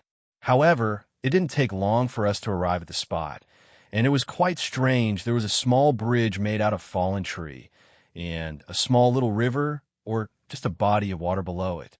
However, the tree leaves were purple, and many blue fireflies were flying all over the place. It's like those video game magic forests. I know we've been to other places before, but this is the first time I've compared it to that. But it's still beautiful. Come on, Jean. She dragged me forward and then jumped into the water. Splash. Once we were down there, she started to splash me with water. I didn't expect our date to turn into this, although it's fine. I played along and started to splash her back with the water. This goes on for a few minutes until I don't. Just like in the Kuo swimming pool with Akino. I appeared behind Natsum, wrapped my arms around her waist, and supplies. I shouted, and Natsum screamed the entire time. Splash. We stared at each other while we were down in the water, but she pointed up and we resurfaced. Geez. What happened to being delicate to a lady? Natsum was soaked to the bone, and her dress was sticking to her body, and her curves where I gulped, and she notices me staring at me. She looks at herself before hugging her body. However, she didn't get mad or blow up, but instead came over to me and embraced me. I also hug her back. Thanks for taking me on a date, Jean. I know I kind of said it to you, but we enjoyed ourselves today. So, does it really matter who asked? We could just go on more dates in the future. Natsum. Why, yeah, that's true even now. Natsum acted a little awkward. However, I think it's the correct mood for Chum. Might grab her chin, tilt her head up, and kiss her. Initially, she was surprised by it, but she closed her eyes and kissed me back. She wrapped her arms around my neck, and I did the same to her waist. It felt like we were in our own little world, as the only sounds that could be heard were some insects and the water beneath us. Hotel, breaking our kiss, Natsum asks in a whisper, and I nod. It's time then. I teleported us just outside the hotel, and we went back in. Taking out the key from my inventory, I glance at the number on it. We follow the number plates until we find our room. However, we did have to take a planned elevator up there, and it was the same experience as one in the main city.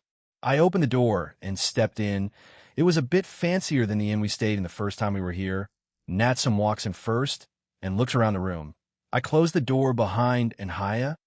Jejin Fa on MWA, my hands forcefully grabbed Natsum and turned her around, kissing her again. I force my tongue in her mouth, and she's a bit surprised by it, but she quickly eases into it. Her previously stiff body had begun to relax. Hayu Mn Fua. Moi Igha, however, Natsum's shoulders began to tremble, so I wrapped my arms around her waist again. She slips her tongue out as if offering it to me, and I trace it with my own repeatedly. I gulp down Natsum's flavor, savoring it. Nafua, slurp as Natsum is more active now. She twists her tongue, making squelching noises from where her tongue meets mine. Natsum explores my entire tongue out of excitement and curiosity. MMH, MWA, MGH, this is becoming a mess. I tug on Natsum's tongue with my lips and suck on it as she salivates. Her hips twitch in surprise. We finally break the kiss, and Natsum seemed a bit dazed. We've kissed before, but that just made me feel a little dizzy, and my body feels tingly. You're adorable right now, you know? We resume kissing as the evening grows more intimate. I pick up Natsum and place her on the bed. I cover the room in a time and sound barrier. I don't want anyone interrupting us. On Jean, when we begin kissing again, and my fingers dig into the flesh of her now exposed bosom. Natsum moans into our kiss in tandem with my groping. Jijin dat fua. Fu. I'll push her boob up with the palm of my hand while pinching her nipple between my fingers. Natsum was startled by the sudden movement. I am Mecha. No, please, I can't take any more, she gasped. I pulled away and looked down at Natsum. Her eyes welled up, and she reached her arms out to me. I glanced toward her and saw that she was trembling. She saw me looking and blushed even harder. Come Jean, I nod and step closer to her. Slowly, but surely I moved toward Natsum. MH. Fu Kua. Ku Natsum, she was tense. The closer I got, the more it seemed like the moment was overwhelming her. Don't you dare stop, she told me. I never planned on doing that, though. Finally, I reached the very end, although it wasn't all of it, but that was as much as she could take. Heat runs through me. I touch Natsum's cheek as a soft sound escapes her mouth. Finally, you have no idea how long I've waited to do this with you. Is that so? You still have a lot more waiting too. So hurry up and embrace me already. It still obviously hurt for her, but she started to sway gently. I also began to move my own. Do I look okay? She asked a little uncertainly. Yeah, you look great, Natsum. My body shifted as she leaned closer to me. I can feel the unusual pressure at this angle, and she encourages me to keep going. I'm getting used to it. So you can go harder, she says, and her mouth is open with a bit of drool coming out. I nod and push a bit harder. I love you. Jean. I hold her close and pull her in tighter. Jean, I love you. I love you. I love you too, Natsum. After reaffirming our love for one another, I lose myself in the moment with Natsum. I hold her close and feel our connection grow stronger. As I keep moving with her, Natsum reaches her hand up and touches my cheek. We then share another tender kiss. MH fu hayana. On. Mva. Slup Natsum am so happy. Even if our date was a short one, I loved every second of it. Please let me feel this warmth forever. And Natsum? She giggles and nods. Chugi mel ki shluep. Va. Funha. Ku. And Minham, we start a kiss, and I move my left hand up to start groping her left breast, making her moan again. Jean, I have my answer. Do you want to hear it? As I held Natsum close, she wrapped her arms around my neck and pulled me nearer. I heard her soft sigh right beside me. HAAA. MH, I feel so worn, Jean. Jean, I love you. I could feel her heartbeat against mine as we stayed together. I hold her close as she embraces me tightly. Jean, I want to be with you forever, so please be with me. Natsum. In perfect sync, we moved together, our hearts aligned as closely as possible. Ma. Jean, I'm reaching my peak too, She gasps, holding on tighter. H-A-A. Jean. Ugh, Natsum. As I held Natsum close, I felt her body tremble against mine. As she reached her peak, I also turned her immortal. She did give me her consent, right? Aya. Hiya hein kuha ahon. Oh, that felt really intense. I hugged Natsum for support. As the moment begins to settle, we turn our heads to each other and share another kiss. Lemon, it's only been a few minutes, but we were just cuddling now. Natsum was being extra affectionate. I hadn't asked her about that last part yet since I wanted her to enjoy the afterglow a little more. If you want to ask, just do it, Jean. Was that obvious? Yes, so I did. I did give you permission, and yes, I meant it. I have been thinking about it for a long time. Although, she rubs her head against my chest, turns around, and hugs me. I spoke about it with Kanami. She didn't know, but she said I had to decide by myself, but she said that she'd say yes in a heartbeat. I swear she doesn't think about certain things sometimes, even though she's clearly academically smarter than me. So, did you? I blushed and nodded. Well, I did turn you immortal when we were together. Wow, talk about being in the moment, Jean. She playfully slaps my chest and laughs. Aya, my chest feels so warm, and I feel so happy, geez. This is your fault. I want compensation. So unreasonable. So what does Natsum-sama want? Kiss me. I oblige and kiss her. We quickly part as she nods in satisfaction. Where are you going tomorrow? Kyoto, Yasaka asked for me. I don't know why, though, but it didn't sound too urgent, so I'm in no rush. Maybe Yasaka just misses you and wants to spend some time with you along with Kuna-chan? I shrug. I mean, it's not out of the realm of possibility since she did send a request in for me to take them on a family outing. However, back then it was pretend, but this time, if it is the same request, then it's for real, with the exception of not having a child since Kuna doesn't see me like that and wants to wait until she's older to pinch squeeze focus on me for tonight and not another woman my bad Natsum, and I enjoyed the rest of our night together. And I didn't forget to remove the barrier, otherwise we would wake up to barely any time passing next day Japan. Kuo, Skyward household, she's completely worn out. Smack. Ow. The moment we teleported back to my house, Kanami was there to scream that, but Natsum smacked her right away. Welcome back. I take it the day turned out well? Lavinia appeared, approached me, and hugged me. Yeah, she got a power-up out of it too, I think. So all in all, it was good. Anyway, did everyone else go to school already? Rias wanted to get some training done on the field for old time's sake. I think she's feeling a bit nostalgic because you, Aquino, and Ingvild are all graduating soon. Nostalgic, huh? Maybe that's how I was feeling yesterday. Well, whatever the case, I have to go to Kyoto now. Okay, since she sounded disappointed, I bumped our heads and kissed her on the nose, making her giggle. That quelled her a bit, and she let me go. And good luck, Jean. Natsum, tell us some details. Lavinia trots over to Natsum, who is still lightly smacking Kanami, who is just defending herself. I chuckle at the scene before heading to Kyoto.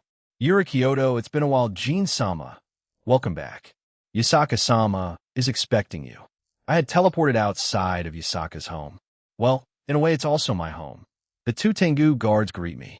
I nod, walk past them, and give them some food and water. As I reach the doors, I open them and quickly find Sharon, Kunu, and Yasaka's Oris. It seems like they were in the meeting room and were ready for me. Not wasting any more time, I quickly make my way there. I take note that a few things have been rearranged, but it wasn't too significant. Therefore, I didn't think about it too much. I reached the door to the meeting room and pushed it open. Once I was inside, I saw Yasaka, Kunu, and Sharon there. They were just sitting around drinking tea. Kunu spots me and runs to me. Jean! I hug her and pick her up. I join the other two as they greet me. Welcome back, dear. Welcome, Jin-sama. Hey, so what did you need me for? Yasaka smiles and nods. Isn't it obvious? She touches my arm and Sharon giggles. Family outing? Of course, So, it's as I suspected last night. I mean, it's fine.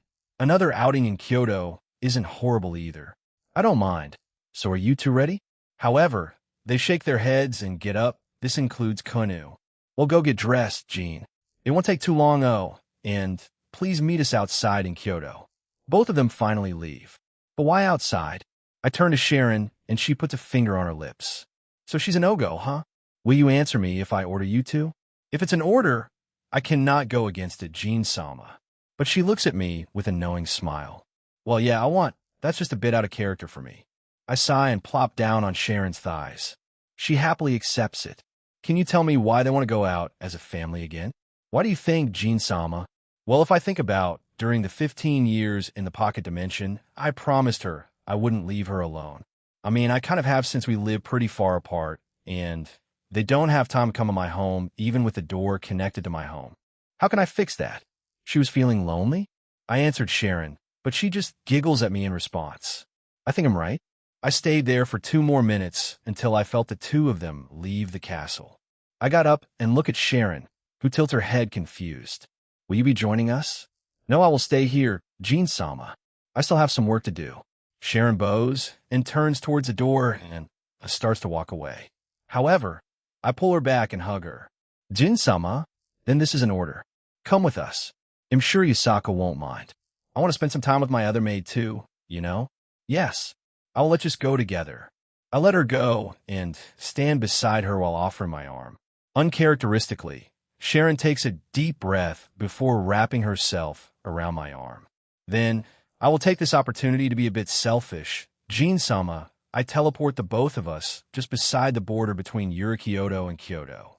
I look behind me one last time and see Yurikyoto bustling with life. I wonder when the East Yukai faction will try to make contact with me. They'll just leave it to future me then, but it'll be ready. Kyoto Yufufu Yusaka-sama decided to wear that.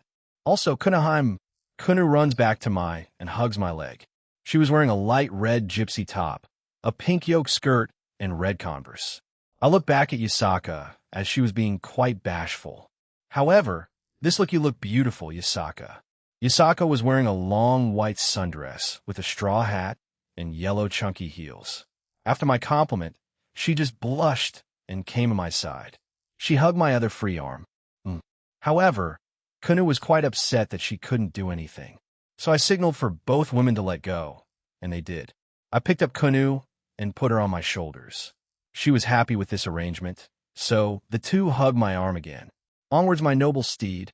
Kunu says this from my shoulder, making us both laugh. Aye, Captain. Bonk. That's not what you're meant to say. Upon arriving at Gion's Geishas and temples, we were astonished. We had been here during our last outing, however, today it was quite crowded for some reason. There were many people walking around, as well as geishas who would sometimes stop to take a picture with someone. I felt Kunu ruffle my hair, and I look up at her. She points to a local food vendor, and we go over to it. Oh, well, hello there. Would you like some yatsuhashi, young lady? Yes, please. I tap Kunu on her knee. Order as much as you like, Kunu. How about you two? They'll have some too, if you don't mind. I shall follow suit then.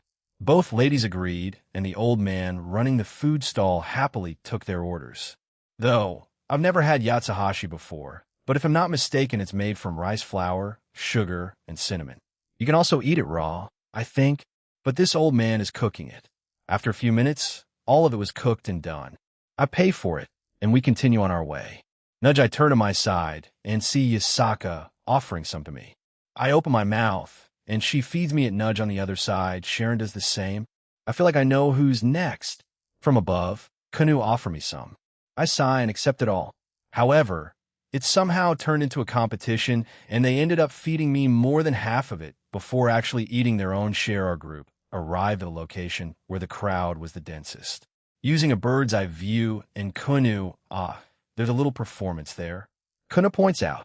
We slowly push our way forward and arrive at the front, and there were a bunch of geishas dancing. We, along with the crowd, watched them dance. In Kyoto, the dance style can be called kyomai. In the rest of Japan, this style of dance is called judamai. The origin of this dance is from the No theater. However, I'm not sure which this is. Yusaka tugs at my sleeve, and I look at her. This is the Kurakami black hair dance. This dance is only done by the Geiko and the Maiko during their Saka stage. It's the story of a noble girl, Tatsu, who is forced to give up her love. Her lover is a shogun, general in an army, who was given an order to marry another girl who is far more wealthy and powerful. The song is about Tatsu's despair and her nights alone with just the memories of her lover. Years pass, and her beautiful black hair turns gray like snow falling onto the ground. It's a very sad song, but also very beautiful. Kurakami black hair, huh? Interesting. We watched the entire performance until it was over. The crowd who had gathered gave them a round of applause after. We also joined in. After that, we left for another area. Back here again, huh? Again, Jin-sama? I nod. We were back in Arashima Bamboo Grove. I had first come here with Yasaka and Kunu, then with my date with Rosweiss, and finally we're back here again, but with the addition of Sharon. As we walked through it, it was also quite crowded today, even on a weekday, which was a bit surprising. Although I do suspect it being mostly tourists in here, as many of them were taking photos and speaking other languages that I could understand. Yeah, I explained to her, and she nods. I see. It seems this might be a recreation of that day, then. Oh, I'm glad to be here. Then, as we walked through the area, I got a lot of stares. Many in bewilderment, and some were just jealous.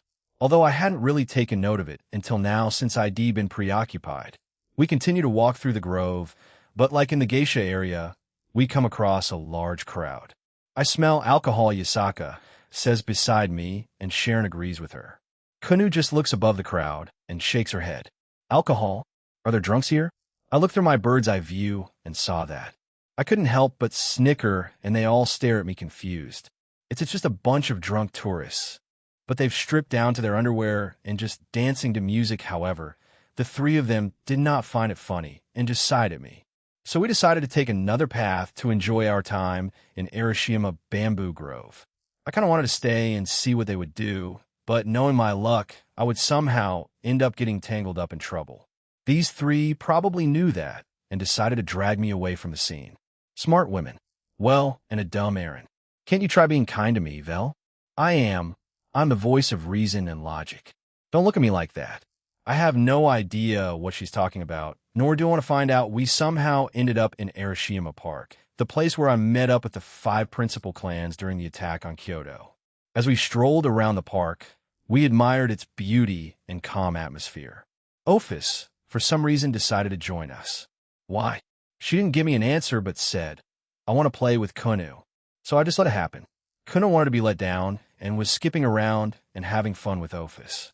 Sharon followed the two of them around to make sure they didn't get into trouble. However, they quickly came back to us. Is something wrong? No, we would like to buy some snacks, Jin-sama. Lunch is approaching, and perhaps we could go have lunch soon? Ah, yeah. It is, isn't it? Sure thing. Hey, raise some money. I hand them some money, and they went away. However, Ophis lingered her gaze on me for a couple of more seconds before she joined them. I was left alone with Yasaka. Do you know any good places to eat around here? I do, Yasaka, and I decided to just stay there and wait for Kunu, Ophis, and Sharon. Nonetheless, we went closer to the man-made lake, because there is also a waterfall there. The area was lively as many tourists and families were out and about. A small and gentle breeze swept the area. Yasaka had her eyes closed, her head on my shoulder, and hugging my arm. I would say today was the calmest day I've had in a while. Hey, partner. What's up, Drake? When you woke up after your nap on the school rooftop, you seemed a bit strange. Did something happen? Oh, that. Yeah, I haven't told you guys about it. My bad, so that's what happened. Huh? Who would have thought Azathoth was dying? But yeah, I get it. Sleeping can mean something in a different context. Now that begs the question, Comptoir. Did you know about this? Comptoir. Answer. No, I did not. Please believe me. Although I know many things, Azathoth still omits a few things from me. I am familiar with quite a few answers around the Omniverse. However, I do not know many things about Azathoth. Only the things they let me know. You could be lying, you could be telling the truth, or half-lies, or half-truths. We don't know, do we? But we can only take your word for it. Velgrind declared, and the other 2 dragons agreed. However, to my surprise, Rudra decided to stay quiet. But I have to admit, Aaron, You sure have guts to tell the creator of everything that you'll save them. She's right, partner. But I kind of expected that from you. So, the first thing you'll do once you evolve is to save Azathoth, but you also said you do not know how. How will that work? I don't know, but I will try Comptoir. Can I rely on you for that? Comptoir. Answer. Yes, please do. She hesitated in answering that Comptoir. How do you connect to all of this? Were you to Azathoth? She did create you after all, even if I asked her. I doubt she would know or tell me. She did randomly cry not too long ago and didn't know why. Yasaka, it's been a few hours since my request started. Although this is the second time I have asked Jean to do this sort of thing, I am happy he still accepted. Although I do suspect that it's because we're in a relationship, but I'm still grateful. I squeeze his arm a bit tighter, but he doesn't respond. When I look up at him, he was staring up into the sky. He tends to do that a lot. It started when that incident happened, and has only increased since then. I do wonder why at times.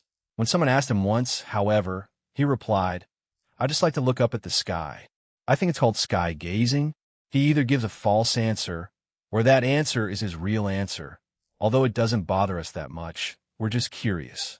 However, when I use my smartphone and looked up sky gazing, it is not a real hobby, or at the very least it's not classified as one.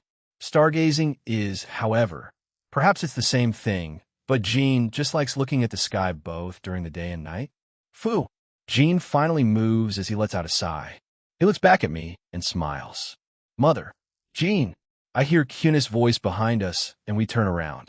She gestures for me to join them, and I let go of Jean's arm. Oh, you bought these Kunu. Aren't these too much? Yes, Yasaka-sama. We decided to buy lunch instead of just a small snack. We thought we might as well have a picnic here. Sharon answers for Kunu, and both my daughter and Ophis nod enthusiastically. I see.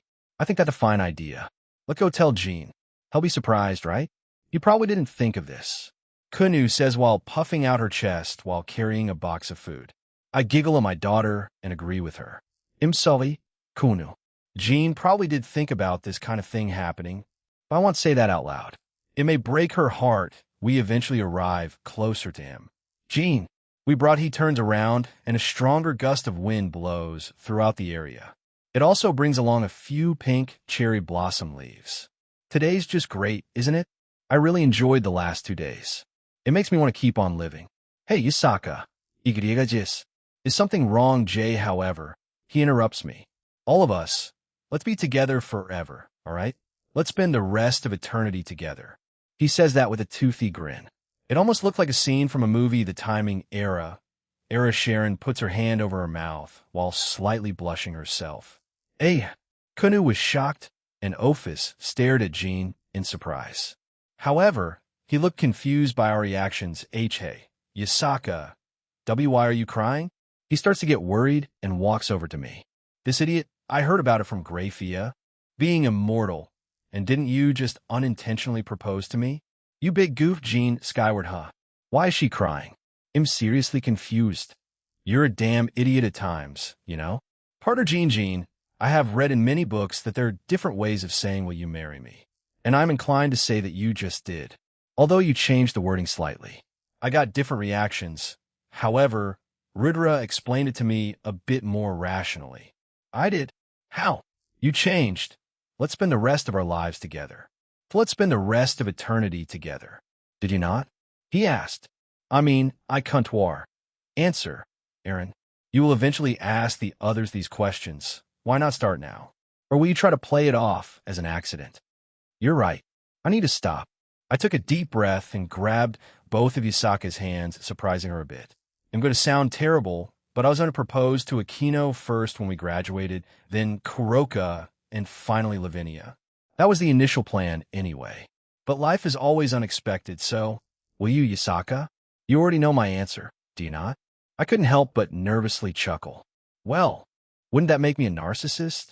I would rather hear the answer from you. She giggles at that as tears keep flowing down her cheeks, and then she nods, and nods again. She keeps nodding. Yes, I will. Please stay with me forever, Jean. Yeah, we share a hug, and a few people around us start to clap. Shit. I didn't think they were watching this unfold crap. I wish I had a camera right now to take a picture, Sharon says while sighing. Ugh, mother, congratulations. Forever.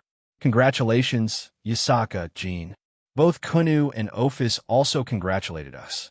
Hey, I wanted to be the first one to congratulate you, damn it. Stop being stupid and just be happy for them. Congratulations, Jean. I just act whatever. Congrats, partner, thank you, Drake, Albion. As I hugged Yasaka, I also turned her immortal. I wanted this to be a bit less dramatic, but it kind of ended up that way. Jean will keep this under wraps for now. I know those three wish to be asked by you first, but you don't need to, Yasaka. But she shakes her head. I want to, but when the time comes, I'll tell them. Please be prepared to be attacked by them. I felt my lips twitch at that. Is she blackmailing me or something? However, Yasaka just giggled at me. Our lunch was in an even better mood than it would usually be because of my proposal. Nighttime, Yurikyoto, thank you for today, dear. Yes, it was a wonderful day, Jean-sama. Come again soon. We were back inside Yasaka's home and in the entrance hallway. I was about to leave for my home back in Kuo. I enjoyed it too, even with the unplanned proposal. Kunu runs back to me while spreading out her arms for a hug. I kneel down and she hugs me quite tightly, thank you. She whispered into my ear and smiles at me after breaking out hug. That thank you is for your mother, isn't it? You're way too kind and mature for your own age, Kunu. She really should focus on being a kid her age. She has the responsibility of being the future leader of the Yukai, Jean. Although you did make Yasaka immortal, so I don't know how that will work out. That's true, but I do want her to enjoy her own childhood a little more. Kunu and Sharon begin to walk away. Sharon stops to give me a small bow before following Kunu. Yasaka comes over and we share a kiss. Thank you again. I feel like the happiest woman alive today. Im glad, Yasaka. But to tell she puts a finger on my lips. I know, but I just kiss her again. If she knows, we don't need to go into detail about it. After the short kiss, we hug one last time, and she goes to join Kunu and Sharon.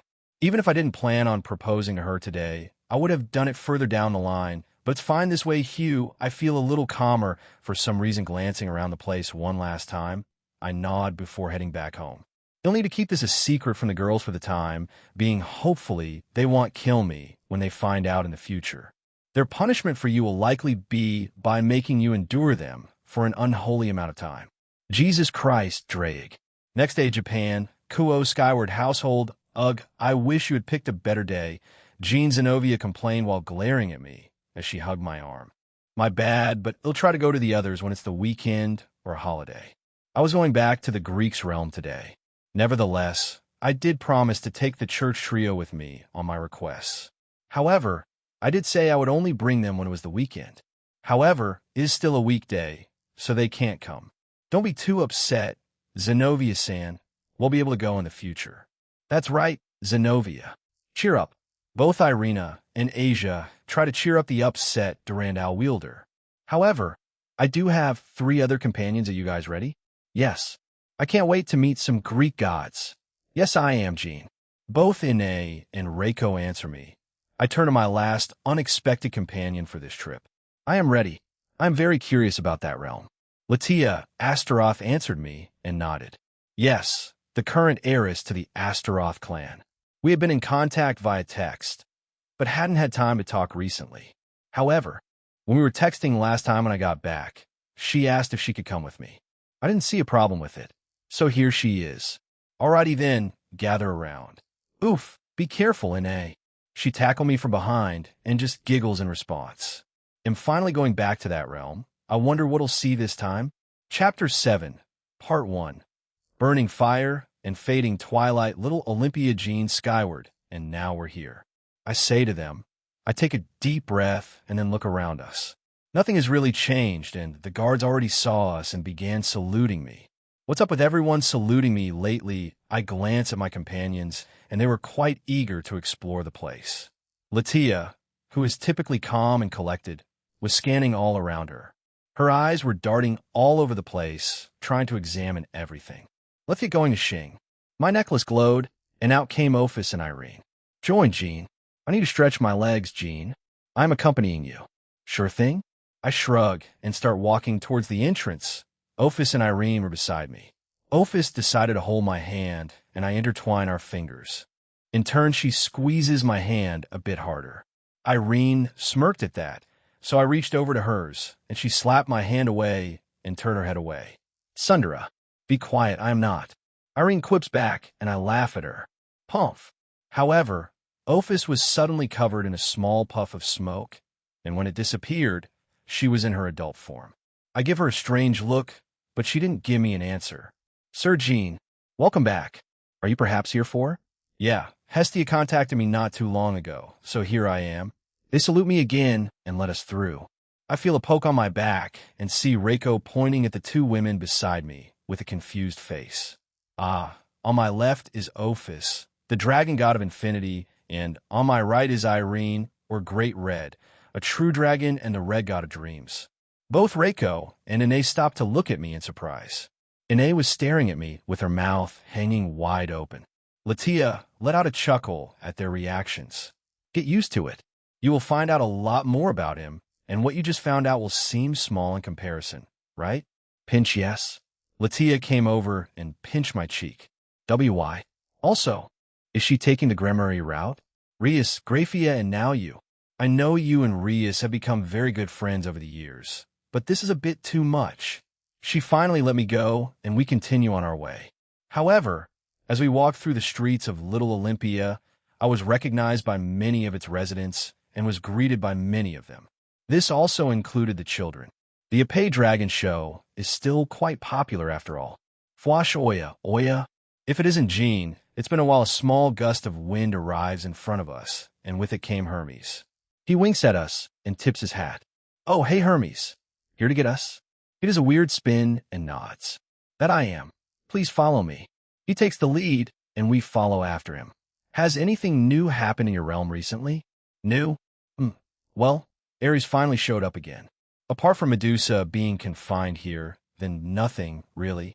Oh, she's in Elamia's city, by the way, so when you need to find her, just go over there. I'm pretty sure one of the gods is over there.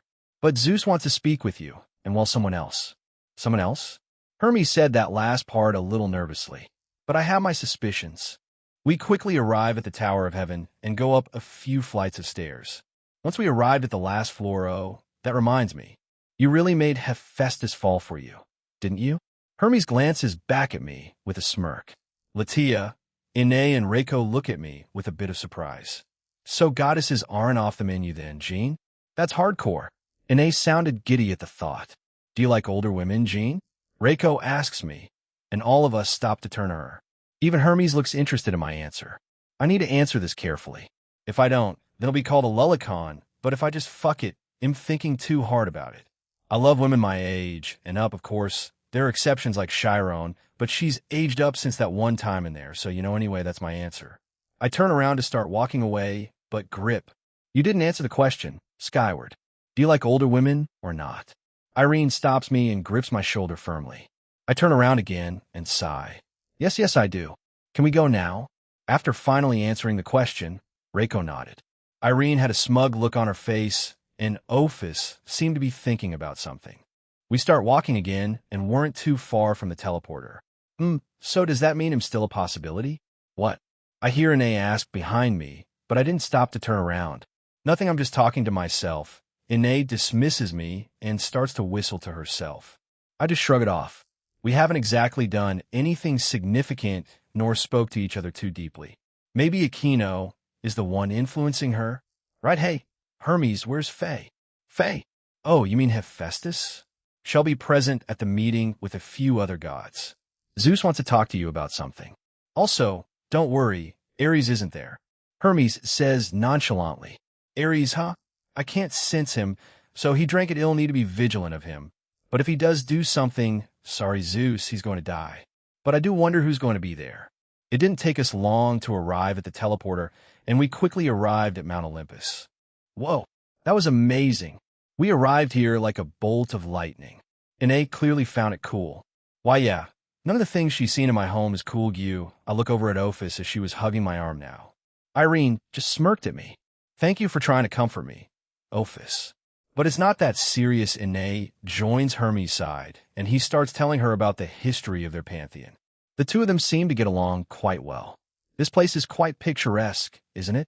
Reiko comments on the island of Olympus. Reiko, like Ine, had been quite interested in the realm as soon as we arrived here.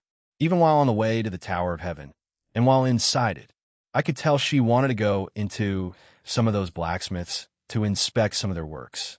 The only two who have been mostly quiet were the two dragons. I don't know what they're here for, although I don't mind them being here, but I am curious as to why. I doubt Irene just wants to stretch her legs, but I can believe Ophis wanted to just follow me around. Oh, by the way, Hermes, did Kara accept the prize of winning the Tournament of Power? No, she didn't, though we expected that. Why do you ask?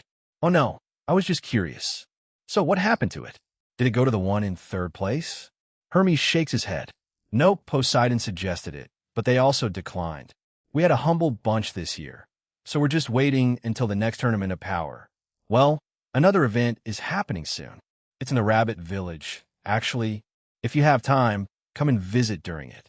At the very least, elaborate Hermes chuckles at me and nods.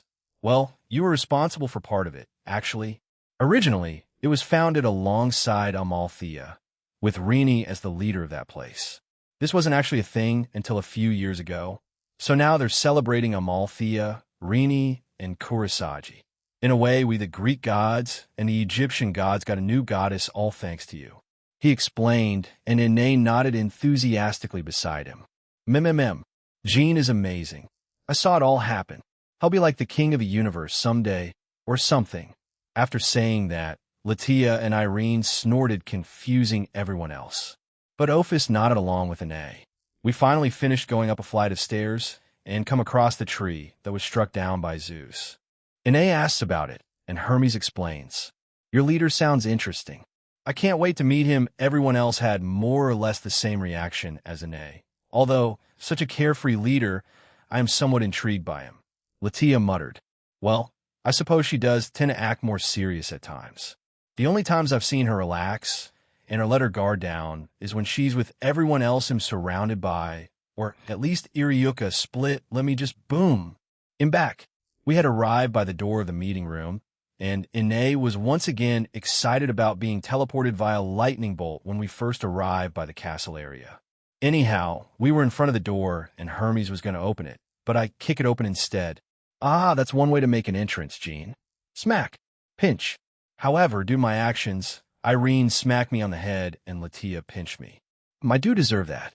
We walk in, and Hermes goes to his seat. True to his word, there were only a few gods and goddesses here.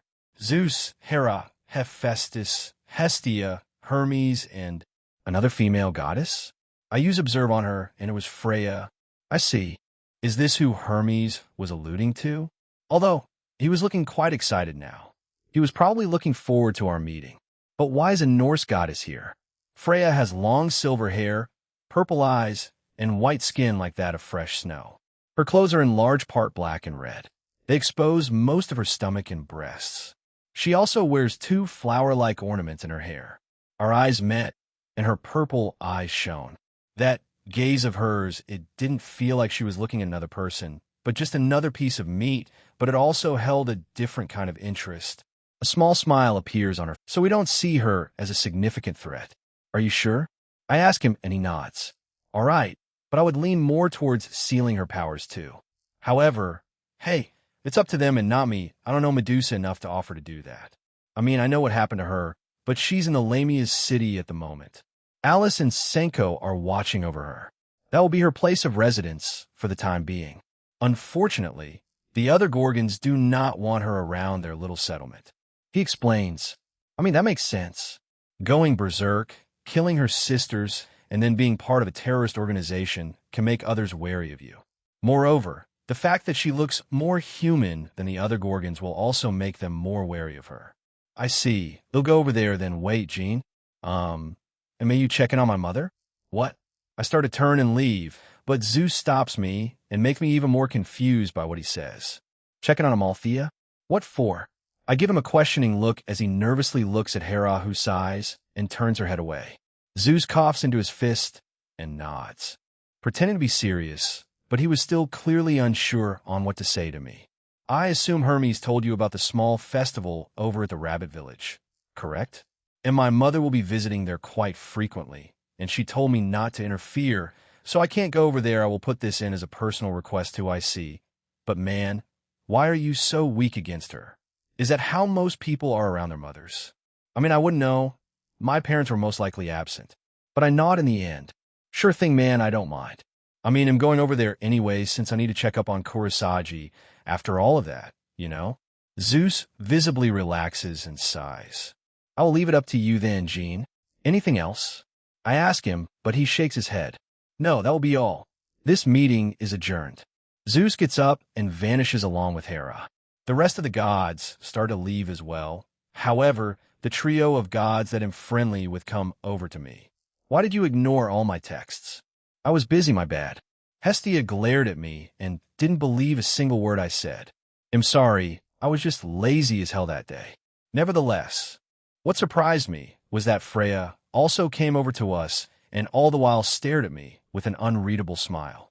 Although her emotions tell a different story, how about her thoughts? You rarely use that, partner. I'm interested. May as well, right? I want my friends and lovers to have some privacy, so I don't use it often or at all on them. But Freya, she's a different story. So, I'll listen to her thoughts. I want him so badly. In every way imaginable. He can use clone magic, right? Come and give me yourself. It'll make you mine. I am the goddess of desire. I won't stop until... Okay, I've heard enough. Interesting. To think you kept an eye on such a trivial thing during all this time. It's endearing. Freya smirked at Hestia, who fumed after hearing her say that. Hermes just stood by with a smile watching it all play out. Yeah, nice to meet you, Freya. Imjin. Let's get along for now on. Yes, let's get along. However, I am busy as of now. Excuse me. Her eyes glow one last time before she starts to walk away. We watch her go until her figure is completely gone. If I didn't even notice I was holding my breath. The goddess of sex? She's a lot more intimidating than I thought. If the Norse goddess of sex is like that, how's the Greek one like? Ine breathed a sigh of relief once Freya was gone and asked the other three. Hermes chuckles and answers her. Well, she isn't like that if you're wondering. While Aphrodite isn't a virgin like two certain goddesses I know, she isn't, let's say, as active as Freya. However, her personality isn't exactly suitable for everyone either. He looked back confused at her as she explained, making him smile wryly at her. WL, I wanted to use child-friendly laying. I'm 21, I'm sorry. Ine looked at Hermes like some kind of worm. I hadn't seen her make that kind of face at all yet. However, I guess she doesn't like being treated like a child. However, Latia and Reiko have been quiet the entire time. Glancing at both of them, they were in deep thought. She's quite promiscuous, isn't she? Irene comments as they just stare at her. However, she said nothing more and closed her eyes. Hermes then turns to me. Hey, anyway, are you traveling to the Lamia city again, Jean? Yeah, I might as well. I mean, if I get that done, then I'll look at Ine as she looks at me quite excitedly. We'll be staying here for a short while. Someone wants to explore the place, but I do have other places to visit. The Rabbit Village is one. They'll let Ine decide after that. Yes. She pumped her fist and was very excited at the thought. There are still places I haven't visited before, but that can wait for another time. They'll get the request done, and then let Ine have her fun. This will also be good for Reiko. She did say she wanted to see me at work. However, I also took it as her wanting to explore the world too. Can we let me finish my request first, Ine? After that, we can go wherever you want. You guys don't mind, right? Both dragons shake their head. I will follow you anywhere, Jean. Insidiously, Reiko says, causing Hephaestus to look at her suspiciously. By the way, Jean, who are these new companions of yours? Hestia asks as she looks at all of them. I nod and tell them who they are, and they're obviously surprised. TT, the dragon god of infinity and a true dragon? Hestia stammers out while taking a step back. Faye didn't have much of a reaction, but she did seem a bit more interested in Reiko. The legendary Minamoto, no Yorimitsu, I see. I did not think I would see a figure like you here, and you've decided to follow Jean, huh? Interesting. Hermes looks at Reiko as she smiles back at him. I glance at him, and he waves his hands in front of him defensively. Dude, I was just looking at you, chill. Anyway, we'll get going then. Grab him? What's up, Faye? Need something from me? Hephaestus grabbed my arm and looked at the ground. Hestia and Hermes started to giggle to themselves. And may I come with you? I mean, I don't mind, but aren't you swamped with work? She shakes her head, but before she could answer, Hestia continued for her. When Hepir heard you were coming, her energy levels and motivation skyrocketed, and she got all her commissions done, and to the same work and degree. I was pretty surprised by it. You know, she must reel swash. Gyahip, don't try hit and stop it. Hephaestus let go of me since her face was red and tried to punch Hestia, who luckily dodged it. She was chasing Hestia now while she kept on screaming. We wait for those two to calm down before heading out. Freya, I want him. I want him. I want him. I want him. I want him. I want him. I want him. I want to corrupt him. Make him desire me and only me. Never in my entire life have I wanted someone more than him. Something in my soul is screaming to let it happen. I have spoken with Hermes in the past about him and learned a few things. The biggest difference is how we view love, sex, and relationships. I will be with anything that has a pulse. However, I also have certain standards. I may be the goddess of love and sex. However, I don't just open up to just anyone I meet in public. I recently traveled to a certain country and place where being open and adventurous with new people was the norm, and enjoyed my time there. I'm open to trying new things, with a few exceptions. I'm not against being part of a group experience, or even being involved in that kind of scenario at the same time. It's the height of pleasure for me, in a sense.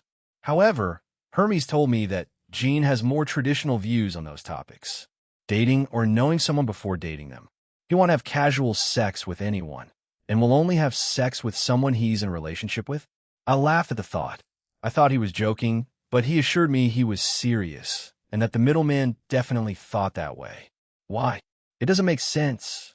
A man who wants a harem, who announces it to all of us, and is the sole reason he wants peace. A man of his status will surely have women throwing themselves at him. Why does he not take advantage of that? It doesn't make sense to me.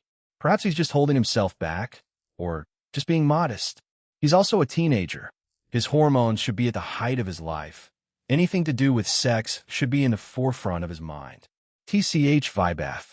Fwash, yes, Lady Freya. One of my loyal followers, Vibath. I found him when he was young. Took him, and well, he's one of my favorites.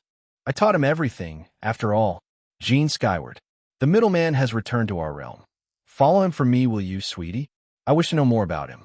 Upon hearing my request, he frowned. While he is a very loyal follower of mine, he isn't blinded by it. That's one of the reasons of my fondness of him. Unlike the other ones, Lady Freya, I do not think this is a wise decision. Fufu, I'm not trying to antagonize him, Vibath. I simply want to know more about him. He nods. I will go about it my way then. Do as you wish then. He finally vanishes.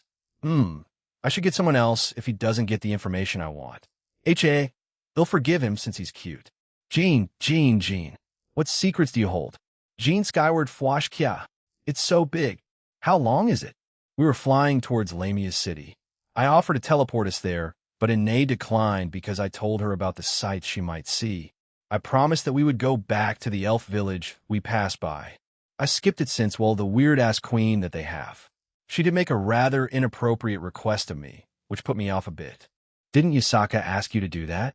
I'm 99 sure she was joking, Drake. She was a tease, but the way she said it back, then she didn't mean it, probably. Probably, he says, anyway.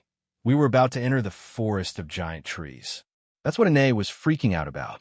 We were on Kaisel since I wanted the guy to be out a little more often. I also didn't want to make Faye more jealous by carrying Reiko, who couldn't fly. Hestia and Hermes opted to stay behind, so only Hephaestus was with us. Although Hestia made the excuse of making dinner for all of us, so she wanted to start preparing now. She expects us to go back to Little Olympia by tonight. I was at the front, Ine sitting in between my legs while shouting, Faye behind me, Ophis sitting near Kaisel's head while she conversed with him, Reiko, Latia, and Irene standing at the back as they also started speaking to one another. Any trivia about this place? Jean? Trivia? Well, those trees were apparently planted before Typhon and Black Alice's attack here. So there's that, and nothing lives in the place, as weird as it sounds.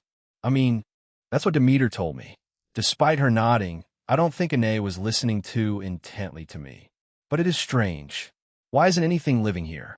It's quite spacious with a lot of room to live in, even if you take down a few trees and plant them somewhere else.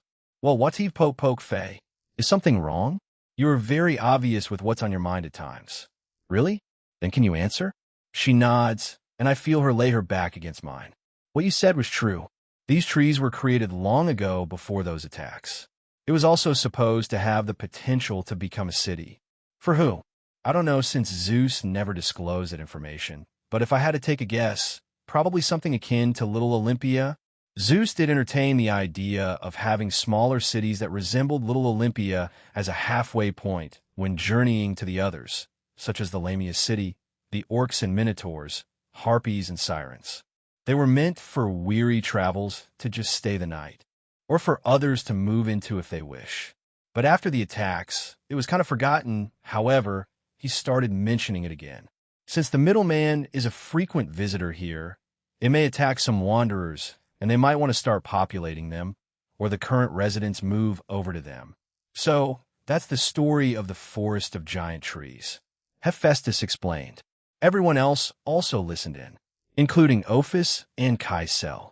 Ine, who had been looking forward, puts her head against my chest and gazes up. I look down at her in response.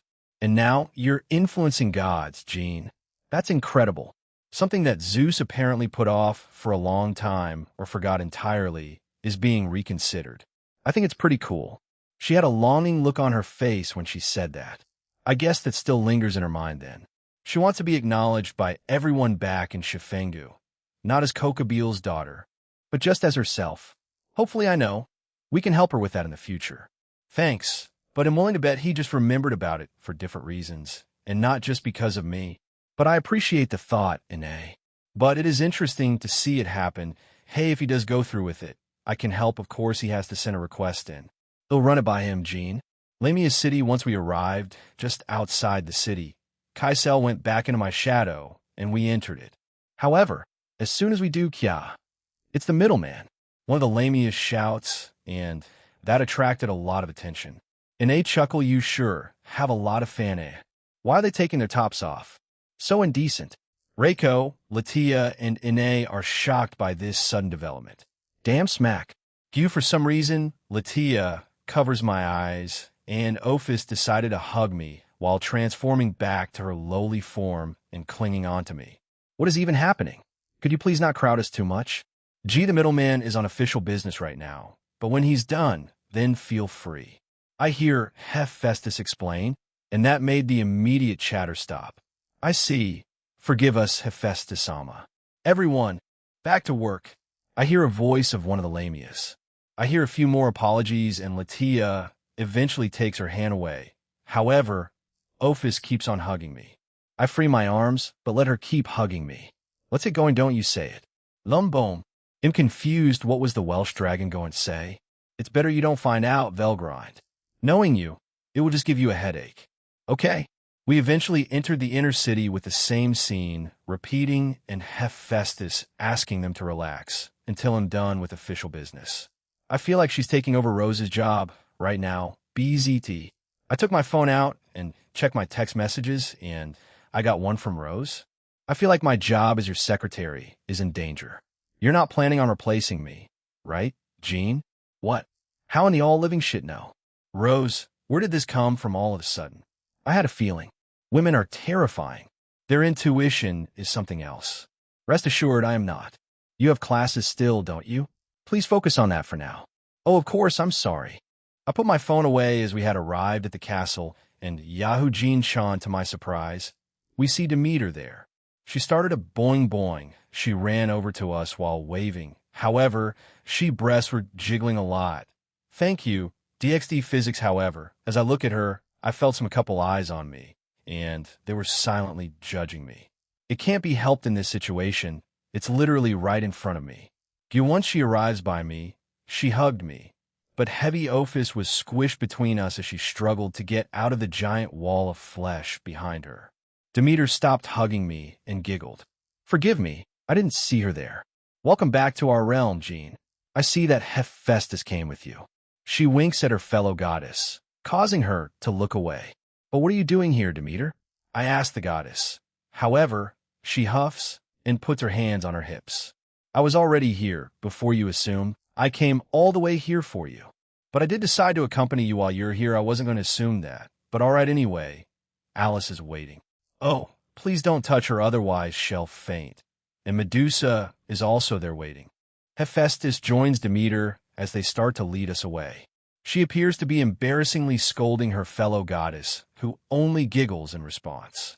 I know I was mostly distracted by the amount of lamia breasts earlier, but this place looks strangely like Japanese homes, like the ones from back in the day. Ine comments as we enter the castle. Reiko also agreed with her. Yeah, Alice, the leader of the lamia, is quite an otaku. That's why. An otaku lamia? Now, that's not something you hear about every day. Reiko comments, and Ine laughed. However, the tour didn't last long as we ended up in the same little throne room from before, and Alice, Senko, and Medusa were there. But Alice immediately stiffened as soon as she saw me. Vous welcome, Beck, Middelman, Yin Skyward. She half-shouted. Senko, who was beside her, just sighed and shook her head. However, Medusa was to the other side while looking down at the ground. Quite a few of the girls with me were looking at her with curiosity. Yeah, I'm back. So, and because if I look towards Medusa, and Alice nods. Yes, we heard about the situation from Zeus-sama. Please go ahead. I nod and walk towards Medusa. You doing okay since then? Yes, I am. No need to concern yourself with me. Please get on with it. She flatly says. I sigh, touch her shoulder, and put a spell on her that prevents her from leaving this realm, be it consensually or not. Once done, I step away. Done. I see. I'm sorry for making you come all the way here, and also attacking you. She apologizes to me. No, it's fine. It's my job after all. Anyway, anything off with your body? Any lingering effects? She shakes her head. Medusa then looks at Alice. I will be returning to my home then. Very well. Everyone watches as Medusa leaves. Once she was gone, Alice sighs and relaxes on her throne. She's done well in integrating into our city. The citizens are also quite welcoming of her. But I believe she can't forgive herself or thinks she's unworthy of our kindness. I want to help her, but I'm unsure. Smack Senko walks over to Alice and smacks her on the head. She, queen of the Lamia, clutches her head and looks at the kitsune with confusion. We've already talked about this, Alice. This is up to Medusa to get over. We've done everything we can for her, but now it's up to her. Playing hero won't do anything. Senko looks at me and then back at Alice. Now, be a leader and greet our guests properly. Smack, smack, ow. Oh, okay. She does her usual greeting in a better posture. Seeing Senko approvingly nod, she then relaxes, earning another smack. I do wonder who's really in charge here, Jean. I know. Go ahead. Huh? She seems confused by my answer. If I go with you or lead you around, you won't be able to fully explore the place, right? So go ahead. I can always find you, Ine. But I will go with you. I will too. Ophis stops hugging me and walks over to Ine and holds her hand. Reiko also offers to go with her. She was quite shocked, along with Irene. Okay, thank you. While holding hands, Ine, Ophis, and Reiko leave to go explore the city. So, I was just with Latia, Demeter, and Faye, huh? It shouldn't take too long until we leave for the rabbit village. A few hours, give or take. We could just have lunch here. Jean, I was brought out of my thoughts when Alice shouted at me. I look back at her and wait for her to continue. Why you didn't get to experience our outdoors hot springs, did you not? So why not take this time to do so?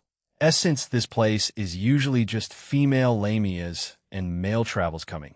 The hot springs are unisex. I already know that. Alice, she probably forgot since she's still quite nervous around you. Yeah, but why? It's not like I've changed that much since then. However, Drake snorted at me. You've become even more famous. Your fight with Sarah Bale is probably still fresh in your mind. And did you forget your increased fame over the demonic beast riots? Everyone knows you stayed behind to fight off Shalba from Cow's brigade. Ah, right? They were talking about that for at least a few days, huh?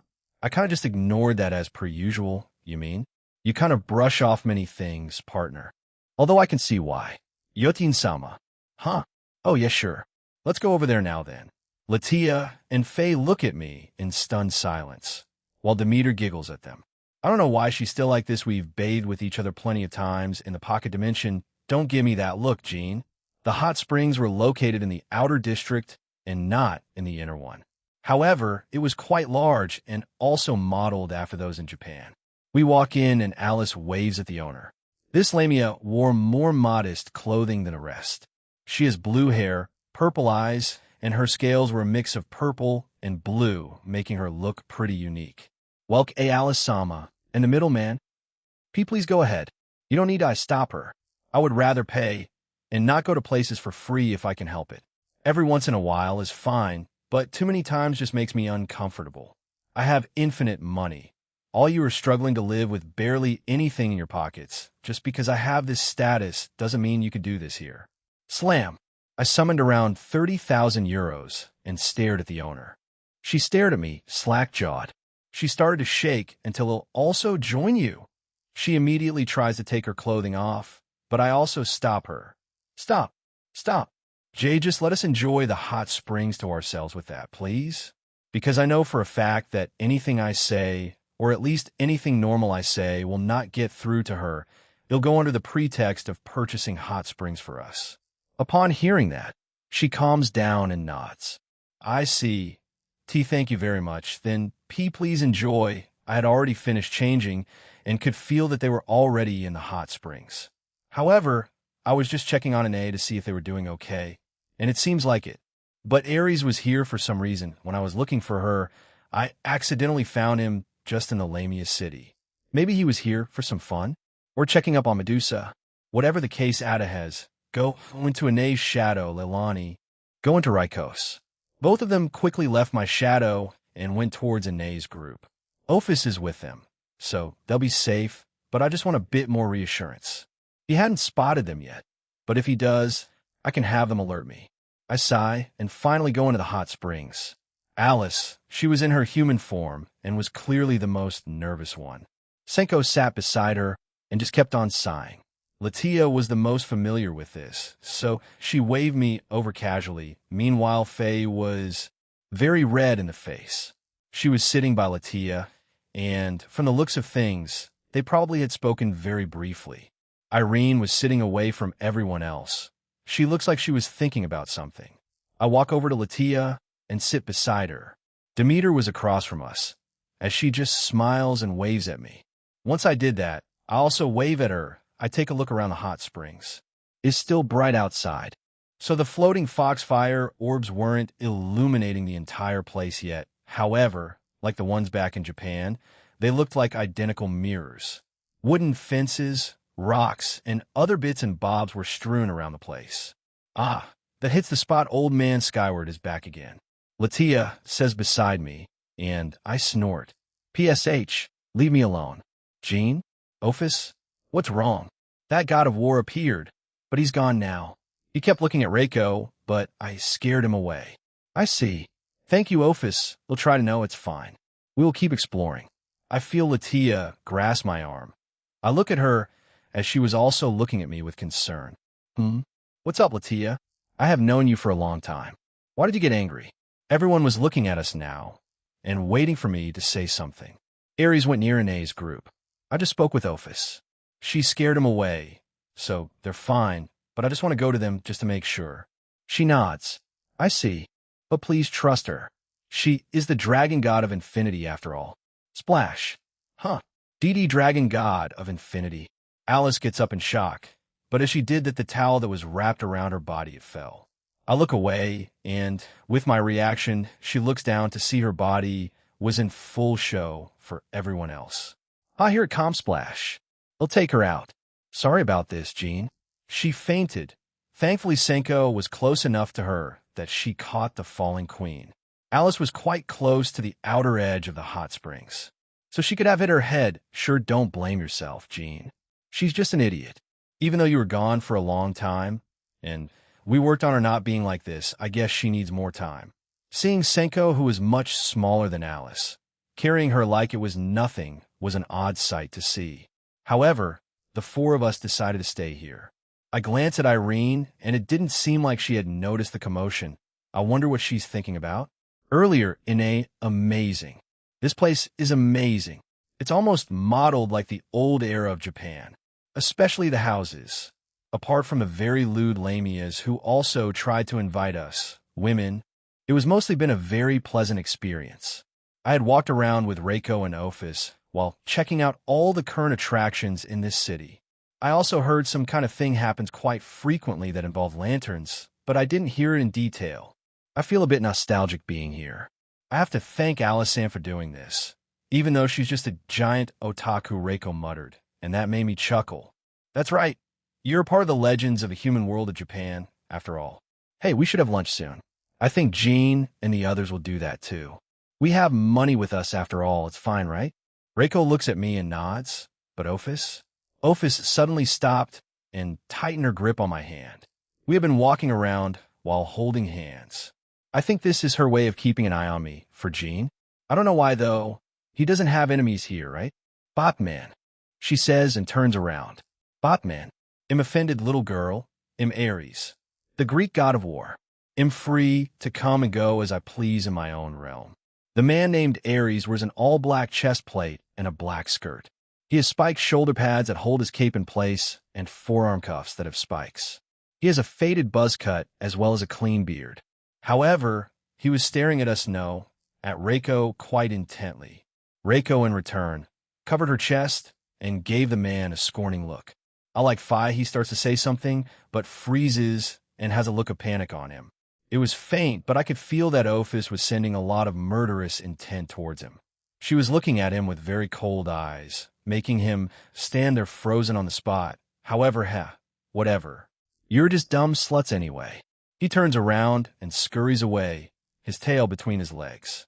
Ophis taps on her ear, and a small green, translucent transceiver appears, and she starts to talk into it. A minute later, she nods, and it disappears. Lunch. Oh, okay. Tea, thank you, Ophis. She was back to her usual self, a small smile on her face. We start to walk away, feeling a little bit more wary because of the god Ares. Jean skyward, it was quick, but it was great. We'll try to come back here when I'm back in the realm again. We just left the hot springs. Latia, Demeter, and Faye mostly spoke to one another. I tried to speak with Irene, but her mind was somewhere else. Our next plan was to have lunch, wherever that may be, but we couldn't stay for too long since we had to go to the rabbit village. Alice had also woken up during that time, but completely refused to look at me since she was too embarrassed. In contrast to her sobbing when I left a few months ago, she was too embarrassed to look at me. We quickly left the building and followed Senko, as she was the one speaking with Alice who nodded along. However, to my surprise, we were back at the same restaurant we had chosen to eat dinner at before. Latia hadn't been here before, the same with Irene, so they were curious about the place. Once inside, I stop and see Anae's group, then I point to them. I will order for all of us. Please put your orders here and your name beside it. I was about to offer to get our food, but Senko stops me and hands a piece of paper and pen to Alice as she proceeds to write what she wants down. I sigh and make a menu teleport to us. I hand it to Latia as she reads through it. She gives it to Irene, then to Demeter. Afterwards, we hand Senko the list and I give her some money. She thanked me and we went our separate ways. Once we arrive at where Anae's group, where they were already busy eating. Hey, how was it? Great. So afterwards, she tells us what she saw on her journey and the things she found interesting while praising Alice's choices. This made the queen of the Lamias blush. But then the god of war appeared. He was pretty intimidating, but Ophis scared him away, so we were mostly fine. Anae pats Ophis on the head as she brings her arm up in a sort of victory pose while drinking some juice. Senko eventually comes back to us, but asks for help bringing back everything. Alice and I offer too. After getting everything together, I turn to Alice. Alice, we'll be leaving after this. Ah, yes. I see she was clearly and visibly saddened by what I said. I placed the tray of food on my other hand and put a hand on her head while we walked. Don't be like that. I'll give you my number so you can text me if you like. I'll also probably be asked back here in the future. Yes, of course, Jean-sama. Following that, we returned to our table and enjoyed the rest of lunch. Greed, go into Medusa's shadow. As soon as he said that, he left my shadow. Having just eaten lunch, we were standing outside the restaurant. Just to be safe, partner? Yeah, since Ares is back, maybe Cow's Brigade is going to do something. I can trust Greed for this, and he isn't enormous, so he can fit in smaller spaces. Maybe I'm just being paranoid, but I would rather be prepared than be caught off guard. Anyway,